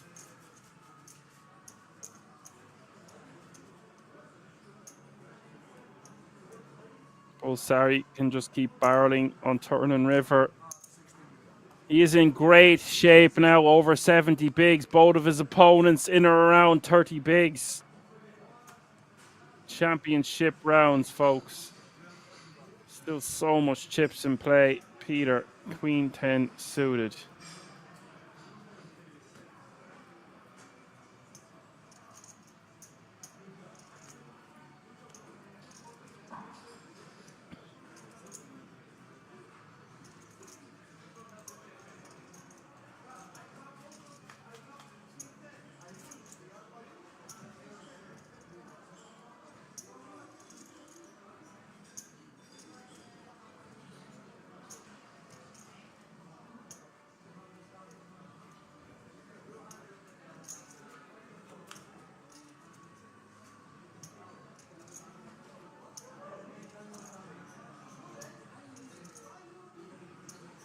A lot of equity here for both players on the turn.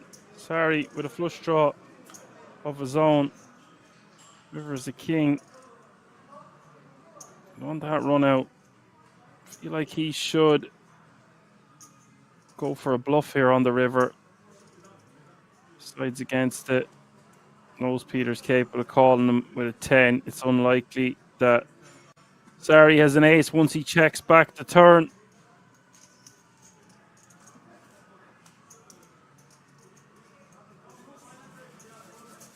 So just decides to let it go.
He will take that one down.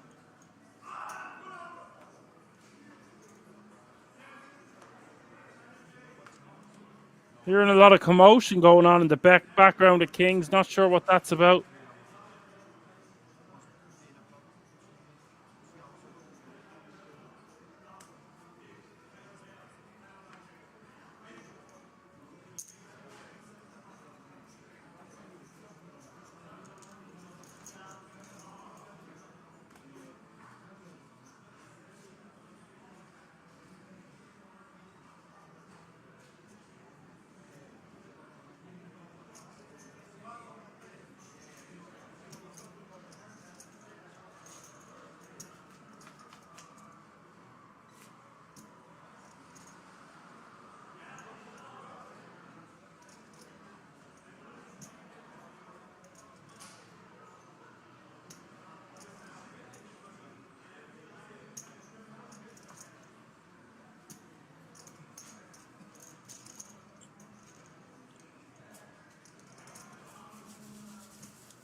Sorry, takes down another one.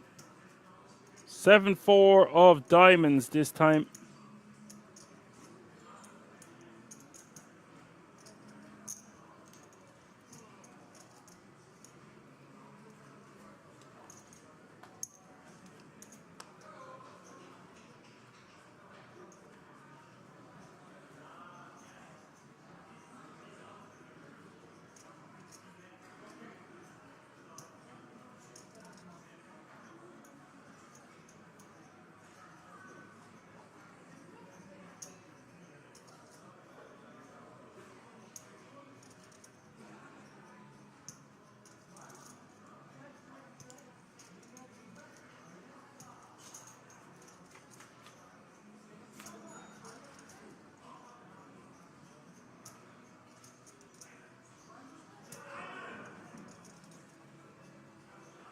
So what they're playing for now is third won't get any more additional money. So the difference between third and second is €3,472. Just call it 3.5 grand. All of these three remaining players want that title, of course. Very competitive day it's been of poker so far. You're going for a bluff, a semi-bluff, 2.5 million. Don't see Sari going anywhere just yet with the toppest of pairs.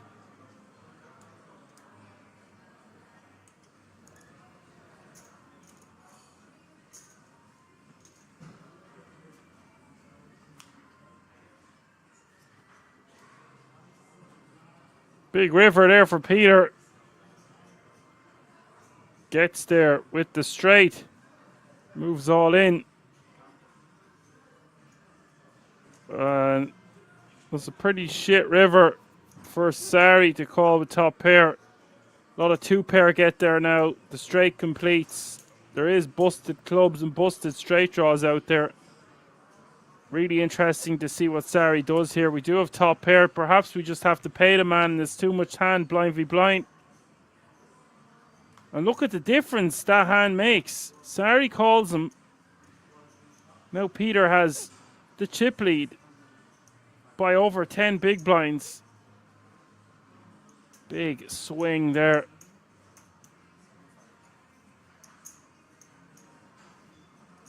Very difficult to fold top pair. It just seems like it's a terrible run out.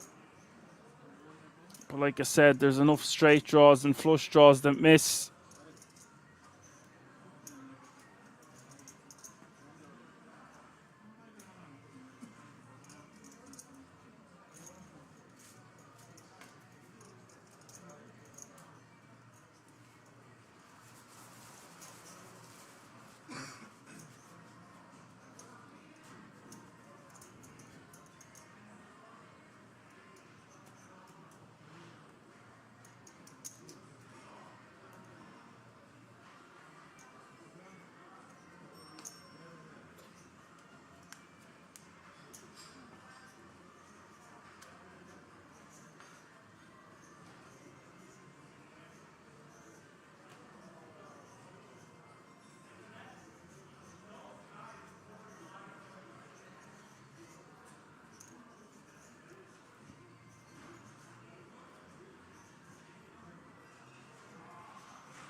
Also, I'm not fully sure yet, but because we are three-handed now, levels should be shorter.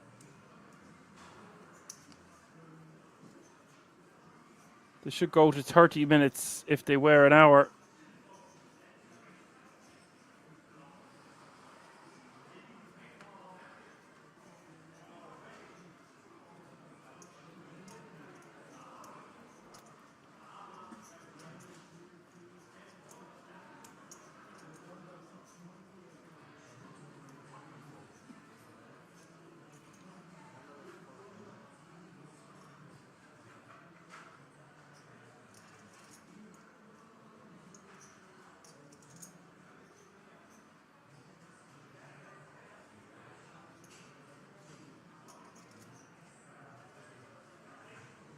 Peter picking a bad time to go for a 3-bet. 3-bet to 3.5 million. I expect we will see a 4-bet rip here from the pocket sevens, three-handed.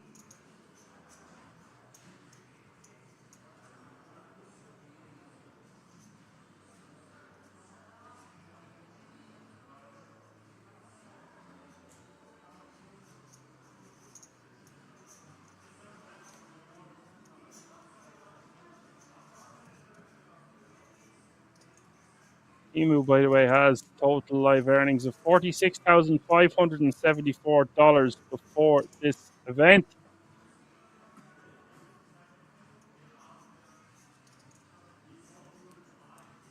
Peter over a $500,000, as I mentioned earlier.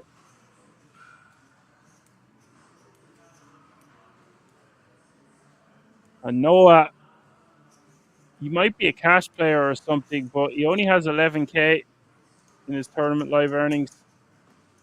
And I'm not a fan of Timu calling here out of position with a mid pair. It's going to play way better as a jam. Perhaps this is some form of fatigue. This doesn't seem like a good decision, blind v blind, against an aggressive Peter Kubenka.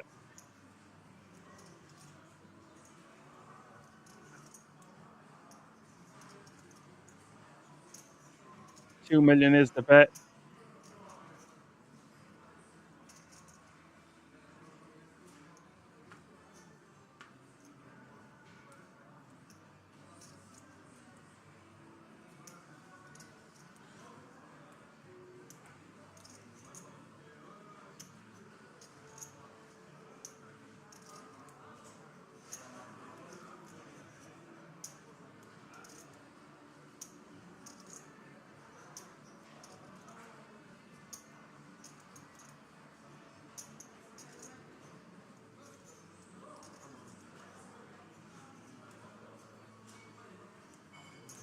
Emu stuffs it on him.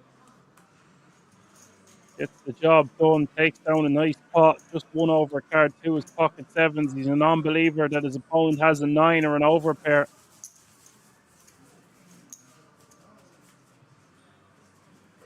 Well played.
You're betting 600k here. Jack 10 3, 2 spades.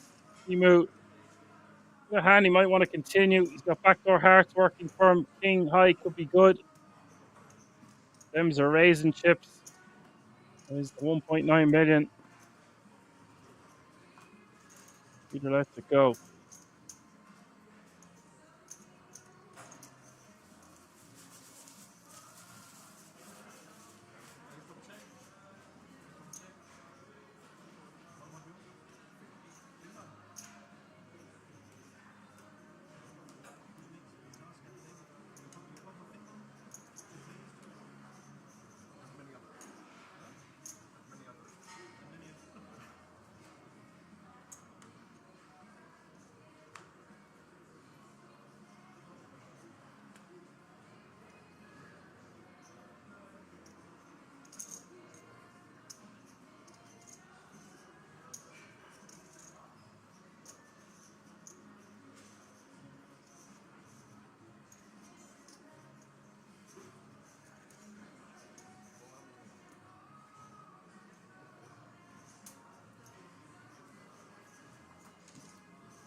Look how even the three players are now. 41 bigs for Timu is now your chip leader by 1 big. Noah Sahari with 40 and Peter with 32 bigs. Very evenly matched, these three remaining warriors. One will prevail as your eventual champion.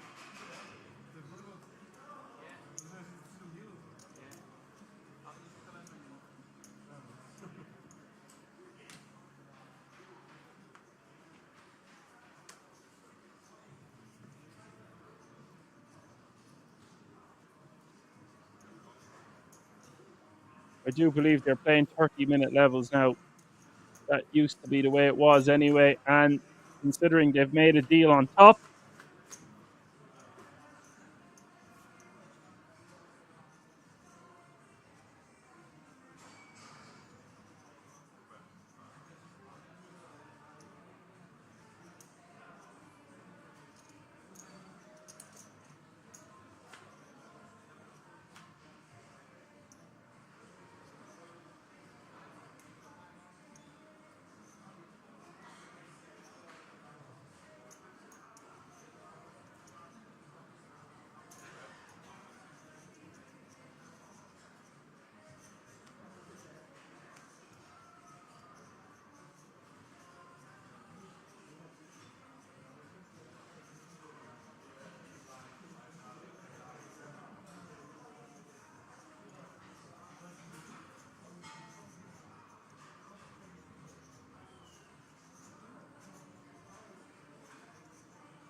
You're betting 1.6 million here with 2 pair on the turn.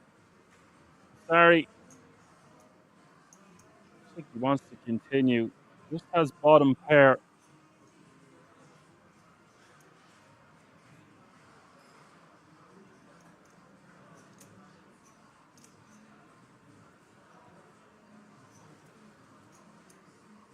He is getting a little bit frustrated. He's not having it all go his own way.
$1.4 million is the raise from Sarri with King 9 offsuit and Timu in the big with Ace 4 offsuit. I can see him at least see a flop for 900k more. That's a mistake. You should never be folding an ace here in the big blind, blind v blind. No reason to do it. Some form of decision fatigue. You can only make so many good decisions in a day.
Sarri's going to call the 2.8 million 3-bet from Peter.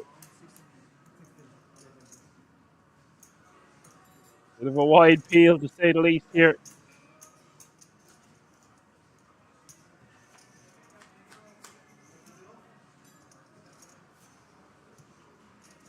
King 6-4.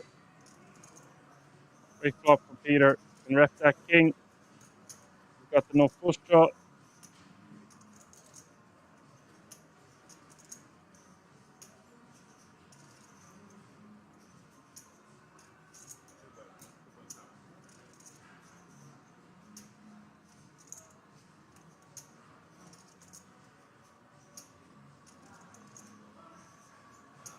$0.7 million is the bet.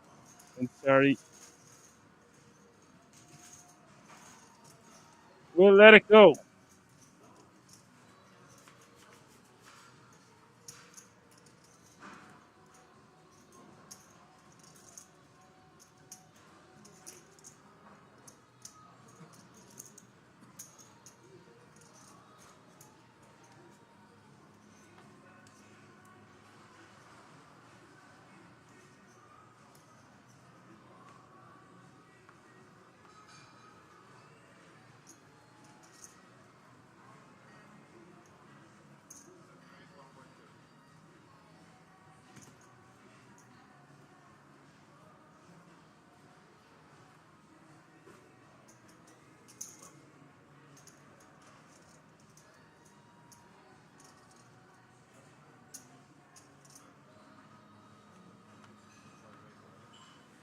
Sorry, with a monster.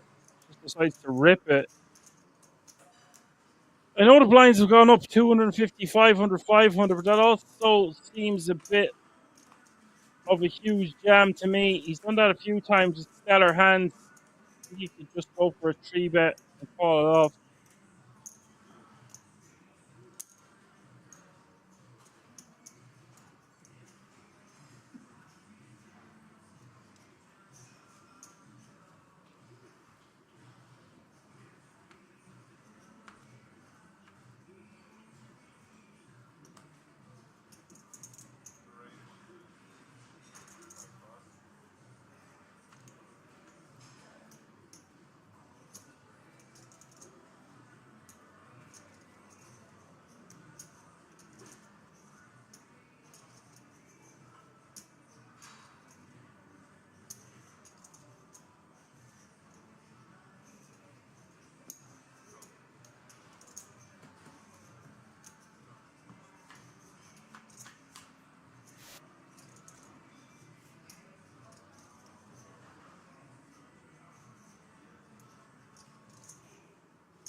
$800K is the bet here from Peter with top pair.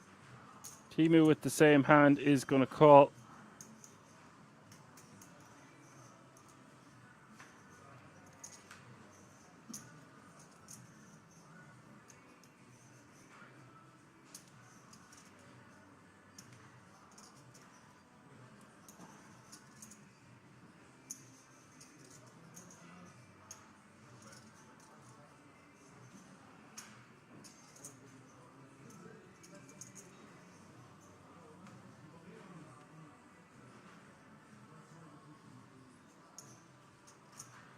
$2.5 million is the bet from Peter.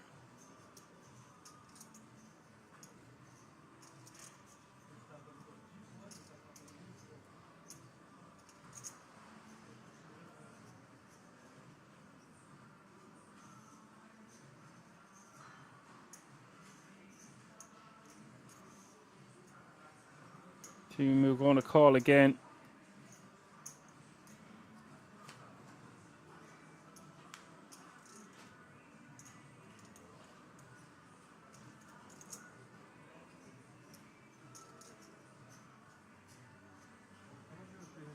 And the river is going to go check, check. Very uneventful there in the end, but they did have the same hand, so they will just chop that one up.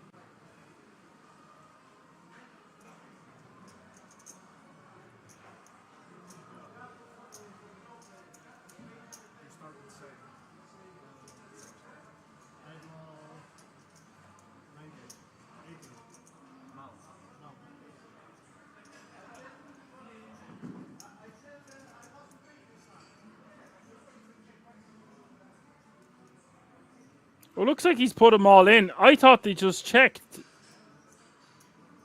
think it came up on the screen that they had just checked. That makes more sense. I was thinking it seemed a bit light. A bit weak maybe to just check the river with top pair. And a bit of a weak check back with top pair.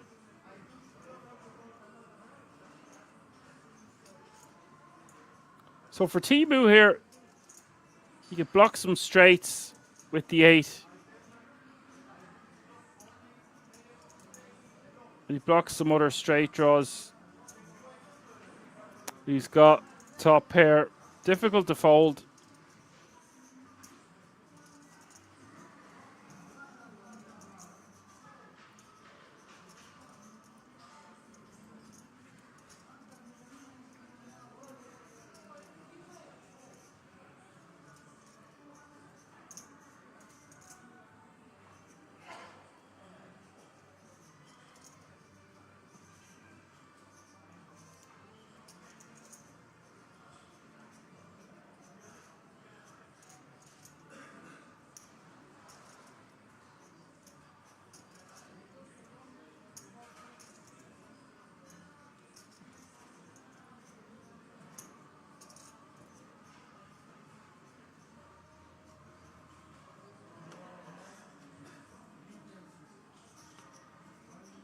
thing he's worried about is 2-pair or straight that got there.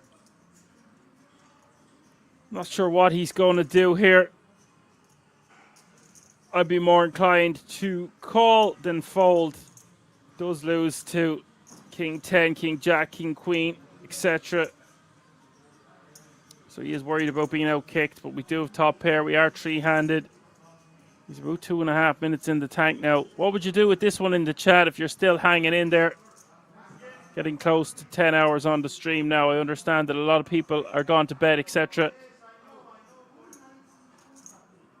It is the Monday before Christmas, after all.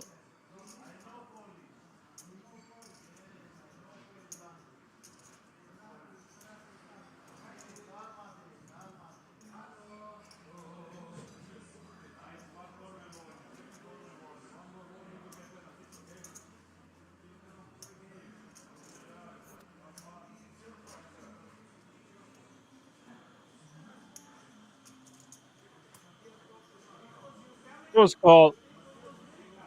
Will be delighted to see that they have the same hand. It will be busted diamonds. Something that contains a 9 that might have continued barreling. All the time says call.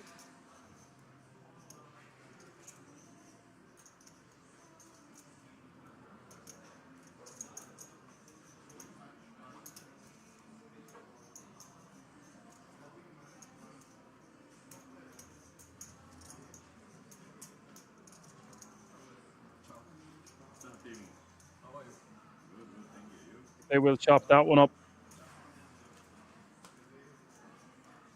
For some reason, I just thought that he decided to check back on the river instead of getting check jammed on.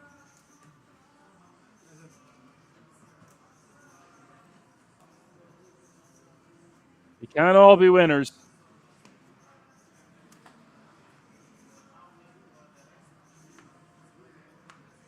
Any day you break even is a good day.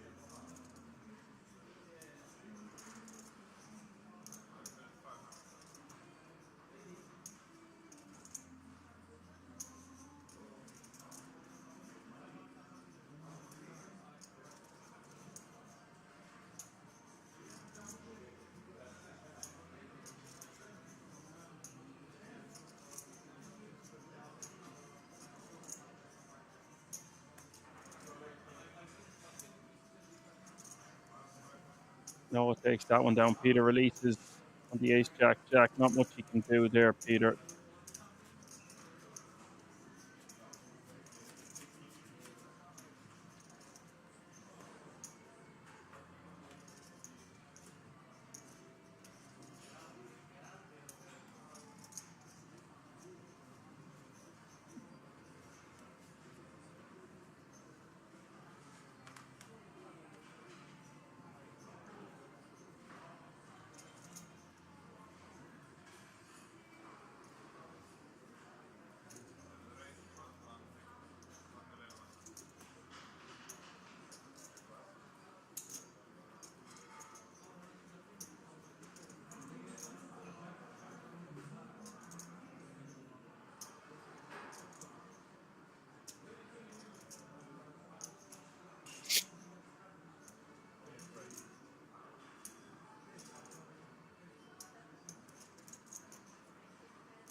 He will take that one down.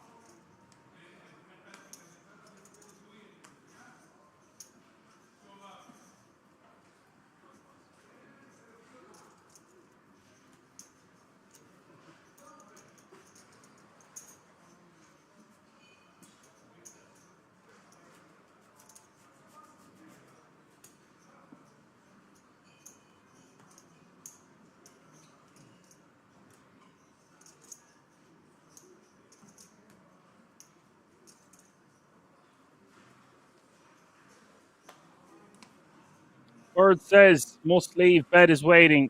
It's been a long day, Bird. Don't worry. Get out of here, man. Thanks a million for all your hard work.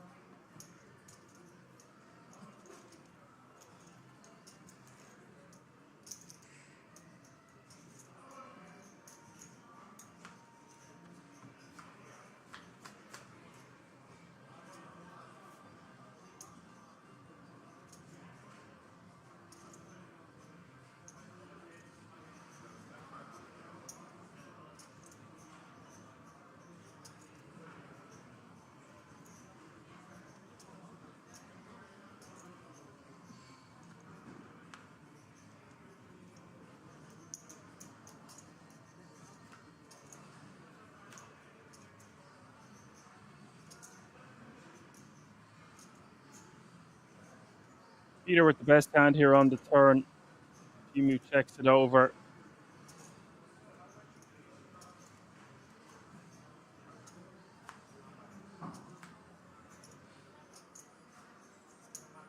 Trips on the river.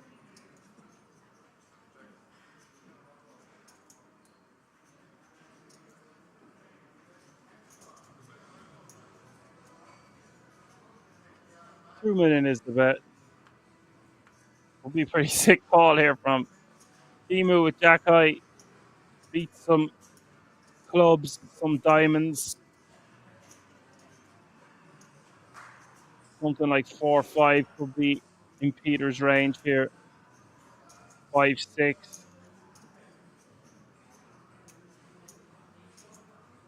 Maybe a hand like 9-10 of diamonds. I'm stretching here, but you get my drift. 6-8 of diamonds. Diamonds that are lower than a jack. Just let it go.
Sorry, checks back with the Jack 4 diamonds. Peter with the best hand.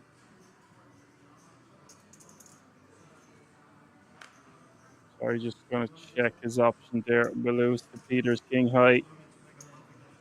I actually thought Sorry might consider a bluff there on the turn or the river. Used to be getting a bit complacent with just checking back on river. I'm getting a notion or the sense that they're all kind of getting fatigued here. It is dragging on. They are only playing for 5k for the winner after securing a significant amount more than that for themselves. But there is that all important title and all the glory that goes with it.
We do see a bet here from Peter, turning top pair on the 10, 6 jack, ace, board.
You're going to bet 1 million on the 665. Third flop.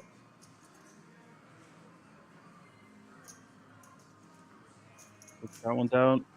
Getting a better hand to fold.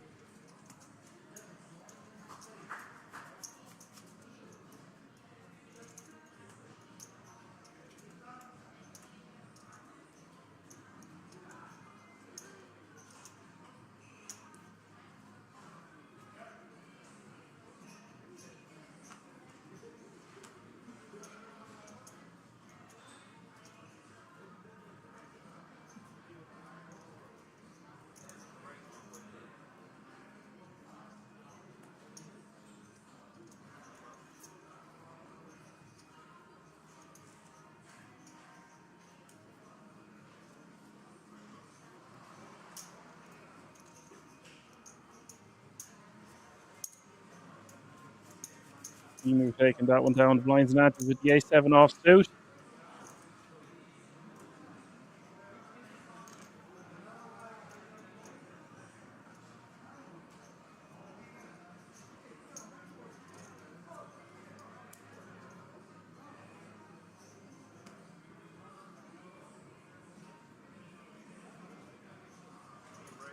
And I'm being told this will be the last hand before the break. Peter min raising with King 9 off suit. Emu defending.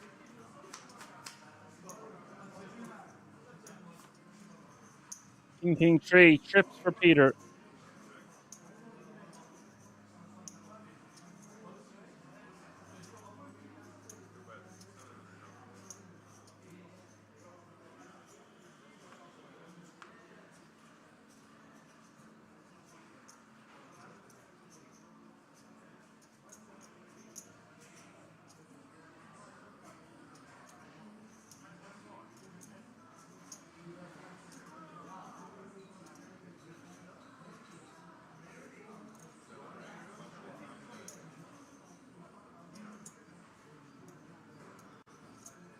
We're going to raise here to 1.9 million.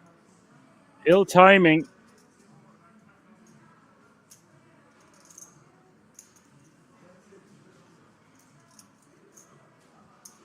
We'll just call.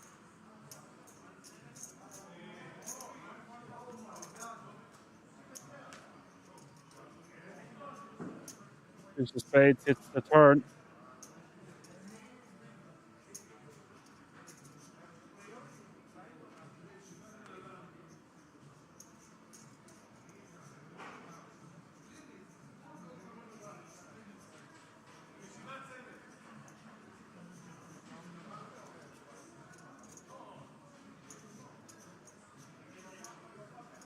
Timu really has nothing here. He might go for a second barrel.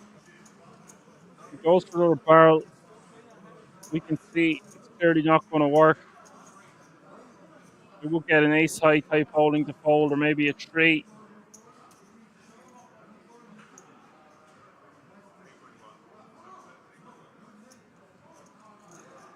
$3.1 million is the bet. Now Peter just wants to call. No point in raising.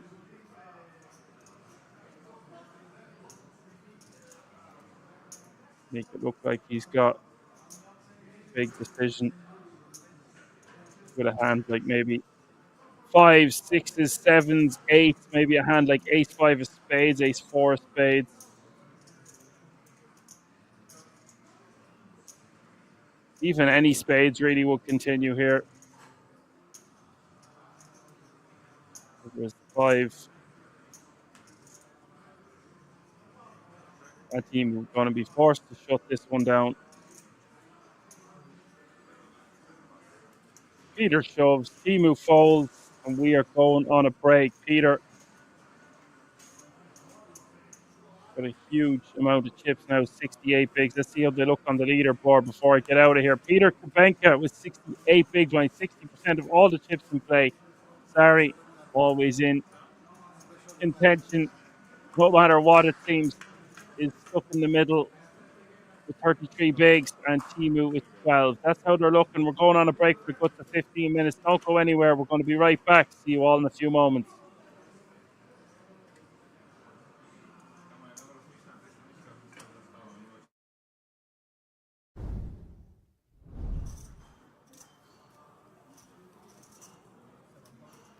You have to take 3 more Thank minutes. you, Mika. For every chip you put out. She's staying busy out there on the sidelines throughout the course of the day. No, please don't do that. No. Kamoshi staying busy with King Jack suited. Under the gun open. He wait till the maximum time. Without classes. It's okay, thank you. Action on Ahai. Here we go. He's finally realized it. Now he folds the King 10. And another King Jack. In the big blind. Will defend for Lee. Couple of open enders. On this queen high board. Plenty of reason for Kamoshi to follow through, although he is looking over at that 73,000 and 7. taking that into consideration as he charts his course. 7,000, 1/3 pot. Never finding the muck is Lee. The peel brings a board pairing queen on the turn.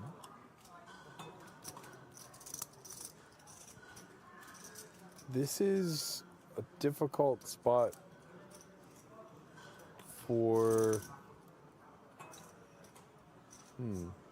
Yeah, this is a difficult spot for Kamoshi because you don't really want to bet and get jammed on. Lee will have some traps.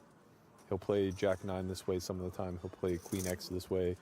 Some of the time he doesn't have to just be check raising all of his good hands on the flop. It's also kind of difficult to know what you apply pressure to. I guess an 8 particularly would struggle versus like half pot-ish. He's just gonna... And if you're Lee, like, you can't really call this bet. Well, obviously the arrival of the diamond flush draw helped Nice fold, nice fold, nice fold. Well played. Kamoshi to barrel again as he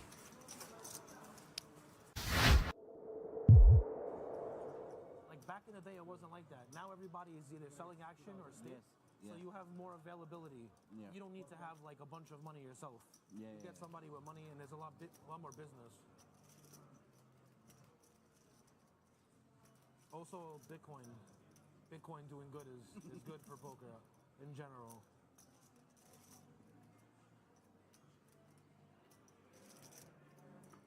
There you have it. Truth being told, allegedly by Nicky P. This guy, I keep telling him, he doesn't care. All right. Next time. You're not doing it on purpose. You're just in La La Land. Yeah. And then you wake up every hour and you go, oh, I'm playing 6-10. I'm going to raise 8-5 here. This fucking cocksucker. Wow. My, oh my. Good to use the image. You just fall for a while and then you make a move here and there. What can you do when you never get a hand? I mean, if you hit 2 pair with 10-6, it's beautiful. Disguised. Mamma mia. And You can't punch. some guys value bet the jacks, yeah? You can't punch. That line is not done with the queen jack. Turn is a 4.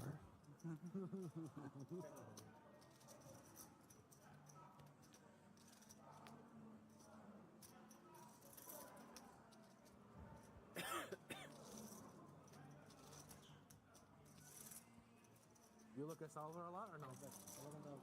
Sometimes or ever? No, never. Never.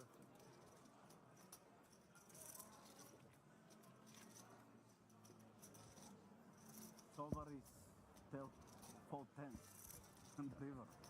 But I still call, you know?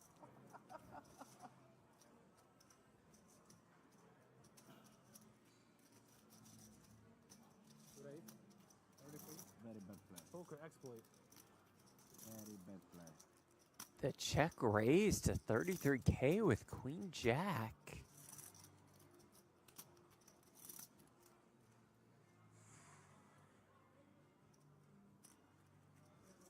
And rune count just rips it in there Ooh, now we're playing with poker. the ace king. Let's see if I have a heart. I can't remember. I mean, that is from the streets. That's double streets. Power poker. I have a best hand. Right?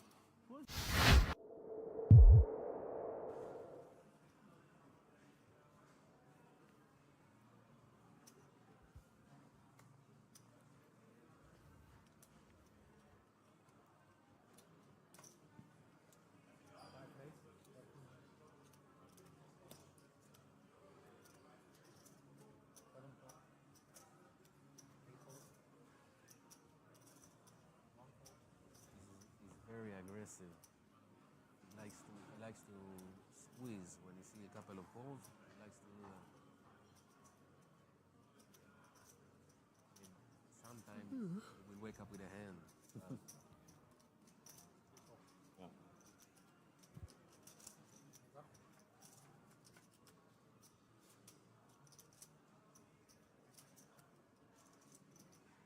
This direction, not in that direction.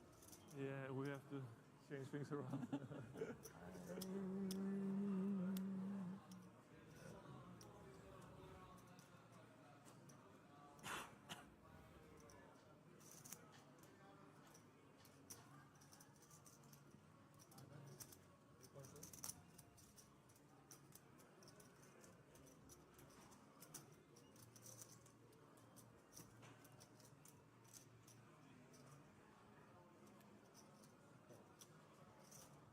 I think I might have to go back to my old strategy.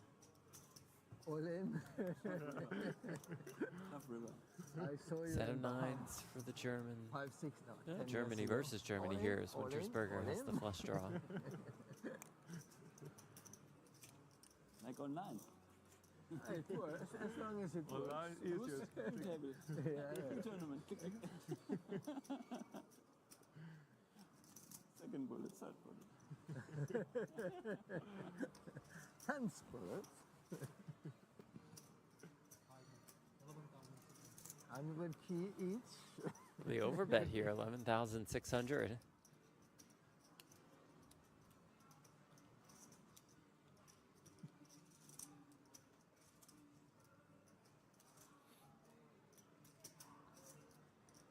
it's kind of interesting. The overbet. Would he ever mix in some bluffs, some backdoor hearts with the overbet, while also with the value? And on this type of texture, you're almost guaranteed a call from all the two-pair type of holdings, right? Your first trip to Bahamas. Clean river for the nines. 3 of diamonds. And you played like we heard about before. Hit like this here.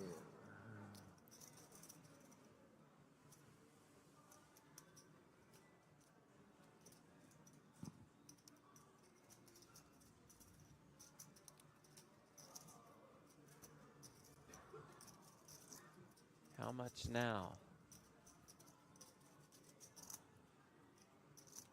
You're hoping to be up against two-pair. Overbet turn, would he ever do it again on the river? Does not. Just hoping to get paid. 25K. Sizable. All right, do you have milk? Just right, so I can mix with the tea. Yeah, keep these. This was here already. Thank you.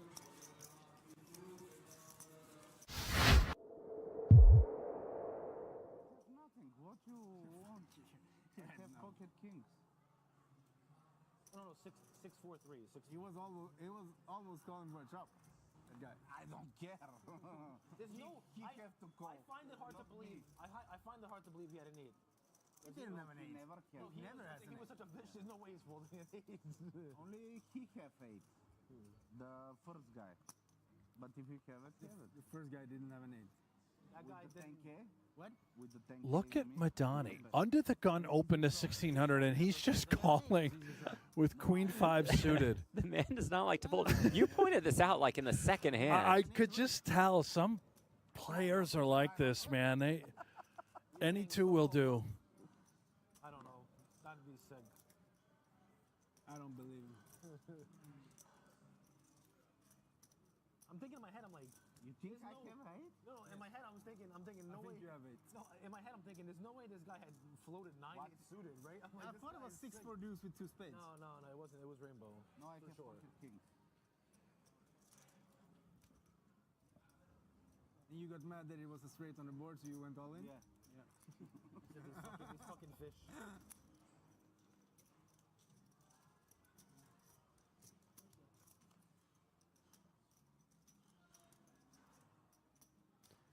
Ace, queen, deuce, top 2 for Neverlinen.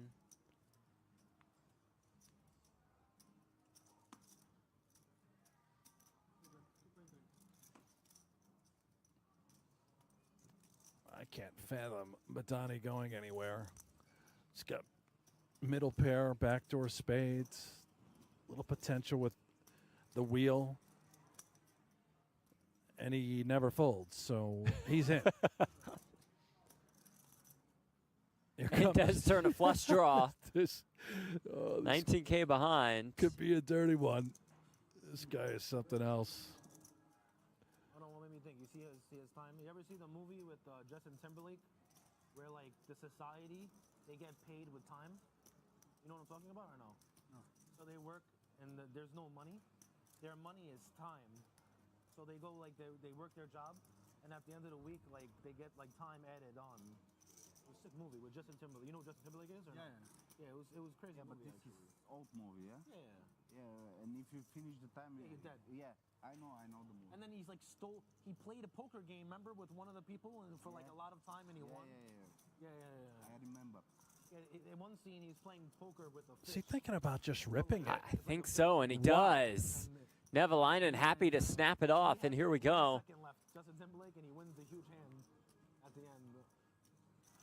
Sick. Don't mean to disrupt the runner talk from Palma. Great film, Timberlake, Affleck. Madani looks to get up to almost 50K. Needs some help, though. 6 of spades. Come on. Yeah. 07. River is a queen. The case queen means it's queen's full for Neverlinen, means it's good game to Madani. Hey, the effort was there. I played them all.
Alrighty, folks, welcome back after the break. We see an all-in from Timu for basically 10 big blinds. Peter's going to call. Timu is at risk.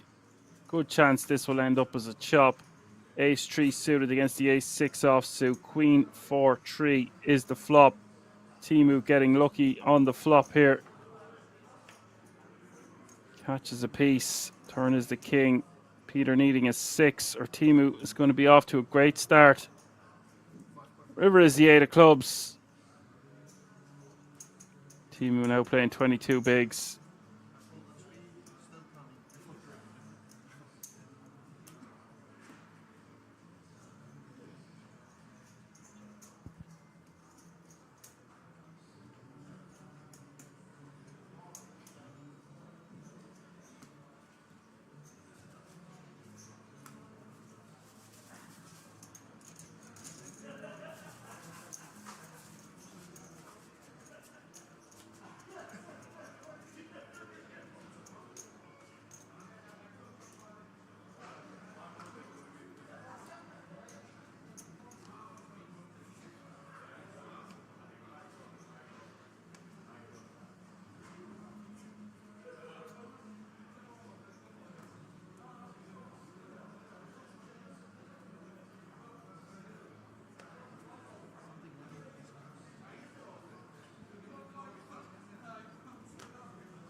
Blinds are now 300, 600, 600 by the way.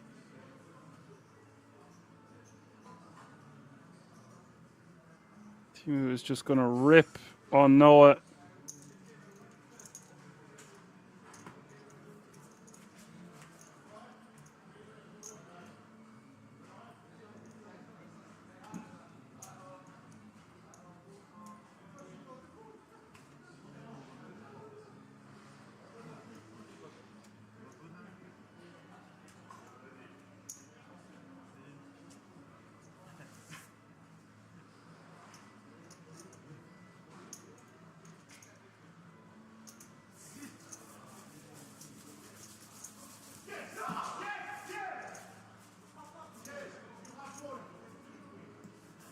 Someone is very excited in the background.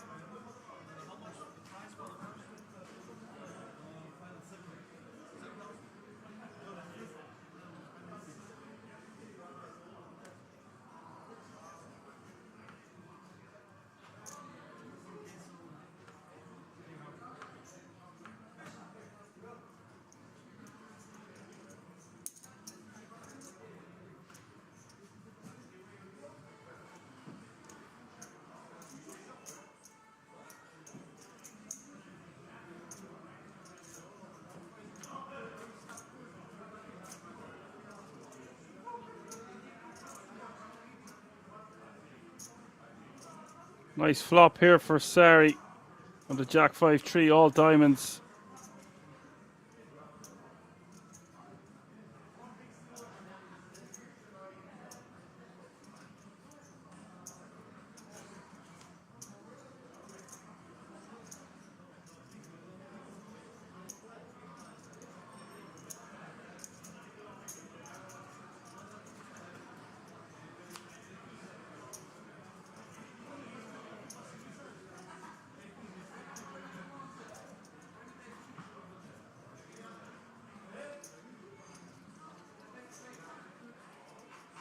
Does have the enough flush.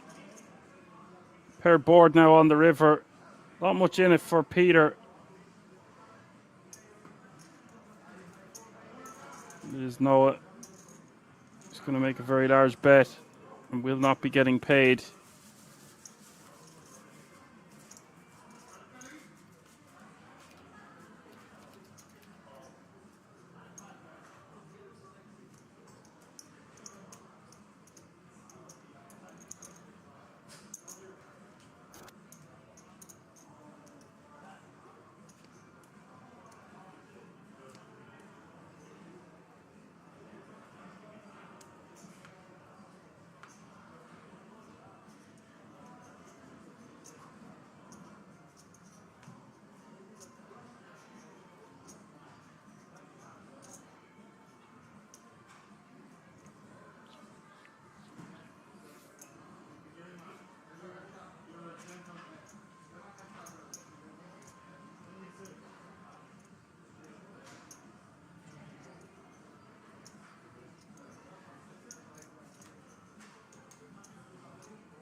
420 says it's probably high stakes dices. Streaming dice is going to be much more fun. Oh, that could be all ahead of us in 2025. What? Nice to see you're still with us, 420.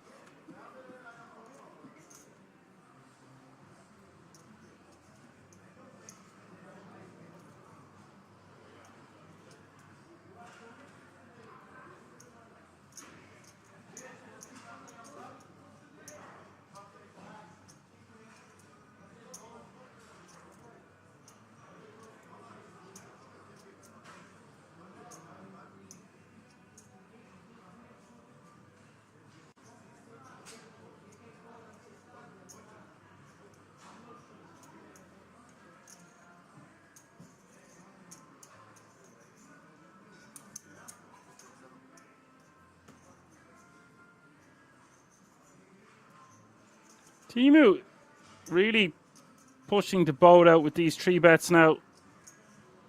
This time with the Queen 5 off suit.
Peter Benton won big here on the Jack A4 2 club flop.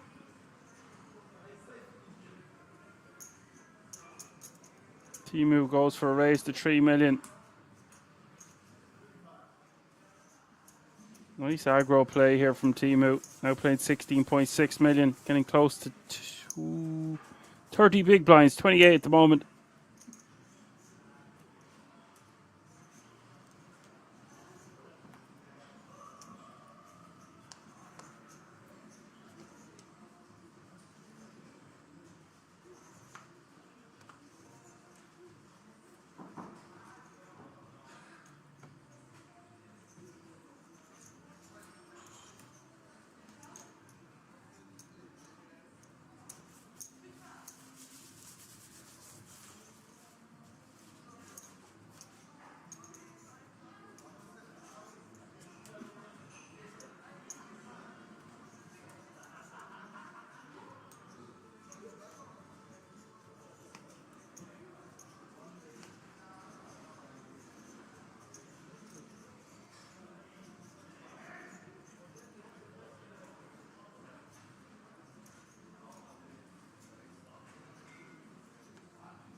Fives taking down the previous hand.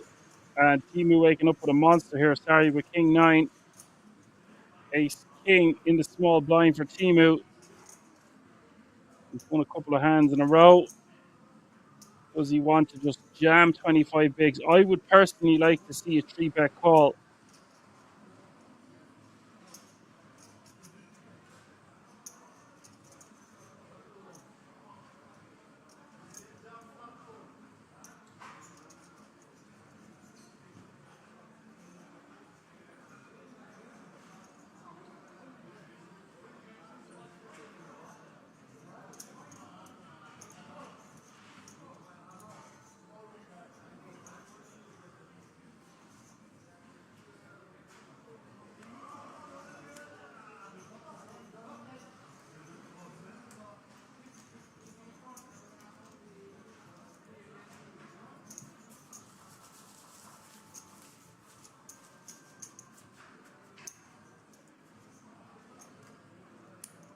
And look how even they are now. Sorry with 36 bigs, Timu with 30, and Peter with 29. Like we said many times, they've done a deal. They are playing for 5K for the winner, 3.5 for second place.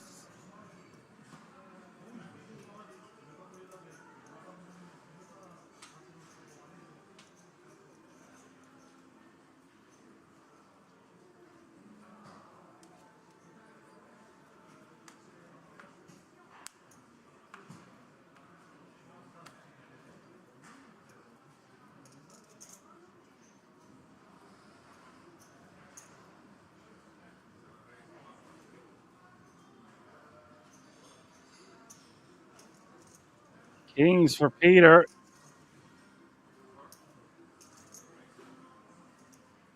Wants to make it a small sizing here.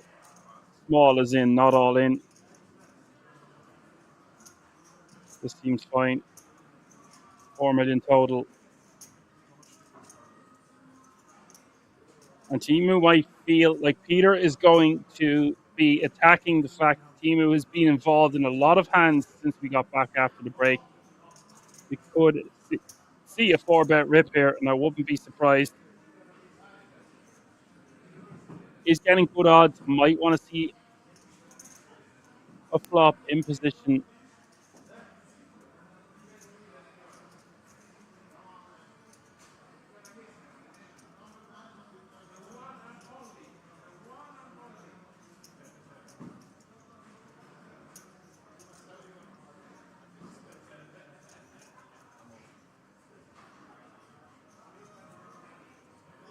And yes, my predictions are correct. Timu ripping on Peter. Pretty sick, all things considered. Timu on a very good run with an ill-timed jam. Peter snapping him off. Timu needing an ace or something to that effect. He is a 2-1 dog. So he's going to be left with fumes. 36 million in this pot. What a flop it is. 9, 8, 7, 2 clubs.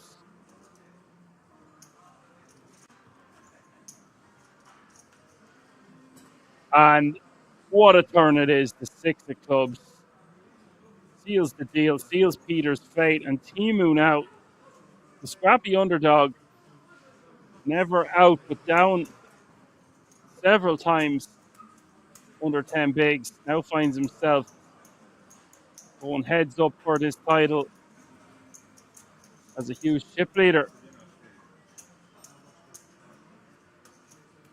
We will say goodbye to the most competent player left in the field with over $500,000 in tournament live earnings. Merry Christmas, adding a sizable amount. After that deal, getting 19K for himself, 10K ticket, GG. And now we're going heads up. One of these remaining players is going to become your eventual Dutch Classics main event champion. Both players guaranteed $3.5 extra now, playing it out for about €2,000 total.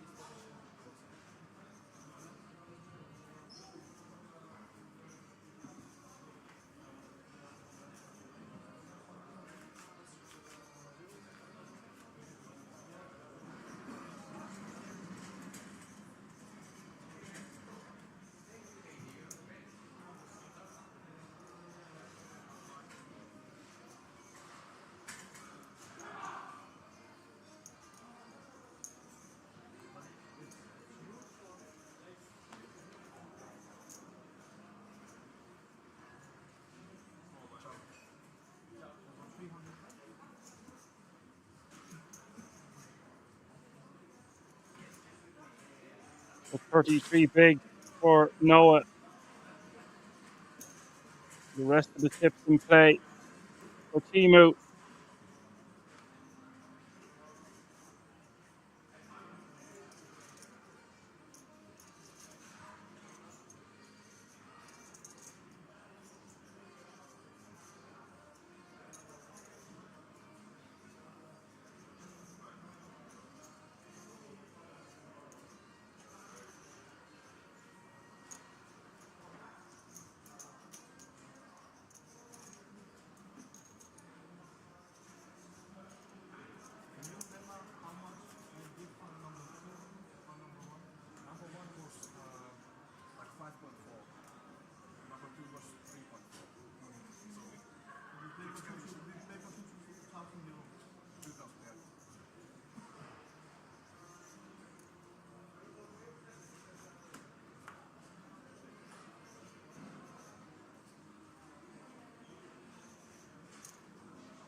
Sorry, calling the one big blind bet. 6, ace, king, 9 is the board. Timu might feel like double barrel in this one. A lot of confidence going to be with Timu. Jatanen playing 60 bigs, winning a lot of pots.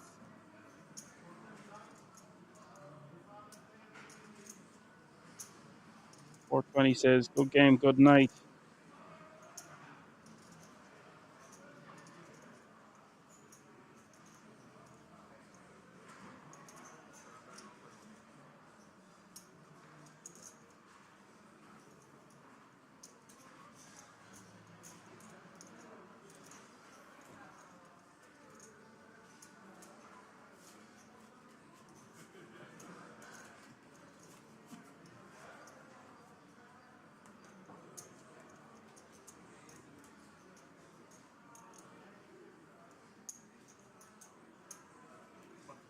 You get most money even if I win. By far. By far. By far.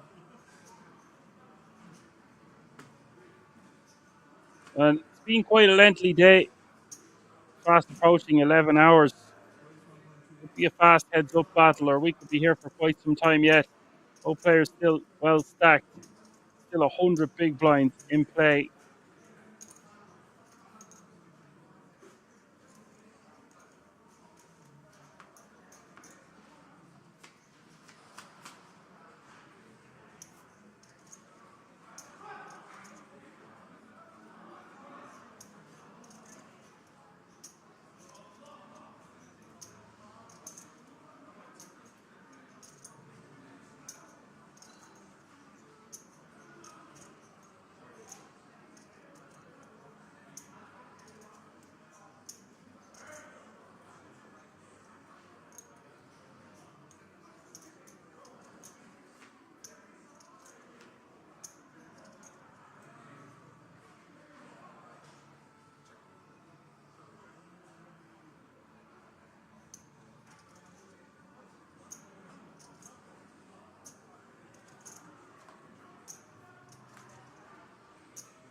That's a juicy river if you're team out.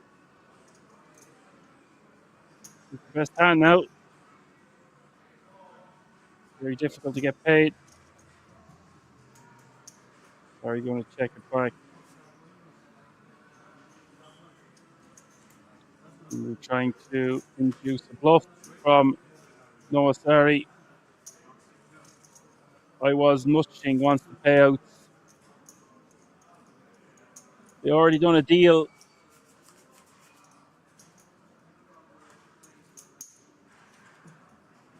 $28K, $19K, $15K, and $14K. They're playing on for about $2,000 here. It's a $2,000 heads up battle.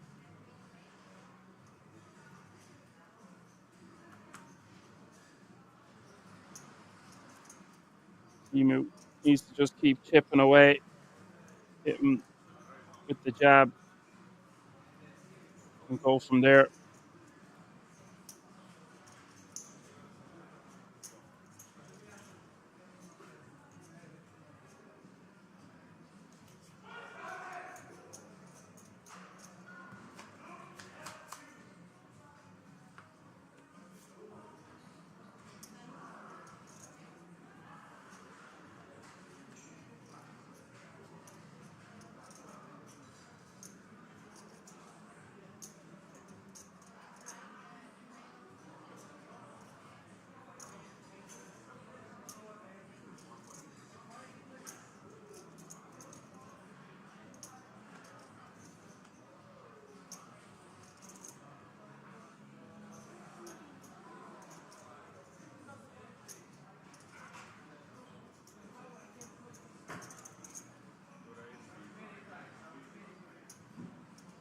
Chips for Sari raises to 3 million.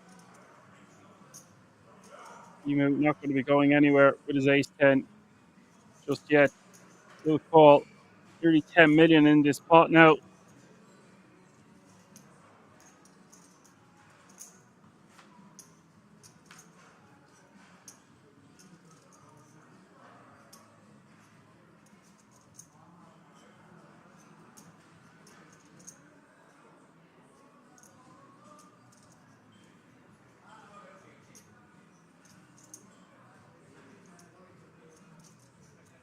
Sari only has 10.9 million behind. He can easily get a full double up here.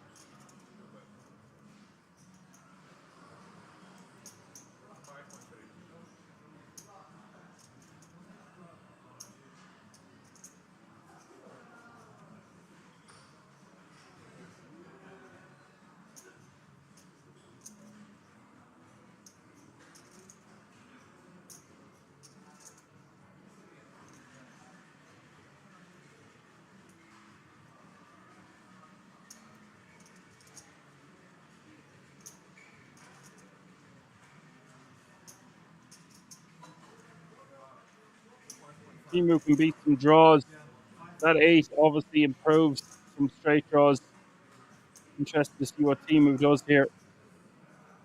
This battle's so hard to get back to chip leader now with 60 pigs. Does he want to go with his hand? Sorry, we'll have hands like King Queen here, some heart draws perhaps. Don't think a week or 10 bets like this would have all the Jack X. Would see Timu getting away from this one. It is very draw heavy. Not sure what you think about this one in the chat. Let me know.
Spectacular fold there by Timu, giving maximum amount of credit for Sari. Really thinking that one through before making his decision.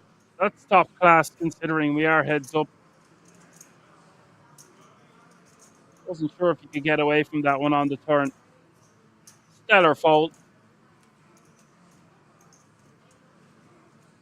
That 8, yeah, the more I thought about it, just improves too many hands. There will be semi-bluffing on the flop.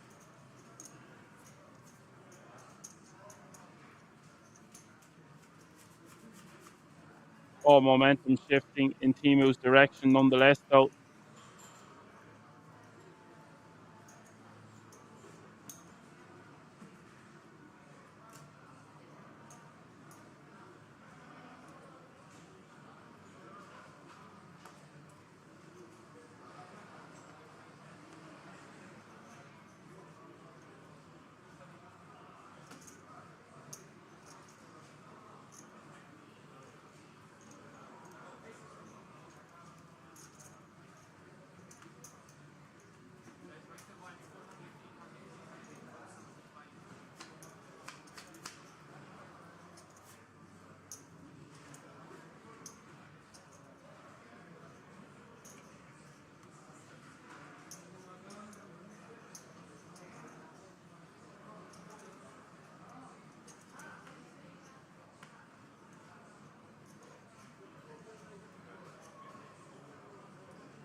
$800K is the bet, $800K is the call for ace jack.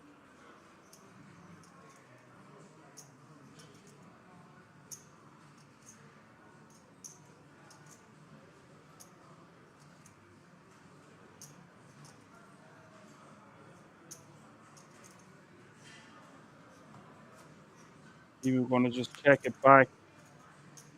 There's the deuce of diamonds.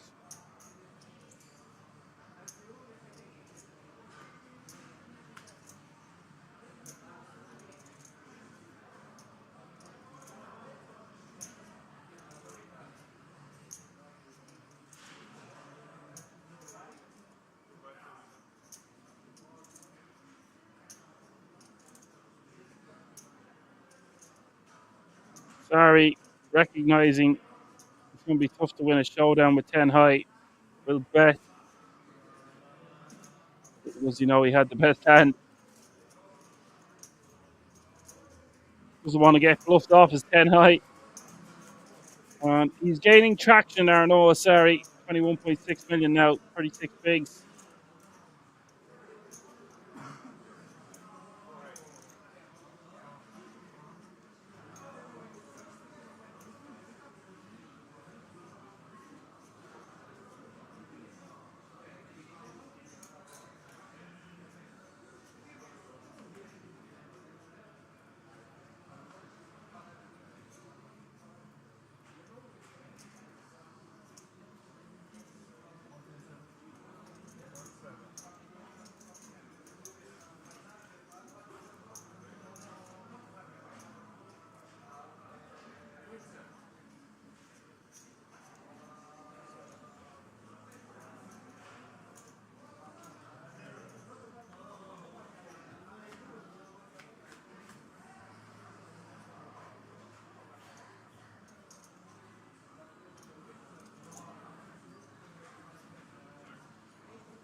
Sorry, with the ace-5 of diamonds.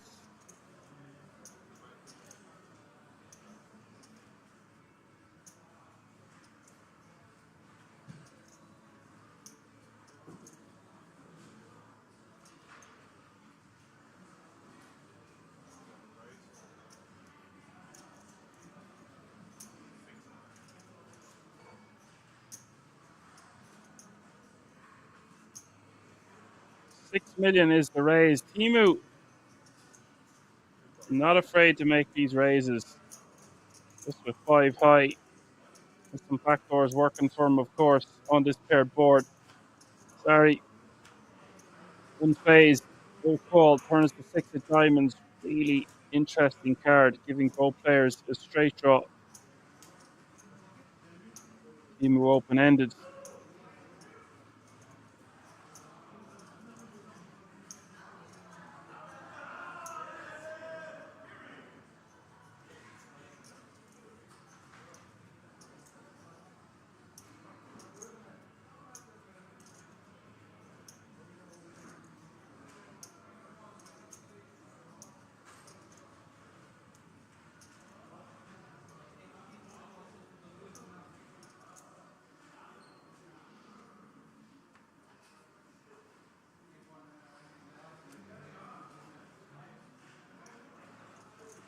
Team who wants to continue here can still rep a 4 for an 8. 14 million behind in Sari's stack.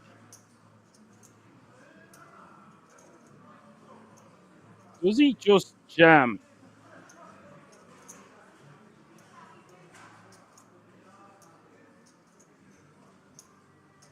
I think we've just turned too good of a card.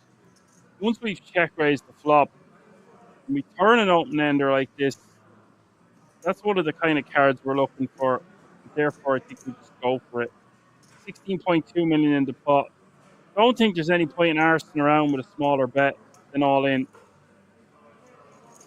That's what he's gone for. 4.2 million is the bet. Sizing down here.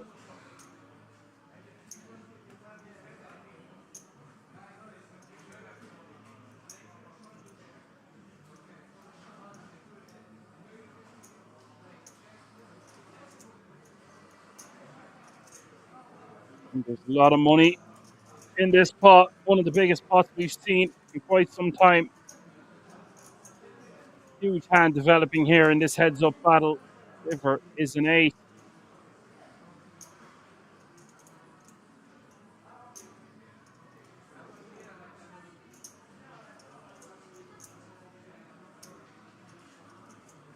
Double pair board now.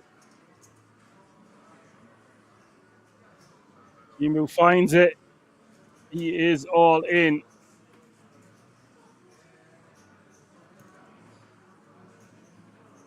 Really interesting to see if Sari can make the call here.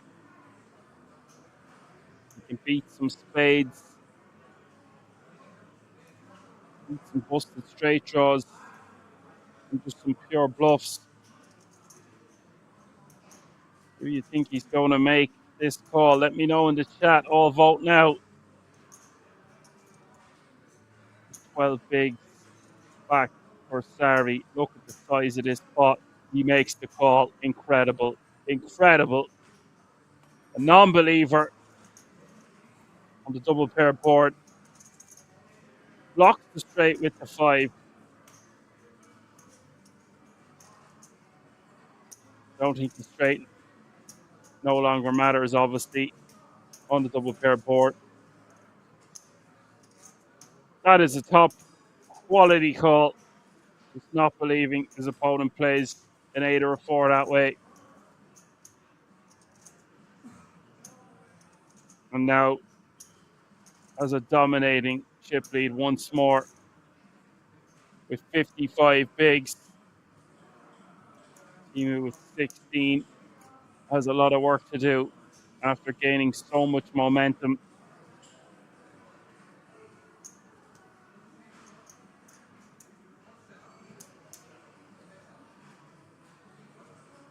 ECW King in the house says, let's go. Sidka is rating with a party of 31. Thanks a million, Sidka.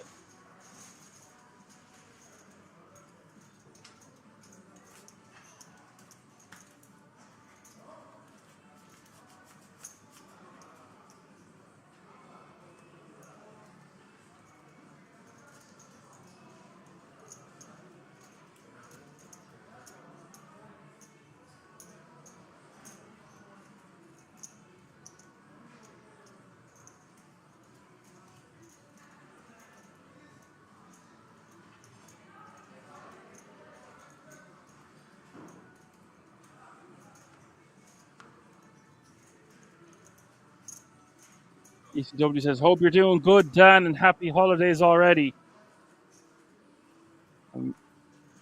Merry Christmas, you filthy animal. Emu now with a lot of work to do with 15 bigs. Noah knows what to do. 42 million.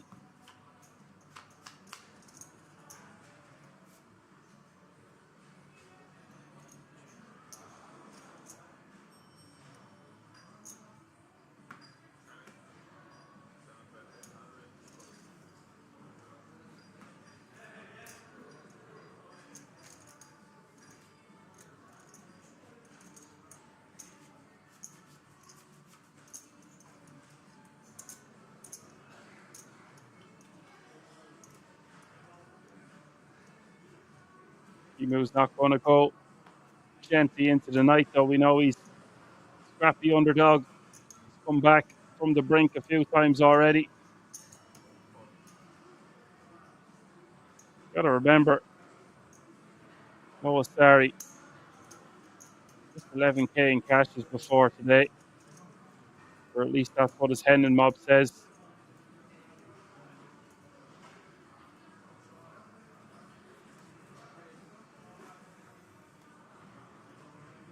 And look at this, Timu making a huge error here, rejamming 9-5 off suit. Got to remember, they're only playing for $2,000 here after doing the deal. Noah Starry with the chance to win everything right here, right now.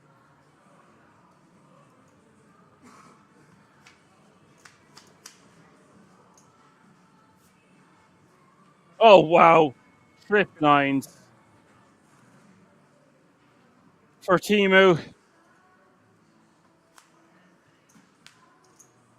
Turn us to 6. And Timu gets a lot of his moolah back. These guys are basically going to be tied up with about 35 big blinds apiece. What a heads-up battle this is shaping out to be. How are you keeping anyway, ECW King? Nice to hear from you. I officially finished college. Looking forward to the holiday season myself.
Yes, ECW King, I am finished college unless I decide to further my pursuits.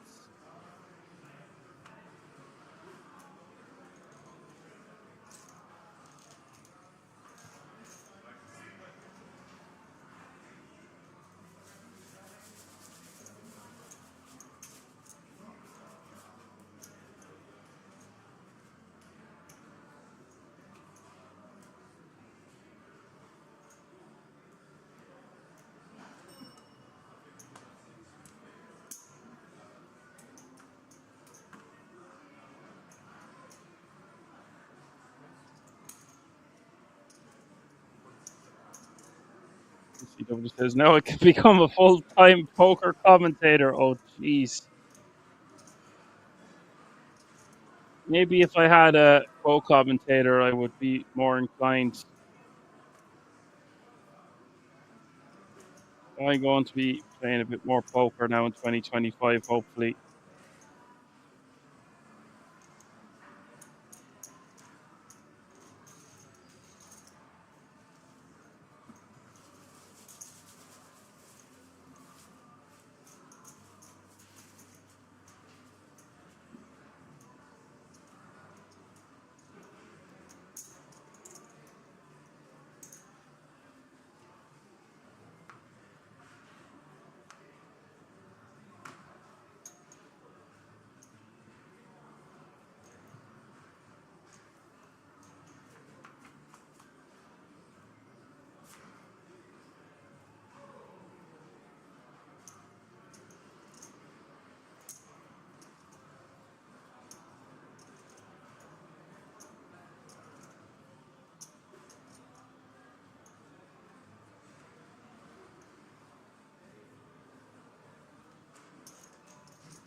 No pair, no draw. Says, gotta love getting the 7 deuce off heads up. Ace king for Timu here. Gotta love re-jamming the 9-5 off suit into the ace king. Noah looking a bit browned off after that one. I think they both just want the title. They've been playing for so many days now. I was nudging, looking for the payouts. I've already explained that they done a deal.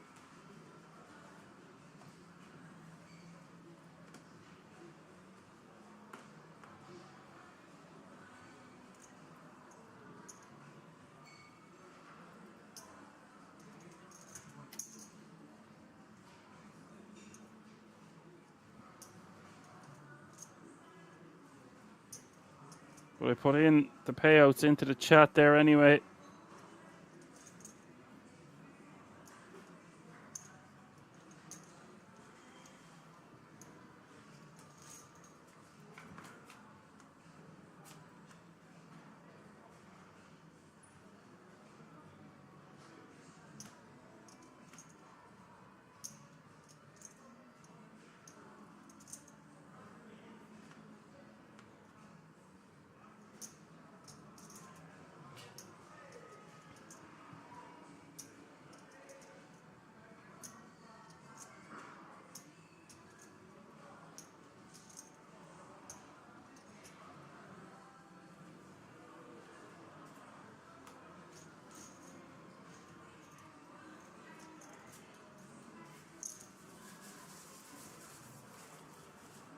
Sorry, taking that one down.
Blinds are pretty soon going to be 1 million a pop for the big. Oh, sorry, 6-5 of diamonds, 42 bigs. It's one of the longer heads-up battles we've had at Kings in quite some time. It's just interesting that they're playing for 2 grand.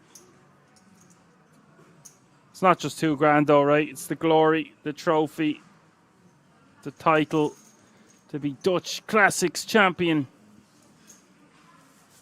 Driving home for Christmas with lots of extra stuffing in your stocking.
So 42 bigs now playing 26. Noah, sorry.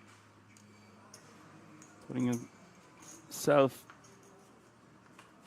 with a decent gap over his adversary.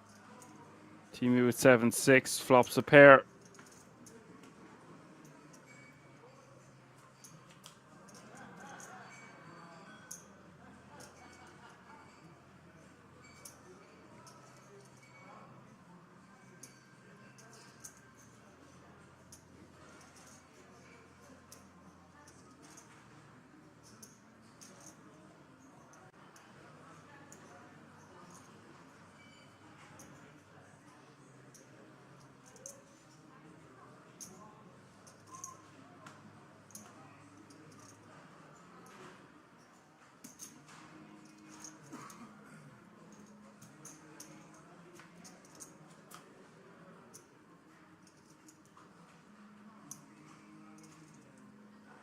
ECW King says, I wonder if Kings is open at Christmas has to be the most degen time. I am commentating on the 23rd of December. I'm also commentating on the 30th of December. Full house here for Teemu. 4.2 million in the pot.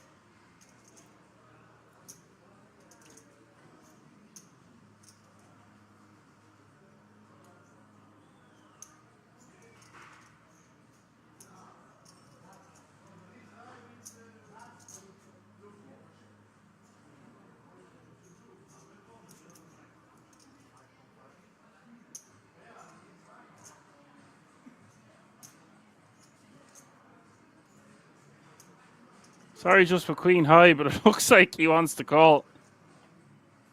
King 5-7, 5-5. We've seen him make some huge calls already.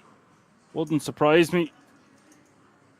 Can beat some straight draws, some heart draws, some random bluffs.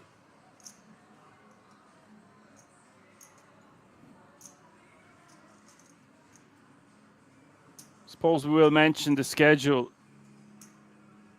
So, next week, next Monday, I'm back in the booth for the European Poker Open Mystery Bounty Edition. 1 million guaranteed in that. That's a huge tournament to have on the eve of Christmas. Or the day before Christmas Eve. And then on the 30th, which is the day before New Year's Eve, there is the Czech Poker Masters with a 400k guarantee in that one. So spoiled for choice over the Christmas period, even at Kings. Then in the new year, for the first 2 weeks, we've got the World Series of Poker. One of the fan favorites, always draws huge numbers. The festival guarantee will have 3 million. It's the World Series of Poker circuit events. If you want to find out additional information about the resort, head over to the website www.kingsresort.com. And additionally, don't forget we've got a merchandise store. Wasari is wearing the Kings t-shirt or the Kings hat, but we have t-shirts, loads of other apparel, bum bags, jumpers, all sorts. ECW King says, do I know if they open on Christmas Day? I don't. Can't imagine people being there. Poor dealers. No, I don't think it's going to be open on Christmas Day itself. I don't know the exact opening times. I just know that Christmas falls on a Wednesday. So they probably will close on Tuesday, the 24th, and reopen then on Stephen's Day, the 26th. I'd say it'll be closed for the guts of 72 hours. Always action taking place at the King's Resort.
ECW King says, does the story of Christmas mean nothing to me?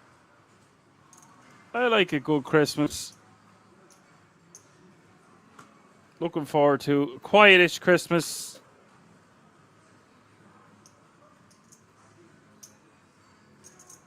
Normally, I like a wild Christmas. I'm not looking for a wild Christmas. Been a long year.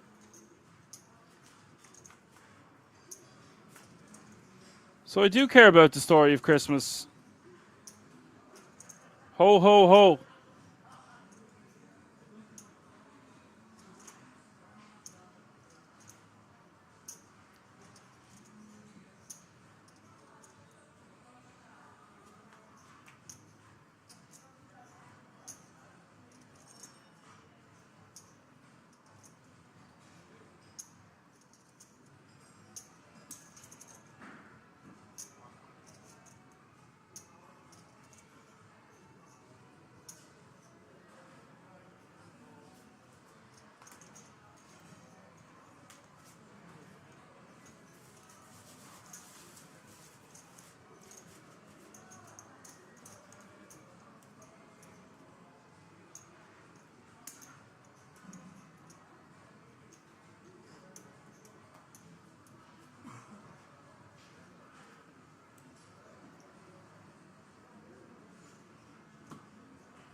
Ace-5 taking that one down.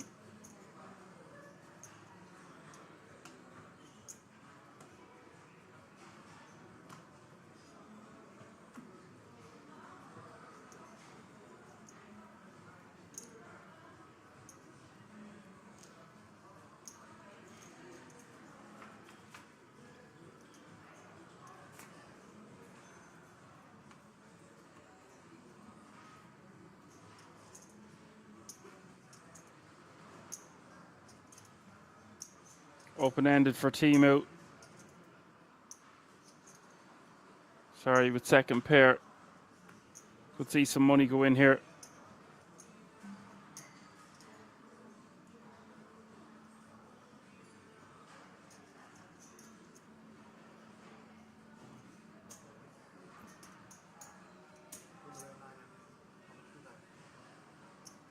Pair no draw. Says check call or check raise. Goes for the check raise. Timu has an open ender, but the problem with this open ender is he's got no backup plan. He's no clubs in his hand. The opposite argument to that is he unblocks clubs, which would be some of the holdings that Sari would raise here as a semi-bluff. I think for this sizing, for 2.1 million more, we call. He does call.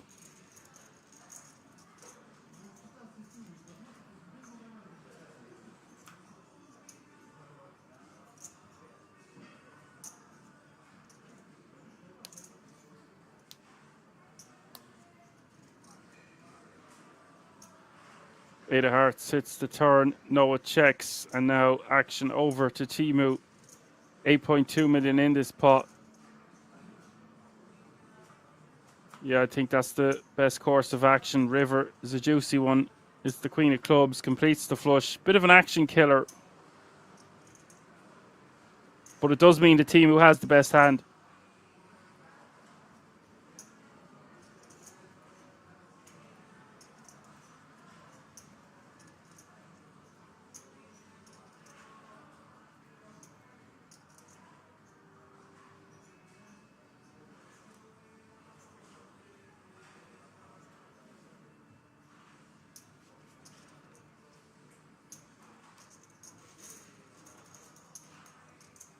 Does go check. Timu will take that one down.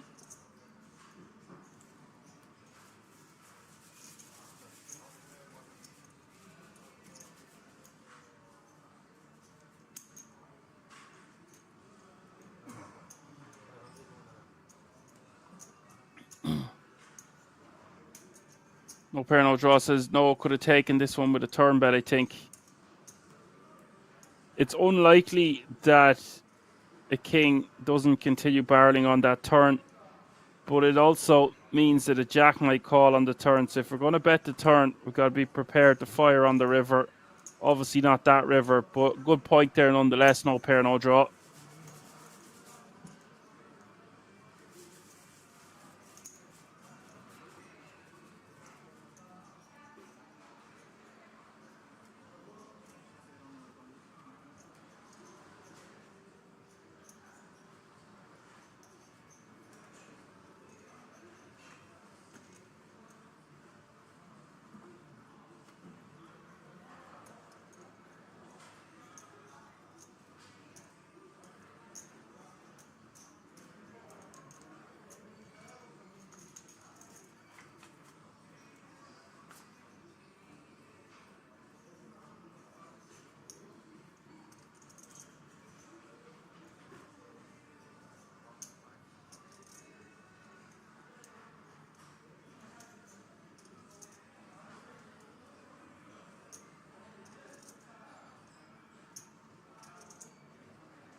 Sorry, bets 1.5 million. Gets called by Timu. Trips for Timu here now on the turn, but it is a diamond. Blinds have just gone up as well, by the way. 500,000 small blind, 1 million big blind, 1 million running big blind ante. Hand 272 of the day. This one showing no signs of stopping.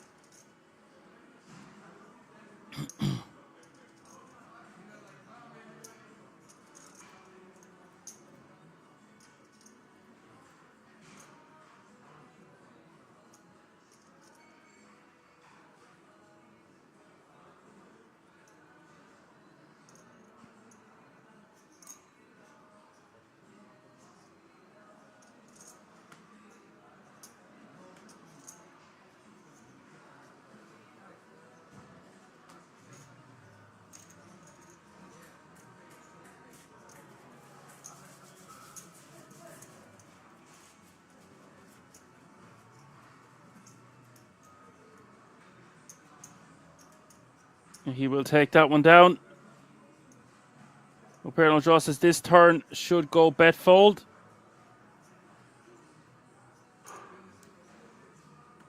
Sorry, he's met his match here. 22 bigs. At least it's easy to know exactly how many bigs they have right now. 1 million big blind.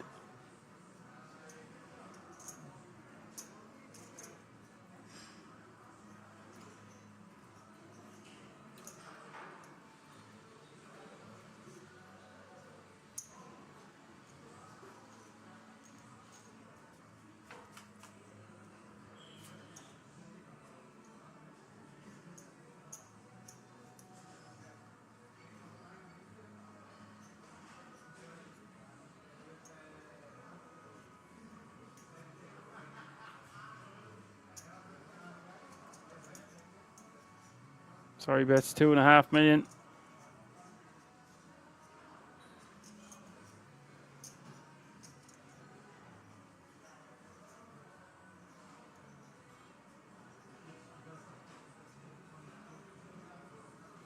Now, Timu likes to check raise these ones. Let's see if he does it this time. Deuce for a straight.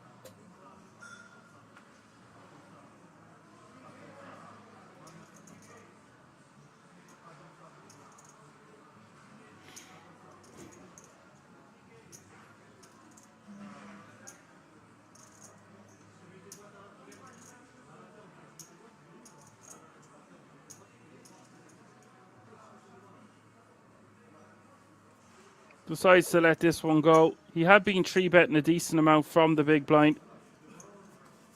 Earlier, when we were 4-handed and 3-handed, Not as much now in the heads-up battle.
Timu with the best of it here.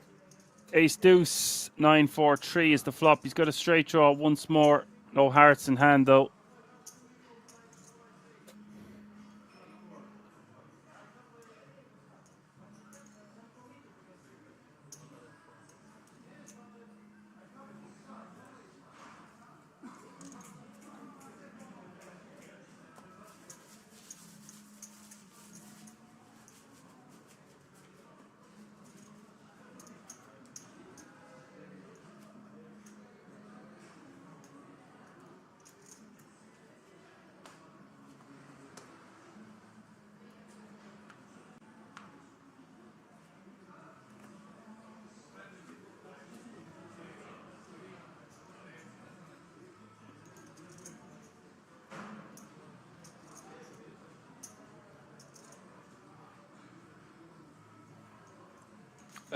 No pair, no draw wants to know my thoughts on raising any ace heads up. Yeah, in general, I think it's a good strategy.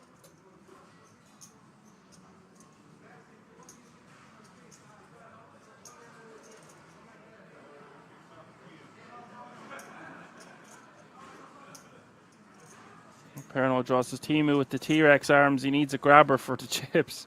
With the big head and the little arms. Good shot, straight draw against the Kings of Sari. And Timu, we've seen him check raise these kind of boards before. Maybe we'll just call.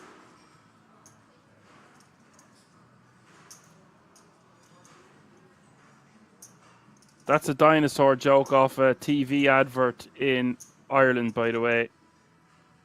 The T-Rex is with the big head and the little arms.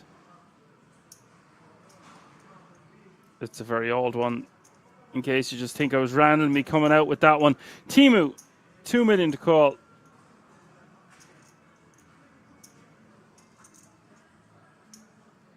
Could make it about 6 mil here.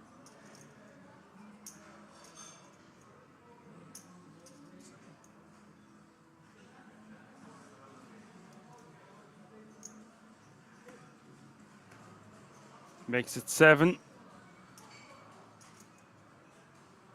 Now, Noah might just jam this one to try to get called by combo draws, maybe.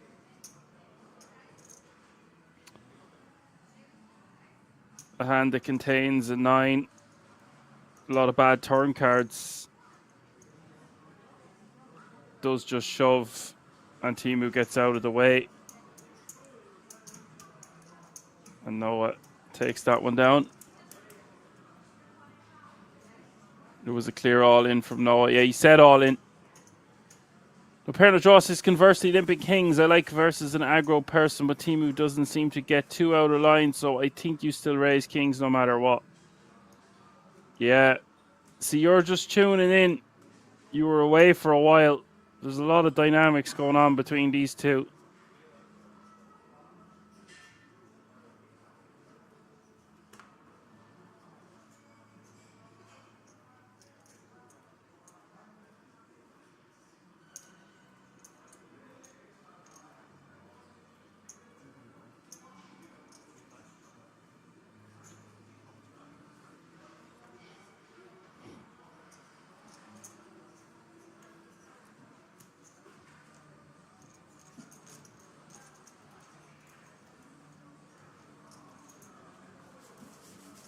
I don't know if you missed something. It's just saying they've been playing with each other for fast approaching 12 hours now. Well, maybe not. They weren't at the same table all day. But for what feels like a very long final table. Final table started around 6 p.m. if I recall correctly.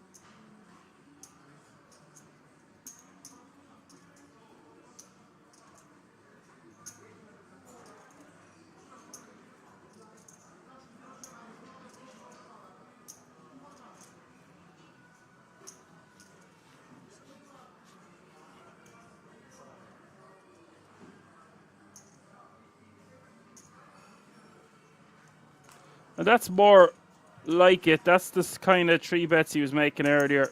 Queen 5 offsuit. There he goes with the Jack 6 offsuit. I don't know if they use auto shuffler or all. No, it's definitely not all hand shuffle. It's all auto shuffler as far as I know. Or as far as I can tell. As far as I see. He says don't like the limp with kings. Also don't like the raise with the Jack 10 high gutter. Limping with kings is going to be fine some of the time.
Timu on the river here, 9-4 offsuit.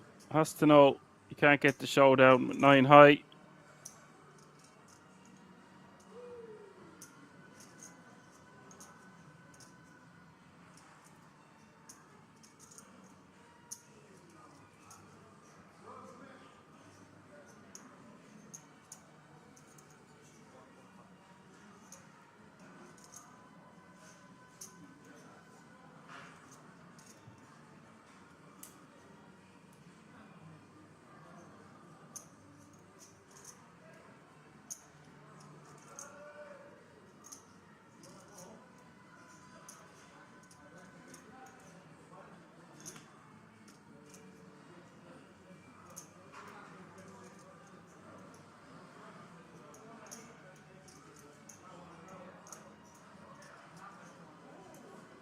Timu is going to pay 4.5 mil.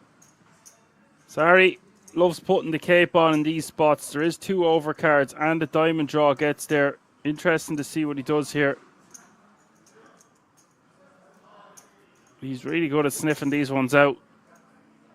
There you go. Sniffs another one out.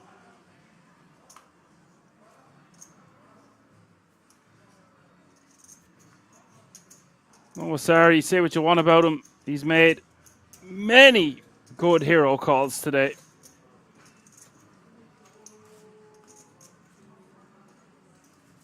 No draw says Timu got a bet and Noah got a call.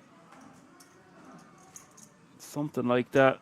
40 bigs almost for Noah. Sorry now. Timu was 17.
And now it's kind of the war of attrition. He wants to just keep wearing away at Teemu's stack. Now he's got the commanding chip lead, got his opponent under 20 bigs.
Teemu going to call 7 million in the pot. Top pair for Sari. Trips for Sari.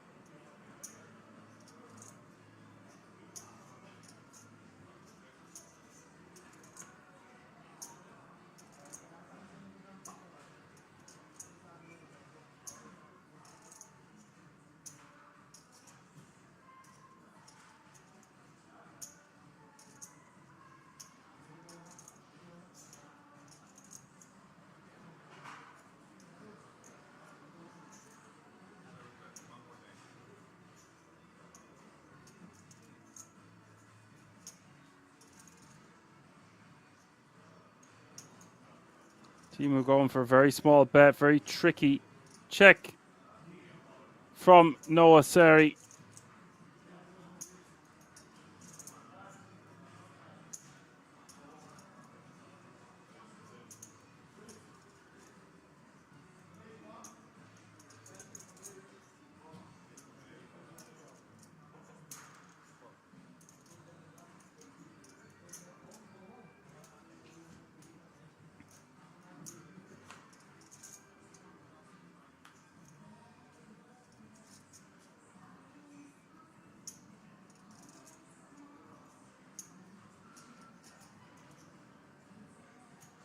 Six of clubs rolling off on the river now. Does Sari check again in the hope that Teemu will take the bait and shove his remaining stack? I don't like this from Sari at all. Why is he doing this? He's checked the turn to induce a bet as a bluff. They just leads the river.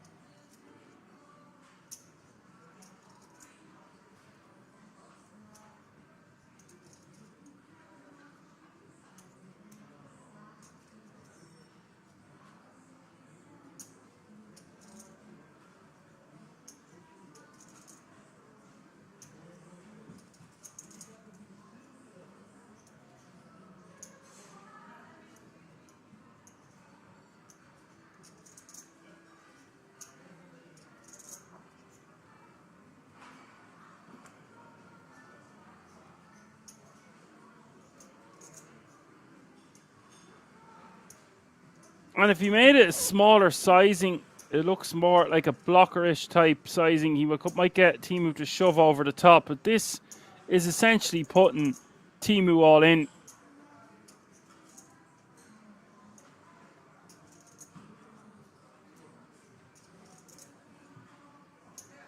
Does make his hand look like busted straight draw, busted flush draw. I just don't like it. Once we play our hand that way, let your opponent do the work on the river there.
King's now monster for Timu.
You could probably have get more money, but I thought. And they're going to get it all in, it looks like. No. Sari gets out of the way. I'm confused at what happened there, guys.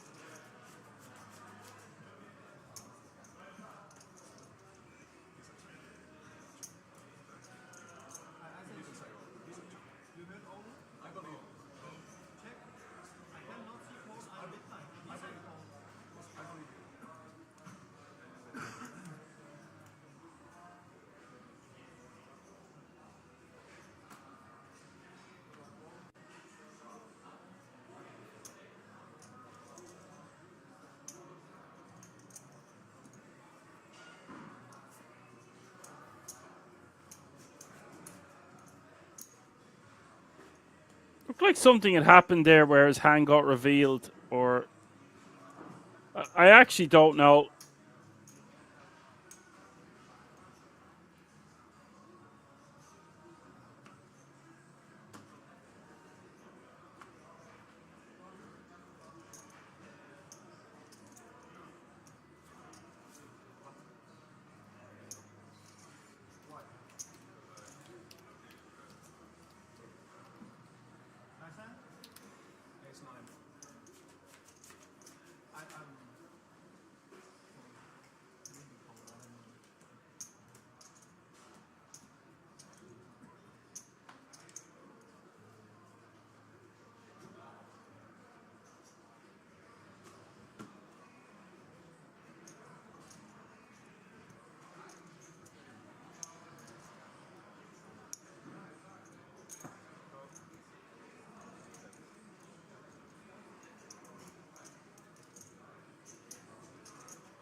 Deuce is taking that one down.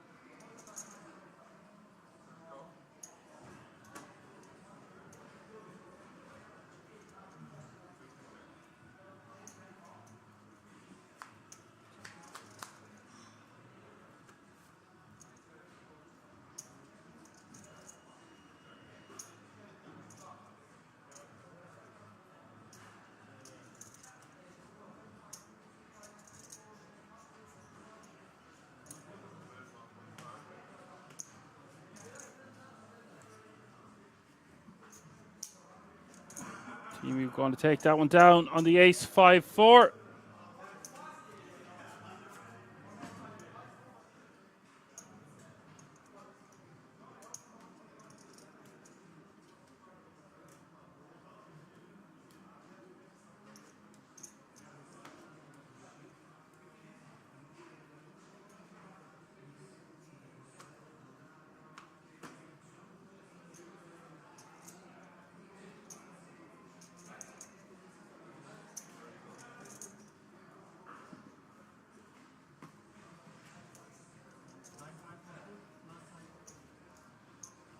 It is interesting that they're playing this way, considering Timu rejammed with 9-5 offsuit into the aces ages ago. But we haven't seen any crazy moves like that since.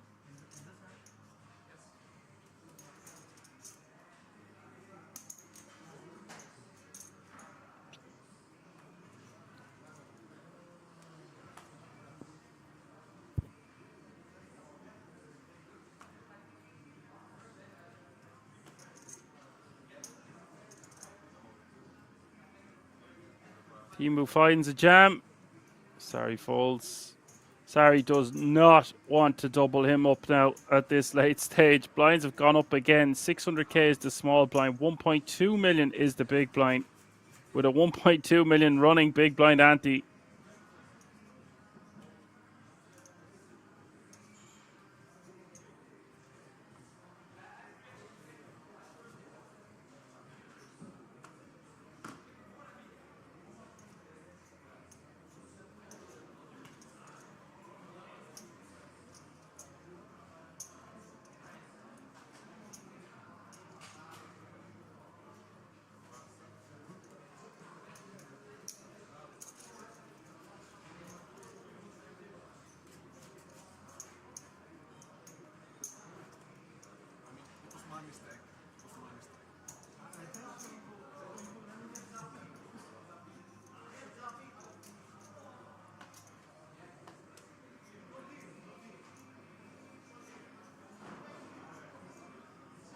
So Timu playing basically 10 big blinds right now.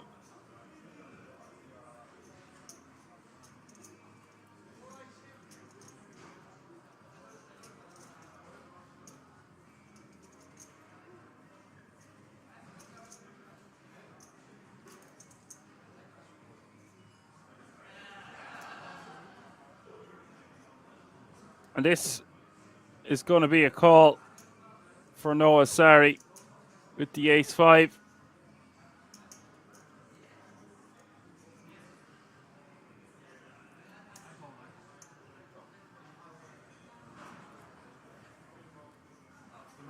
Guys, we have an all-in in the call. 55-45.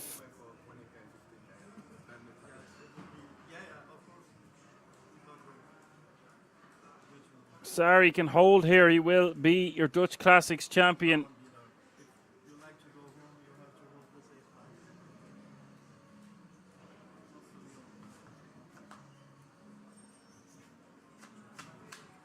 There's a man who needs no introduction. Boris Rozanovsky. That's not a great start for the ace-5. A lot of outs to dodge now as we hit the turn.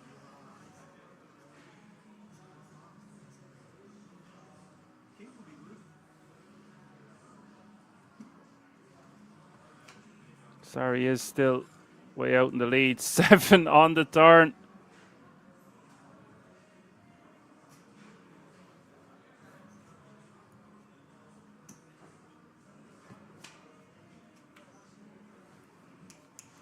Nine on the river. Timu gets there with a straight. Didn't need it though. Had the 7 on the turn. And he's going to double up, and they're going to be basically even again.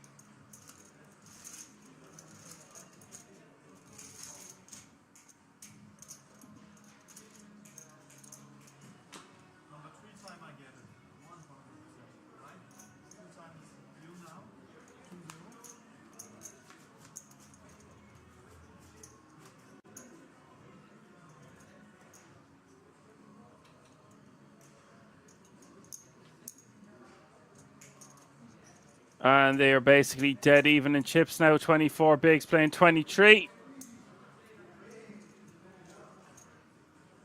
All the time says round 2. Yeah, I think it's gone past round 2. It has to be into the championship rounds at this stage. We don't quit at halftime, and neither of these players are quitting anytime soon.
A7 taking that one down.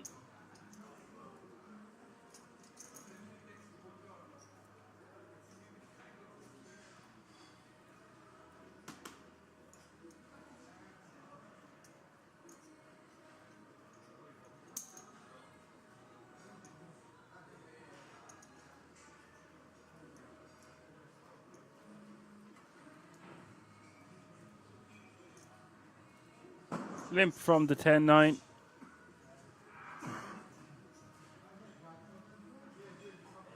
These guys want to win this title. They need to get after it a bit more. More 3-bets, more rejamming, more aggression. Who wants it?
Timu limping with the 9-3. Noah checking with the 9-5. Both players with a pair of 9s. Queen 9-3.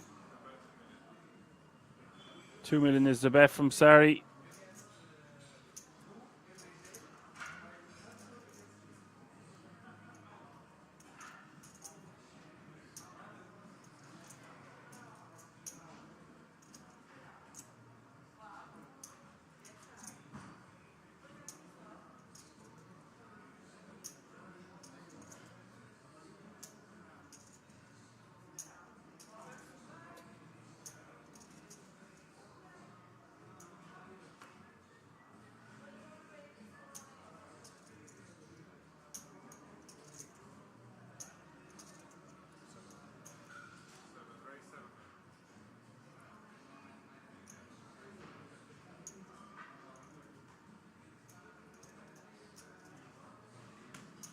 $7 million is the raise with the 2 pair for Timu.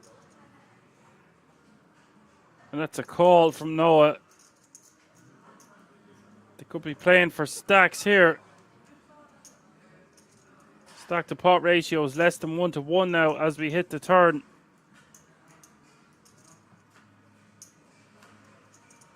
Turn is the 5 of spades, and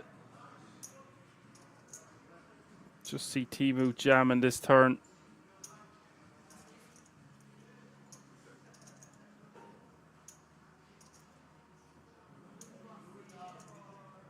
I think this is just going to be... Oh, I just realized the bowl of 2 pair.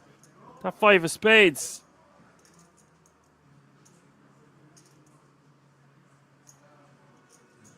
Expect to see Timu jamming this one. Expect to see Noah snapping them off.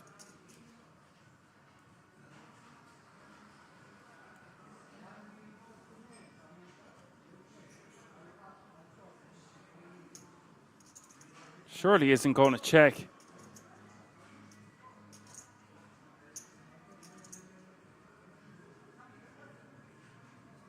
Just wants to be jamming this, surely.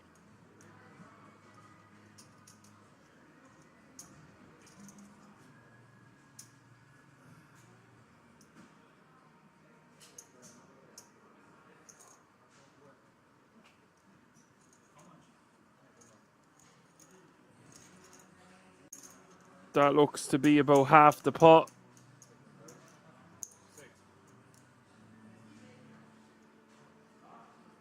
Less 6 million. There's the all in. There's the call. 51 million in this pot. Noah, 3-1 favorite.